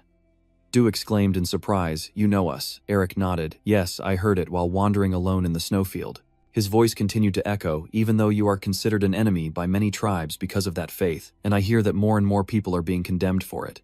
Eric expressed his gratitude. "As a discarded human, I have received my master's kindness, and once again he has accepted me as a brother." He bowed his head in gratitude, believing this was an extension of the ideals he followed. These words moved Comedia to tears howling like rain from a distant storm. "You really are a persuasive talker." Eric's tone grew serious, his eyes determined. "I will also live up to your expectations. I believe I need to prove my worth so I can accompany you on your journey." Raph snapped sharply. "It is said that rank among beastmen is determined by strength. What do you want?" Without hesitation he replied, "Fight me. If I win, I will become part of the tribe, and if I lose, I will leave." He was furious, his voice filled with contempt. How could an ordinary human dare to challenge a great warrior of the wolf clan like me? Eric sneered mockingly and said, "Why do you talk so much?" His face clearly showed a challenge. "Are you afraid?" Raph gritted his teeth, his eyes burning with rage. "You little bastard." He pointed forward, sneered mockingly, "That guy is the real bastard." The feeling of contempt immediately fueled him as sharp long claws flicked out before his eyes. Then Raph coldly announces, "I will kill you." But Eric quickly bursts into flames, taunting, trying to provoke a fight. Suddenly, rushing into the middle of them with overwhelming aura, they knocked both of them back. Both landed safely, but their faces were still filled with confusion as if they hadn't yet recovered from the shock of the clash. He calmly spoke, "Let me ask you two. Even if he questions, you both will accept the outcome, even if it costs you your life in the fight." Raph calmly responds that if that human wins, he will consider him family. Eric raises his hand to swear, "I swear on my master's honor that I will accept the outcome." Even with a steely glare and cold as a blade, he simply said, "Good."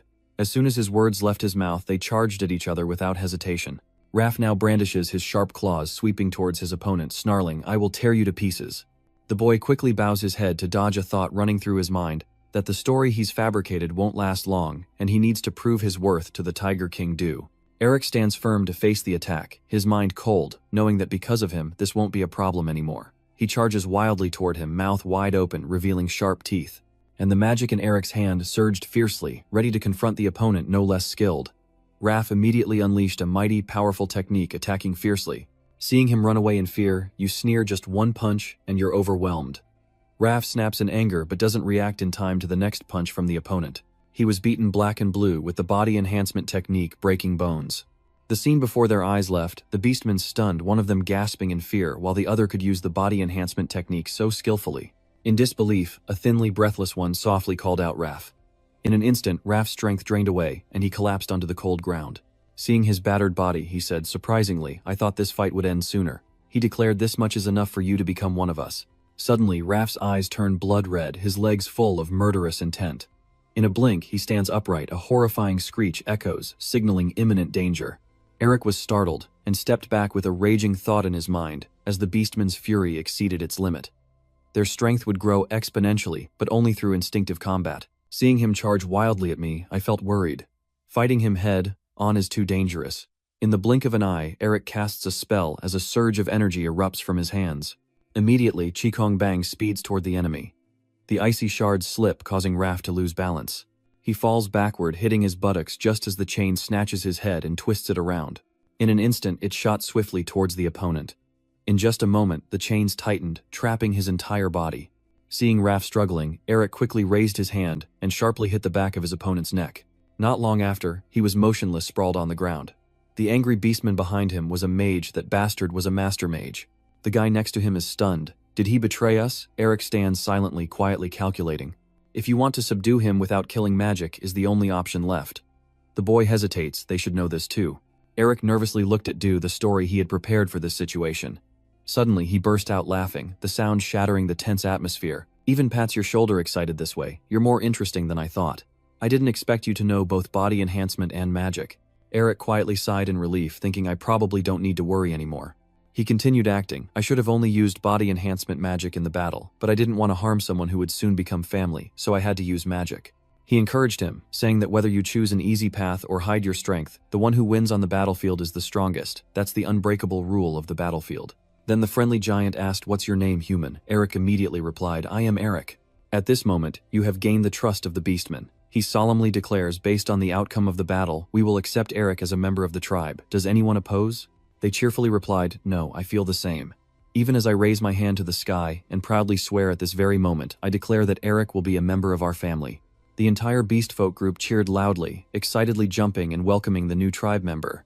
Suddenly the system shard burst into a blinding light. Camellia curiously approaches to check a new message, showing the line the requirement has been met. The second limit was lifted, revealing the real name. In Eric's mind, a thought sharpens about a plane where deep darkness covers everything at the Crimson Land. The wind cuts like a blade. The real name of this seal, which contains the sharp wind of the Black Snow Plains, is called Feng Diao. He gazed thoughtfully at the tattoo on his arm, a rare level seal, just like the one the Demon King granted him, the Great Curse of Wrath. But since I still don't know how to activate it, I can't use it right now, Eric muttered in frustration. Goddess Comedia hasn't shown any sign of her intentions yet. She doesn't guide me on how to use this, does she?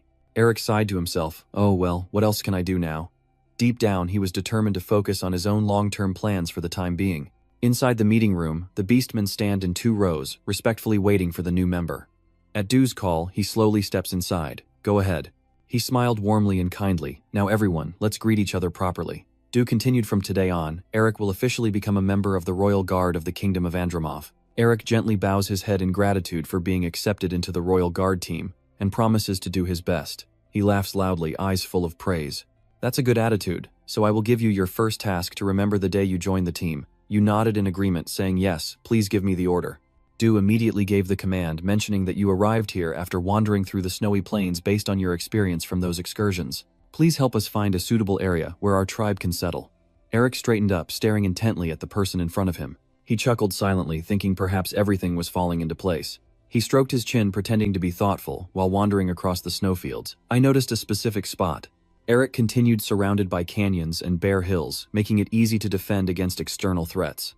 With nearby water and minimal soil erosion, it was a plot of fertile land. But there was one issue. They both exclaimed, in unison, it's the death worm. You see, it was considered a potential location before, but because of that issue, no one had moved in yet. However, finding another place like this in the Black Snow Plain is very difficult. Confused, he whispered, what should we do now? Suddenly his eyes lit up brightly. Yes, let's do this. Hearing the leader's plan, Eric was stunned, his eyes wide open, sensing the tension behind him. He secretly thought that he needed to find a way to deal with these troublemakers. After a while, Eric gradually calmed down and thought to himself, well, even though they often clash in personality, the Black Wolf tribes are actually the best at teamwork, so it's not surprising to choose them, but pairing myself with these unfamiliar Black Wolf guys seems like a test for me. Suddenly a beastman stepped forward.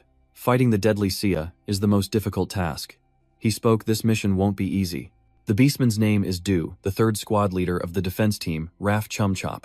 If it weren't for some strange scent or random stranger talking nonsense earlier, we wouldn't have to deal with this troublesome situation now. He smiles kindly, and honestly, there's really nothing good about the old nest of the deathworms. Someone is just trying to show off in front of the captain with petty tricks.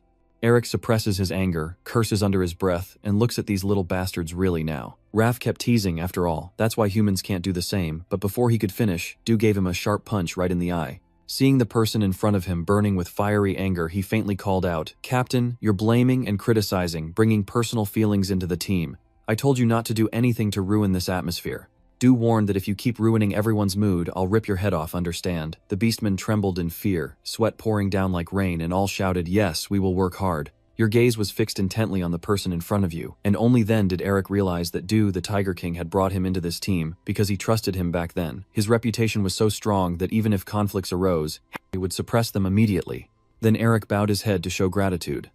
Du paid no mind and immediately turned away.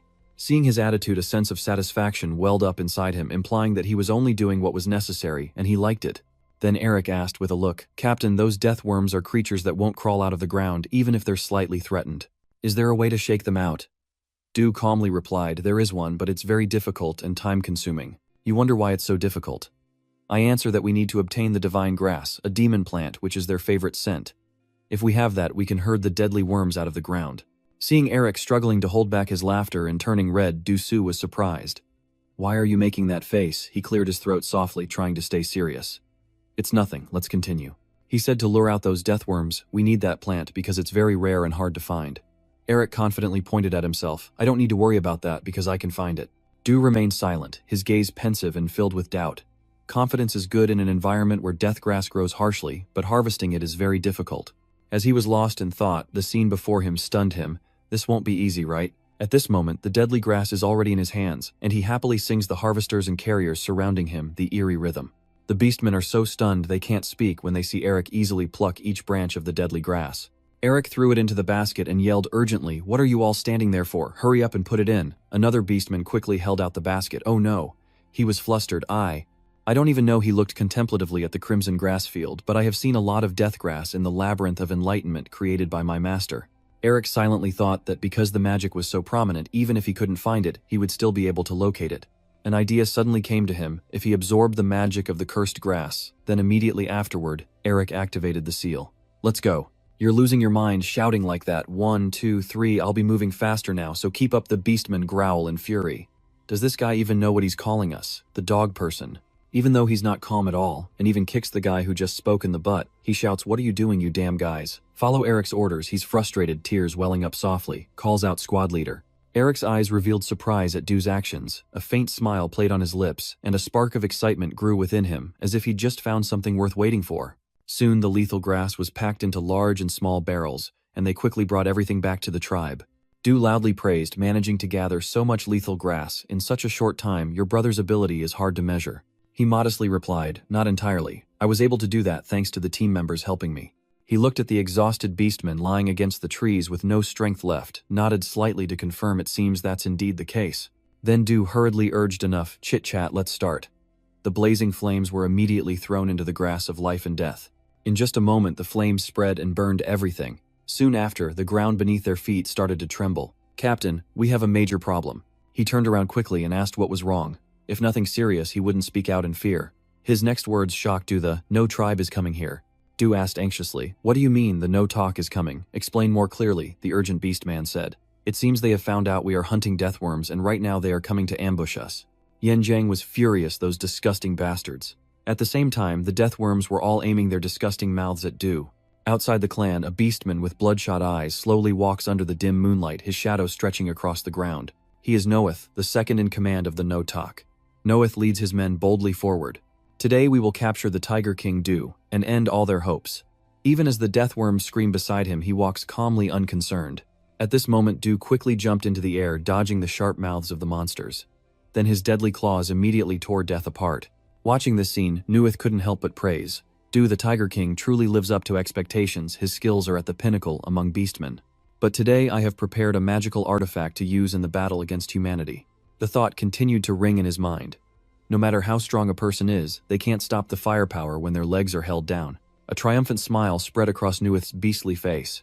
"Now I will make you kneel before me and become the king of the beastmen." Suddenly a strong gust of wind swept in, carrying dust and smoke everywhere. He instinctively lowered his hands to shield his face quietly, wondering where the wind came from.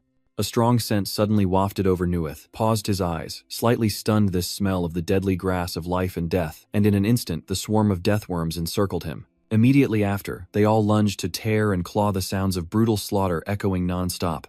At the same time, even though Hinhan was standing atop a deadly larva, grinning with satisfaction, no one would have thought they could be destroyed so quickly. He responded by using magic to create wind that carried the scent of life and death toward the tribe, and used the deadly worms to destroy them, while the tribe annihilated the deadly worms. Praising this an impressive idea, Eric said, "You must return the ambush to them in kind." He laughed happily. "It seems like we and you are thinking the same way. You should quickly jump onto the monster now." Eric suggested, "Let's go clean up the remaining, shall we?" On the other side, Navy tightly grips his axe, bravely slashing at the undead as the survivors gather together. Suddenly, a trembling subordinate screams in horror. "Ru is the Tiger King, Ru." Immediately afterward, a blazing golden light descended rapidly to the ground, creating a thunderous explosion. From the thick smoke, the figures of Ru and Eric slowly appeared, both glaring fiercely, their faces contorted with anger. Ru, Navy, realizing the time to weapon up, his eyes full of determination, was betrayed by a treacherous ambush. But just then, a powerful wind suddenly erupted from his body, a gust rushing straight at the enemy, smashing his head into pieces. Fresh blood splattered everywhere, staining the ground red. Ru's eyes turned icy. He commanded sharply, "Send the royal guards to arrest the survivors and execute anyone who dares to resist." The beastmen rush forward swiftly, their actions decisive and unwavering. They charge ahead loudly in unison. The beastmen of the No tribe also did not retreat, their fierce eyes, charging to fight, no retreat allowed. The battle was fierce on both sides with the clash of metal and the roar echoing across the battlefield. Eric stands motionless on the battlefield, fists clenched tightly. He quietly follows each of his brother's moves, which is the ultimate technique of the late king. Eric realized that just by looking he could see the weak points in his physique.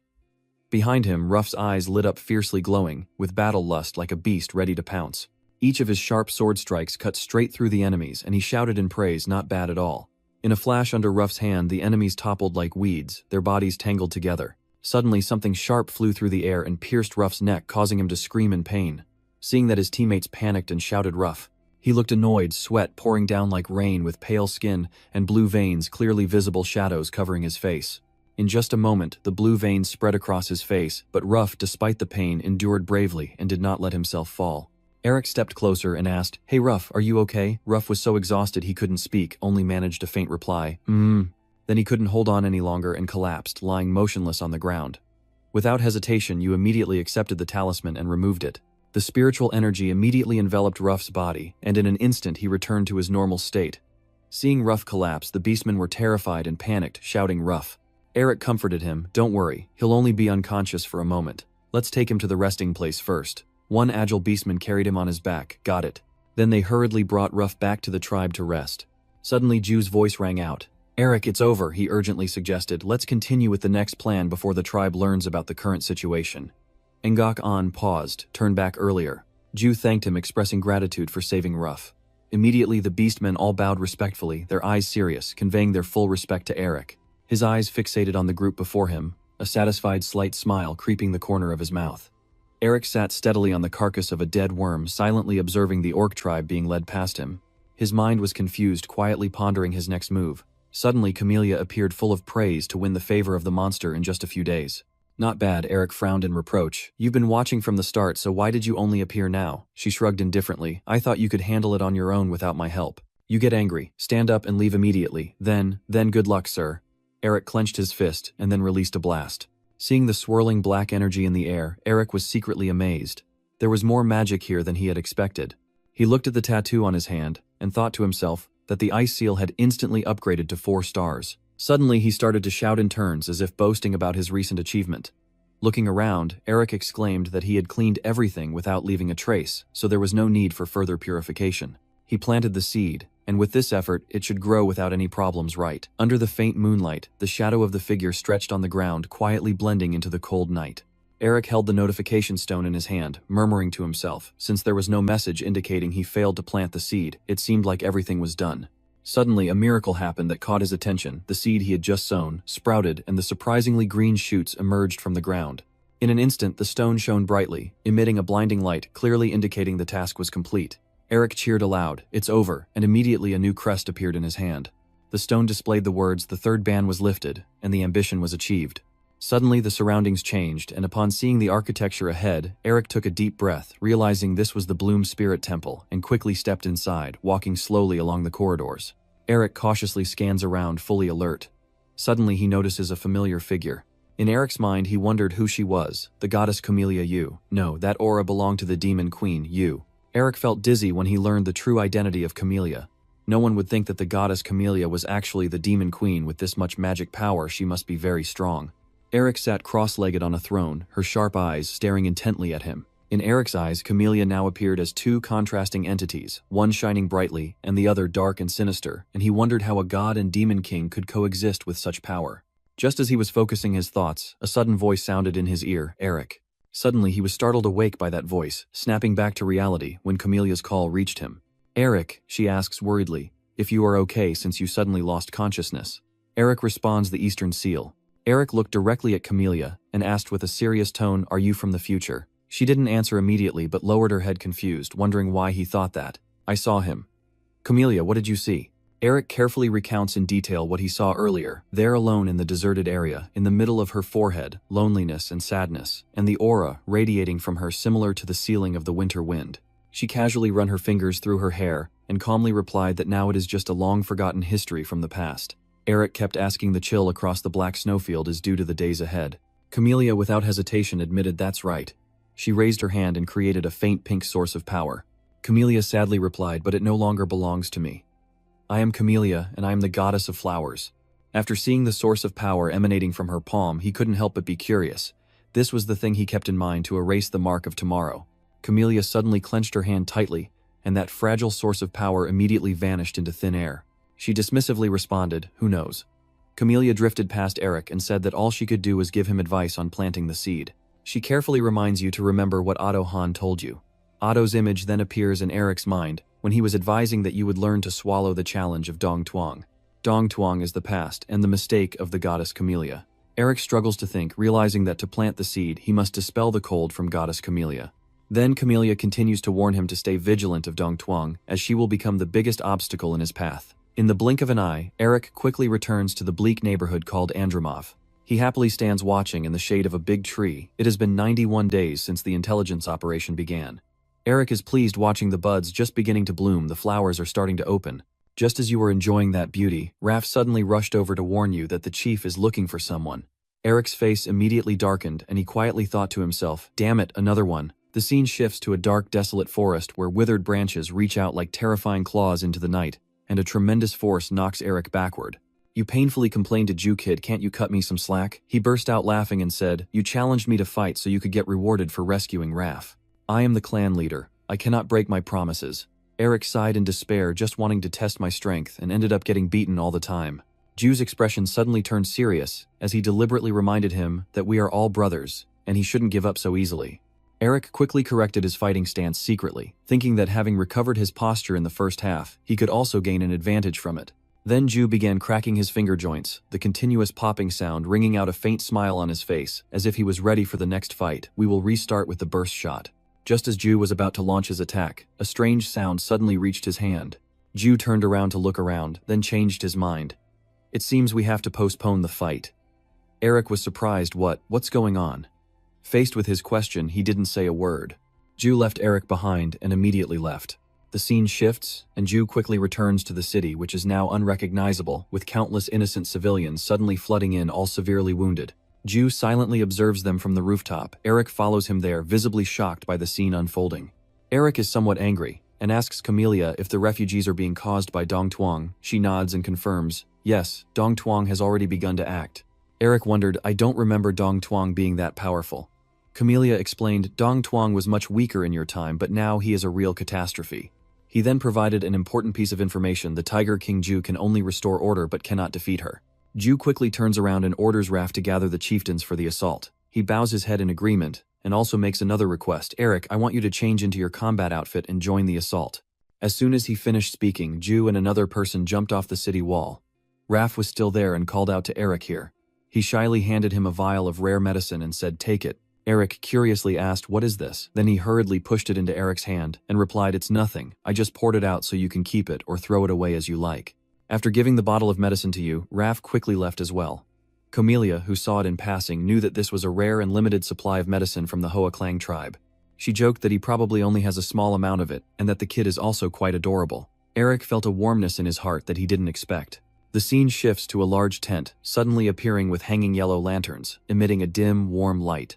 A wide table is set in the center with Dew, and 8 other tribe leaders sitting around it all looking serious. The Deer tribe leader spoke first. "Our tribe has suffered heavy losses." Then the Dog Sand tribe leader added his words. "Our ancestors shed blood to build this place, but now it is just a ruin and we have lost many loved ones." Dew called out loudly, "Eric, come here." His face darkened as he asked if what he wanted to discuss was about the disaster spreading fear among the refugees, right? Eric nodded without hesitation and replied, "Yes, we must find the front general." Dew asked, "Can you lead the way using magic?" The question was just asked, and the chieftains, including Dog, Sandeer, Goat, and Springbok, held their breath as they looked at him. The remaining 4 leaders, the Hare Mouse, Brown Bear, and Rhinoceros, also eagerly awaited Eric's answer. Dew gave you time to think, and Eric didn't disappoint those present, confidently answering, "Yes, I can." After hearing your reply, Dew happily stood up. "Good." He immediately ordered the clan leaders gathered there to gather the elite warriors, and tomorrow we will set out. Everyone was very excited, and they all responded in unison, "Understood." The 8 clan leaders each hurriedly ran outside to prepare their armies for tomorrow. Eric sighed softly, thinking everything was falling into place, finding Hovuong Du to plant the seed. You guessed that Odo's plan and facing the general together would definitely be part of Odo's arrangements. The next day arrived quickly, and the clan leaders had already completed their task of gathering the most experienced soldiers. Eric is ready to set out with Du and the other soldiers as the real mission begins. The scene changes, and although the weather is extremely harsh, everyone is willing to set off together. Du and Eric led the way, two people guided by a mysterious light from magic. Suddenly he spoke out, "No matter how many times Du looks, magic is still something that I truly desire." Seeing that, Eric asked, "Do you want to learn magic? If it's you should be able to learn the basics easily." Du shook his head and laughed out loud. "With you around, why do I need to learn?" You mockingly replied. "Is that your new way of forcing me to be your slave?" He took advantage of the situation. Du challenged him. "If he didn't like it, you could become the leader." Eric sighed silently, never expected the strongest king in the monster history to be a madman. Wonder if his subordinates know. Du suddenly expressed his gratitude. "Our team has changed so much since I met you. Sometimes I even thought you were a lucky star falling from the sky." Eric replied arrogantly, "So what?" "Thank you, Your Majesty, for saying that." He chuckled softly. "So this is a gift for you." Eric was curious about the gift. Du revealed the final part of the body enhancement secret technique he was about to give you. Eric was surprised. Just as he turned around, Du suddenly changed his expression, suspecting he didn't notice. He sneered coldly, so the one approaching him had an ulterior motive. Eric hesitated, knowing all along. Du slowly approached him, carefully analyzing. "A human says they learned the secret technique to strengthen their body from a hidden monster, which is suspicious but not impossible." Du approaches Eric and points out all his suspicions, "But one cannot lie about magic and the reasons why people go around causing trouble with my enemy's tribes." He looked at you with a gaze as if he wanted to swallow everything, and Du said that Eric's dark heart must be to meet me. Completing this body enhancement secret technique, you wonder if he already knew why, then did he still leave me alone? You find it hard to understand and say that normally people look out for their own interests, and Du suddenly changes his expression, laughing loudly and patting Eric's shoulder, because whether Du is a human or a monster, everyone wants to gain their own advantage. "That's right, I didn't touch you because of my own liet too. Watching you is quite interesting." Camellia teased on the side. From beginning to end you were within his grasp. Eric still doesn't understand, but there's no reason for him to teach me the final part of the secret technique. At that moment, Du suddenly reached out his hand and gently patted your head. He cheerfully explained that he wants you to survive because you've sacrificed a lot to get here, so it wouldn't be fair if you died protecting others' families. His warm words made Eric's heart stir. He still couldn't believe that the reason he wanted to teach him the secret skills of the monster was to save him. Eric's face darkened. He bowed his head. Perhaps he didn't realize this concern stemmed from the past coming back. After a moment of thought, Eric softly smiled and replied, "Thank you." Camellia suddenly interrupted, apologizing for breaking this emotional moment, but now is not the time for sentimentality. The scene in front of him immediately shocked Eric, causing his chest to tighten uncontrollably. A shadow full of deadly energy stares directly at Eric, the same energy emitted by Lady Camellia. "The one I just saw, there's a huge malevolent aura. It feels like it could swallow us at any moment. There is only one word that can describe her demon." The attack then begins. Eric thought, "We must get out of here quickly." "You're separated from everyone by some strange black vapor. What is this?" Eric angrily thought. "I can't identify the location of Camellia and the reconnaissance team." He quietly stands alone in the darkness. The demon energy of the East General has cut off all mana flows. The Lion King and the scouting team will be destroyed. I have to eliminate the darkness of the Eastern General before that happens. Eric angrily gritted his teeth because he didn't know what to do to save everyone. Eric looked at his right arm, then suddenly remembered the Dongfang seal, which also came from the god Camellia, like the East Marshal. He clenched his fist with hope, thinking he might be able to use it. Then another headache arises, and Eric paces while thinking, but he must figure out how to activate it before he can use it.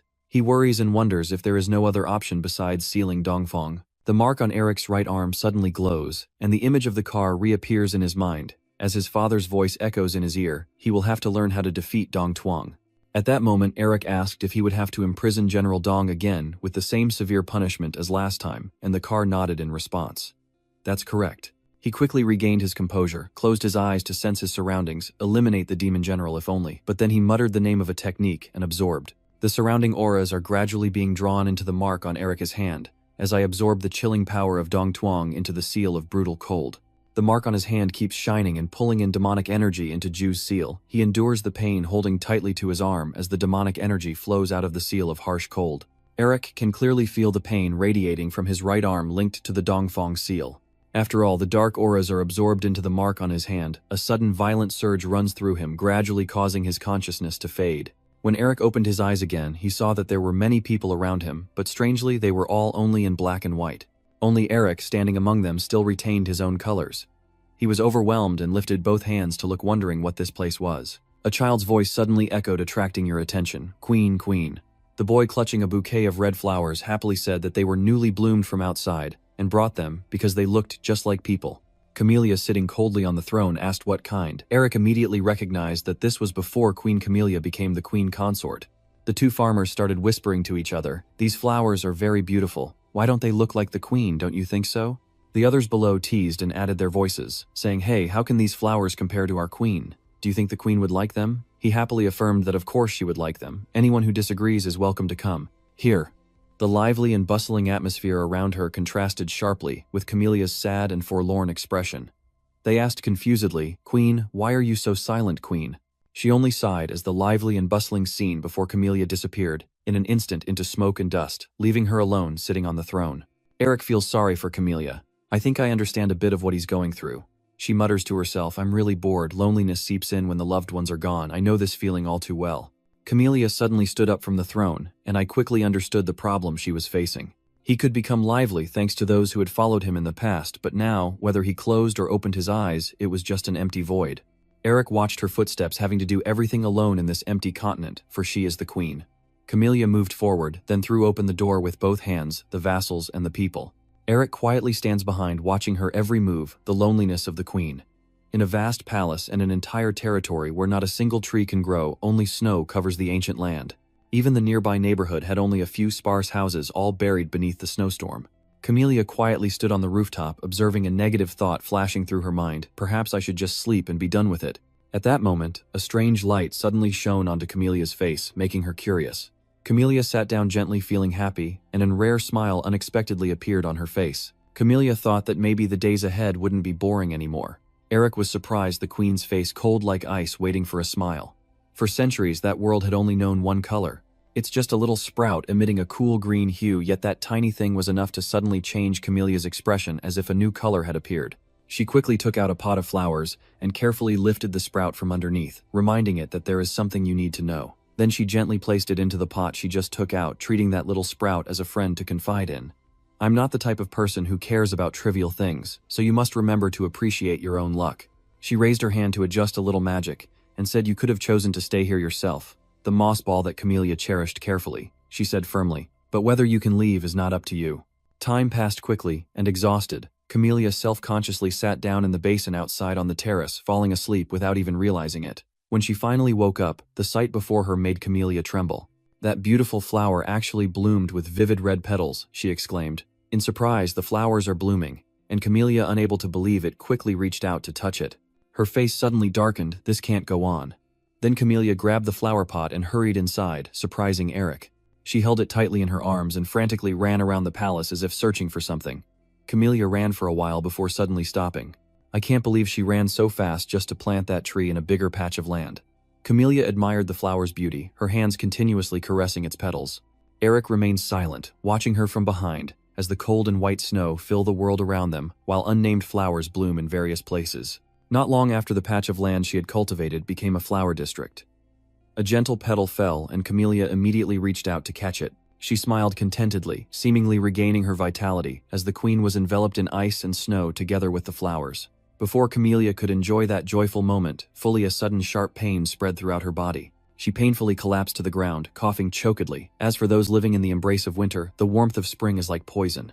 Camellia gasped heavily, her whole body soaked in sweat. However, the queen's botanical garden, which she personally cultivated, continues to bloom, even after her passing. Before leaving this lonely world, the happiest image of her life once again appears in Camelia's mind. "Queen, many flowers have already bloomed. Please look at them, for this is where the deepest memories of the queen reside." So Camellia gently took her last breath and fell into the garden she had nurtured herself, the Winter Queen's life cherished by the lovers of this world.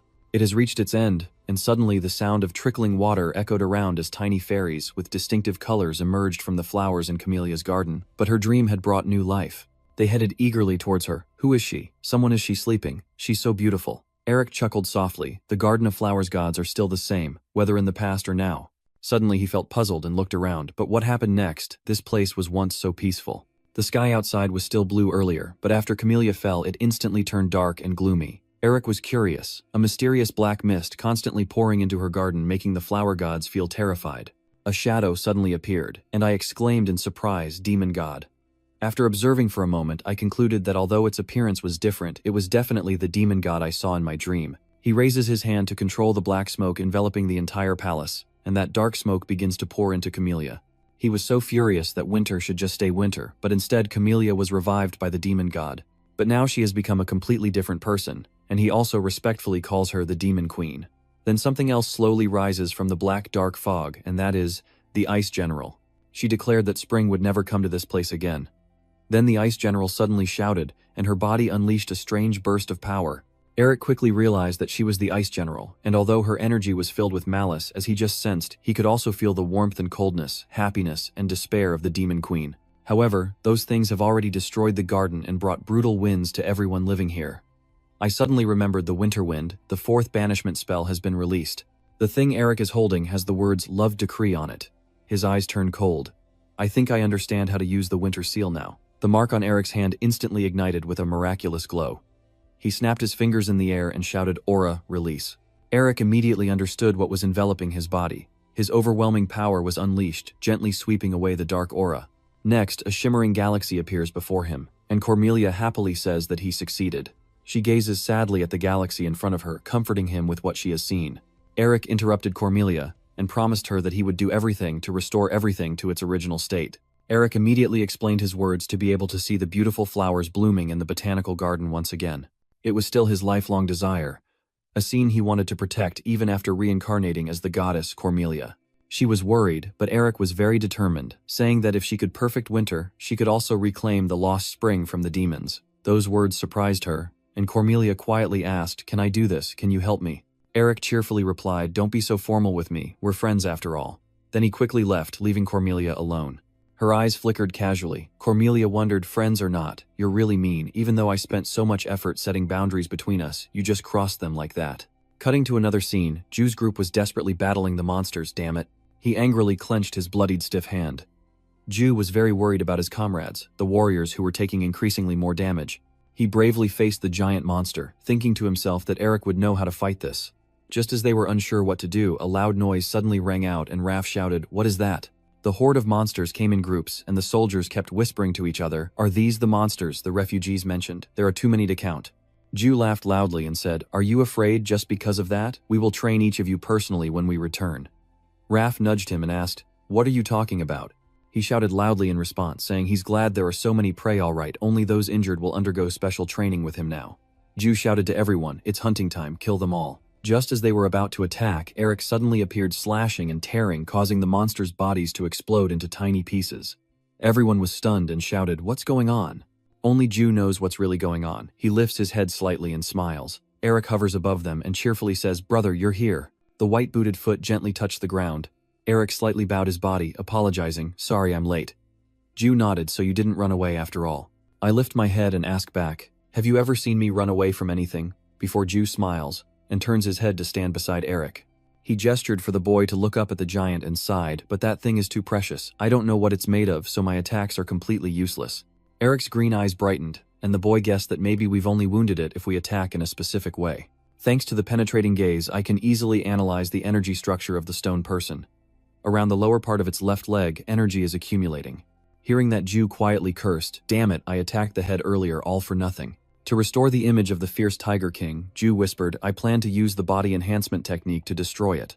He sat down and gestured for you to watch. You can imitate it or something. With a gulp, Ju took a running start and jumped high, causing the ground beneath him to explode.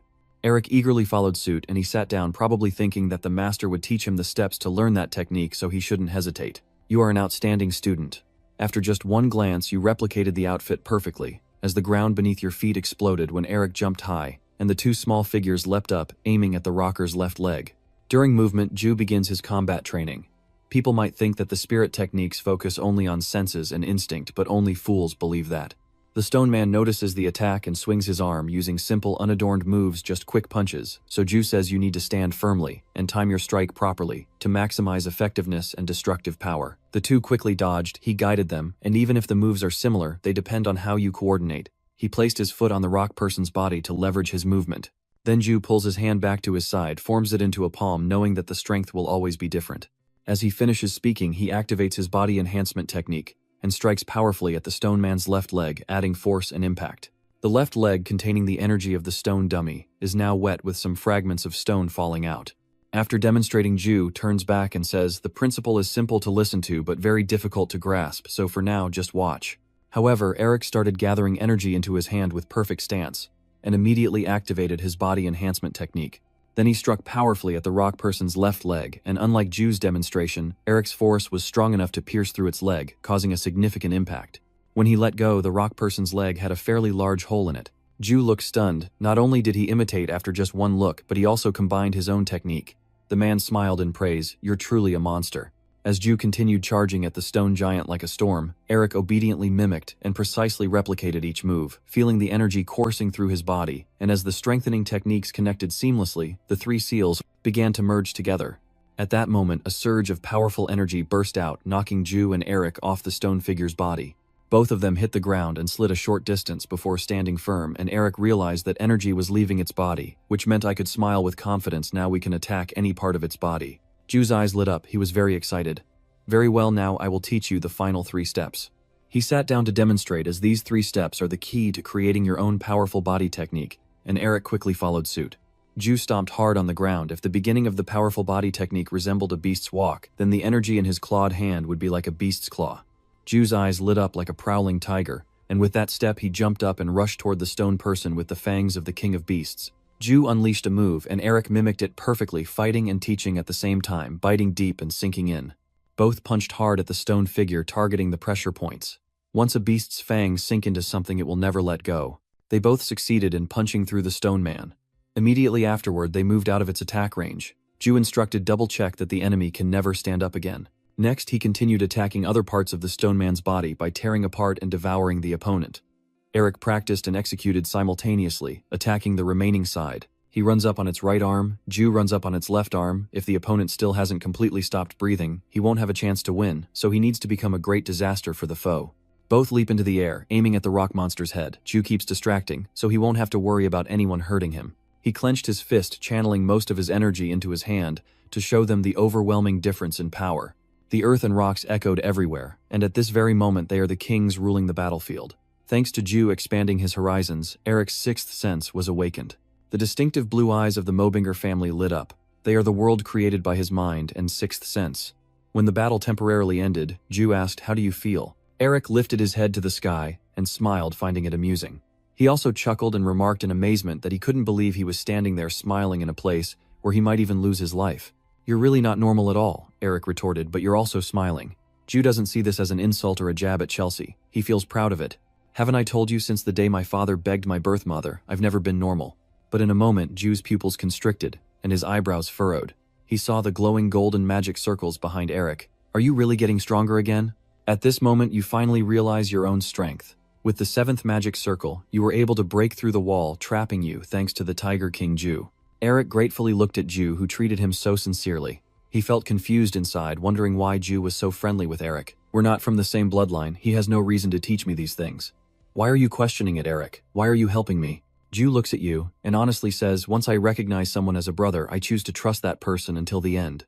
He pats Eric's head and adds, "Even if that person has betrayed us, we are brothers, and there's no reason not to help each other." Ju's words make Eric think.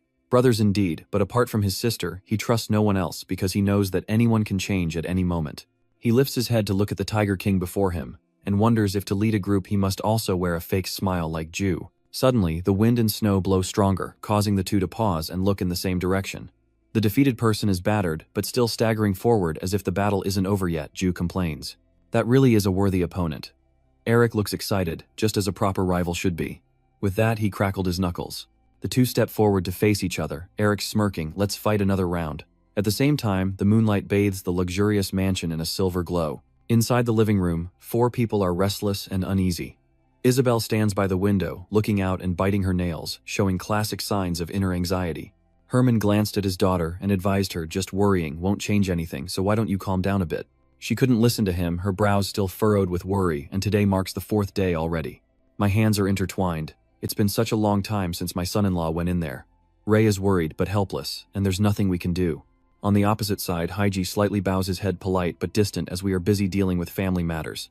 "Thank you for coming, but I hope you won't get involved in this matter," Ray whispered to Vest. "It seems they don't want us to interfere in their family affairs." Vest speaks to reassure his granddaughter, and besides, the old man is pretending to be crazy. The White Knight and the Beast King are with him, so you don't need to worry. Yet Isabel still can't fully let go, but suddenly the entire mansion trembled, as if an earthquake struck what's going on. Suddenly, the sound of fire alarm bells ringing loudly echoed, startling Isabel as she looked out the window.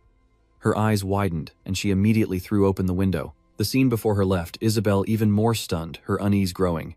She couldn't tell who had set the fire, but the beautiful garden outside was now ablaze, and she involuntarily exclaimed, "No." Francie, standing and watching the scene before him burn, hears a call from behind leader. He tears up as a deerhead approaches with news that the entire breath of the Blood King has been used. Francie extended his hand, revealing a beast-like claw with flames engulfing it. "Alright, this is the last one." He just looked at the power before his eyes in front of all his minions, and then spoke now. Then Francie and his companions charged forward into the sea of flames, beginning the assault. The scene shifts to another place where Herman is shouting in anger, furious that anyone would attack the sacred temple. Before him are ferocious monsters, ready to attack everything those humans destroy them. Those beasts slowly approached Herman's location as if they feared nothing. But suddenly one of them had to stop abruptly. And in front of them is Jilly P riding a giant tiger attacking everything. He's glaring at the turtles. "You bastards, how dare you come here?" Isabel was very worried on the side. It was strange because they should have known Feda's strength, but why did they ignorantly attack like that? As she watched Jilly P and the tiger attack, she couldn't help but think they even attacked openly rather than secretly. Isabel's eyes flashed with horror. Could it be? Some people nearby chuckled. "Alright, let's finish them off quickly before there are more casualties." She quickly stepped in to stop him. "It's very dangerous." The man laughed loudly and said casually, "Haha, you're so kind. You care about us, huh? It's okay, no matter how strong they are. But Isabel, cut him off, isn't it?" Then she told him the truth that Eric was in danger, and added that they were just trying to distract us to attack us. The real target was Eric, and at that moment Francie and a few others moved quickly to the designated spot. They arrived in front of a closed door. He quickly used his large hand to break down the door. The stern deer looked away dismissively. "This is such a bother."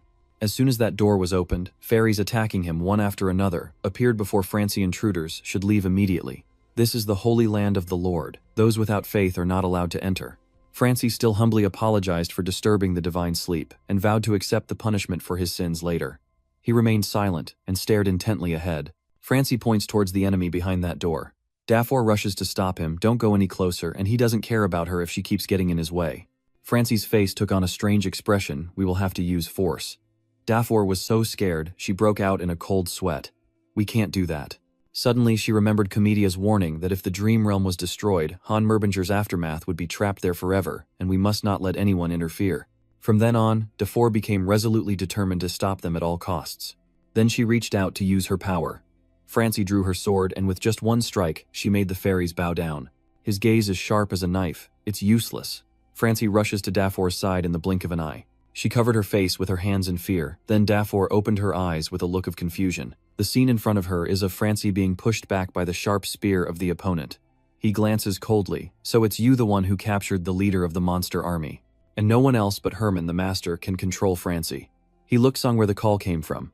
Herman stared directly at Dafor amid her anxiety, then unleashed his own power, capable of biting down on anyone. "No one is allowed through here." Turning towards the icy snowy mountain, Eric looked around and said, "Even though it's been destroyed like that, it keeps recovering." Du added, "You must also sense it, that thing." Facing the two of them was the icy monster, ready to destroy them, immediately becoming even stronger. He turned to ask helplessly, "There's no other way, right?" You indifferently replied, "Probably."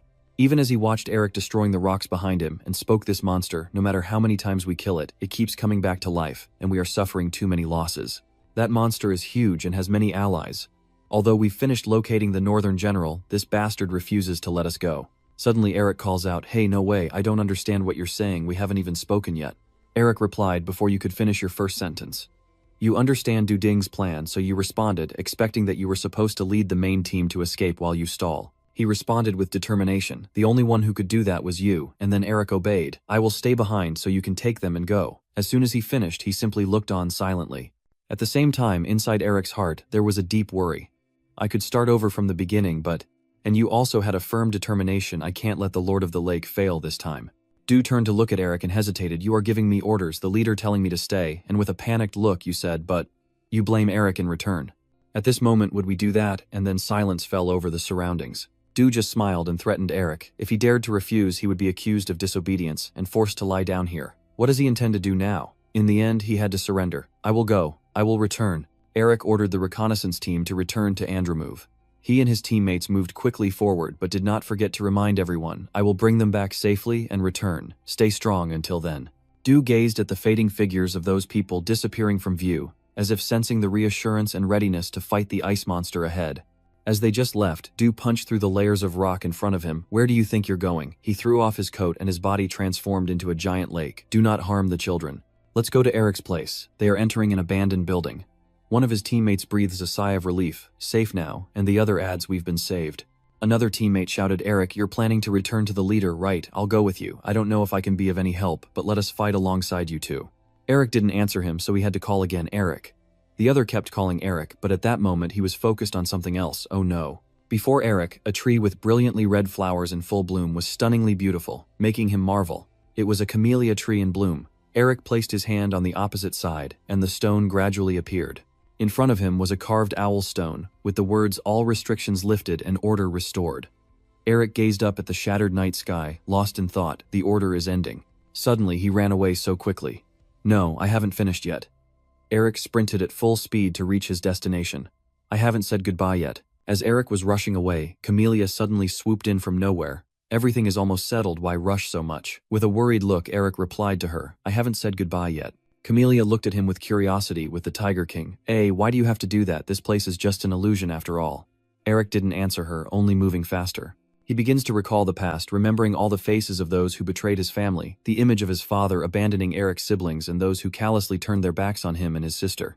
In the past, that father callously pushed your sister away, expelled her even as she begged in despair, and there were many who harbored ill intentions towards me, smiling foxes only aiming for our remaining meager possessions. When he was young, Eric cried and begged for someone to stay, not to leave, including that uncle among those who left. There were many he considered friends or family people he trusted and relied on. But after growing up, he became stronger. After facing all the shame, Eric shut his heart and became cold, because if he wasn't vigilant, many people would target him. Then he continued, but many righteous people appeared in Eric's mind, those who helped him open his heart and gradually melted his icy heart. The image of Du flickered again, along with someone he completely trusted and regarded as a brother. Returning to the virtual world, he checked with Camellia, even though it is just a virtual world, that I will forget. Camellia gradually stopped, and she did not say anything. Then Camelia's lips curl into a reassuring smile, waiting patiently. I can't find anything to separate them. Returning to that snowy mountain, your steps slow down. At that moment, there were huge pools of water in the sky, but Eric paid no mind and kept walking. The boy stopped, no longer moving, and there was not a single smile on his face. Although sitting with his back to Eric, he smiled happily as he turned around.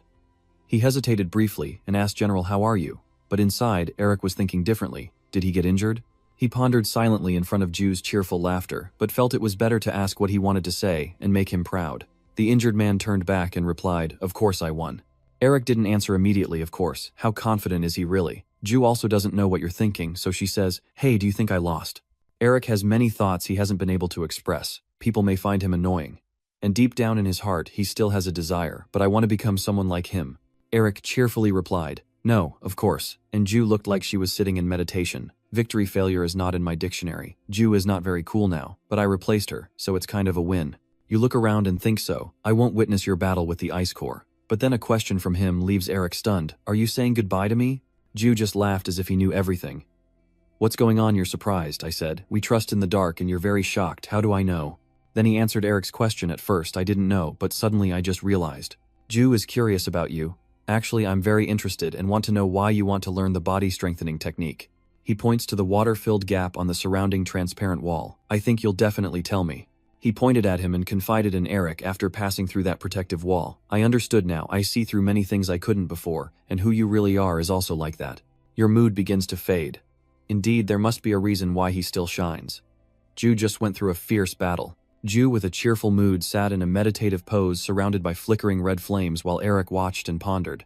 Lion King Ju has surpassed his own limits and become a 5-star supreme, reaching the level of a superhuman, realizing that this world is an illusion. Then you spoke up. Clan leader Ju signaled to stop. Right now, I just want to let go of everything. I no longer care about what will happen in the future or who you are. I am just me, and nothing else matters. The two of you are surrounded by a wall of water and ice in the darkness. Ju also gives Eric some advice. Just focus on the present, right? You agree? He says yes. He still has his back turned to you and asks, fine. Before I say goodbye, let me ask you this. What is your real name? You reply Eric, and Eric states his full name. I am Eric Mobinger. Ju repeats Mobinger, then suddenly burst out laughing loudly. I see now, so that's how it is. Ha ha ha. Ju got up. Ha ha ha. My brother Eric Mobinger. You kept your promise to survive and save my family again to reward you. I will show you something interesting. Ju continued a little. This is also a farewell gift from me to you, my brother. Next, Ju shares a martial arts stance with Eric, something I learned and used to scare off the gang leader. He performs each move slowly, showing me step by step that day. The movements continued steadily step by step and gesture by gesture, as Ju conveyed them with all his determination for me to observe and memorize them carefully.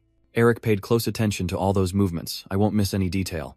That moment was truly magical. Instead of seeing the water wall in the sky now, it looks as beautiful as the galaxy from the last gift he gave me that day. The sky is so beautiful, with countless stars shining brightly. After finishing, Ju stands up and takes a deep breath. Eric inwardly feels a pang of sorrow, hoping that we will meet again someday. In front of him is Ju smiling brightly. At the same time, the ice wall also shattered into pieces. Returning to the present, Eric opened his eyes after a long sleep. You look around tiredly, but inside you're not feeling so happy. Otto looked at him and said, You've received more than we thought. You should be proud. Eric was somewhat indignant and raised his voice. Can't I try again? If you give me a chance, I will definitely find a way to defeat the Ice General. But Otto simply replied, You can't do it. He doesn't believe in Eric's abilities. Even the Tiger King Ju would have to sacrifice himself later to drive her away. How could you succeed in 100 days? Camellia quietly listened as Otto spoke, and the cursed flower temple was created because no one could stop the Ice General. He threatened in Eric's terrified silence, the true intent of the god of death, as frightening as that. Otto then began explaining the reason why I skipped tasks and was helped by Eden. It was all for your own good. Eric was extremely surprised by those words, and he also got involved in the arrangements to help himself succeed. The plan has been laid out, just follow it, because our goal is to teach you how to defeat the gang leader through planning an exchange fight against her. Otto stands with his hands behind his back, seemingly very determined about his idea. Then the car continued speaking. After all, you have to deal with the issues you haven't been able to solve in reality. Eric stared intently at the man in front of him and moved toward another area that was incredibly dark. In the room, Eric and Camellia are sleeping soundly when suddenly a strange wave of energy from afar targets them. Then a voice rings out, So you are hiding here. That strange energy source is indeed Moppinger's. He pulls out the dagger from his leather pocket, never expecting that such a lowly person would dare to block the Blood King's path. So the moose quickly rushed toward Eric. His crime deserves death. The knife is about to reach him, but he still sleeps soundly. Suddenly, Eric seemed to sense something and opened his eyes. A terrifying attack erupted, and the surrounding earth and rocks splattered in all directions. Herman is engaged in a direct fight with Francie. If it were before, one strike would have taken him out, but now it's harder because his body is still recovering. He grips his sword tightly, but his mind is constantly calculating, do I have any other choice but to use that? The secret technique caused me to develop a forceful reflux disease, even though it granted me new visions and strength. Herman's eyes started to turn dangerous, and although this could be risky, it was to protect Eric. Francie on the other side smiles, confusing him. Why is he laughing? Then Herman suddenly turns towards the door in panic. Impossible. At that moment, the deer's head was also rushing at full speed to attack. The person must be punished for their crimes. Eric was still heavily intoxicated and unaware that he was about to face danger. Then he seemed to sense something that made him open his eyes. Just as Headhu was about to touch Eric, he managed to open his eyes at the last moment. His body froze completely, leaving him unable to do anything. What? Eric snaps his fingers. What do you mean by that? Then you smile, a triumphant smile. The person is large now. A giant beast with sharp teeth appears. Jew Devil. The stag's head rolled its eyes. No. And so he was dealt with quite simply. Eric looked at the tattoo on his hand and said Jew's seal has become stronger after the agreement. At that moment he also heard someone ask Winter Wind. Murphy slowly flew over to Eric, now able to use cold wind and create snow and clouds to bring winter. He pretended to cover his face, teasingly saying, Strangely, I feel oddly happy seeing that ugly face of yours, huh? He asked irritably. What did you say? Eric joked back. Aha, it's probably because that ugly Demon King's face looked funny. Camellia also flew over and joined in. You have to accept it. Murphy got annoyed with Jew, damn it. Eric chuckled happily as he watched the two people bicker, then suddenly something else caught his attention. A giant snowflake is in Eric's hand. Why did the snowy scene suddenly turn into a snowflake shape? Eric instinctively feels something's wrong. Could it be? And all three turn around to look what's going on. The door suddenly burst open, and I swear I cursed in worry, damn it. All I see is Herman collapsed in a ruined scene. Herman still struggled to reassure. Luckily, you're okay. Eric hurried over, acting as a master. You run over and ask Han, are you okay? Herman replies, yeah, I'm just exhausted from using too much power. Eric saw him smiling and wondered, but he seemed to be in a good mood. Herman turned to ask back, even though my body wasn't as strong as before. Do you know what good thing happened to me after I met you because of my reflux illness? Eric didn't know what to ask, what's going on, and as the two of them walked and talked, I moved closer. Then Herman pointed at Francie, lying collapsed on the ground, stepping forward to the place I had always been waiting for. He offered to transfer some mana to him, asking him to stay still, but he refused, saying if it conflicted with other energies, it could cause internal injuries. Even so, Eric still transferred his power to Herman, surprising him. He looked at the surrounding energy with astonishment, wondering what had happened over the past 4 days. I can't believe he has such a huge and stable source of mana. He surpassed another limit of strength. Eric always cares about Herman. Are you feeling better yet? Herman happily thanks you, but before you go far, the floor beneath your feet cracks open. It's still noisy outside as usual, so I'll take my leave. He runs as fast as he can to resolve everything happening outside, where a huge fire burns while Eric witnesses. The beasts, with human bodies together, spread the flames further. Seeing this, he couldn't help but be moved. Those bastards. Eric pointed to the sky and shouted, "Stop. All the flames around are extinguished by your icy aura. Those half-human beasts are now turned to stone and unable to move. The others who weren't turned to stone were all panic-stricken when they saw you. It's that Manga retreat. Retreat quickly." Eric's face is no longer cheerful but filled with anger. You seem to be playing hide-and-seek with them entering this battlefield. Might be your choice, but you don't decide when to leave. Thousands of sharp ice shards are fired at Eric, pulled back. They became even more terrified. Damn it, what is that again? Don't just stand there, destroy it. Before they could escape, they froze in their tracks. Eric is now enveloped by a giant force of power, the Blood Wolf King. He shouts out the spell name, then waves his hand, and all of them are defeated instantly. The Scars and the others have seen everything he calls Eric. In front of everyone is a breathtaking sunrise and snowy mountains so beautiful.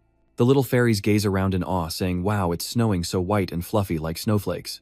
Defoe looks at the surroundings with shimmering eyes, really beautiful. In front of the fairies is an icy tree surrounded by a shimmering frost. They are so beautiful, I never imagined such a magnificent sight. Eric flies high above and they look down to observe.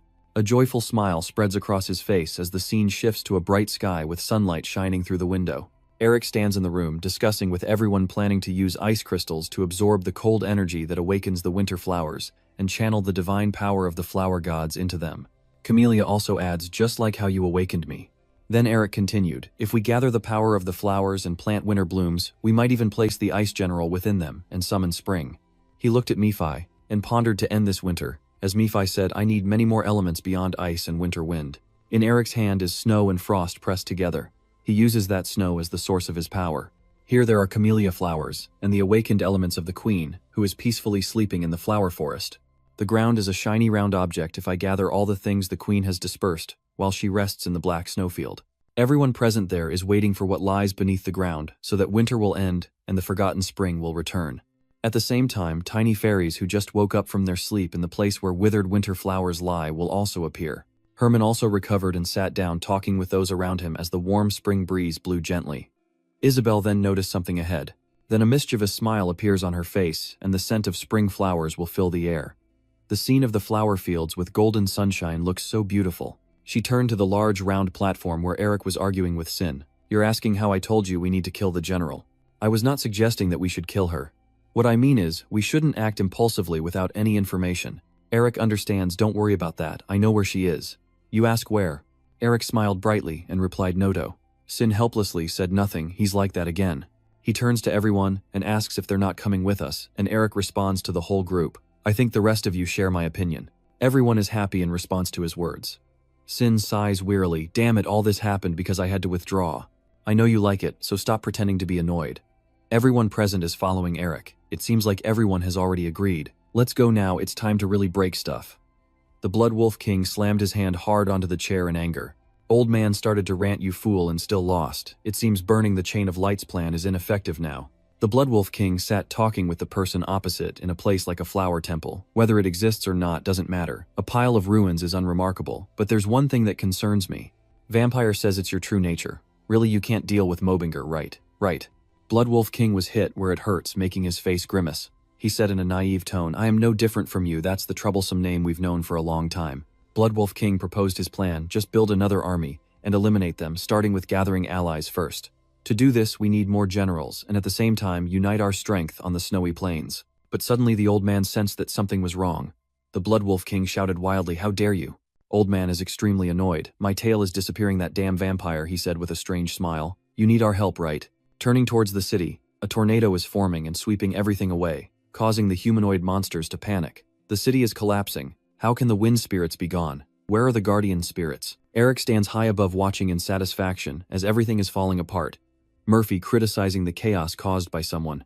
He calmly responds that if they plan to turn the temple into a sea of flames, they should also be prepared for this. Comedia on the other side also laughed with satisfaction, as if a century-old weight had been lifted from their shoulders.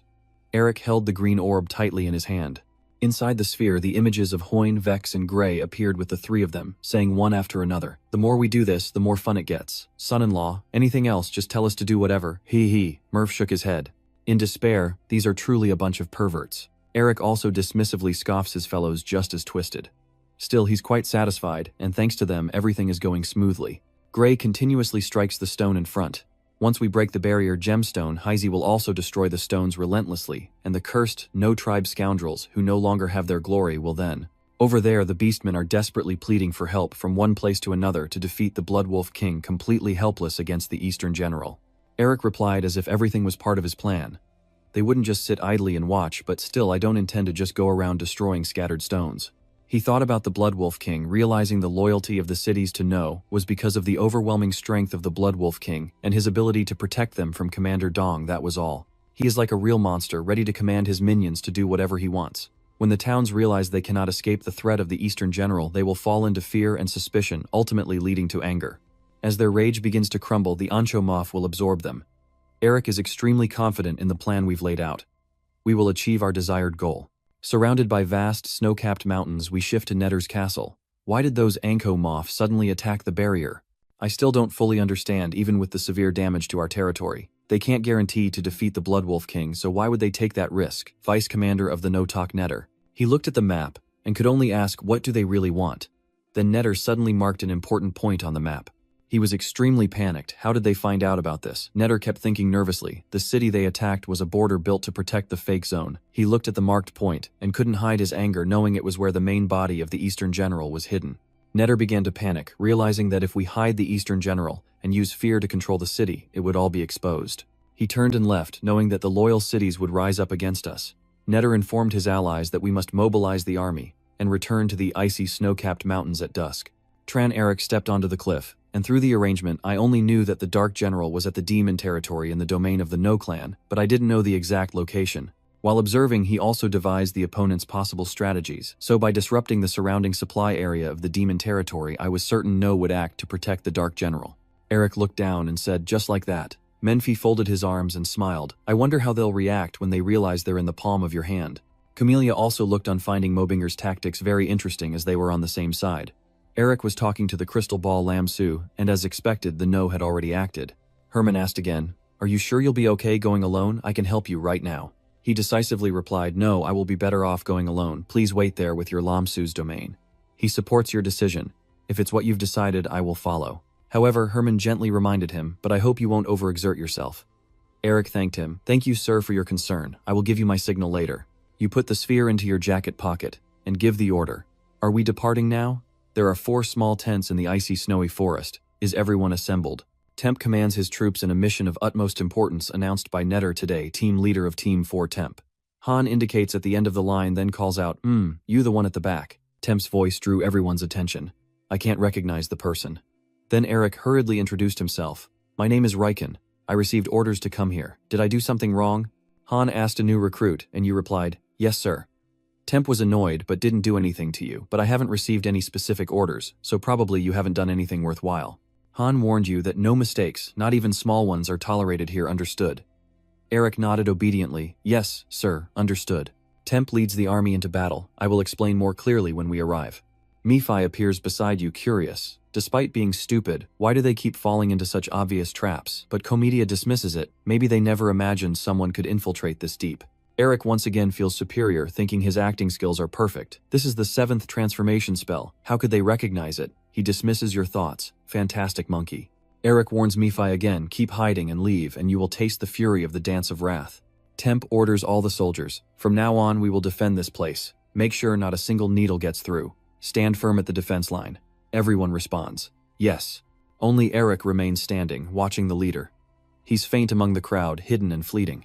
Eric maneuvers swiftly before their eyes, and then leaves with the others, revealing the concentrated magic barrier over there. Eric shouted as he ran, telling them to go look for the East General once they passed.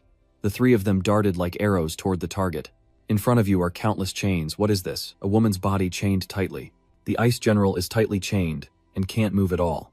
Eric gently touches her unmoving body, his face serious as he wonders why the Ice General was bound. The chains look sturdy, so she might have been restrained for a long time. Nephi laughed loudly, not expecting her to be restrained like this. He quickly turned to Camellia and said this must be related to the reason why the person suddenly fell into a deep sleep 40 years ago. She was tense. She had to be.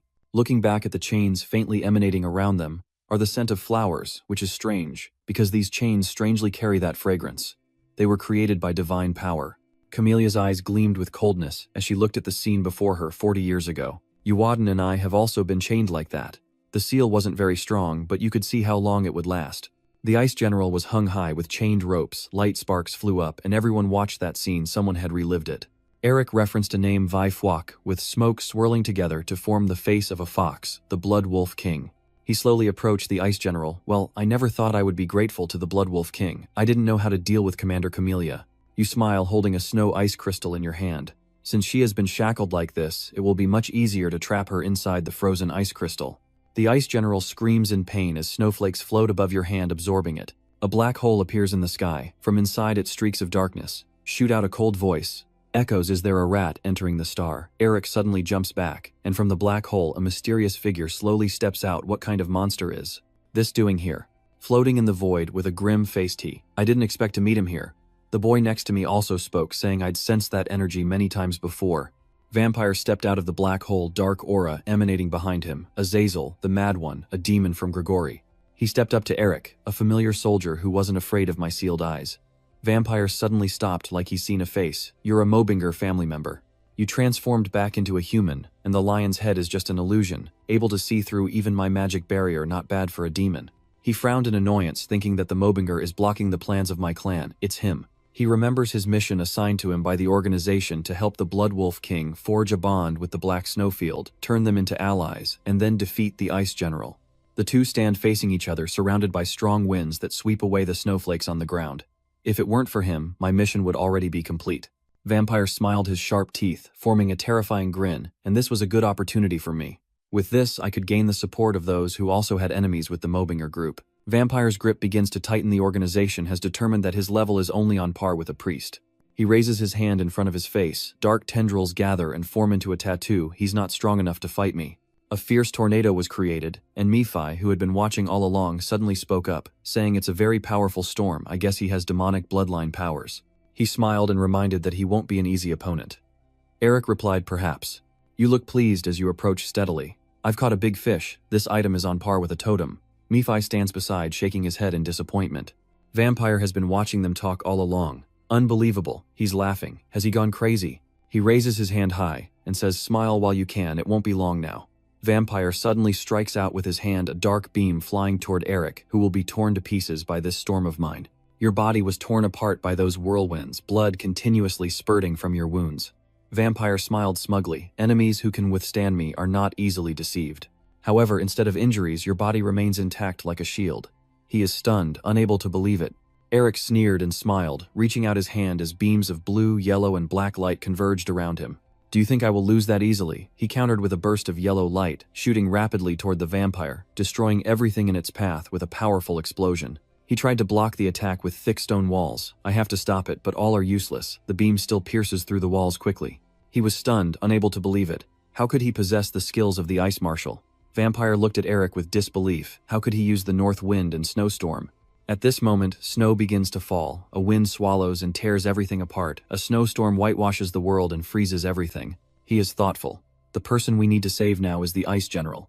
Seeing the powerful storm before him, he doubts how a humble human could master north wind and blizzard. Even the demons, we struggle to use. How can a mere mortal have such power? Eric reminded. We're in a fight. What are you so focused on? After saying that, he seized him using the powerful body technique, striking repeatedly, breaking through. Vampire quickly backed away to dodge, but still lost an arm body technique. He quickly jerks back, clutching his lost arm. Vampire raises a wall to defend himself, damn it. Quickly reconstructs the lost arm. He wonders in amazement that he should only be at the level of a warlock, but this power is completely beyond that. Vampire, angry, realizes that he is at least a 7th circle mage, at the level of a grand sorcerer. He hurriedly took out a piece of paper, and if he could freely use enhancement magic, he wouldn't be someone I could defeat. Vampire clenched the paper tightly, planning to escape using teleportation magic now, and report to his superior. But the paper in his hand started to dissolve, his head full of sweat. Vampire was stunned. Why didn't it activate? Eric seemed to know what he was thinking, and replied, of course it doesn't work anymore. You've appeared behind the vampire at some point, placing your hand on his head and whispering by his ear, I have to ensure this in case someone tries to escape. Then Eric decisively pushed Vampire's head to the ground, causing the surrounding area to shatter. He only raised his hand slightly before lowering it again. Eric gently releases the vampire, and tells Nephi, I was a bit worried because he looked stronger than the demon I fought earlier, but this way was too easy. He just stands with his arms crossed looking away. An Azazel's clone can't be too powerful. Nephi secretly glanced over, thinking to himself, what the hell happened to him? How could he have become so much stronger in such a short time? Eric sat beside the vampire, but surprisingly, Grigori's influence had spread all the way here. Your tattoo starts to glow brightly, countless streams of black air flow into it, and the illusion of a wolf appears. I want to inquire and learn more, but I will only absorb his demonic energy because he is already dead. Vampire's tattoo suddenly turned red and the streams of air started to disperse. Suddenly, a warning appeared behind you, reminding you to be cautious. You opened your eyes in astonishment. Suddenly, a shadow appeared, causing Eric to jump back and dodge. He hit the ground and asked in shock, what the hell is that? Vampire's body suddenly stood up, but instead of a head, there was a dark fog. He was definitely dead. A cloud of smoke gathers, and from it a face appears, smiling grimly at you. Eric stiffens in fear. Could this be the Demon King, given the overwhelming demonic aura? Nephi furrowed his brow in fear. Don't say I have awakened him. Behind the vampire, as if out of nowhere, another face appears, smiling at the two of them, Azazel. Nephi recalls the past when humans defeated the demons. The reason they won 30 years ago was because no one led the demon army. But what if the Demon King Azazel, known as a tyrant, is reborn? This is a serious issue that the royal family and the 6 noble houses ruling the magic tower must intervene in. Eric suddenly interrupts Nephi. We must retreat now. He turns around. No, it's not necessary. Both of them look at Vampire, who then hesitates and asks, what do you mean? The tall-browed respondent replies, it's just a copy. He continued to explain a lesser version that could never become Azazel, a thought that only he could have. The vampire is surrounded by black and red lights, with the air around him thick and suffocating. Hearing this, Eric clenched his fists. Nephi kept staring at him. All the 4 demon kings, including me, had been sealed or destroyed.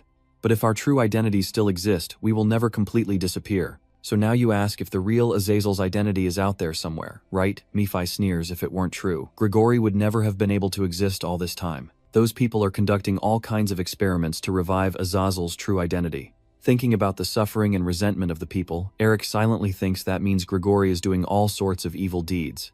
In the human world, just like how they use wall painting to take away farmers' lives, right? You stare seriously, your eyes shining with determination and danger. He stood up straight, straightening himself against the vampire, and said, I am not pretending as you said. I have killed Gaza, and I will definitely encounter Grigori in the future. I will not run away anymore. Vampire raised his hand, and the swirling energy gathered, and the tattoos on his arm, he coldly said. Then so? Vampire reaches out his hand toward Eric as 3 tornadoes rush from behind, sweeping away everything around people, objects. They will die.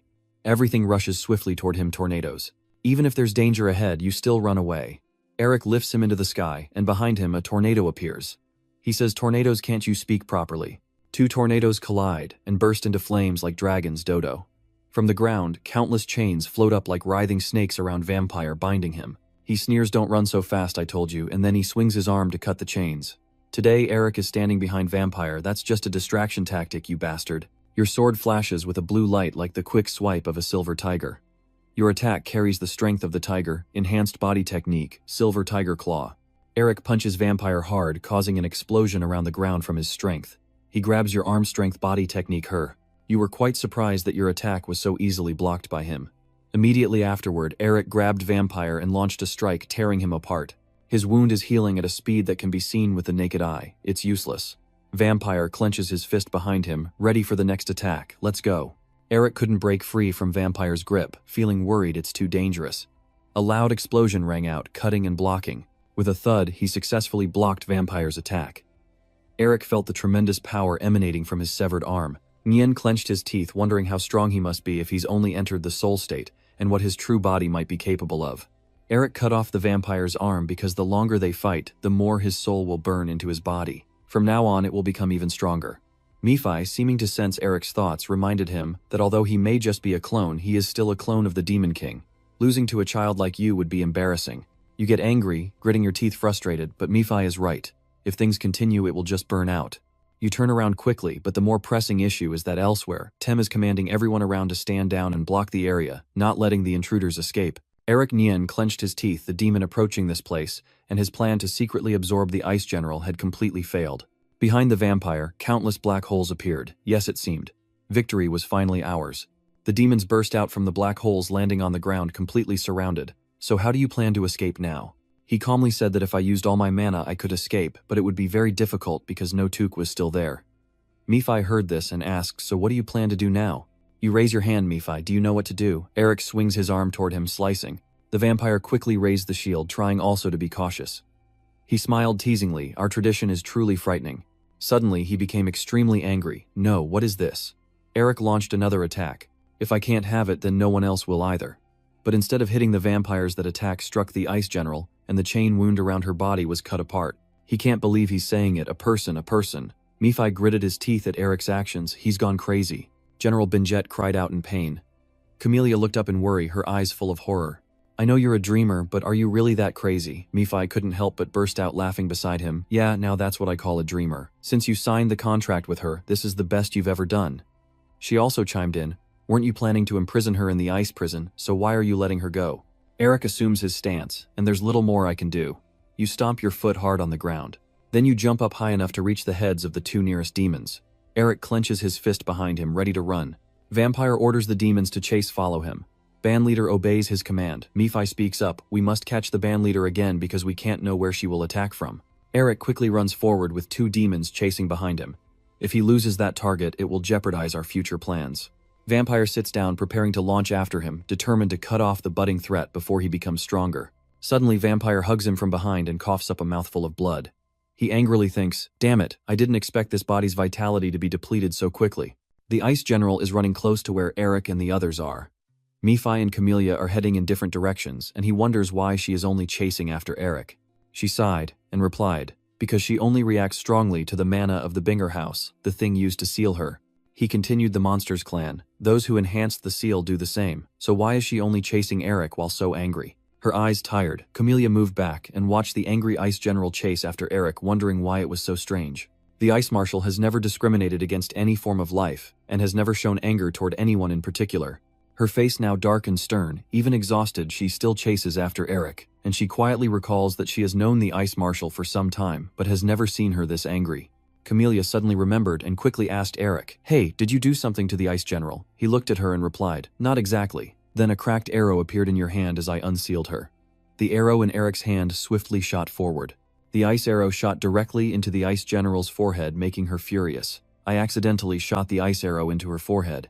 She yelled in anger, are you crazy? Why did you do that? You chuckled loudly. I had to do that to lure her to the place I wanted. At this point, the Ice General has changed direction, and everyone on the ground is terrified with someone shouting loudly that the Ice General has been freed, and a demon orders to capture the unsuspecting MOBA bin. The Ice General moved forward, knocking away anything in her way. Eric calmly continued, but at the same time, I could also use her to deal with the pesky flies. All three still flew ahead behind them, where screams of panic run away. Manhwa crossed her arms and turned to look at Eric. Things are really chaos now. What do you plan to do? Hearing that, he replied, since it's come to this, I might as well open the hell. He burst into loud laughter. This is the first time I really liked that person. You also smiled back when suddenly a questioning voice asked Eric, what exactly is going on? In your hand is the communication orb connecting everyone. It shows three men, one urgently asking if you are hurt as this chilling aura intensifies. Upon hearing that, he responded, I was the one who caused this chaos, so don't worry. Ray held the sphere, closed his eyes, and sighed softly. Eric, be careful if you get hurt. My granddaughter will blame me. The sneering voice questions, but what did you do to get into this situation? You calmly reply, nothing, I was just freeing the Ice King. All three were surprised by that remark, and Herman was so stunned he couldn't speak. He put his arm around Ray's shoulder and said excitedly, I knew it. You're crazier than us. You already have a plan. Do you need our help? Eric suggests accompany me. One person asks again, do you want to go somewhere? You smiled and said right. Meanwhile, the Ice General is still chasing after Eric and I am on my way to the Notok. At the Notok city, everyone is deeply worried. The darkness that covering everything has been destroyed. The Bangtuong is at Langtok. Eduardo is suffering heavy losses caused by the Bangtuong, who is now in Taikon. Netter slammed his fist on the table, growling in anger. How could he have possibly freed the Bang Tuong? Temp quickly reported, "Sir, we are being bombarded with questions from everywhere about why the Ice General appeared in the Noth tribe's territory and what happened to Vai Phuoc." He gritted his teeth in anger, saying that the Ice General is a tool to maintain our dominance and a secret that must be kept hidden. If this continues, the hierarchy of the Noth tribe will collapse. He turned to him, pointed his finger, and ordered immediately to mobilize the troops, warning that if they dared to act recklessly, they would be corrected immediately. Temp hurriedly ran off. "Yes, sir, we must prevent other cities from revolting. Once we suppress the Frost General, we will stop her from escaping." Netter slammed his face on the table. Why did everything turn out like this? Thinking about Elric made him furious, gnashing his teeth that it was all because that Mo Bin Go bastard had to kill him with Mok Jia. Netter turned to the deer and ordered them to find Mo Bin Go. "He's definitely the one behind this," a person hurriedly replied to him. "We found someone who could be Mo Bin Go." He asked again, where the deer hesitated about that. It scared and replying right in front of the clan's main gate. Netter was surprised. "Are you kidding me?" Suddenly, the platform trembled fiercely, making him wonder and look up. He stepped closer to the window to look outside. Netter's eyes widened in surprise at this, as Eric rushed straight toward him with the Ice General still chasing from behind that crazy bastard. You see the guy and smile, everyone shouting, "The Ice General is coming, what's going on?" Eric stops, wiping sweat from his brow, too exhausted to chase anymore. "Menphilix, I've always thought this way. It's truly sad for those who oppose you. The Ice General is still rushing toward you," he continues. "What did she do?" "She got angry because someone shot an ice arrow at her." You reply, "Come on, you know people well." Eric raises his hand to the sky. Now a black hole appears. Countless ice arrows shoot out from the black hole behind you. "It's time to turn this place into hell." The arrows fly straight toward the tower but cannot penetrate. A shield appears around the tower, deflecting them. Netter points at you and commands, "Stop him, hold that bastard back," but no one dares to rush in. Suddenly, a voice rang out. 4 people appeared inside the city walls out of nowhere. "Sorry, but we can't let you do this." Netter turned and pointed at the 4 of them, commanding, "What is that human talking about? Deal with them." Receiving the order, the soldiers rushed towards them. The man suddenly widened his eyes, watching the tent fabric tear and shatter, as if he couldn't believe what he saw. "No, this can't be happening." A giant fox appears in the thick white fog, its eyes flashing red, and the beastmen kneel all at once, calling out in unison, "The Blood Wolf King." Eric's eyes widen as he silently wonders, is that the Blood Wolf King I've only heard of, and what is emanating from him? You look at the scene behind the Blood Wolf King and think to yourself, it pushed back the Ice General's order with both magic and chi. The Blood Wolf King, with his blue eyes, gold hair, and an unpleasant smell, confidently confirms that you're certainly dreaming. The foxtails are flickering in the air, and he recalls that he previously restored his 8th tail with magical energy. The Blood Wolf King looks at Eric and ponders that he needs to strengthen his body technique to restore his final tail, as he thought about him coming to find him. At this moment, far away, the Ice General was shouting wildly and running crazily toward us. She halted and stood a distance from the Blood Wolf King, both sides fiercely shouting at each other. The Blood Wolf King bared his sharp teeth, pressing the glowing red mark in the center of his forehead, then raised both hands, opened his mouth to roar, "A common monster, without a mind daring to attack me." The Blood Wolf King swings his arm, launching an attack toward the Ice General, the 2 powers colliding directly. A huge explosion then erupts, debris and rocks flying everywhere, smoke and fire engulfing the entire area. Eric, Mephi, and Camellia stood aside, watching as a protective barrier was in front of them. Eric wondered aloud, why did the Ice General suddenly attack the Blood Wolf King? Camellia, flying behind him, guessed that he must have seen how tightly he was shackling her like an enemy. The 3 of them were like spectators standing outside, observing the battle between the Ice General and the Blood Wolf King. Eric and Mephi both stand silently with their arms crossed, staring ahead as if deep in thought. Camellia, seeing Eric's expression, flies closer and asks, "Is something wrong?" You didn't answer her question, but simply turned and walked away. Mephi and Camellia, completely clueless about what was happening, hurriedly chased after you, waiting for me, as Eric flew away while reaching into his coat to find something. "What are you planning to do? Why do you have the ice crystal with you?" On this side, the Ice General throws her head back and screams, releasing a powerful surge of energy. Eric flies in front of her, holding up the ice crystal in his hand. "As the Blood Wolf King has been struggling to help me, he began to use the power of the ice crystal. I couldn't let the opportunity slip away." The ice crystal gradually glowed and drew the Ice General inside. Mephi crossed his arms, pouted, and quietly said, stealing what he needed and ruthlessly destroying his opponent. He chuckled and remarked that someone truly talented like him. Hearing this, Eric just closed his eyes and let out a few snickers. After a moment, he suddenly remembered something, opened his eyes, and shouted. Eric turned around, his gaze falling on the Blood Wolf King standing behind him. He pursed his lips, extended his arm, and the blue dragon tattoo on his skin glowed. Eric pointed his arm forward and shouted, launching a fierce attack straight at the figure in front of him. He looked at the Blood Wolf King on the other side, secretly thinking that the damn fox must be very angry. The Blood Wolf King was completely angered by Eric, constantly mumbling your name, Mobinger, Mobinger. If I had 9 tails, I wouldn't be so easily scared. In the old man's eyes, his gaze constantly shifted as he secretly plotted to deal with Eric. And after what felt like an eternity of thinking, a smile slowly crept up the Blood Wolf King's lips. A giant foxtail suddenly falls from the sky, then slowly moves. The snow leopard tail soars into the air, strikes fiercely, but Eric is quick and agile, sliding to the side, looking at the snow leopard tail with disdain, and saying 3 words for the money. Another explosion like the earth-shaking one occurred, filling the air with white smoke. As the white dust gradually dispersed, 4 identical Blood Wolf Kings appeared inside.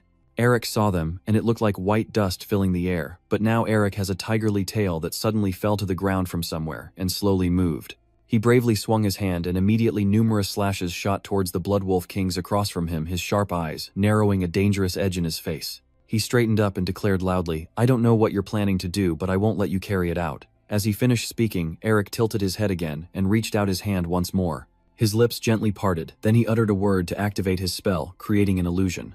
A stream of white light burst from Eric's mouth outward. Eric's body collapsed as if drained of all vitality, surrounded by a shroud of immense power. His eyes turned white, losing all negativity. The Blood Wolf King seemed to have secured victory, unleashing his strength and capturing it. Eric collapsed as if life had left him, surrounded by a powerful force. Eric's eyes turned white and no longer looked negative. The Bloodfang King seemed to be confident of victory, releasing his power and capturing it. Eric collapsed as if lifeless, surrounded by a surge of power. His eyes turned completely white, no longer showing negativity. The Blood Wolf King seemed to be confident of victory, calculating in his mind that once he obtained the body dominance technique from his memories, he would achieve the 9th tail. The old man's eyebrows furrow closely together, and his red eyes become extremely serious.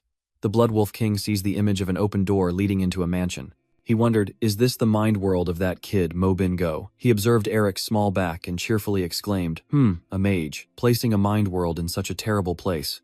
Bloodfang King drooled greedily from his mouth this much more easily. I will shatter your soul into pieces. He spread his sharp claws towards Eric's back and took away the body enhancement spell. Suddenly, the entire body of the Blood Wolf King was halted by a force, and a voice echoed. A mediocre monster daring to touch my belongings. Sweat dripped from his face as he asked in disbelief, what was that terrifying power? The voice continued to echo in the Blood Wolf King's ear. You haven't even dared stand in front of me. Devoured her, seeing the sharp teeth approaching. He hesitated and asked Aunt Di. The Blood Wolf King's body was in pain, and he clutched his chest with one hand. The Blood Wolf King's confused gaze wondered what those things were.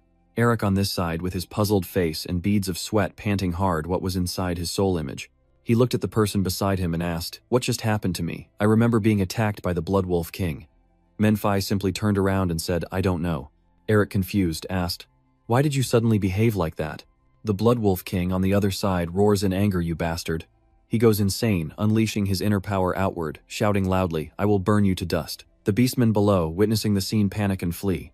The Blood Wolf King's rage erupts, run, run, if you touch them you'll be dead for sure. Eric transforms into a shield to protect himself, grinding his teeth and wondering what he's doing. He widened his eyes and gasped when he saw the scene before him. The source of the power shot up into the sky, turning everything around into ruins. The light faded, and the sky above was covered in darkness.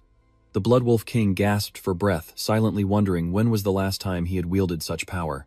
In his mind, he muttered to himself, although I can't destroy the Ice General. The Blood Wolf King looked up at the sky and laughed loudly, concluding that I can still burn that damn rain soldier down. A voice suddenly spoke, causing the old man's smile to fade away. Wow, that's quite a powerful force. Eric twirled a finger and rubbed his chin. If the firepower was slightly stronger, I think it would burn better. You smile and turn your head, clenching the ice crystal shard in your hand. Come on, show me more of that power. The sky above is painted with the orange and yellow hues of sunset, in the Andromove Kingdom's tower, echoing with thunderous sounds. Valens placed one hand in front of himself and gasped for breath as a soothing voice echoed in the air. Don't worry too much. One of their legs bent and collapsed onto the ground as their body slowly sat down. Noros looked at the person before him and reminded him, you are the Tiger King. The king of the mountains show the dignity of a tiger. Valens nodded and said, it's not as easy as you think. Those who betrayed Andromove and bared their fangs at us have been lurking for a long time. Noros stayed silent, listening to the boy's words. Will they be convinced by what I say, or will they think I'm too young and underestimate me? Suddenly a voice called from the other side, and both Noros and Valens turned their eyes in that direction. In a dazzling burst of light, 2 figures appeared, and Higgy asked the boy, you said you wanted to rebuild the royal family and help all the beastmen live happily, right? She smiled confidently, reaching out her hand to affirm that only the king of Andromove could do that. Higgy gently pats her hair and continues, "We are here with you, so don't worry." Both of them smile and look at Valens with full confidence. The boy looked up, thinking to himself that only he could do this. Valens looked at Noros, Higgy, and Shin standing before him, silently deciding that he had to act. The boy remembered Elric's face and told himself it's because of those who trusted and helped him, and because Elric gave him this chance. As Valens approached the room, he thought to himself that if Elric were here, he would run the meeting confidently and smile as if it were nothing, handling any opposition with ease. The door slowly opens and the boy keeps encouraging himself, so he will try to become like him. Valens steps forward with Higgy and Shin behind him as a voice announces that the king is entering. Inside the room on the left side, a row of people with mice pens and a few ministers are already waiting. On the right side is similar, with beastmen serving as ministers standing upright and awaiting. As Valens strode past them, the ministers all stared wide-eyed and open-mouthed, then simultaneously closed their eyes and bowed deeply in extreme reverence to the boy. Valens approached the throne, and turning back, his eyes shone with a sharp, commanding intensity. Over here, a hand is grabbing a piece of ice crystal, constantly drawing in its power. Seeing the continuous stream of ice energy being absorbed, Eric smiles in awe and says, "This is so good." Camellia worriedly called out Eric, "But just because you absorb the power of the ice general, doesn't mean you're weak now." The drawing on Eric's arm keeps drawing strength from the ice crystal he analyzed, but we've already taken the item. My ice seal has become stronger, and that's the most important thing. Eric smiled confidently and said to her, "I've found a way to absorb the ice general's power." He shot his spell upward, then flew over the ice general's head and directly faced the Blood Wolf King. Eric chuckled mockingly and called out, "That wolf over there looks exhausted, huh? Why aren't you collapsing yet?" The Blood Wolf King's face was dripping with sweat, and he tilted his teeth to whisper, "Why is it bingo again? If they didn't exist." Images from the past flashed through the Blood Wolf King's mind inside a damp stone cave. It was when I was slowly dying in a dark and cold place after being abandoned by my tribe. I met a person with mysterious power. After training for centuries with him, I gained strength unmatched by any enemy. I gathered forces and built my power through hardships and strived to become king.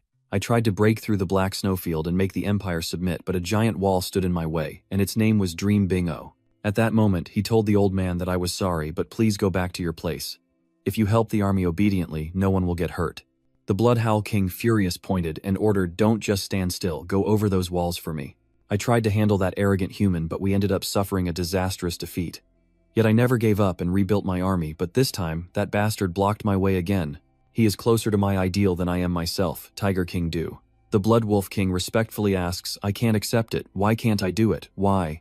He could only roar helplessly. Why did I lose so utterly to these pathetic humans? Bloodlang King's eyes turned determined and ruthless, and I realized I must be stronger, a power no one could attain.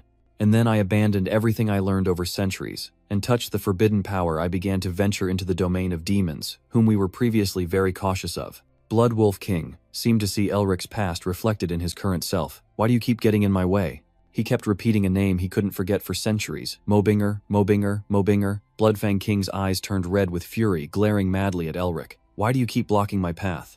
The old man swore that I would not forgive Mobinger, or any of you, causing the ground to shake violently, and forcing Elric to kneel down to steady himself. The Blood Wolf King bows, straining every word to say, "I am certain." A look of cruelty appeared on his face as he declared he would cut off your limbs and end your life before the Blood Wolf King could finish his sentence. A shout of "cut" rang out. As the old man glanced over his shoulder, he saw that the pair of foxtails on his back had been cut off and scattered everywhere.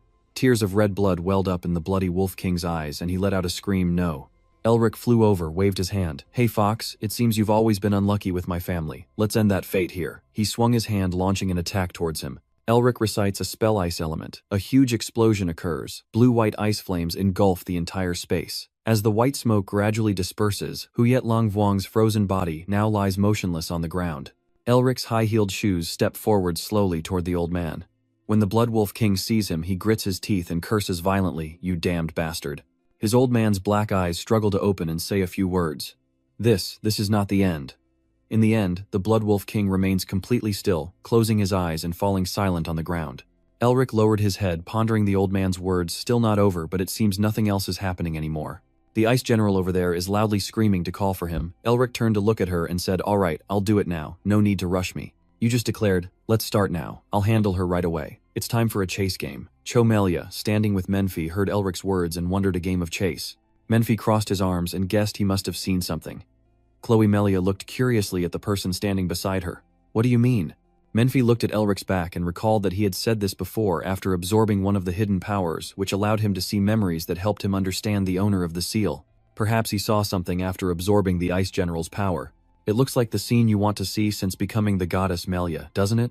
Melia secretly calls out to Elric. You also saw the memories of the Ice General, but the Ice General remains an inscrutable mystery. Even I cannot understand the Ice General, so how could you? Why are you so cautious? I thought you wanted to play with me. I observe her expression, silently analyzing that at first I thought the ice tactician was just a shell of Lady Melia, but full of malice. Elric lowered his gaze to the ice crystal in his hand, deep in thought, but the memory of the Ice General that came with that fragment was completely different from what he expected.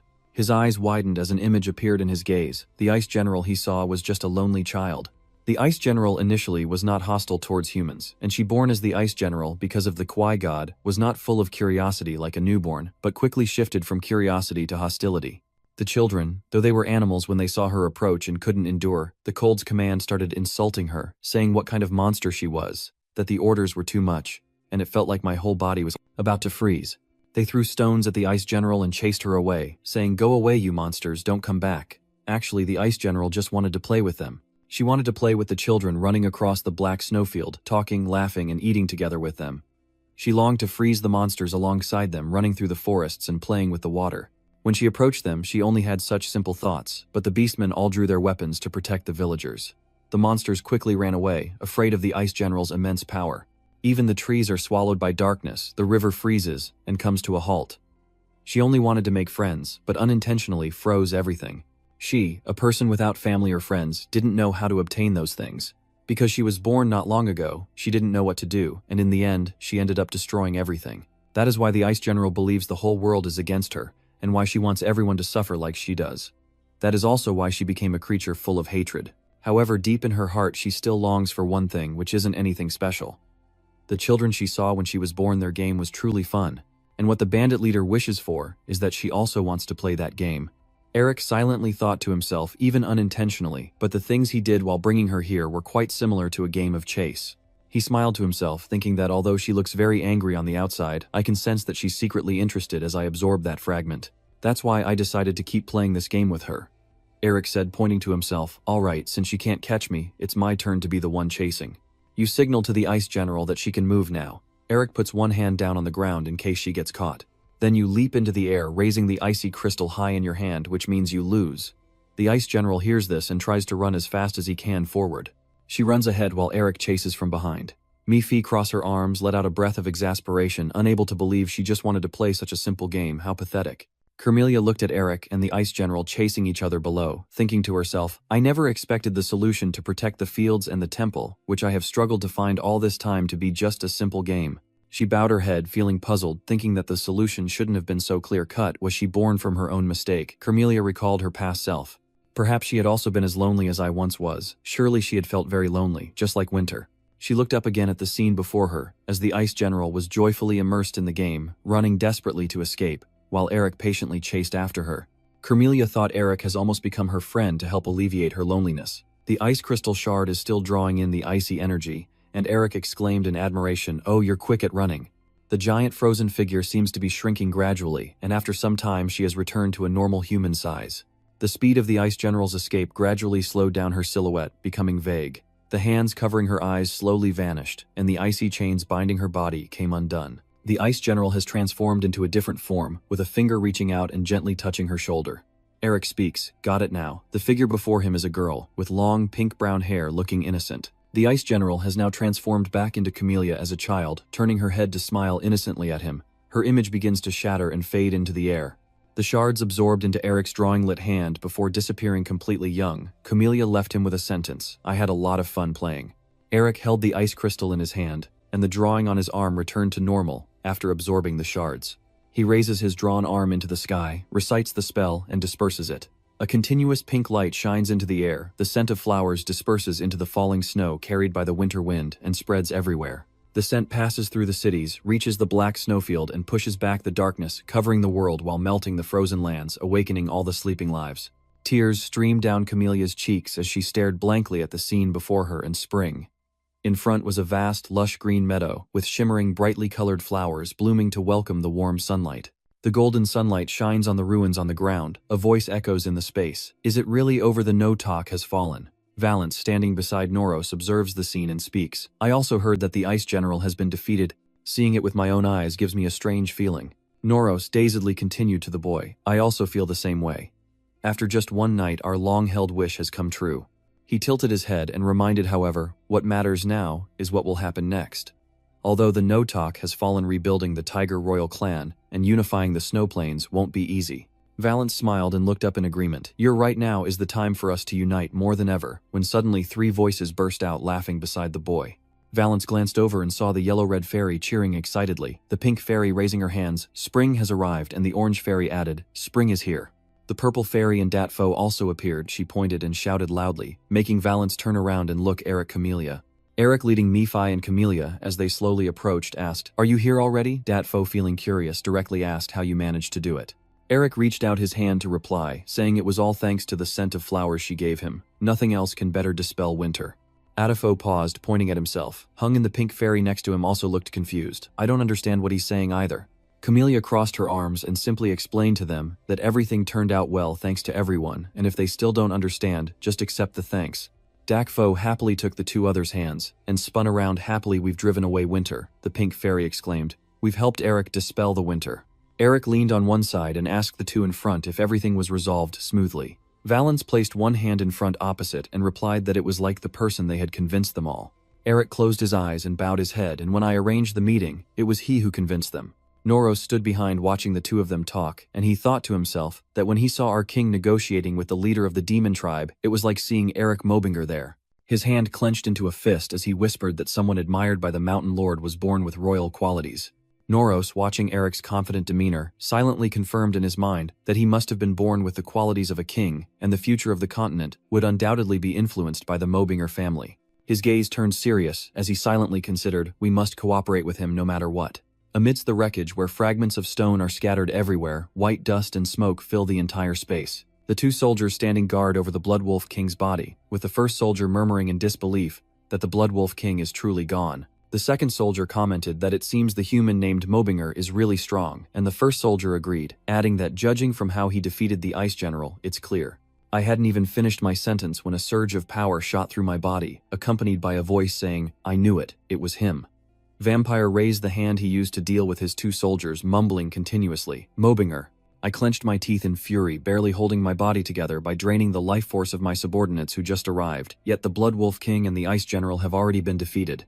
Vampire, gazing at the frozen corpse across from me, thought, we invested 10 years in the Bloodwolf King to finally reach the East Realm. The hand beside him clenched into a fist and trembled repeatedly. If the Bloodwolf King could unite the monsters, then reaching the extreme gale and winter snowstorm was just a matter of time. Vampire looked up at the sky and thought to himself, I should have eliminated that Mobinger kid when he caused trouble. I should have burned away all traces of the Mobinger family. Our arrogance has turned against us. His eyes shone with a fiery red light, and he whispered to himself, if that's the case, there is only one way left.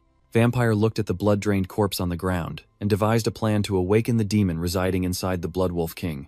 He knelt beside the body, threw back his head and shouted loudly to the gods and demon kings. From the corner of his mouth, at the very point where he is saluting, streams of black liquid flow out as if his mouth keeps muttering, please look this way, loyal subjects of yours. The whole body of the vampire begins to melt into a kind of black liquid. A mysterious voice whispers into his ear, your wish has been granted. That black liquid is seeping into the vampire king's corpse, the mysterious voice still echoing. You're quite desperate, aren't you? That black liquid is slowly entering the vampire king's body, and that mysterious voice demands you to suppress those feelings.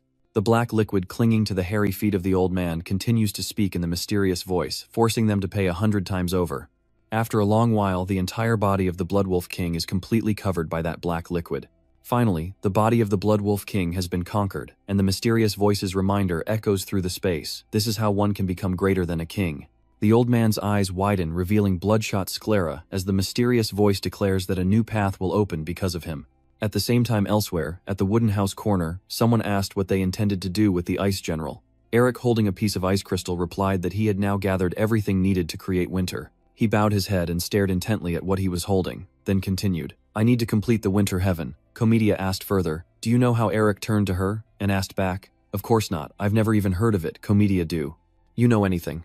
She closed her eyes briefly, answered vaguely and confidently, if I know, I know, if I don't, I don't. Eric exclaimed in disbelief, what the hell? Suddenly the ground around them started to tremble violently, making him twitch and furrow his brow tightly. Eric's face darkened as he wondered what was going on.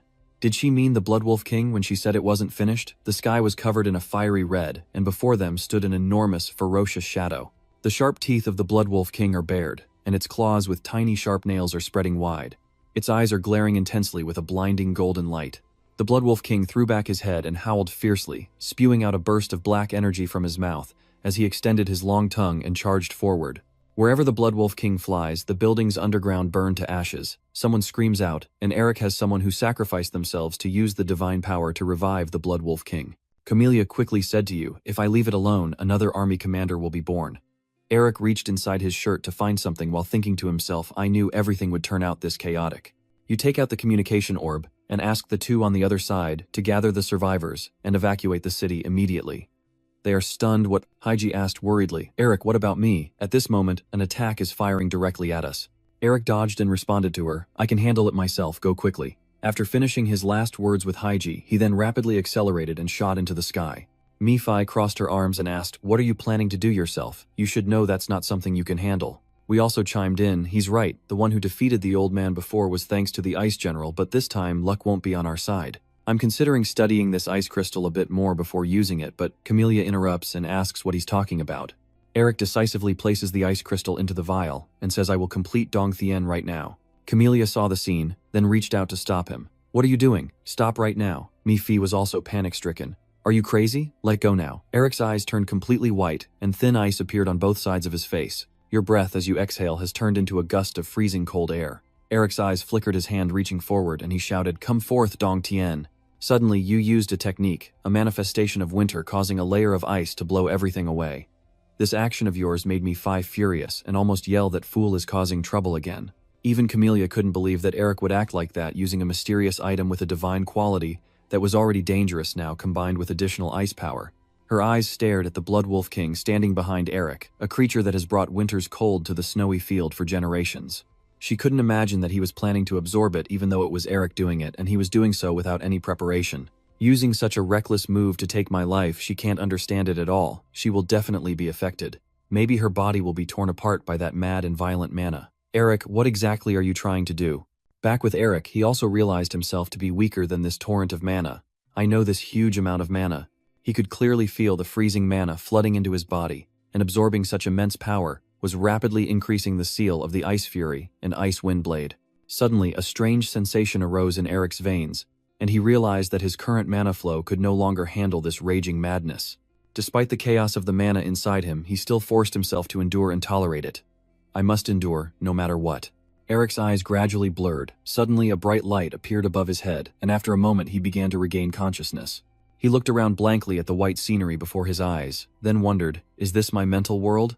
Suddenly, a voice from someone behind him said, "Are you coming with me?" The one who appeared here was Camellia holding the little girl. The other person is Otto, just waiting to talk with Camellia, so turning away, "Does that mean you're not afraid? I will do harm." Camelia's silence in response to his question is so strange. Still, he spoke softly, "Why do you see you as an enemy when you're so kind?" In the end, the car suggested, "All right, let's go together. If we can reach the other side, you won't feel sad anymore." That comment made Camellia so happy that she threw herself into his arms, and he gently asked, "Are you that happy?" At that moment, both of them looked in the same direction. Then Camellia ran towards a man and bowed her head to thank him. Eric saw this and gently said, "You don't have to thank me, just go and enjoy yourself over there." Now the car happily says, "You did better than what I and US. Den thought we expected you to defeat the bandit leader and seal her inside the ice spirit." He pats Camelia's head, and then adds that you truly see through her true nature, understand and soothe her wounded heart. His eyes full of love looked at Camellia smiling and said sadly, "If I had chosen to approach her as if she were my own child, maybe she wouldn't have been hurt so much." And then Otto praised Eric again, "And anyway, this last method I accidentally left behind has been completed by you faster than I expected." Hearing that, Eric also took the opportunity to ask, "It's time to prepare winter for you now." Of course it's easy for him to give you that, but I never said you met the requirements. To get one season you still need to be stronger. Study more, and understand them little by little. The series of difficult demands from him made him annoyed and protest, like I work so hard, and he still says I can't have it. Seeing that you are rather impatient, the car explained, "I didn't say you can't have it, I just said it's not the right time for you to take on winter now. When the time comes, I will come out on my own. For now, just be patient and wait." This only makes Eric more annoyed. "So is this all you wanted to say?" Then sneering at him, the boy signaled Camellia to come over. "This old man is dangerous, come here." Camellia saw you calling her, so she quickly approached you. You took her hand and said firmly, "Are you planning to take her away to carry out some scheme? I won't let you succeed in that."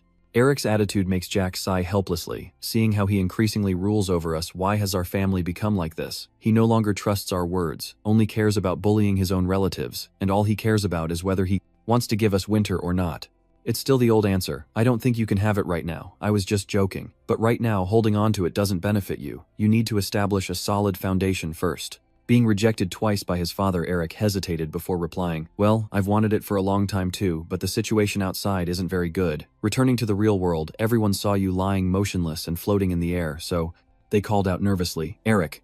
Camellia desperately tried to wake you up. "You have to wake up quickly." The moment she shouted out loud, an enormous blood wolf king appeared in front of Eric, or else... Back in the mental realm, despite the dangers outside, Eric casually recounted that he nearly lost his head. And after hearing this, the car gave up and replied, "It's like disrespecting the ancestors. There's no need to keep you here anymore." He straightforwardly dismisses you and reminds you all, "Right now, go once everything outside is settled. Remember to come back home to see me."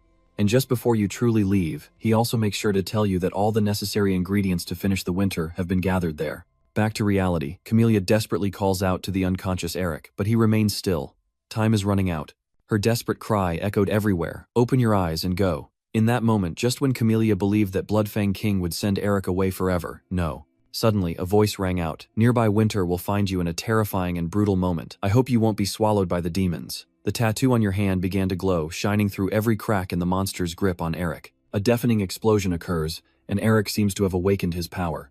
Nephi recognizes this and is somewhat impressed even when Han's car pulls him back because he absorbed the general's seal. Truly, it proves he's a genuine demon. At this moment, the Blood Wolf King is attacking Eric fiercely, and he doesn't hesitate to fight back, launching an assault. The two sides clash back and forth, neither willing to admit defeat. Camellia saw that scene and couldn't help but be amazed. Winter, huh? He really has gained winter and the ability to control it freely. The Blood Wolf King was now furious and suddenly slashed out with his claw. But for the old man, his enemy was never wounded.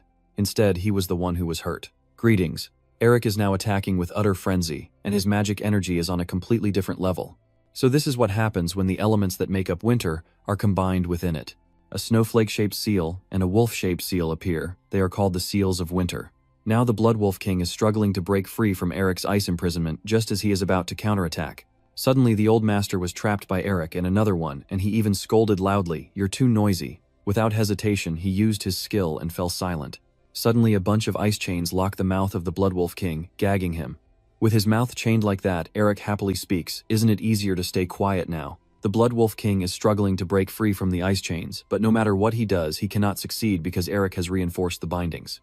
Immediately, the Blood Wolf Lord was bound even tighter by the ice shackles with no way out in sight. Seizing the opportunity, Eric rushed at the old man, delivering a decisive blow and shouting, "It's over." But life isn't a dream. When the Vampire King can't use his hands, he'll use his mouth, and as a result, he escaped Eric's restraints before Eric could finish him off. This situation frustrates Eric even more as the Blood Wolf King seems to be getting stronger. Seeing the Blood Wolf King devouring his icy eloquence, he is somewhat shocked. Could even the sealing magic not withstand that source of energy? To save time, he quickly used his divine eye to scan. After a moment of inspection, he realized that the old man was absorbing demon energy from the air to become stronger. Eric's eyes focused on the core at the center between the Blood Wolf King and made a decision to kill him. He must destroy that core, but due to the Fire Lion's presence approaching it is very difficult. Now the Blood Wolf King is furious, muttering bloody curses. "I will kill Levin Gore. I will kill Levin Gore." Given the situation, Eric grimly predicts that if he leaves things as they are, another Demon King will be born again. However, he hasn't figured out how to deal with it yet. If something happens, maybe he can do something. But there's nothing. At that moment, Ju chuckled and asked, "Do you need my help?" Seeing the beast he raised offering to help, Eric smiled softly and asked, Help, huh? I do want to eat that old man." Your words hurt Ju as he painfully responds, still refusing your help.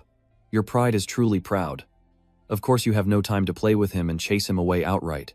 If you don't like it, don't do it. Your coldness forces him to take things seriously again, but of course he won't. Ju casually said as his mana seeped closer to the Blood Wolf King, "Why not seize this opportunity to swallow the Elder?" No sooner had he finished speaking, he appeared in his true form 3 times larger than the Blood Wolf King, and completely overwhelmed the Elder. Unable to let himself be at a disadvantage, he inflicted a wound so deep it bled on the old man. Eric quickly realized this was his chance while Ju was suppressing him. He quickly devises a plan, knowing a half-hearted attack won't do any good.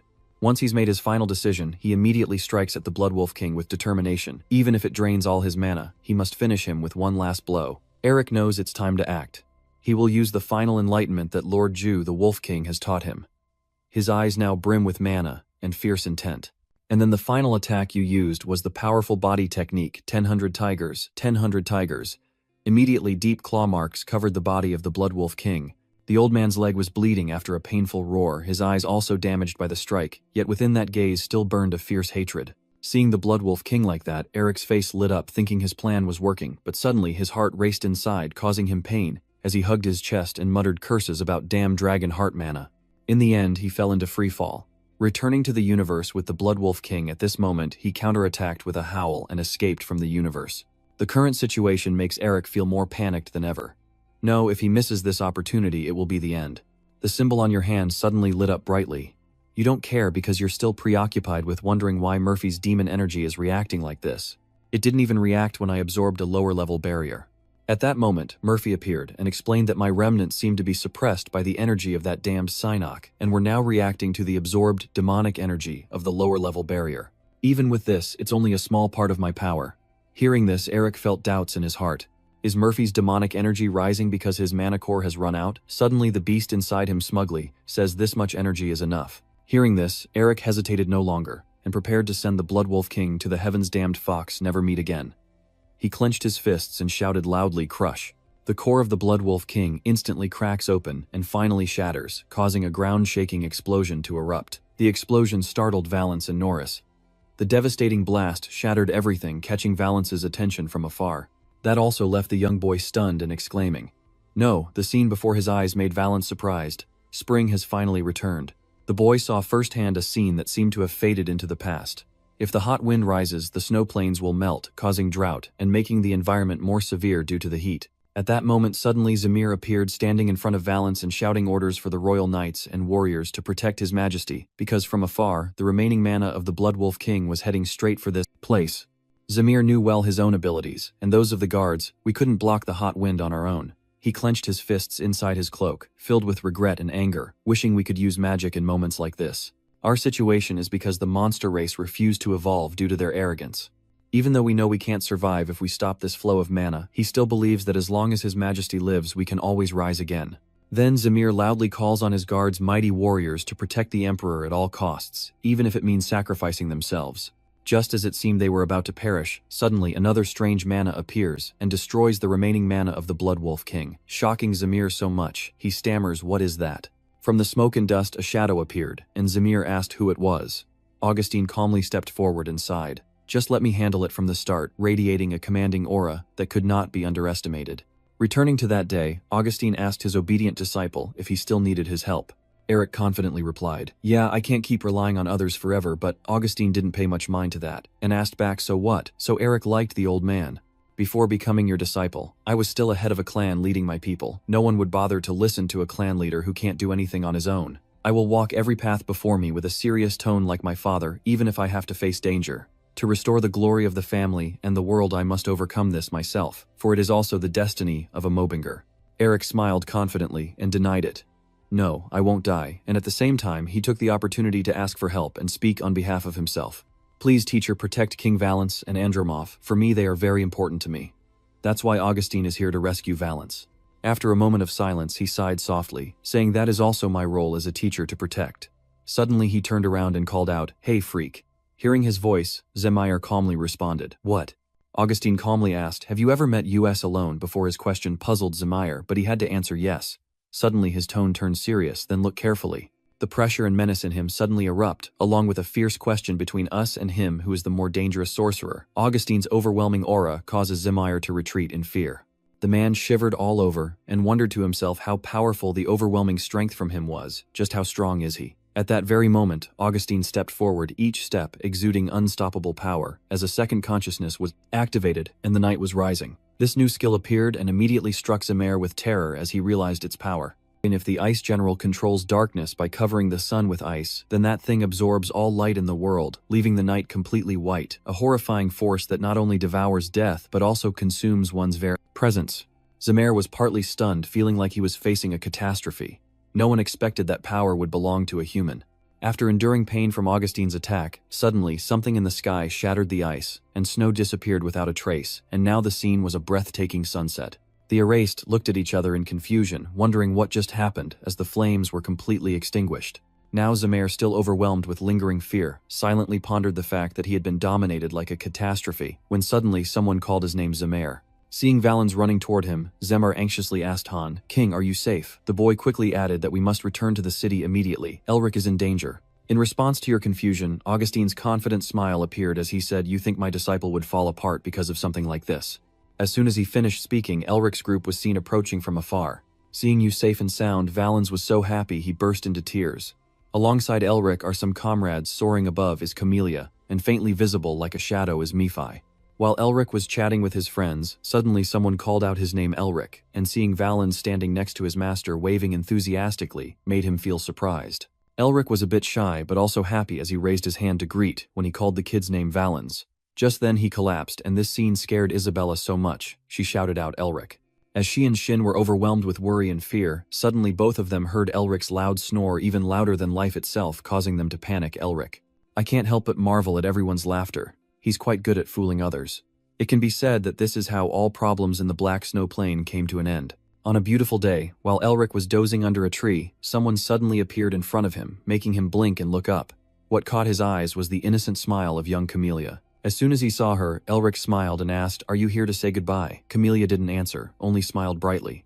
That smile also spread to Elric. He gently ruffled Camelia's hair and said, "Remember to have lots of fun when you get there and don't cause trouble, okay?"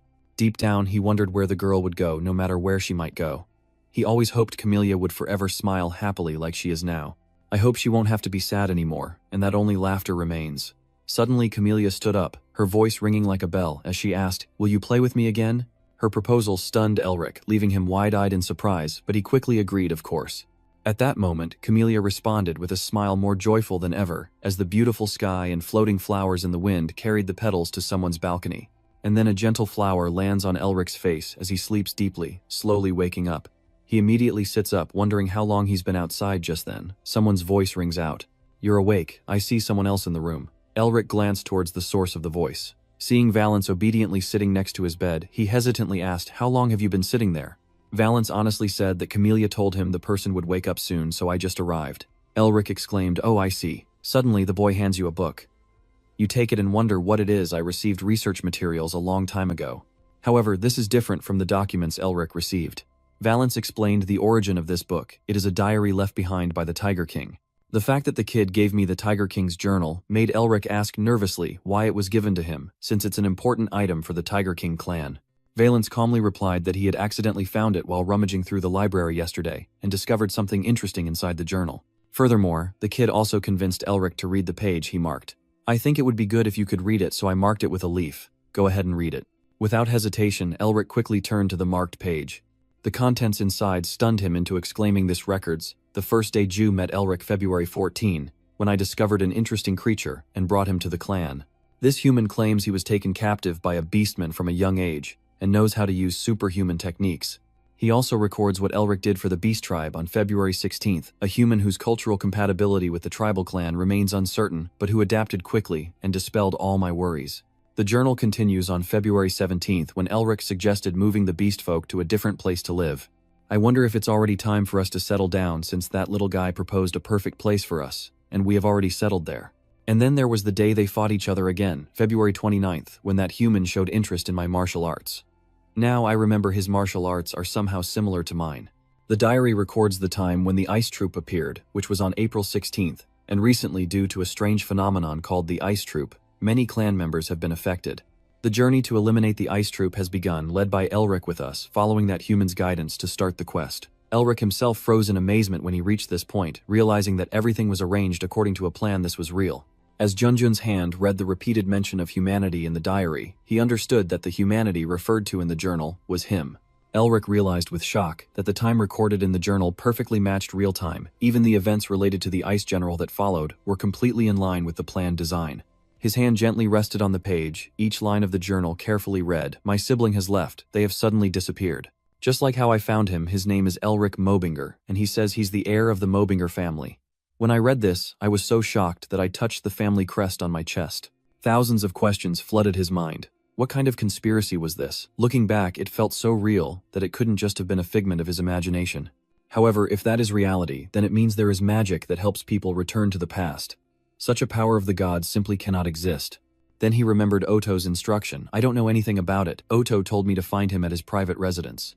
And to find the answer, Elric decided he had to return to the Empire as quickly as possible. Just then, Shin suddenly rushed into your room, threw open the door, and shouted, "Elric." Seeing that Elric had regained consciousness, Shin let out a relieved sigh and muttered, "Thankfully I was worried you wouldn't wake up." His hurried actions made Elric sigh helplessly and ask, "I didn't think you rushing here meant I woke up. What's going on?" His voice suddenly becomes hesitant. "That news.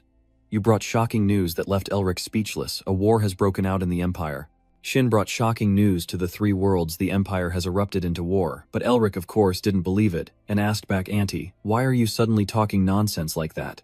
Then Shin revealed the traitor. Countess Wynn's. Elric hesitated, and asked, "The Crimson Tiger family has rebelled." "Of course you know this family." Countess Wynn's. Everyone knows who she is. The Scarlet Lion family is one of the 8 noble families supporting the Empire.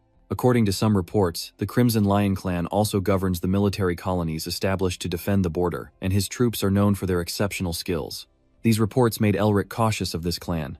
If such a place were to rebel, it couldn't be taken lightly. Shin also adds that by the end of today, Countess Wynn's will be declared an enemy of the Empire.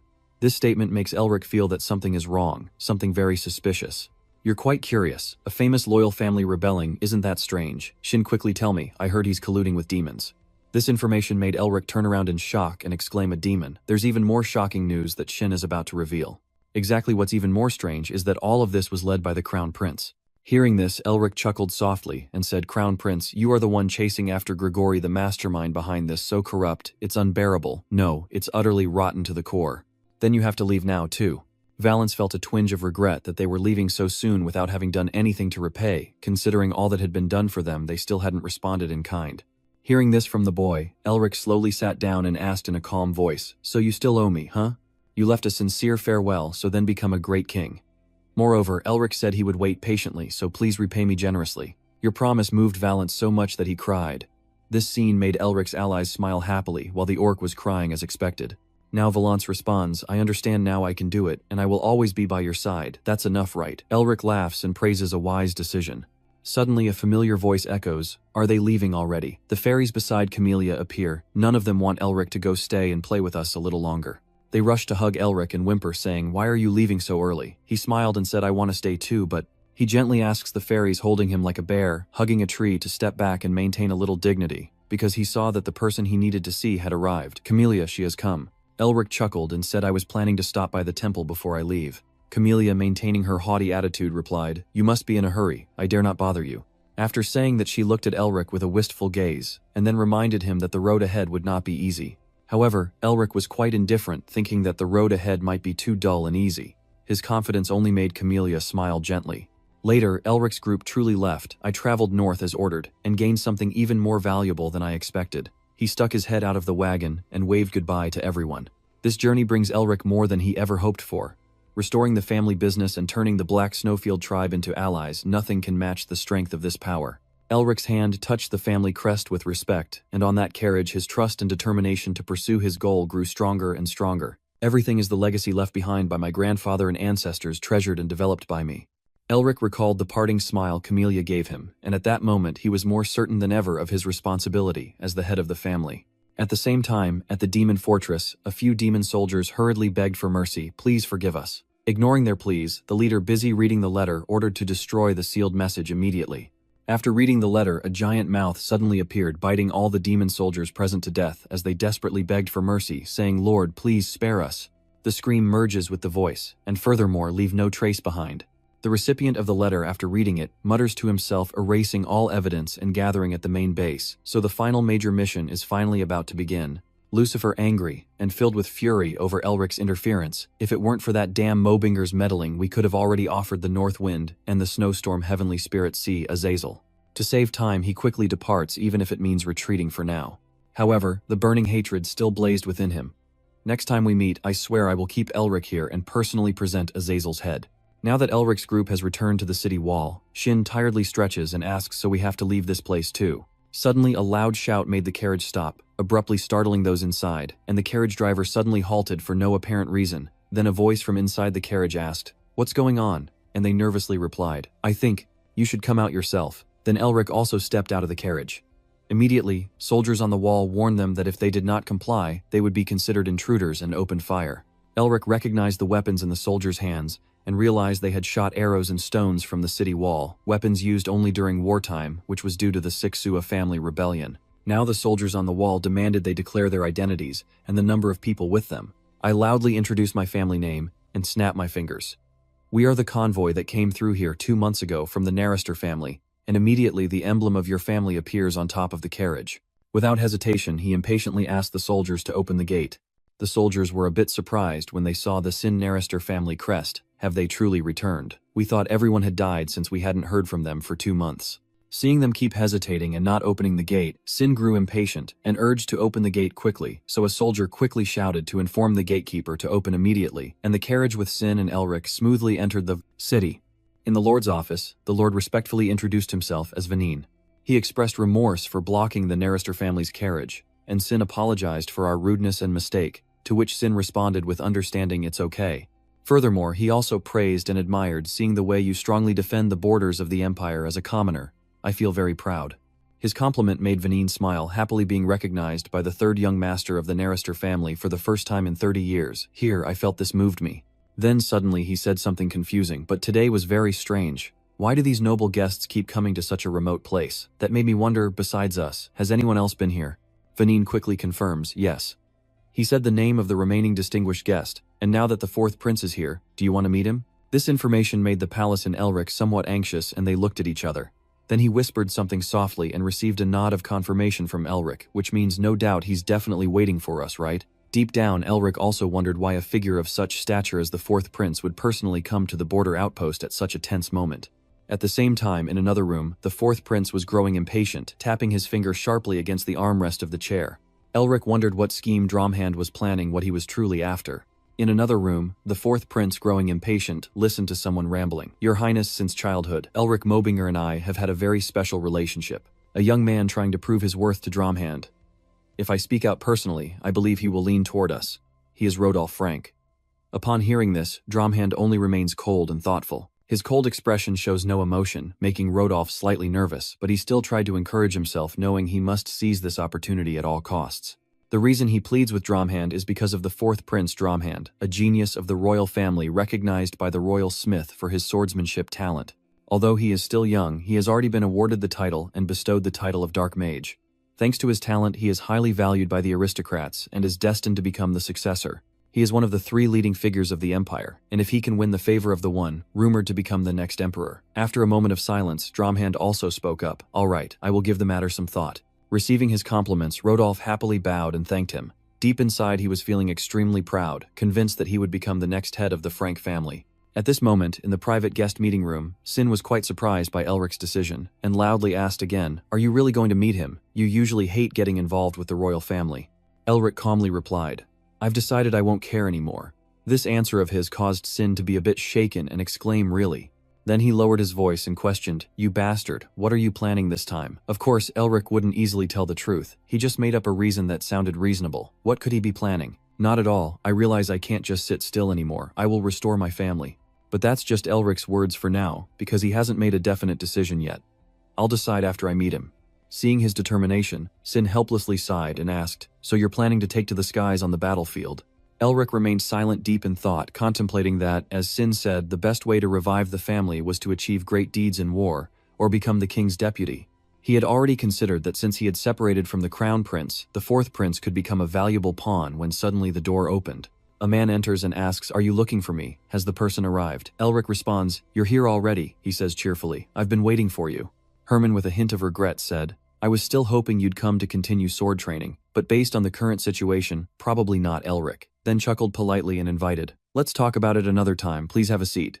As soon as he sat down, Herman asked directly, "So why do you want to see me?" Elric was not afraid to answer, "I want to ask you about this. There is one thing I want to find out. Harks, what kind of person is he?" Your question made Herman pause. Harks. Then he said outside, "Everyone thinks he's ambitious, they say that about him, but I see him differently.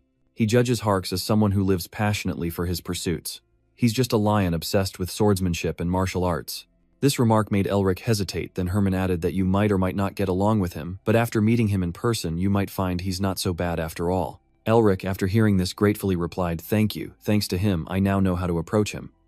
Suddenly Herman hesitated a bit, and this made Elric stare at him curiously. Then he said something unrelated to Harks, as if you've changed quite a lot. In that moment Murphy appeared, and revealed Herman's true intention behind that comment.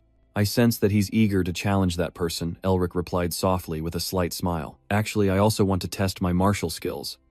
Are you sure you want to spar? Of course, Herman has nothing to worry about fighting, it's exactly what I expected. A while later, he led Elric somewhere, gazing at all the soldiers in front of him. Elric lowered his hand and asked, "Did you call these people here?" Herman awkwardly smiled and denied, "I don't understand what you're talking about." Seeing that Murphy laughed loudly, and seized the opportunity to mock Elric, claiming his acting was on par with him. Elric didn't bother to respond, and could only helplessly reflect that this was originally a reckless decision of ours, and I don't know why we trusted it so quickly. Your eyes noticed Isabella hiding behind Herman, and identified the culprit. It must be her. Murphy highly appreciates her. Indeed, that girl is no ordinary person. Her political instincts and strategic mind are very sharp. Even Elric has to admit she is truly different. She proved her abilities in front of the border defense forces. You must also acknowledge Isabella's skills and value yourself before facing the fourth prince. Now Elric is ready to have a real showdown with Herman. It seems both he and his daughter plan to give me wings, so I will fly even higher in return. As a tough guy, Herman will go all out too, so don't expect me to hold back on you. Be prepared to truly go all in. Neither of them is willing to admit defeat, charging at each other at full speed, fighting fiercely and swiftly. The soldiers watching them fight like that couldn't help but admire. Who would have thought they could duel without using mana or aura? They didn't expect Elric to be able to face Herman, the head of a prestigious wizard family, toe-to-toe with just his bare hands. It's absurd. If a mage is still this powerful, then what are we supposed to do? The two of them are fighting so fiercely that they forget the sky and earth, dust and sand flying everywhere. At this moment in the fight, Elric was pushed back forcefully, causing the ground beneath him to shatter. Herman gladly praised Elric, noting that his movements had become much more refined. However, he still notices the weaknesses in each of Elric's movements, and there are quite a few unnecessary actions. Hearing that Elric sighs and reflects, it looks like I still need to continue practicing under his guidance. Just then, they suddenly saw someone appear among the soldiers. It was none other than Drumhand, giving a round of applause for Herman and Elric's battle. As soon as he saw him, Elric recognized that it was the fourth prince, Drumhand. Immediately, he and Herman bowed their heads respectfully to greet Drumhand. It was already late outside, and Elric was on his way to someone's room, when he suddenly saw Rodeo, who greeted him enthusiastically as if they were old friends. "Oh Elric, it's been a long time since we last met, my friend. Why do you look so smug and dislikable, Murphy?" "You know him," Elric whispers. "He is the rightful heir of the Frank family." Upon hearing this, Murphy immediately recognized it. "The infamous Frank family, is it?" Elric quickly confirmed, "Yes." Suddenly Murphy laughed and said, "So he is the traitor now." Rodeo, who hasn't yet been beaten to death, dared to come to Elric and ask, "Why you're so quiet, my friend?" He casually assumed that after so many men you might be a bit shy to see him again. I don't know where he got the confidence to assert that he knows he hates my family, but because Murphy's assets are with me, he can't consider himself an enemy. Rodeo seems to be delusional, thinking that Elric wouldn't just beat him to a pulp. Besides, his family is not only a vassal of Murphy, but also a major power in the court. He won't dare to oppose me. Moreover, he arrogantly declared that if his family proposed to return Murphy's wealth, he would have no choice but to cooperate with me. So Rodeo put his arm around Elric's shoulder, and stupidly mentioned something he shouldn't, my friend, before meeting the prince. "I want to talk about Murphy's inheritance being in our family's hands," but before he could finish, Elric commanded sharply, "Hey, drop your hand." Rodeo was so surprised, he exclaimed, "Huh?" Annoyed with this guy, Elric emphasized once more, "I told you to take your hand down." His threatening demeanor made Rodeo so scared that he stepped back. The scene in front of him made Murphy quietly think, so those who claimed to be his right-hand men knew nothing about him. At this moment, Elric's cold voice said that Lady Frank should have shown the greatest respect to me. But the young master looks so gentle. Murphy fully understands the anger within him, the grudge carried by the Mubinger family. Elric's aura and pressure erupt, and he questions in a low voice, daring to speak impudently to an imperial envoy. Next to Murphy, he quietly, many sure that Elric's hatred will never fade away. Regarding the bloodline of Frank, which has lasted over a millennium, they became a strong fortress protecting the Mubinger family, a vassal stained red with countless enemies coming because of greed. That is why you and my sister called Lord Frank uncle, and placed great trust in him, but in the end, they betrayed the Elric family, and now they are siding with the royal family, those who usurped the throne and pushed the Mubinger to the brink of extinction. And not only that, they still desire things they have no right to. Worse still, they even plot to seize our proud magical bloodline and force my sister to marry Rodeo Frank. But even after exploiting the Elric sisters and refusing the marriage, we were abandoned in an abandoned mansion, struggling to survive. Elric never expected this moment, and after everything they did, yet they still shamelessly play the role of the righteous. Knowing I couldn't fight back and that I had a lowly status, Rodeo quickly bowed and admitted his mistake. I'm truly too rude. Seeing him so stunned, Elric almost drove him away immediately. If I had known, I would have left quickly. I don't want to see his face anymore. Having finished speaking, he calmly left while Rodeo was filled with resentment towards him. Now, Elric stepped forward to meet Drumhand Mobinger, the master chemist and head of the Mobinger clan, to pay respects to Prince Drumhand. With a welcoming smile, Drumhand responded enthusiastically to Elric. It was truly a pleasure to meet you, Quantum Formula. His attitude made Elric wonder. Clearly he must have overheard everything exchanged outside that day, so why was there no reaction at all? Even Nephi also remarked that he didn't care about his subordinates being insulted, and instead observed the other person with interest. Elric boldly guessed that he probably understood Rodeo Frank's true nature back then, and had no more expectations, most likely just wanted to see how I would respond.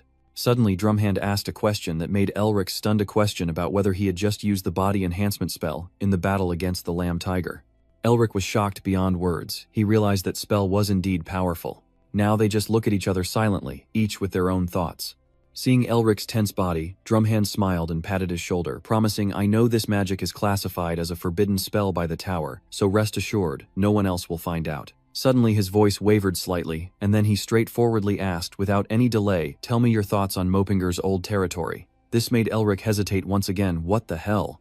Amid the tense scene, Miffy suddenly burst into laughter. He found this situation incredibly interesting, beyond his expectations, and also gained a new perspective on Drumhand, realizing that he had let his guard down and was very skilled at taking the initiative in negotiations. Elric immediately took a defensive stance against the cunning and calculating nature of the fourth prince, expecting a slow-paced conversation, but instead, it escalated right into the core issue, and if he were careless, he could lose complete control of the negotiation. Your hand clenched into a fist, then you spoke, excuse me, but what do you mean by that? Not liking to beat around the bush, Drumhand proposed directly. I am used to being straightforward and dislike negotiations that go in circles. If Mobinger agrees to support me, I will simply repay with what I can give. In response to his proposal, Elric posed a probing question. The family estate had become a desolate wasteland, with not even weeds surviving due to a cursed word. So what do I still have to offer? Before Drumhand could reply, suddenly, the butler beside him was whispering something. I'm sorry, Senza, I behaved badly. Forgive me. Drumhand's calculated tone promised that a land rivaling Mubinger's old domain, such as a reward, would be granted to Elric, specifically a territory at the border of the Red Lion family's estate. This made Elric slightly surprised and wondering if the Red Lion family, that precious land as valuable as gold, was willing to give it away. He was quite curious, especially since back then they said they would face the wave of opposition from allied nobles themselves, which not everyone dared to do without real determination. Still, it wouldn't be easy for you to agree, but you quickly bowed and refused. Sorry about that, I'm just a servant of the Empire. I only follow orders from above. In Elric's mind, he thought to himself, from the very beginning, I never intended to negotiate. According to your original intention, I just wanted to test my own value and identify what kind of person Drumhand is. Even though you refused, Drumhand still patiently advised. However, my offer remains valid. Please consider it positively. If needed, I am willing to give even more benefits. His unwavering determination moved Elric, so he wouldn't give up easily, so he didn't hesitate to make a request. By the way, may I ask for something? Outside the corridor, someone is so angry that they are banging their hand against the wall. Rodeo is furious, and Elric is speechless. You really are reckless. Due to his personality, he can only swear inwardly, thinking you believe you can insult me just with that noble title. I swear I will take revenge 1,000 times worse for this insult. At that moment, someone called out to him, Sir Rodeo Frank. The butler approached and informed him that His Highness was looking for him. Hearing Drumhand call him Rodeo, turned back and respectfully asked, Your Highness, did you summon me? Seeing the person arrive, Drumhand looked at Elric and then asked, I have summoned Frank Rodeo. Tell me, what is your request? Rodeo stared at the silent Elric and thought, Elric, that bastard must have failed in his plan and is planning to use me as an intermediary here. He confidently believed, how naive does he think that will ease the tension between us? He sneered inwardly. Fine, just state your demand clearly, and I'll repay the insult double. After a moment of silence, Elric pointed at Rodeo and demanded hand over Rodeo Frank's right arm. Your proposal surprised Drumhand so much, he couldn't find the words. Rodeo himself couldn't believe what that bastard just said. Now Drumhand finally asks, the Frank family is on my side, you know that. Elric shrugs indifferently, what a pity. Your hooliganism makes Drumhand seriously reconsider. This comment, however, makes Rodeo misunderstand, as he initially thought the Duke would abandon our family just because of someone like you. The Frank family has served the fourth prince for many years now. Now Drumhand finally spoke. Rodeo, Frank, are you my loyal supporter? Rodeo gazed up to the sky and replied, "Yes, the Frank family and the subordinate lord have long pledged loyalty to His Highness." Then Drumhand said, "Then please forgive my upcoming actions." His words left Rodeo confused. "What do you mean exactly?" Before he could finish speaking, Drumhand drew his sword and decisively cut off Rodeo's right arm, which then dropped onto the table covered in blood. In that grand scene, Rodeo's screams echoed my hand, my arm, even Eric was surprised. Beyond expectations, that crazy guy I only intended to disrupt the negotiation, and now Drumhand is holding Rodeo's right arm and asking, "What do you think?" Even though he just committed a bloody deed, he still smiles brightly and asks, "Am I now worthy enough to be your trusted friend?" Seeing him like that, Eric couldn't help but feel a bit contemptuous. Indeed, he has already given up. "So you asked again to be sure you have sacrificed too much just to establish connections. Are you really sure? The Frank family and other noble houses will definitely turn their backs on you." Drumhand confidently replied, "Don't worry about that, the Frank family will never dare to betray me." His words made Eric certain that he had lost control of the Frank family and even held sway over other noble houses. Instead of fearing Drumhand, he felt quite intrigued by having him as an ally would surely be very exciting. Seeing that Eric had been silent all this time, Drumhand asked again, "At least I've shown my sincerity, what do you think?" Just as Eric was about to answer suddenly, for some reason he quickly turned to look out the window. Even Drumhand turned his gaze toward that direction. The window shattered with shards flying everywhere. The butler outside, hearing the loud noise, rushed into the room and called out, "Your Highness." As he shouted, the assassins charged at Drumhand, and Eric and Your Majesty quickly decided to leave. One attacker aimed at Eric, and he quickly evaded, and a quick look at these enemies made him realize they were assassins. Furthermore, he didn't expect that even with the royal guards and royal escorts here, they would still dare to attempt to assassinate him. Not letting these guys overpower me, Eric immediately counterattacked and froze the assassins, suddenly clenching his fists, causing the attackers to be frozen before he hurried to find Drumhand to protect the prince. His eyes and the way Drumhand calmly counterattacked the assassins showed he's fine. Then Drumhand lifted his injured leg, stomped hard on the ground, making the assassins fall backward. He didn't stop there, quickly moved forward and used his refined swordsmanship to kill the assassins. Drumhand's technique was both elegant and fierce, causing anyone who dared stand in his way to meet their end. The deadly aura inside Drumhand explodes outward everywhere. Right now, Eric can rest assured about this fourth prince. Yes, he's a dark knight, I don't need to worry anymore. At that moment, a few more assassins rushed into the room aimed at the prince. Seeing these fools dare to rush in, Eric was helpless and exclaimed, "Do they really want to die?" Before they could attack, suddenly a scream rang out. "Who dares to attack the prince?" That cry drew their attention, and when they turned, they all exclaimed, "Is this really how far they've gone?" Eric's team arrived and charged to fight the assassins, blocking them and protecting the prince. After a fierce battle, the royal army arrived. The current scene is a bit bloody with bodies of assassins scattered everywhere. The support team is fully present and the royal and knight forces have arrived. The remaining assassins, unable to distinguish left from right, keep advancing blindly, leaving Eric helpless as he attacks, unsure of what he's facing. Herman and Drumhand nod to each other before rushing forward, with Drumhand striking first and Herman following up with another attack. Seeing them fight so fiercely, Eric feels quite relaxed and murmurs to himself, "Now I feel sorry for them facing two lions at once." Suddenly his eyes look in a certain direction, so you notice the mage is playing hide and seek in the room, and you're going to deal with the ones still hiding. Eric has been aware of these cowardly rats all along. One of the little ones whispered to them not to touch the blue mages and to aim only for the prince. Seeing the opportunity, he raised his hand and then waved it to give the signal. Eric let them do whatever they wanted, then suddenly a hail of ice arrows shot toward him. The leader, seeing his team fall dead, was stunned and screamed in panic. Just as he focused on finding who caused all this, Eric had already noticed him smiling slyly. Then he ruthlessly sent that cowardly rat on his way, piercing through dead. After finishing those things, Eric smugly flicked his finger, making Nephi wonder what he was doing. He shrugged casually and replied, "I don't know, I just felt I had to do it."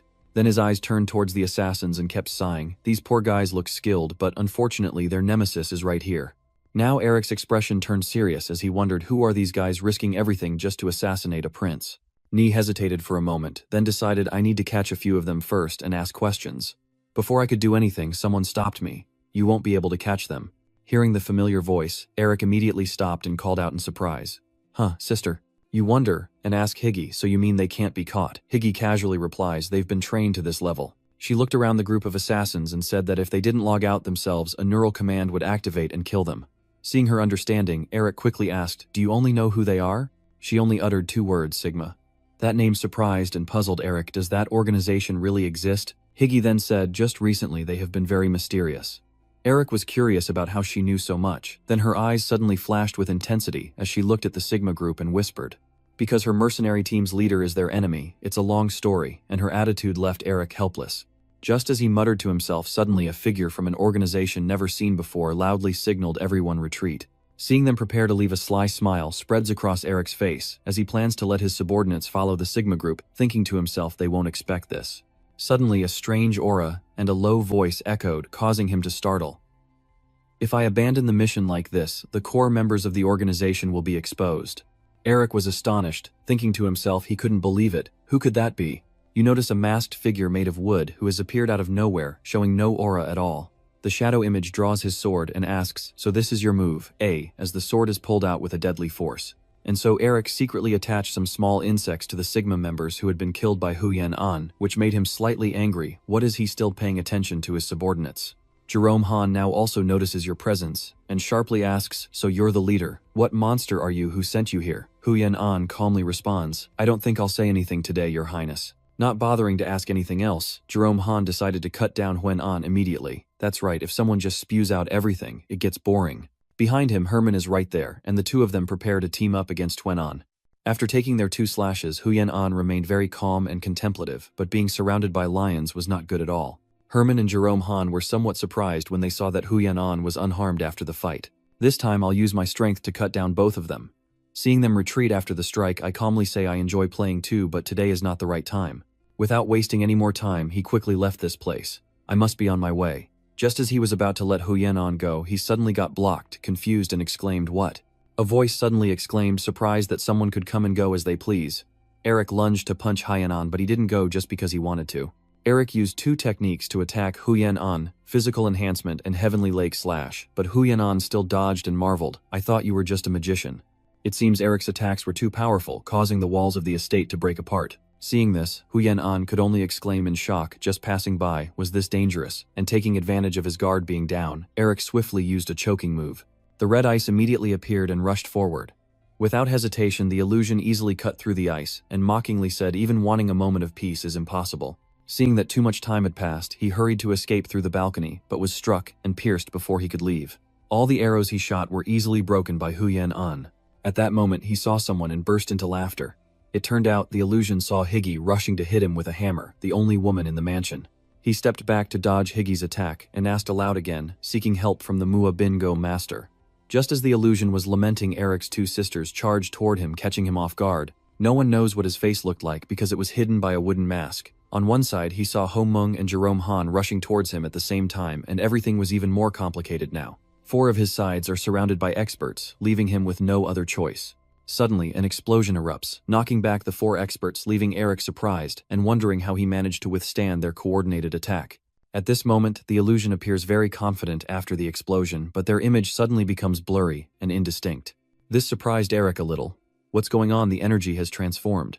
He noticed the strange change in the shadowy figure. It was just a gentle breeze. Before now, it's completely silent, and the air seems frozen, as if facing an invisible ghost. Herman realized the danger and quickly shouted a warning, retreating fast. Suddenly, the apparition had disappeared without a trace. This surprised Drumhand a bit. Heezy was astonished, and Eric was equally shocked. He furrowed his brows and looked around. But where is he? Eric used divine power to find him, but couldn't locate anyone. Not even the divine power revealed itself. At that moment, Drum appeared and mocked. "How could you be so clueless?" It seems Eric was warned and quickly dodged the fatal strike. Huyen An muttered in admiration, "Well done for dodging that," and then his image faded away. That made Eric nervous again. He dodged instinctively. He avoided another attack and silently thought, "Damn it, I don't know the position, how can I attack?" At this moment, he struggles to dodge the attack. Huyen An, not knowing if duel has helped, Eric suspects that the person might be reading his every move. He was close to questioning the person responsible for this failed assassination, wasn't he? Suddenly, a soldier shouted in pain. Eric was astonished and turned to look. The other soldiers were equally stunned, exclaiming, "Karen, what just happened?" Now the others are also being attacked. Suddenly, even the royal knights are caught off guard.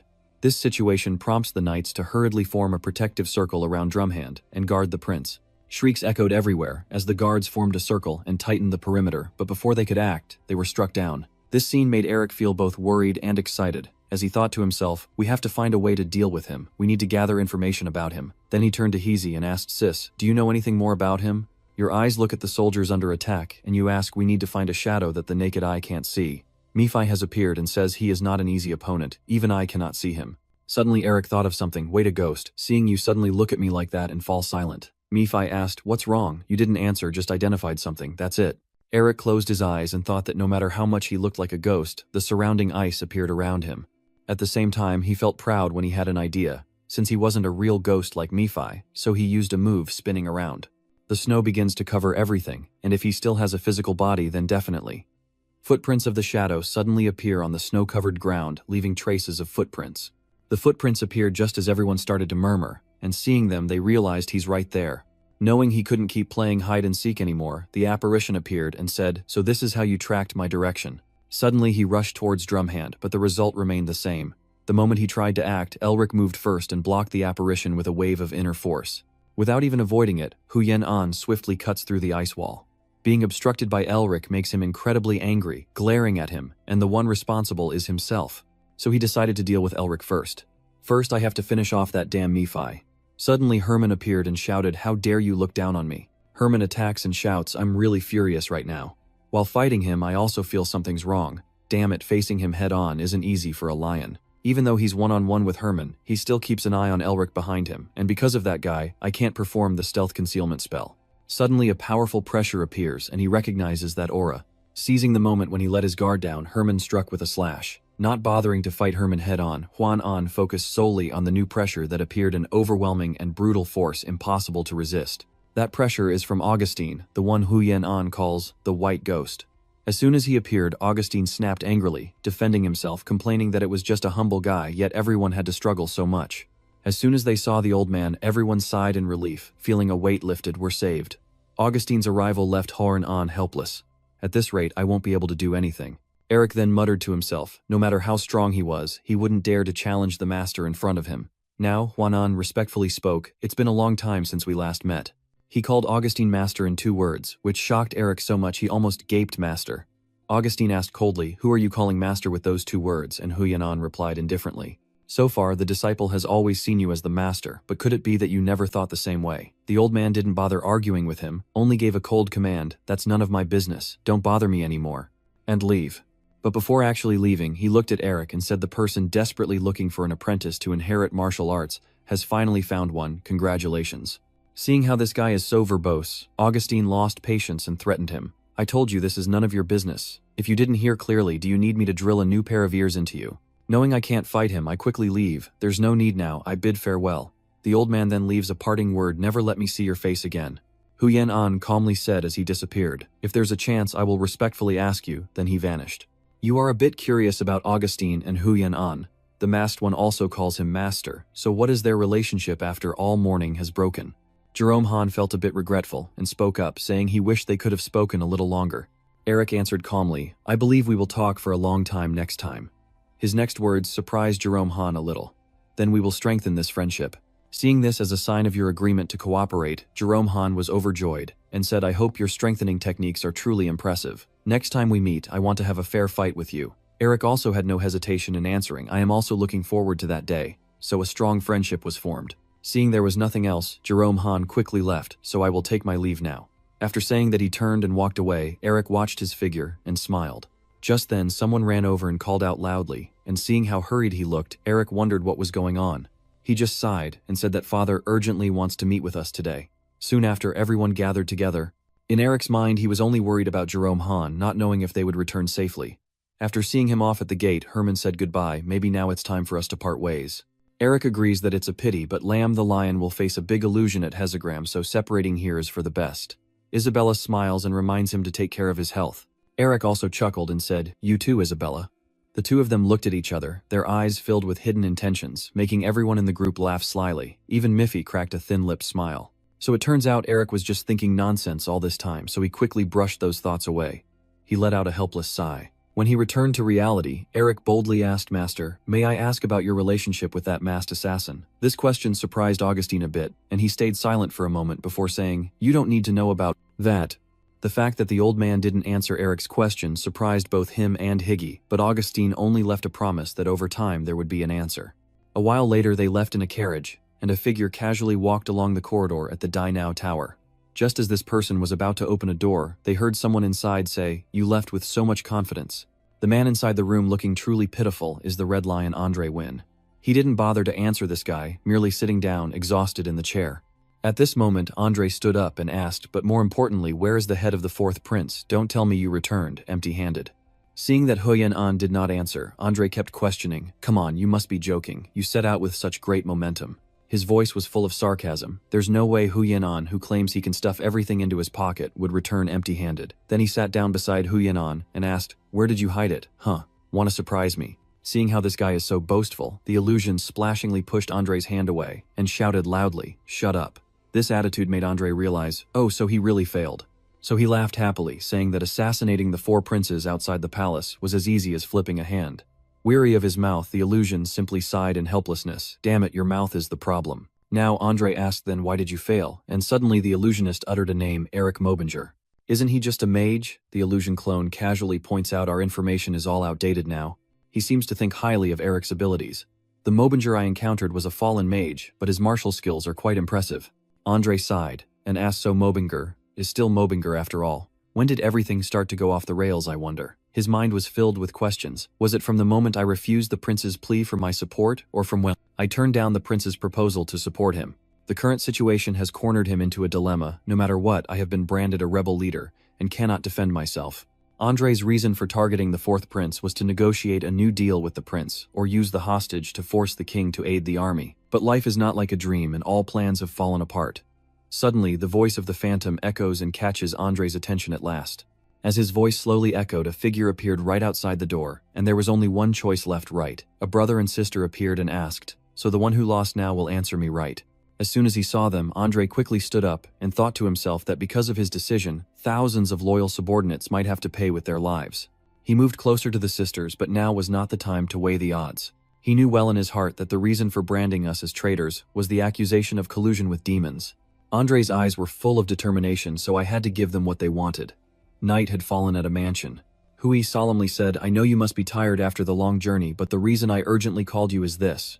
He handed over a sealed, carefully stamped scroll. As soon as he opened it, Elric exclaimed in amazement, this is it. Hui quietly confirmed that it was issued personally by the Emperor. The contents inside caused Elric's expression to darken. The Mobinger family must go to battle. The Emperor's order states that defiance will be met with execution. At the same time, the contents of the imperial decree appeared, marked with a gold seal sent to the Mobinger family, the imperial subjects and longtime friends of the royal family. I personally issued the order. To prevent abuse, high noble families are only allowed to use it a few times. But for Mobinger, they are only allowed to have a maximum of 2 of these sealed orders. That's why the royal family has not used the imperial seal for hundreds of years to maintain control over Mobinger, yet now they are using it. After reading everything, Elric gritted his teeth and thought to himself that the smell of conspiracy was too obvious to ignore. Melfi quickly crossed his arms and spoke as if he had already prepared a trap and was forcing us to leap into it. Are they not openly declaring their intention to harm us? What the heck is this? Mobinger isn't even a vassal family of Nearester. I can't help but ask, Father, are you planning to ignore this? Still we remained calm and answered, calm down please. He speaks softly, and I'm not pleased that the royal family looks down on us like this. There's no way they don't know about our alliance with Mobinger. It's unclear whether they intend to break the relationship between the two families or have other plans, but one thing is certain, this order is too generous, making us wonder if it was the Emperor himself who signed it. After a moment asked the question, it seems the master of Mobinger has also realized it. What does Father think? Before we can respond, Elric spoke up. If we resist, they can easily kill me with the excuse of insulting the royal family, or push me to the front lines and then cause an accident. At this point, he guessed the imperial family's intentions early on. No matter the outcome, the royal family stands to lose nothing. Hearing Elric's laugh, he angrily said, in this situation, how can you still laugh when you're about to walk into the trap yourself? Without hesitation, she eagerly replied, after all, we were planning to join the military, and besides, why wouldn't I laugh? Then Elric continued in a low, gloomy voice, saying that he was planning to bury that damn prince alive, a name that made Sin's face darken once again. It was that same bastard. After a moment, he started explaining his plan to Muffy. Muffy, since the prince is also after Gregory, if we combine them we can eliminate both at once. Han calmly replied, that's right, that's more like you. In a moment, Sin curiously asked Elric, with a month left, before the summons deadline, what do you plan to do? Hearing that, Elric smiled softly, and said, there are 2 things I need to accomplish. I will need you to give me a hand. Let's switch to the Central Magic Bureau. Inside the room, Brian's annoyed voice sounded, it's so troublesome, so annoying. He clenched the paper in his hand, surprised that there are still fools who only rely on proxies. At the same moment, the content of the letter appeared an invitation to the prioritized wizard exam in the Nerester area. The very next second, Brian forcefully turned the page. As soon as he saw the name Elric, he nearly yelled out, "Elric Mubbinger." On the carriage, Sin asked Elric, "Do you really need to obtain your mage certificate right now?" Seeing that he quickly explained, "If I have the mage certificate, I could take on an important role in the war." Even so, he remained confused, thinking that under the Duke's carriage, they would automatically grant her command. Why go through all that trouble? Elric continued to answer Shin's question. If that was the case, he would surely be restricted to what she wanted to do. Furthermore, I have another reason. I already knew what you were going to say before you finished, and you don't intend to tell me that reason either, right? He gently apologized, saying it was a family matter. Suddenly Shin asked with concern, "But are you sure you'll be able to cram it all in? That exam wasn't easy at all." With a very confident tone, Elric firmly declared that even though I always failed at the academy because of my stroke condition, he forgot that I always excelled in theory. Your nonchalance makes me even more nervous. Do you think the academy exam is like a wizarding test? You have about 2 seconds. Let me start. Each judge will give a different question, especially that Judge Brian with a success rate of only 0.1%. Despite his ongoing worries, Elric calmly responds, proving that all the other candidates are just worthless. Hey, isn't the exam supposed to last for 8 hours? Please answer quickly. Yes, that's what they said. After hearing the answer, you calmly said, "Take a rest for a bit." Next, Elric confidently announces to Shin that he will finish in 30 minutes with a perfect score.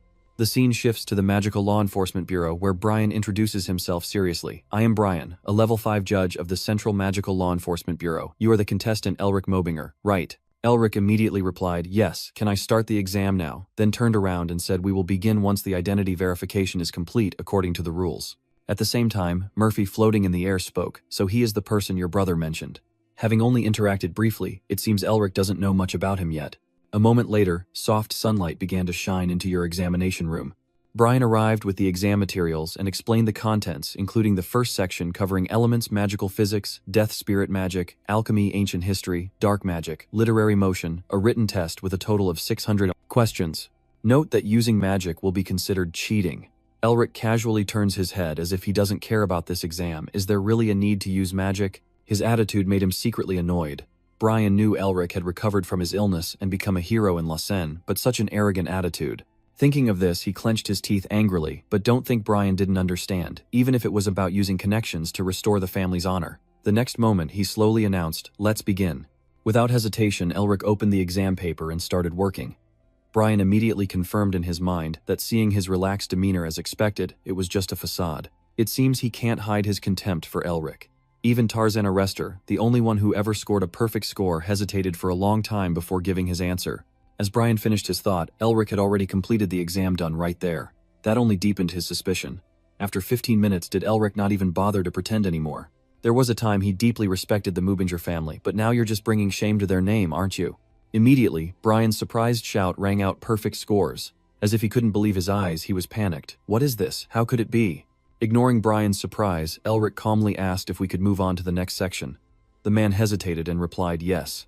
In an instant, Brian suddenly remembered that's right, at the academy. He always led in theory. Clearly, Elric has been pondering theory for thousands of years. Thinking of this, he smiled excitedly, but the second part of the control magic test cannot rely on theory alone. Immediately after, Brian guided himself and placed his hand on the magic portal, watching Elric perform the test while silently reminding himself that the amount and purity of magical energy had to be just right. Even experienced mages found this part difficult. Before Brian could rejoice, the sphere emitted a blinding flash of light, and suddenly it started to show many cracks. As expected, the sphere shattered into pieces amid Elric's incredible power, and Brian quickly turned pale at this scene. Seeing that Elric scratched his head nervously, if I broke it, would that be considered a violation? His eyes clearly showed despair after enduring too many shocks in a short period. Outside the management office, Shin is waiting for you. But he couldn't believe his eyes, and exclaimed in surprise, "What's going on? You really went out after half an hour. Quickly ask how it's going, and what the result is."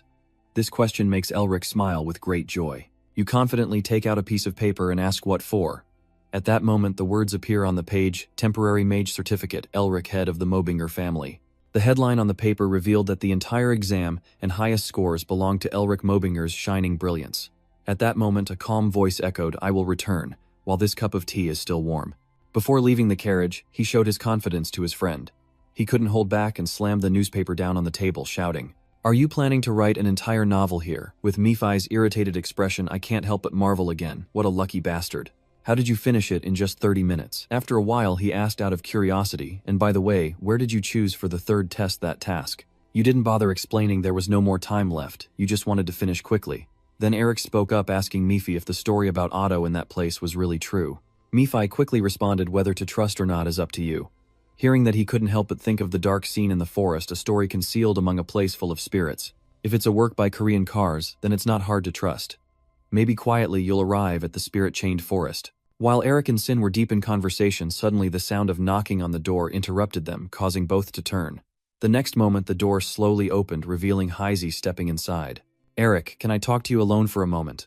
Under the gentle moonlight of the late evening, Eric and Heisey walked slowly along the street. She calmly asked if you could talk with her for a moment. "Can you talk with her for a moment?" "Can we talk for a moment?" she calmly asked him. "So you're going to the border province, right?" Without hesitation, Eric replied yes. Hoang only pressed the seal to issue the order, and I had no other choice. Not only me, but the Liang family tower and clan would also be revoked. "But why did you bring that up?" Heisey replied immediately, "because it seems she also has to go there. Her organization received a full mobilization order." This information makes Eric hesitate for a moment. Then he asks why you have to follow it since you're not even an official member yet. Heisey's direct voice rang out, saying that even allied members must leave when called, or they will be banished forever. It seemed Eric didn't agree with her decision, no, but he still accepted. Before you could finish speaking, Heisey slammed her suitcase down forcefully. She spoke firmly because just because you're starting to live kindly doesn't mean you have the right to order me to give up. Thanks to you, I no longer have to worry about money, but I love my work and am proud of what I have created myself. Hearing this, Heisey calmly threatened, "Yet you tell me to put down my weapons and rest. If you keep nagging about marriage, I'll smash your head open first." After hearing her heartfelt words, Eric quickly replied, "I won't say anything, that's her life, so why should I interfere?" Behind Murphy, supported his chin and commented, "Your sister is much braver than most." The boy quickly added, "There's no real willpower like that. Our family wouldn't have survived this long if she had magical talent. Our clan's head would be her, not me." After a moment, Eric gently says goodbye, "Take care and see you at the front lines." Then Heisey turns around and wishes, "Yes, I hope your plan succeeds." But to reassure her, he firmly and decisively affirmed that she has been the one protecting our family so far, and from now on I will be the one to bear that responsibility, so just stay calm. As soon as Eric finished speaking, Heisey gently reached out and tapped his head softly. She gently praised him, "Have you grown up now?" This warm head pat, Eric smiled brighter than ever as the scene shifts to the Hellfire Forest. At this moment, Benzi caught up with Sophia's group, causing her to panic. What she feared most was death at Benzi's hands. In this life-or-death situation, Elton suddenly tripped over a branch. As he fell, Veyron yelled anxiously, "Elton." In an instant, Benzi was right beside Elton, brandishing its sickle fiercely to take his life. In Sophia's terrified eyes, Elton tried to call her as if to plead Sophia. Before he could say more, it was too late, and at the same time, Benzi's group surrounded Sophia's team. Seeing that Veyron anxiously asked, "What should we do now?" Sophia bit her lip hard, appearing very unwilling. "Is this really our end?" As soon as she finished speaking, chunks of ice kept smashing towards them, leaving them stunned and speechless. "What is this?" Then Sophia saw the powerful figure of Elric right in front of her, launching an attack that pierced through. Seeing that the witch shouted and attacked with useless ice and physical blows also had no effect on it. While Sophia was still speaking, Benzi and the others were taken down by Elric's ice shards. "Wait, what exactly is this?" His cold strength quickly rushes straight at Benzi, finally piercing through its body, delivering a fatal blow.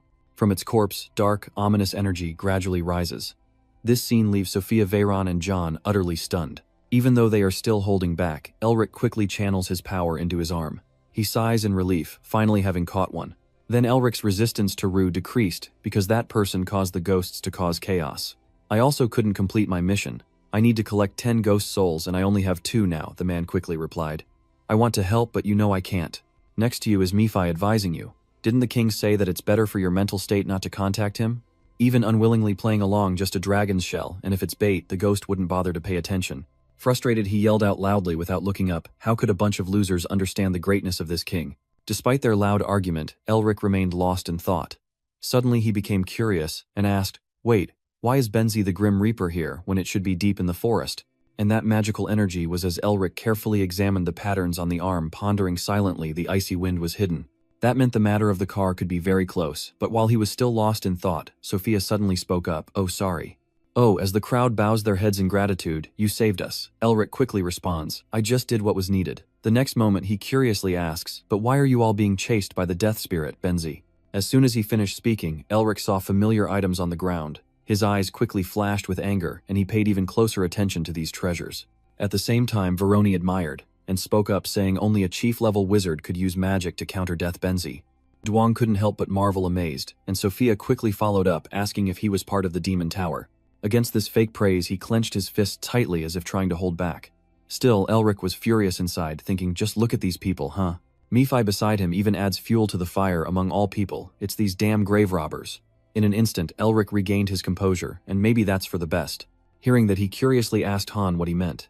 You firmly insisted that these bastards will surely bring about their own destruction. Sophia knew nothing about Elric's plan, and with a tearful voice, she pleaded and apologized, asking if he could help us one more time.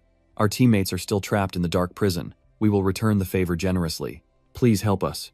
Since they understood each other perfectly, Sophia, Veroni, and John quickly united in begging you. Elric calmly agreed. All right, I will help. Where are they? Hearing that, Sophia excitedly exclaimed, really, and Verone quickly expressed his thanks, genuinely grateful. But there was no time to wait, so I cheerfully pointed out the way I had to be quick before more enemies appeared. As they turned away, their faces betrayed cunning plans. Just as expected, Elric also began to carry out his own scheme. Behind him, Nephi gently sighed in pity, daring to rush forward and bring disaster upon themselves. A moment later, they reached the entrance of a strange cave. Sophia immediately rejoiced. That's the place. Following the instructions, everyone slowly moved forward. As soon as they reached the entrance of the cave, they suddenly stopped, as if preparing themselves. Suddenly, Sophia turned to closely observe Elric.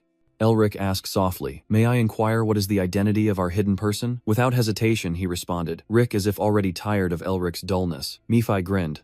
Once again, that name so painfully creative. Then Sophia rushed to hold his arm and praise him, saying, "Your identity is as great as your magical talent."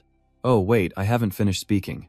Elric quickly interrupted and said it was just a basic skill. Sophia still didn't give up, and continued, "If it's not too abrupt, may I ask which magic school you belong to? I truly want to repay you. Hearing that you became even more resolute, no need, you don't have to worry." Unable to withstand your closeness, Elric withdrew his hand and said, "Let's go. You mentioned your teammate is in danger, right?" Sophia responded in surprise, "Yes." Immediately, I stop my evil stare as I watch his determined figure walk away. It seems that Sophia has never been rejected by anyone before. I grit my teeth and think to myself, what is it? I can't believe Elric can keep such a cold expression when Sophia is practically leaning on him, but still, I secretly think that Elric's magic is decent, though ultimately he's just a hidden hermit. It's good for Sophia too. After you deal with the Guardians, I'll backstab Elric and take the treasure for myself. Then I'll nod to John as if we've agreed on the plan. As she was following Elric, Sophia thought she would give him a hard time, oh dear, innocent noble. After a while they had gone deep inside the corridor.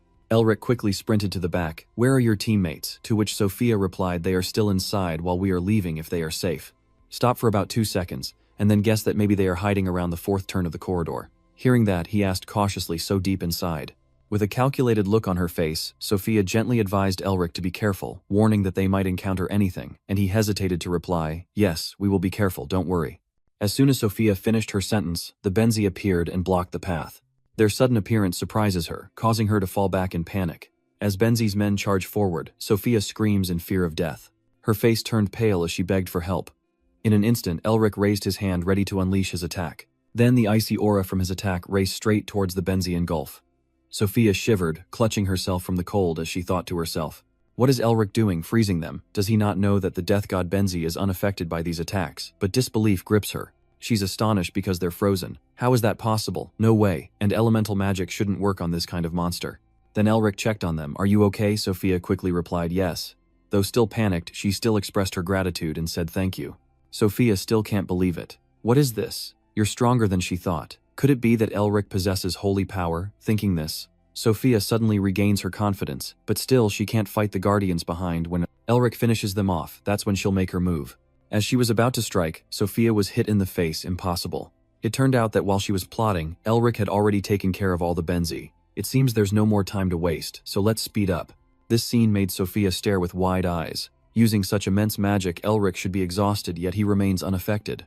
Up ahead, Elric is quietly whispering to Nephi. Thanks to them, we didn't have to wander in the forest to find the Khartoum, and the stolen relic has been returned to its original place. He was also very pleased, and I even gained demonic energy, so there was nothing to complain about. Suddenly, curiosity prompted him to speak. It's truly an unexpected turn of events, rumor has it. Mobinger is humanity's greatest enemy, yet you know how to wield love's power. No exception. Elric quickly fell into thought with this question from the guy. In fact, that part is still a mystery. Then he carefully examined the patterns on his arm to restore the Winter of Han's car, creating a seal with demonic relics and shaping it. Each guardian here holds a fragment of the seal. A strange image suddenly flashes in Elric's mind, but in their thirst for power, they allowed themselves to be devoured by demonic Kwai, causing disaster to the world. Elric sensed it, but it was only a hypothesis. He would uncover the truth right here. After a moment, Sophia spoke up, indicating that this place would lead to the deepest level. Then Elric slowly followed the direction she pointed. True to Sophia's words, he encountered a huge sealed door that was tightly shut. Then Elric carefully observed the door. He quickly realized that all the magic flows within the prison were converging on that door, definitely the deepest and most horrific place. As soon as he saw it, Elric turned back and confirmed with Sophia once more that his teammate was trapped behind this door. "Yes," she replied anxiously. "Also, there's something very terrifying inside, please be careful." Without hesitation, he said, "I will open the door now," as the mysterious door gradually opens and blinding lights emanate from inside. It seems that both Elric and the Mephi are very surprised by what's inside the door, revealing strange experimental tools before their eyes. The guardians guarding the car's tomb begin to fade away. Inside the room, the images of two of Sophia's accomplices have already disappeared. Suddenly, the guardians all fixated their gaze directly at Elric. Sophia panicked and stepped back, and they all reacted. Kanmua gritted his teeth and thought to himself, last time when they came here, only one of them reacted, and that one wiped out the entire team. Immediately after, Sophia glanced toward Veyron and Zahn as if giving a signal. "No matter how strong you are, you can't fight 10 at once. It's a shame if you die here, they won't escape either." Without hesitation, they turn around and quietly walk away. "We have to run fast." Then a loud booming sound suddenly echoed, causing them to jump in fear. Sophia quickly turned around and shouted aloud, "What's happening? What is going on?"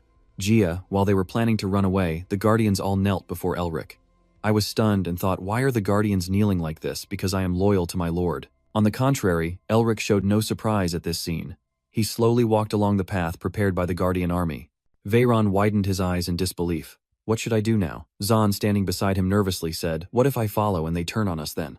With their cowardice, Sophia was very rational. If they wanted to go back, they should do it themselves. That wizard had just uncovered the secret of the dungeon. "Haha, your plan seems close to success, why give up now?" Hearing that, Zahn and Veyron quickly run after. All right, we'll go too." As soon as they stepped inside, the mysterious door slammed shut. At the same time, Elric's necklace suddenly shone as if guiding him. He calmly moved forward, following its direction. As he walked, he looked back at the guardians behind. These are the guardians of the Han car. The servants still protect their master's legacy, even after death. When Elric rebuilds his family, will he find trustworthy, loyal allies like this? Suddenly, he quickened his pace. So it was Elric who saw a mysterious magic circle, and this magic is similar to the one at the entrance of the Snow Mountain King's tomb. As soon as he realized, he placed his necklace on the magic circle, and in an instant the secret door appeared. The scene inside left Elric and Mephi speechless with surprise. This is where the ancestor laid the foundation for Mobinger. After hundreds of years, they are still waiting for you, the descendant of their lineage. Elric stepped forward and said, "I have arrived." Stop for about 2 seconds, then you reply, "Otto. Looking here, you look like an old man. Wait, you've been like this for so many years." As Elric was still marveling, suddenly, Mephi burst out laughing. He couldn't hold back and laughed like a maniac. The next second, Mephi called out loudly, Otto Han. I wondered about that, but in the end, you're just human after all. Even people who think they'll keep us confined forever. Even a creature as bizarre as that is still human. I have said many times that if I come back to life myself, I will take revenge on you and your followers." At this point, he suddenly spoke deeply, but in the end, those words were just a fleeting moment. Mephi's words made Elric suddenly think Mephi's reaction also had to be like that. Then he lunged forward in frustration and shouted, "No, this can't be, it can't end like this." Seeing that your thoughts continued. The demons and the 4 demon kings tried to swallow the continent, but they couldn't overcome the Dream Binger Wall led by the creator and Otto Han. At the same time, Mephi grew more frantic, regretful for receiving no answer. If you are the only one to close your eyes and die peacefully while smiling so contentedly, what should I do with the hatred in my heart? What am I supposed to do with these screams of agony? Elric also whispered to himself that his reason for wanting to be resurrected was just to break through that wall. But he couldn't bear it anymore, and he shouted in pain, saying something, "Please answer me." Elric's eyes reveal curiosity. What secret is Otto holding? Suddenly, the mark on his arm bursts into brightness. What is that seal? And what is the true secret of the Elric family? Then Otto's body gradually disintegrated in midair. Faced with this scene, he was even more surprised. Strangely, a strange magical aura suddenly surrounded Elric. This is Otto's mana. As if to take him to another place, the increasing density of power quickly fused into his body, causing Elric to scream in pain. After a short while, he returned to his normal state. As Elric looked around, he wondered, "Where am I?" Suddenly, a familiar voice rang out behind you. "Obviously, you have many questions. It turns out Otto brought you into his private space, and with your current knowledge, there are still many things you cannot understand. In just a split second, Elric regained his composure and asked, what exactly is Mobinger? Anticipating this question, Otto gently replied, I cannot answer all your questions. But since you have come this far, I will tell you a few things as a reward for you. Then he boldly clapped his hands and a stunning image of the primeval being from the past suddenly appeared before Elric. You stare in surprise with wide eyes, and immediately Elric recognizes the primordial being. At first he didn't realize it, but now Elric can feel it. The overwhelming power of the creator of Mobinger was behind you when Christina's annoyed voice sounded chirping like a sparrow, so noisy I could die. Can't you just stay quiet? You're making me dizzy. Otto, even when he was young, got annoyed and retorted, I said I was reading the lines. Do you have a problem with that? Hearing that she angrily rushed forward and hit him a few times. Go ahead, keep talking, see what happens next. Otto, rubbing his head, gave in and said, fine, alright, I'll be quiet. Can I be quiet now? This scene makes Elric quietly reflect even in his youth how they treat Otto. That red hair, it must be her, the only woman among the 4 vassals known as the strongest in mana and destructive power. He silently muttered her name in his mind, Christina Mobinger. With her fiery temper and the heat she radiates, she must be summer among the 4 seasons. While they were still arguing, suddenly a voice spoke up, it's here. According to what he said, Elric also looked up curiously. There was something in the sky. From the dark circle in the sky, a strong foot steps out. Elric is immediately stunned to see the familiar figure, Mephi. So the other 3 must also be demon kings like Mephi. And that's what you saw when we fought the Eastern General. With this in mind, Elric carefully watched the demons and gods above the creator gods and the 4 seasons, the demons and the demon kings. And so their battle begins. The founder and the 4 guardians face off against the demon god and the demon king, and the battle has begun. As an outsider, Elric was visibly surprised by this scene. It was almost unbelievable. He quietly thought to himself that Elric's general was already extremely powerful, but had never even considered facing them himself. As the 2 sides clashed, a massive explosion erupted everywhere. The family of demons and gods had begun to strike, and with a single move, darkness spread around them. Suddenly, from the sky, a strong beam of light descended, tearing through the dark night. As expected, the savior also did not fall behind, unleashing an attack to break through the demon lord's assault. The explosion in front of Elric surprised him. What's going on here? The magic on both sides is clearly completely different. He silently wondered why they felt so similar. In an instant, Elric was shocked to realize, could it really be? It's as if this moment has been waiting for us. The car responds, yes, that's exactly what we are thinking. We are correcting our mistakes by absorbing, swallowing, and draining all the world's mana to destroy and erase all non-humans from this land. You can't believe it and ask again, so Merbinger was originally a demon. He calmly replies, no, that's not how it is. We Merbinger and the monsters, collectively called demons, are like 2 sides of a coin born from the same source. Elric remains narcissistic, so what about the founder and the demon god? Without hesitation, Otto gently explained that they all started from the same origin, but their conflict arose from different goals, making it hard to believe that the founder has reached divine level as a demon god. At this point, Trambuan's voice says Merbinger and the non-human beings born from the same source have slaughtered each other, and that the ongoing war is becoming more and more brutal according to the car's account. Christina decisively beheaded a demon king, and sensing the situation was not looking good, Mephi in the past immediately turned and fled from the battle. After a moment, Otto slowly recounted, but in the end, we emerged victorious. Then after about 2 seconds, Trat lowly said we might have won the battle, but we lost the war. At the same time, the shadows of the creator and the demon clash overhead in front of them. The demon happily says in the end, humans are still just humans. You chose that path, didn't you? Although he still remained arrogant, the creator had no intention of replying. Seeing that he continued speaking, but that arrogance ultimately led him to his death. Even if I disappear, I will leave a trace somewhere, but you never will. Upon hearing the demon god's final words, he showed no worry. In fact, the creator instead wore a mysterious smile. Yes, in the end, the words he bore caused his death, while the demon lord can be reborn anywhere. Before closing his eyes, the founder left countless prophecies that when the non-human awaken again, the demon god will also return.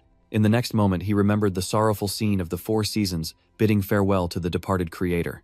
In the past, Odo couldn't hold back and tears fell like rain. Our family will surely restore our clan. As the head of the family, he carried out the founder's will and led the clan on the prosperous path while also preparing for winter. They have waited and continue to wait, giving up love, youth, and everything else, waiting for the rebirth of the prophesied savior who will rescue the world. According to the story, time kept passing until he passed away. Returning to reality, Otto smiled contentedly, and at last the moment to fulfill the will had arrived. Because I have met you, as I pat Elric on the shoulder, I confidently affirm yes. Impressed by you, the car speaks up, you are the child foretold by the prophecy.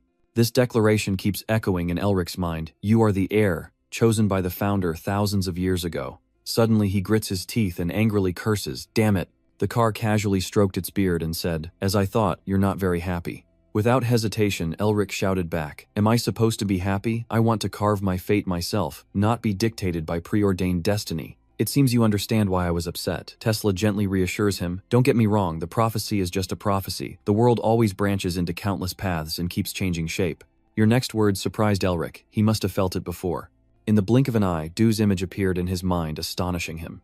After about 2 seconds, the car continued speaking. "Whether it's a prophecy or not, the final decision still lies with you. Even if you didn't actively seek this arrangement, we didn't force you." After some thought, Elric also agreed with him, and that's right. Soon after, the car stretched out its hand and seriously asked, "I asked you when we first met, but now I ask again. Will you stop the wheel or let it roll away?" It seems Elric has understood, of course. My answer is still the same as before. That is the fastest way to become stronger, so why wouldn't I choose it? So just give it to me quickly. Your words confused the car. Hand it over. Elric responded gently, "Isn't it you who told me to come here to finish after winter? Don't tell me you're going to renege on your word." Hearing this, he was surprised and sighed, "Truly, you're unbelievable." The scene shifts to the tomb of the car. Veroni nervously asked Han what we should do now. "Stay here forever." John also hurriedly replied, "Yes, that's right. If we intervene, the guards might attack us." As he finished speaking, the secret door suddenly lit up brightly. Seeing that Verone cheered and called out, John immediately responded, "The artifact has awakened." Without hesitation, Veroni swung his sword and decapitated him, claiming that the treasure belonged to him. Veroni quickly rushed toward Elric. He fiercely brandished his sword, threatening, "Don't regret dying like a dog here, Fardu." While Veroni was shouting loudly, he suddenly had a blood vessel burst. "I will use everything people have for a better purpose." So it turns out, Sophia secretly took action to kill Then. With a gloomy face and blinded by greed for treasure, her judgment was also shattered. You guys didn't even realize the terrifying magic aura emanating from that philosopher. Just pick up their belongings, follow him to escape. As Sophia was lost in her thoughts, Elric suddenly spoke. "Not bad, he's quite capable too." Turning his head toward the direction of the voice, "Fortunately, you have regained consciousness. For a cultist, he's not too bad." Sophia was so startled that her hands shook. "Huh, how did you find out about that?" Hearing that Elric didn't bother to hide and replied. How surprising, she had revealed everything right from the start. How could I not recognize? In a moment of panic, sweat pouring down, a damn trap wasn't set by them but by you. Elric intentionally led them here. Truly the shrewd one is Trang Tuan Kie. Sophia quickly burst into tears and begged. "Please, your lawgiver, I'm sorry. Please, forgive us," without hesitation. He calmly asked back, "Why should I do that?" Then Elric suddenly spoke in a deep voice. "You all plan to kill me, and I am not allowed to kill you." Still trying to cry out loud, "We will do anything you ask. Just tell us your demand. Please do not use it on us yet." After a while, he muttered irritably that adding a few more details was a pain. "Get out of here before I change my mind." Like being fed with rice porridge, she hurried away and still remembered to thank him. Sophia's hurried figure gradually disappeared from Elric's sight. This scene makes Menfi excited to speak up. They're running away like wild dogs, truly. Are you really planning to let them escape like this? Wouldn't that make it easier to reveal the location of the dungeon? Elric sneered and said they would never leave this dungeon. Hearing that, he curiously asked what he meant. Right after that, you didn't answer, honestly, just glanced away. Yes, maybe so, but you'll see soon enough. More importantly, what do you think about the next situation? Menfi asked, surprised and deep. Have you already finished? While he continued to question him, Elric released his power in place of an answer, the winter. Going back to his conversation with Otto, the winter seal in terms of magic had reached the level of a war king. Moreover, that is my true identity used to destroy the demon king. Then he immediately clapped his hands loudly, as if regaining control of something.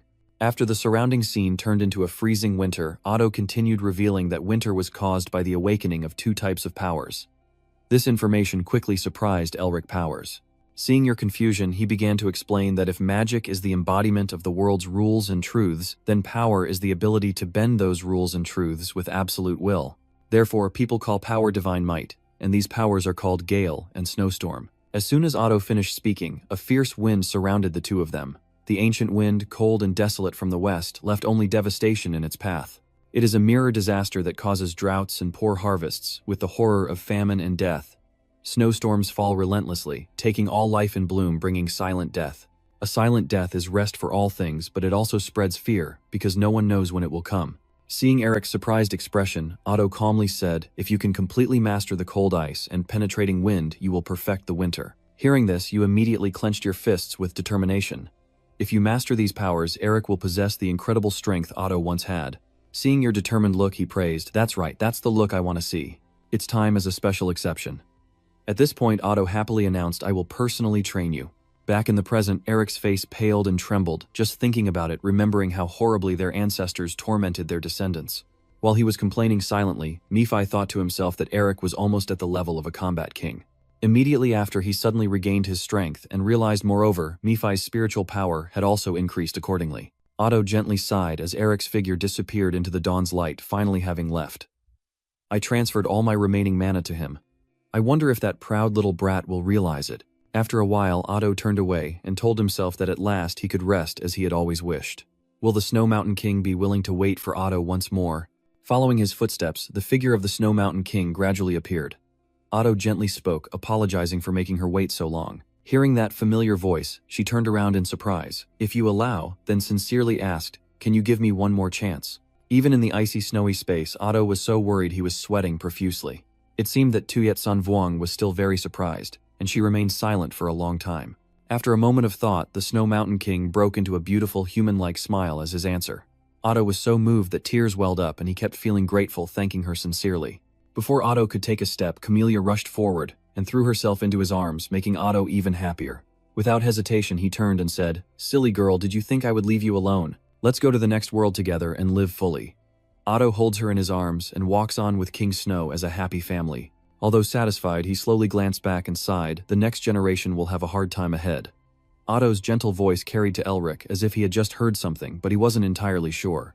After a while, he gently smiled as if he had anticipated what the sound was. Elric politely bowed with gratitude.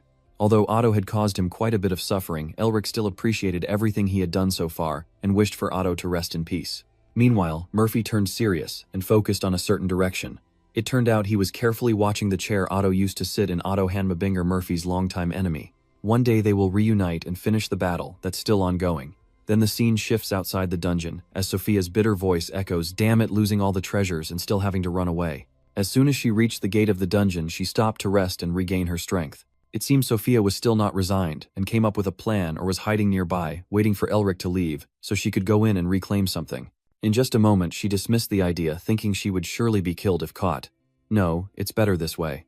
Sophia hadn't even finished her sentence when suddenly she froze. A voice suddenly rang out, and immediately Sophia's face turned pale. It was a sharp-minded woman. The assassin of the Lamb Lion family was actually Tan Nan, who had arrived. Is Elric there? Seeing this, she silently thought in shock. In a moment, Sophia became even more frightened. Wait, Elric, meaning Elric Mobinger. The wizard is that the hero of La Senta. Not wanting any trouble, she immediately said, I have nothing to do with him, before Sophia could say more. Tan quickly swung her sword and sheathed it in a flash. He calmly entered the dungeon. I was just asking that. Anyway, I won't let anyone escape alive from here, Bao Tanan's sword. From the throne, Bao Gan extended his order, this time insisting that they must capture Elric Mobinger's head. Huin immediately responded respectfully, promising to do so. He confidently declared that his subordinates had already deployed Tam Lang's most ferocious warriors to attack and victory was assured. Huin led Team 1 of Lam Lang. Hearing that, he asked, curiously, saying there are some special relations between the person and Elric Mobinger, which might affect the mission. Then threatening with a fierce display, a week later, a duel within the family to decide the head of the household will take place, so you understand what needs to be done. After that, brother became even more respectful and replied, yes, Elric Mobinger, the one who has stepped into uncharted territory. With a confident expression, he continued, he will have to die because of a hidden enemy. Outside the camp, yes, the full moon has risen into the dark, foggy sky. At that moment, Herman's frantic voice rang out, what Lam Lang has left the imperial city with a large force. Isabel. Well, calmly announced, Uncle No Bauvillé has already sent the scouts, and based on their movements, it's clear that Elric is their target. He looked up at the sky sadly and sighed, the brother I once knew is no longer himself. I wish I could share a drink with him one more time. Listening to that, she silently thought that Herman has always been too soft-hearted with family members. Isabel would have to make him stricter. As soon as she finished thinking, she suggested that for now the uncles should lead Lam Ma and Lam Duong's troops to chase after and support him. Herman quickly regained his composure and replied, the demon is a great danger known as Bao's sharp sword. Acting now shows they've prepared every detail. His tone became more resolute than ever. At all costs, Elric must not face him. The scene shifts to the dungeon where Benz appeared to stop Tannen. His companions quickly shout out, get out of the way. In the next moment, the dark spirit's eyes widened as if absorbing power. With just a few fierce strikes, he had already wiped them out. After defeating them, Benz's group disappeared into dark auras of evil spirits. He boredly said, slashing at these ghosts is nothing interesting. With an arrogant and boastful tone, the dark spirit sighed, daring that if a real man appeared, it would be bait for him, and as soon as he finished, his face suddenly froze in front of a strange pressure. The dark spirit puzzled, where is this cold wind coming from? In an instant he realized, at last you have appeared. As expected, the impressive figures of Elric and Murphy appeared before Tanan. Elric was stunned. Murphy immediately recognized that you let that girl go just now because of these guys, right? Hearing that, Elric did not deny. Since entering the forest, someone has been following her, so she thought there was no need for her to personally kill her. Your coldness doesn't surprise him. You're truly a calculating, cold-blooded person. So what will you do now?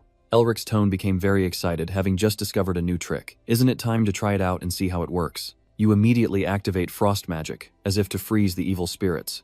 Hearing that, he loudly commands everyone get ready to cast ice spell. The next second, he tore apart a mysterious paper filled with runes. The demon sneered, confident that they knew Lamlang's second and third squads had been defeated by ice magic. It turns out that paper contained fire magic, and instantly the surrounding flames engulfed them, but with their 7th level fire circle, magic Elric's spell would never work.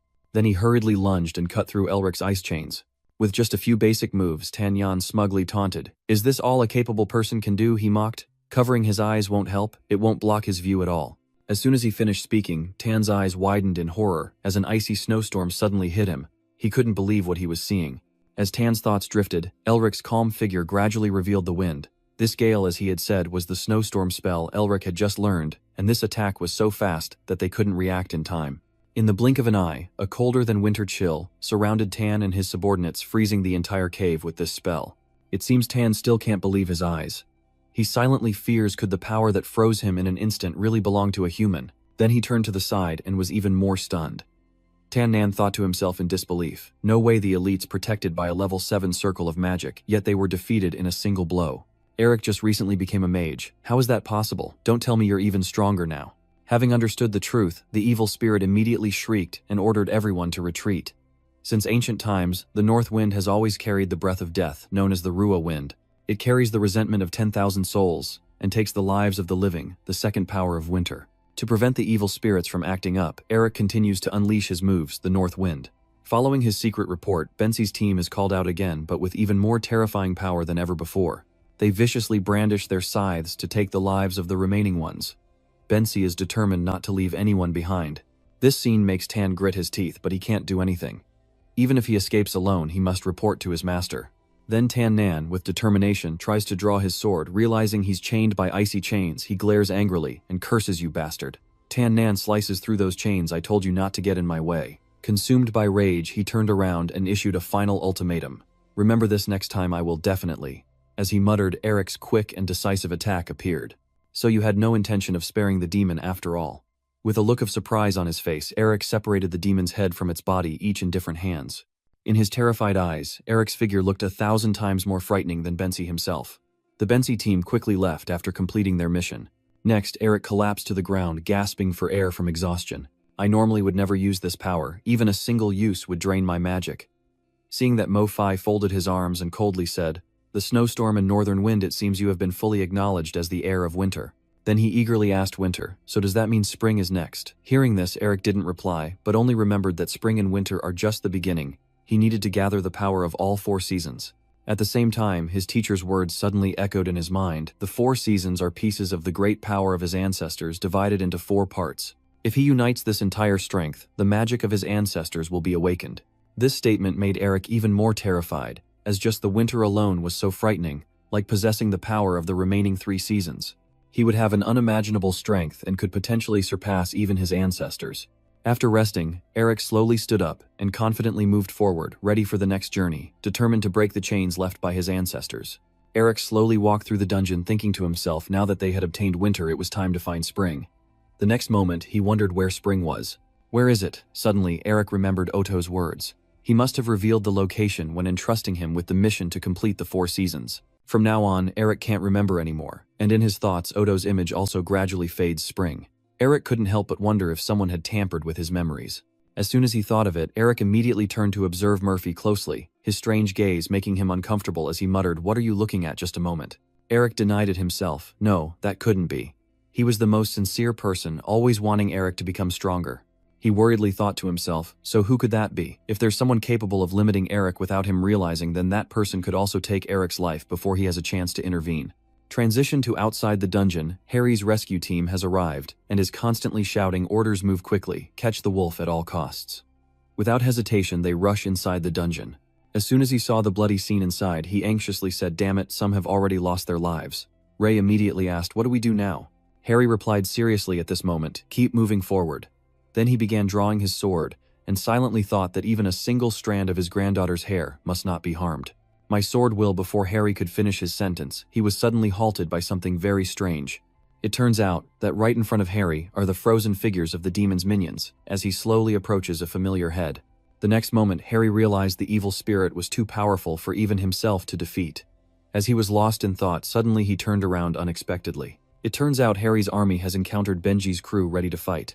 The elder waves his hand confidently, "Come if you have the courage." Immediately, a brave Benji charged forward, raising his scythe as if ready to kill Harry at any moment. He also did not back down, preparing a counterattack with a flash of magic. Amidst the life and death moment, Eric's calm voice called out, "Enough." With just 2 words, the Benji quickly left at his command. Luckily, Eric appeared just in time to control them. If the situation had continued and casualties had occurred, what would have happened? It seems the sight of the Benji bowing respectfully to him made both Harry and Gray momentarily tremble. A moment later, everyone moved outside the dungeon. Eric quickly clenched his fist and started to regain his strength. Then he struck, causing the large rocks on the mountaintop to collapse and cover the entrance to the dungeon. Harry exclaimed with curiosity, "Just a quick glance shows this dungeon is no ordinary place. Are you sure?" To reassure him, Eric explained calmly that it hadn't been completely destroyed, only concealed so no one could find it. As he finished speaking, he silently resolved that from now on this place would serve both as the family's sacred ground and as a defensive base, and this could only be achieved through many efforts. Thinking of that, Eric gently touched the necklace, which was the secret teleportation device. This ring is actually a vital key that can unlock or seal all the secrets the family has hidden.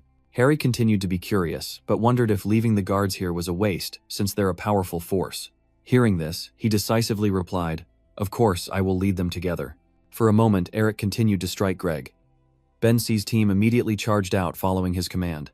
They quickly transformed into dark energy streams, which Eric absorbed into his arm.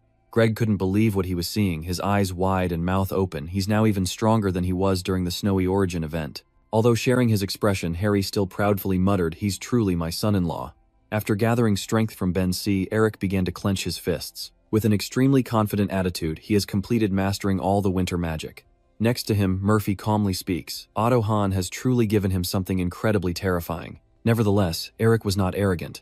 No matter how powerful the guards were, they were not invincible. He roared angrily, his words filled with hubris, but those who didn't understand saw nothing but madness.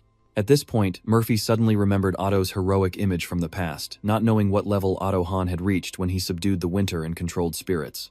Otto possessed extraordinary skills, able to command spirits at will, including the ones he was controlling now. But not wanting to dwell on the past, he angrily turned away and said, "Forget about it." After hearing these words, Eric secretly wondered, those who served Lord Otto when he was alive must be extraordinary, right? If they are chosen by Otto himself, the leader who brought the Mobinger family to its peak, then they truly deserve to be called heroes. You can restore the glory of the Mobinger lineage once more, now inheriting all of Otto's legacy. And winter has returned to this land after 2,000 years. A moment later, Eric determined to continue on his chosen path. It was time to declare to the world that the Mobinger family has returned. The scene shifts to the Central Magic Regulation Office, where the reporters are now curious, wondering why they were suddenly sent here. What is happening? Probably to announce Eric Mobinger's official recognition as a wizard. But completing the mission in just 3 days, is that even possible? Even Tarzan Arrestor couldn't do it that fast, so he must have had another reason. Then suddenly a journalist turned around and saw something strange. He immediately announced loudly that it was the carriage of the Lion Mage, and the carriage slowly came to a stop in front of the Central Management Office. Everyone was curious and started talking. The next second, Eric gracefully stepped down from the carriage. The reporters immediately rushed forward and kept asking questions as the people have been paying close attention to your achievements. Has Eric Mobinger truly completed the mission? If that's true, it means you have broken the records of both your grandfather, Ewadin Mobinger, and Tarzan Arrestor. What is your decision? Some say it's not the 3, but the 4 new stars. What is your comment on this? As Eric stepped forward, Brienne's proud voice rang out, "I have waited for this moment for a long time." The serious announcement has been made that the Central Bureau of Magic officially recognizes Eric Mobinger as a wizard. This statement has further piqued the curiosity of the reporters. For over 30 years, since the Mobinger family, a notorious magic family, finally has a certified wizard. How do you feel, Lord Eric Mobinger? Please share your thoughts. I can't wait any longer. I will speak now, but before I do, let me say something. During the mission, I was ambushed by a group of unknown people. With everyone's shocked faces, he continued to reveal shocking news and almost lost his life. Thanks to the support of the Well family, I survived, but after deep reflection, I concluded that this insult cannot be ignored. Therefore, I announced the start of a territorial war. This announcement from Eric immediately shocks the journalists. Territorial war. Isn't this kind of war only supposed to end when one side is completely destroyed? But with fewer than 2 members left in the Mobinger family, how can they declare war? A journalist asked loudly. Who dares to assassinate the head of such a powerful magic family? It seems this question hit the mark for you. The target is the Well family.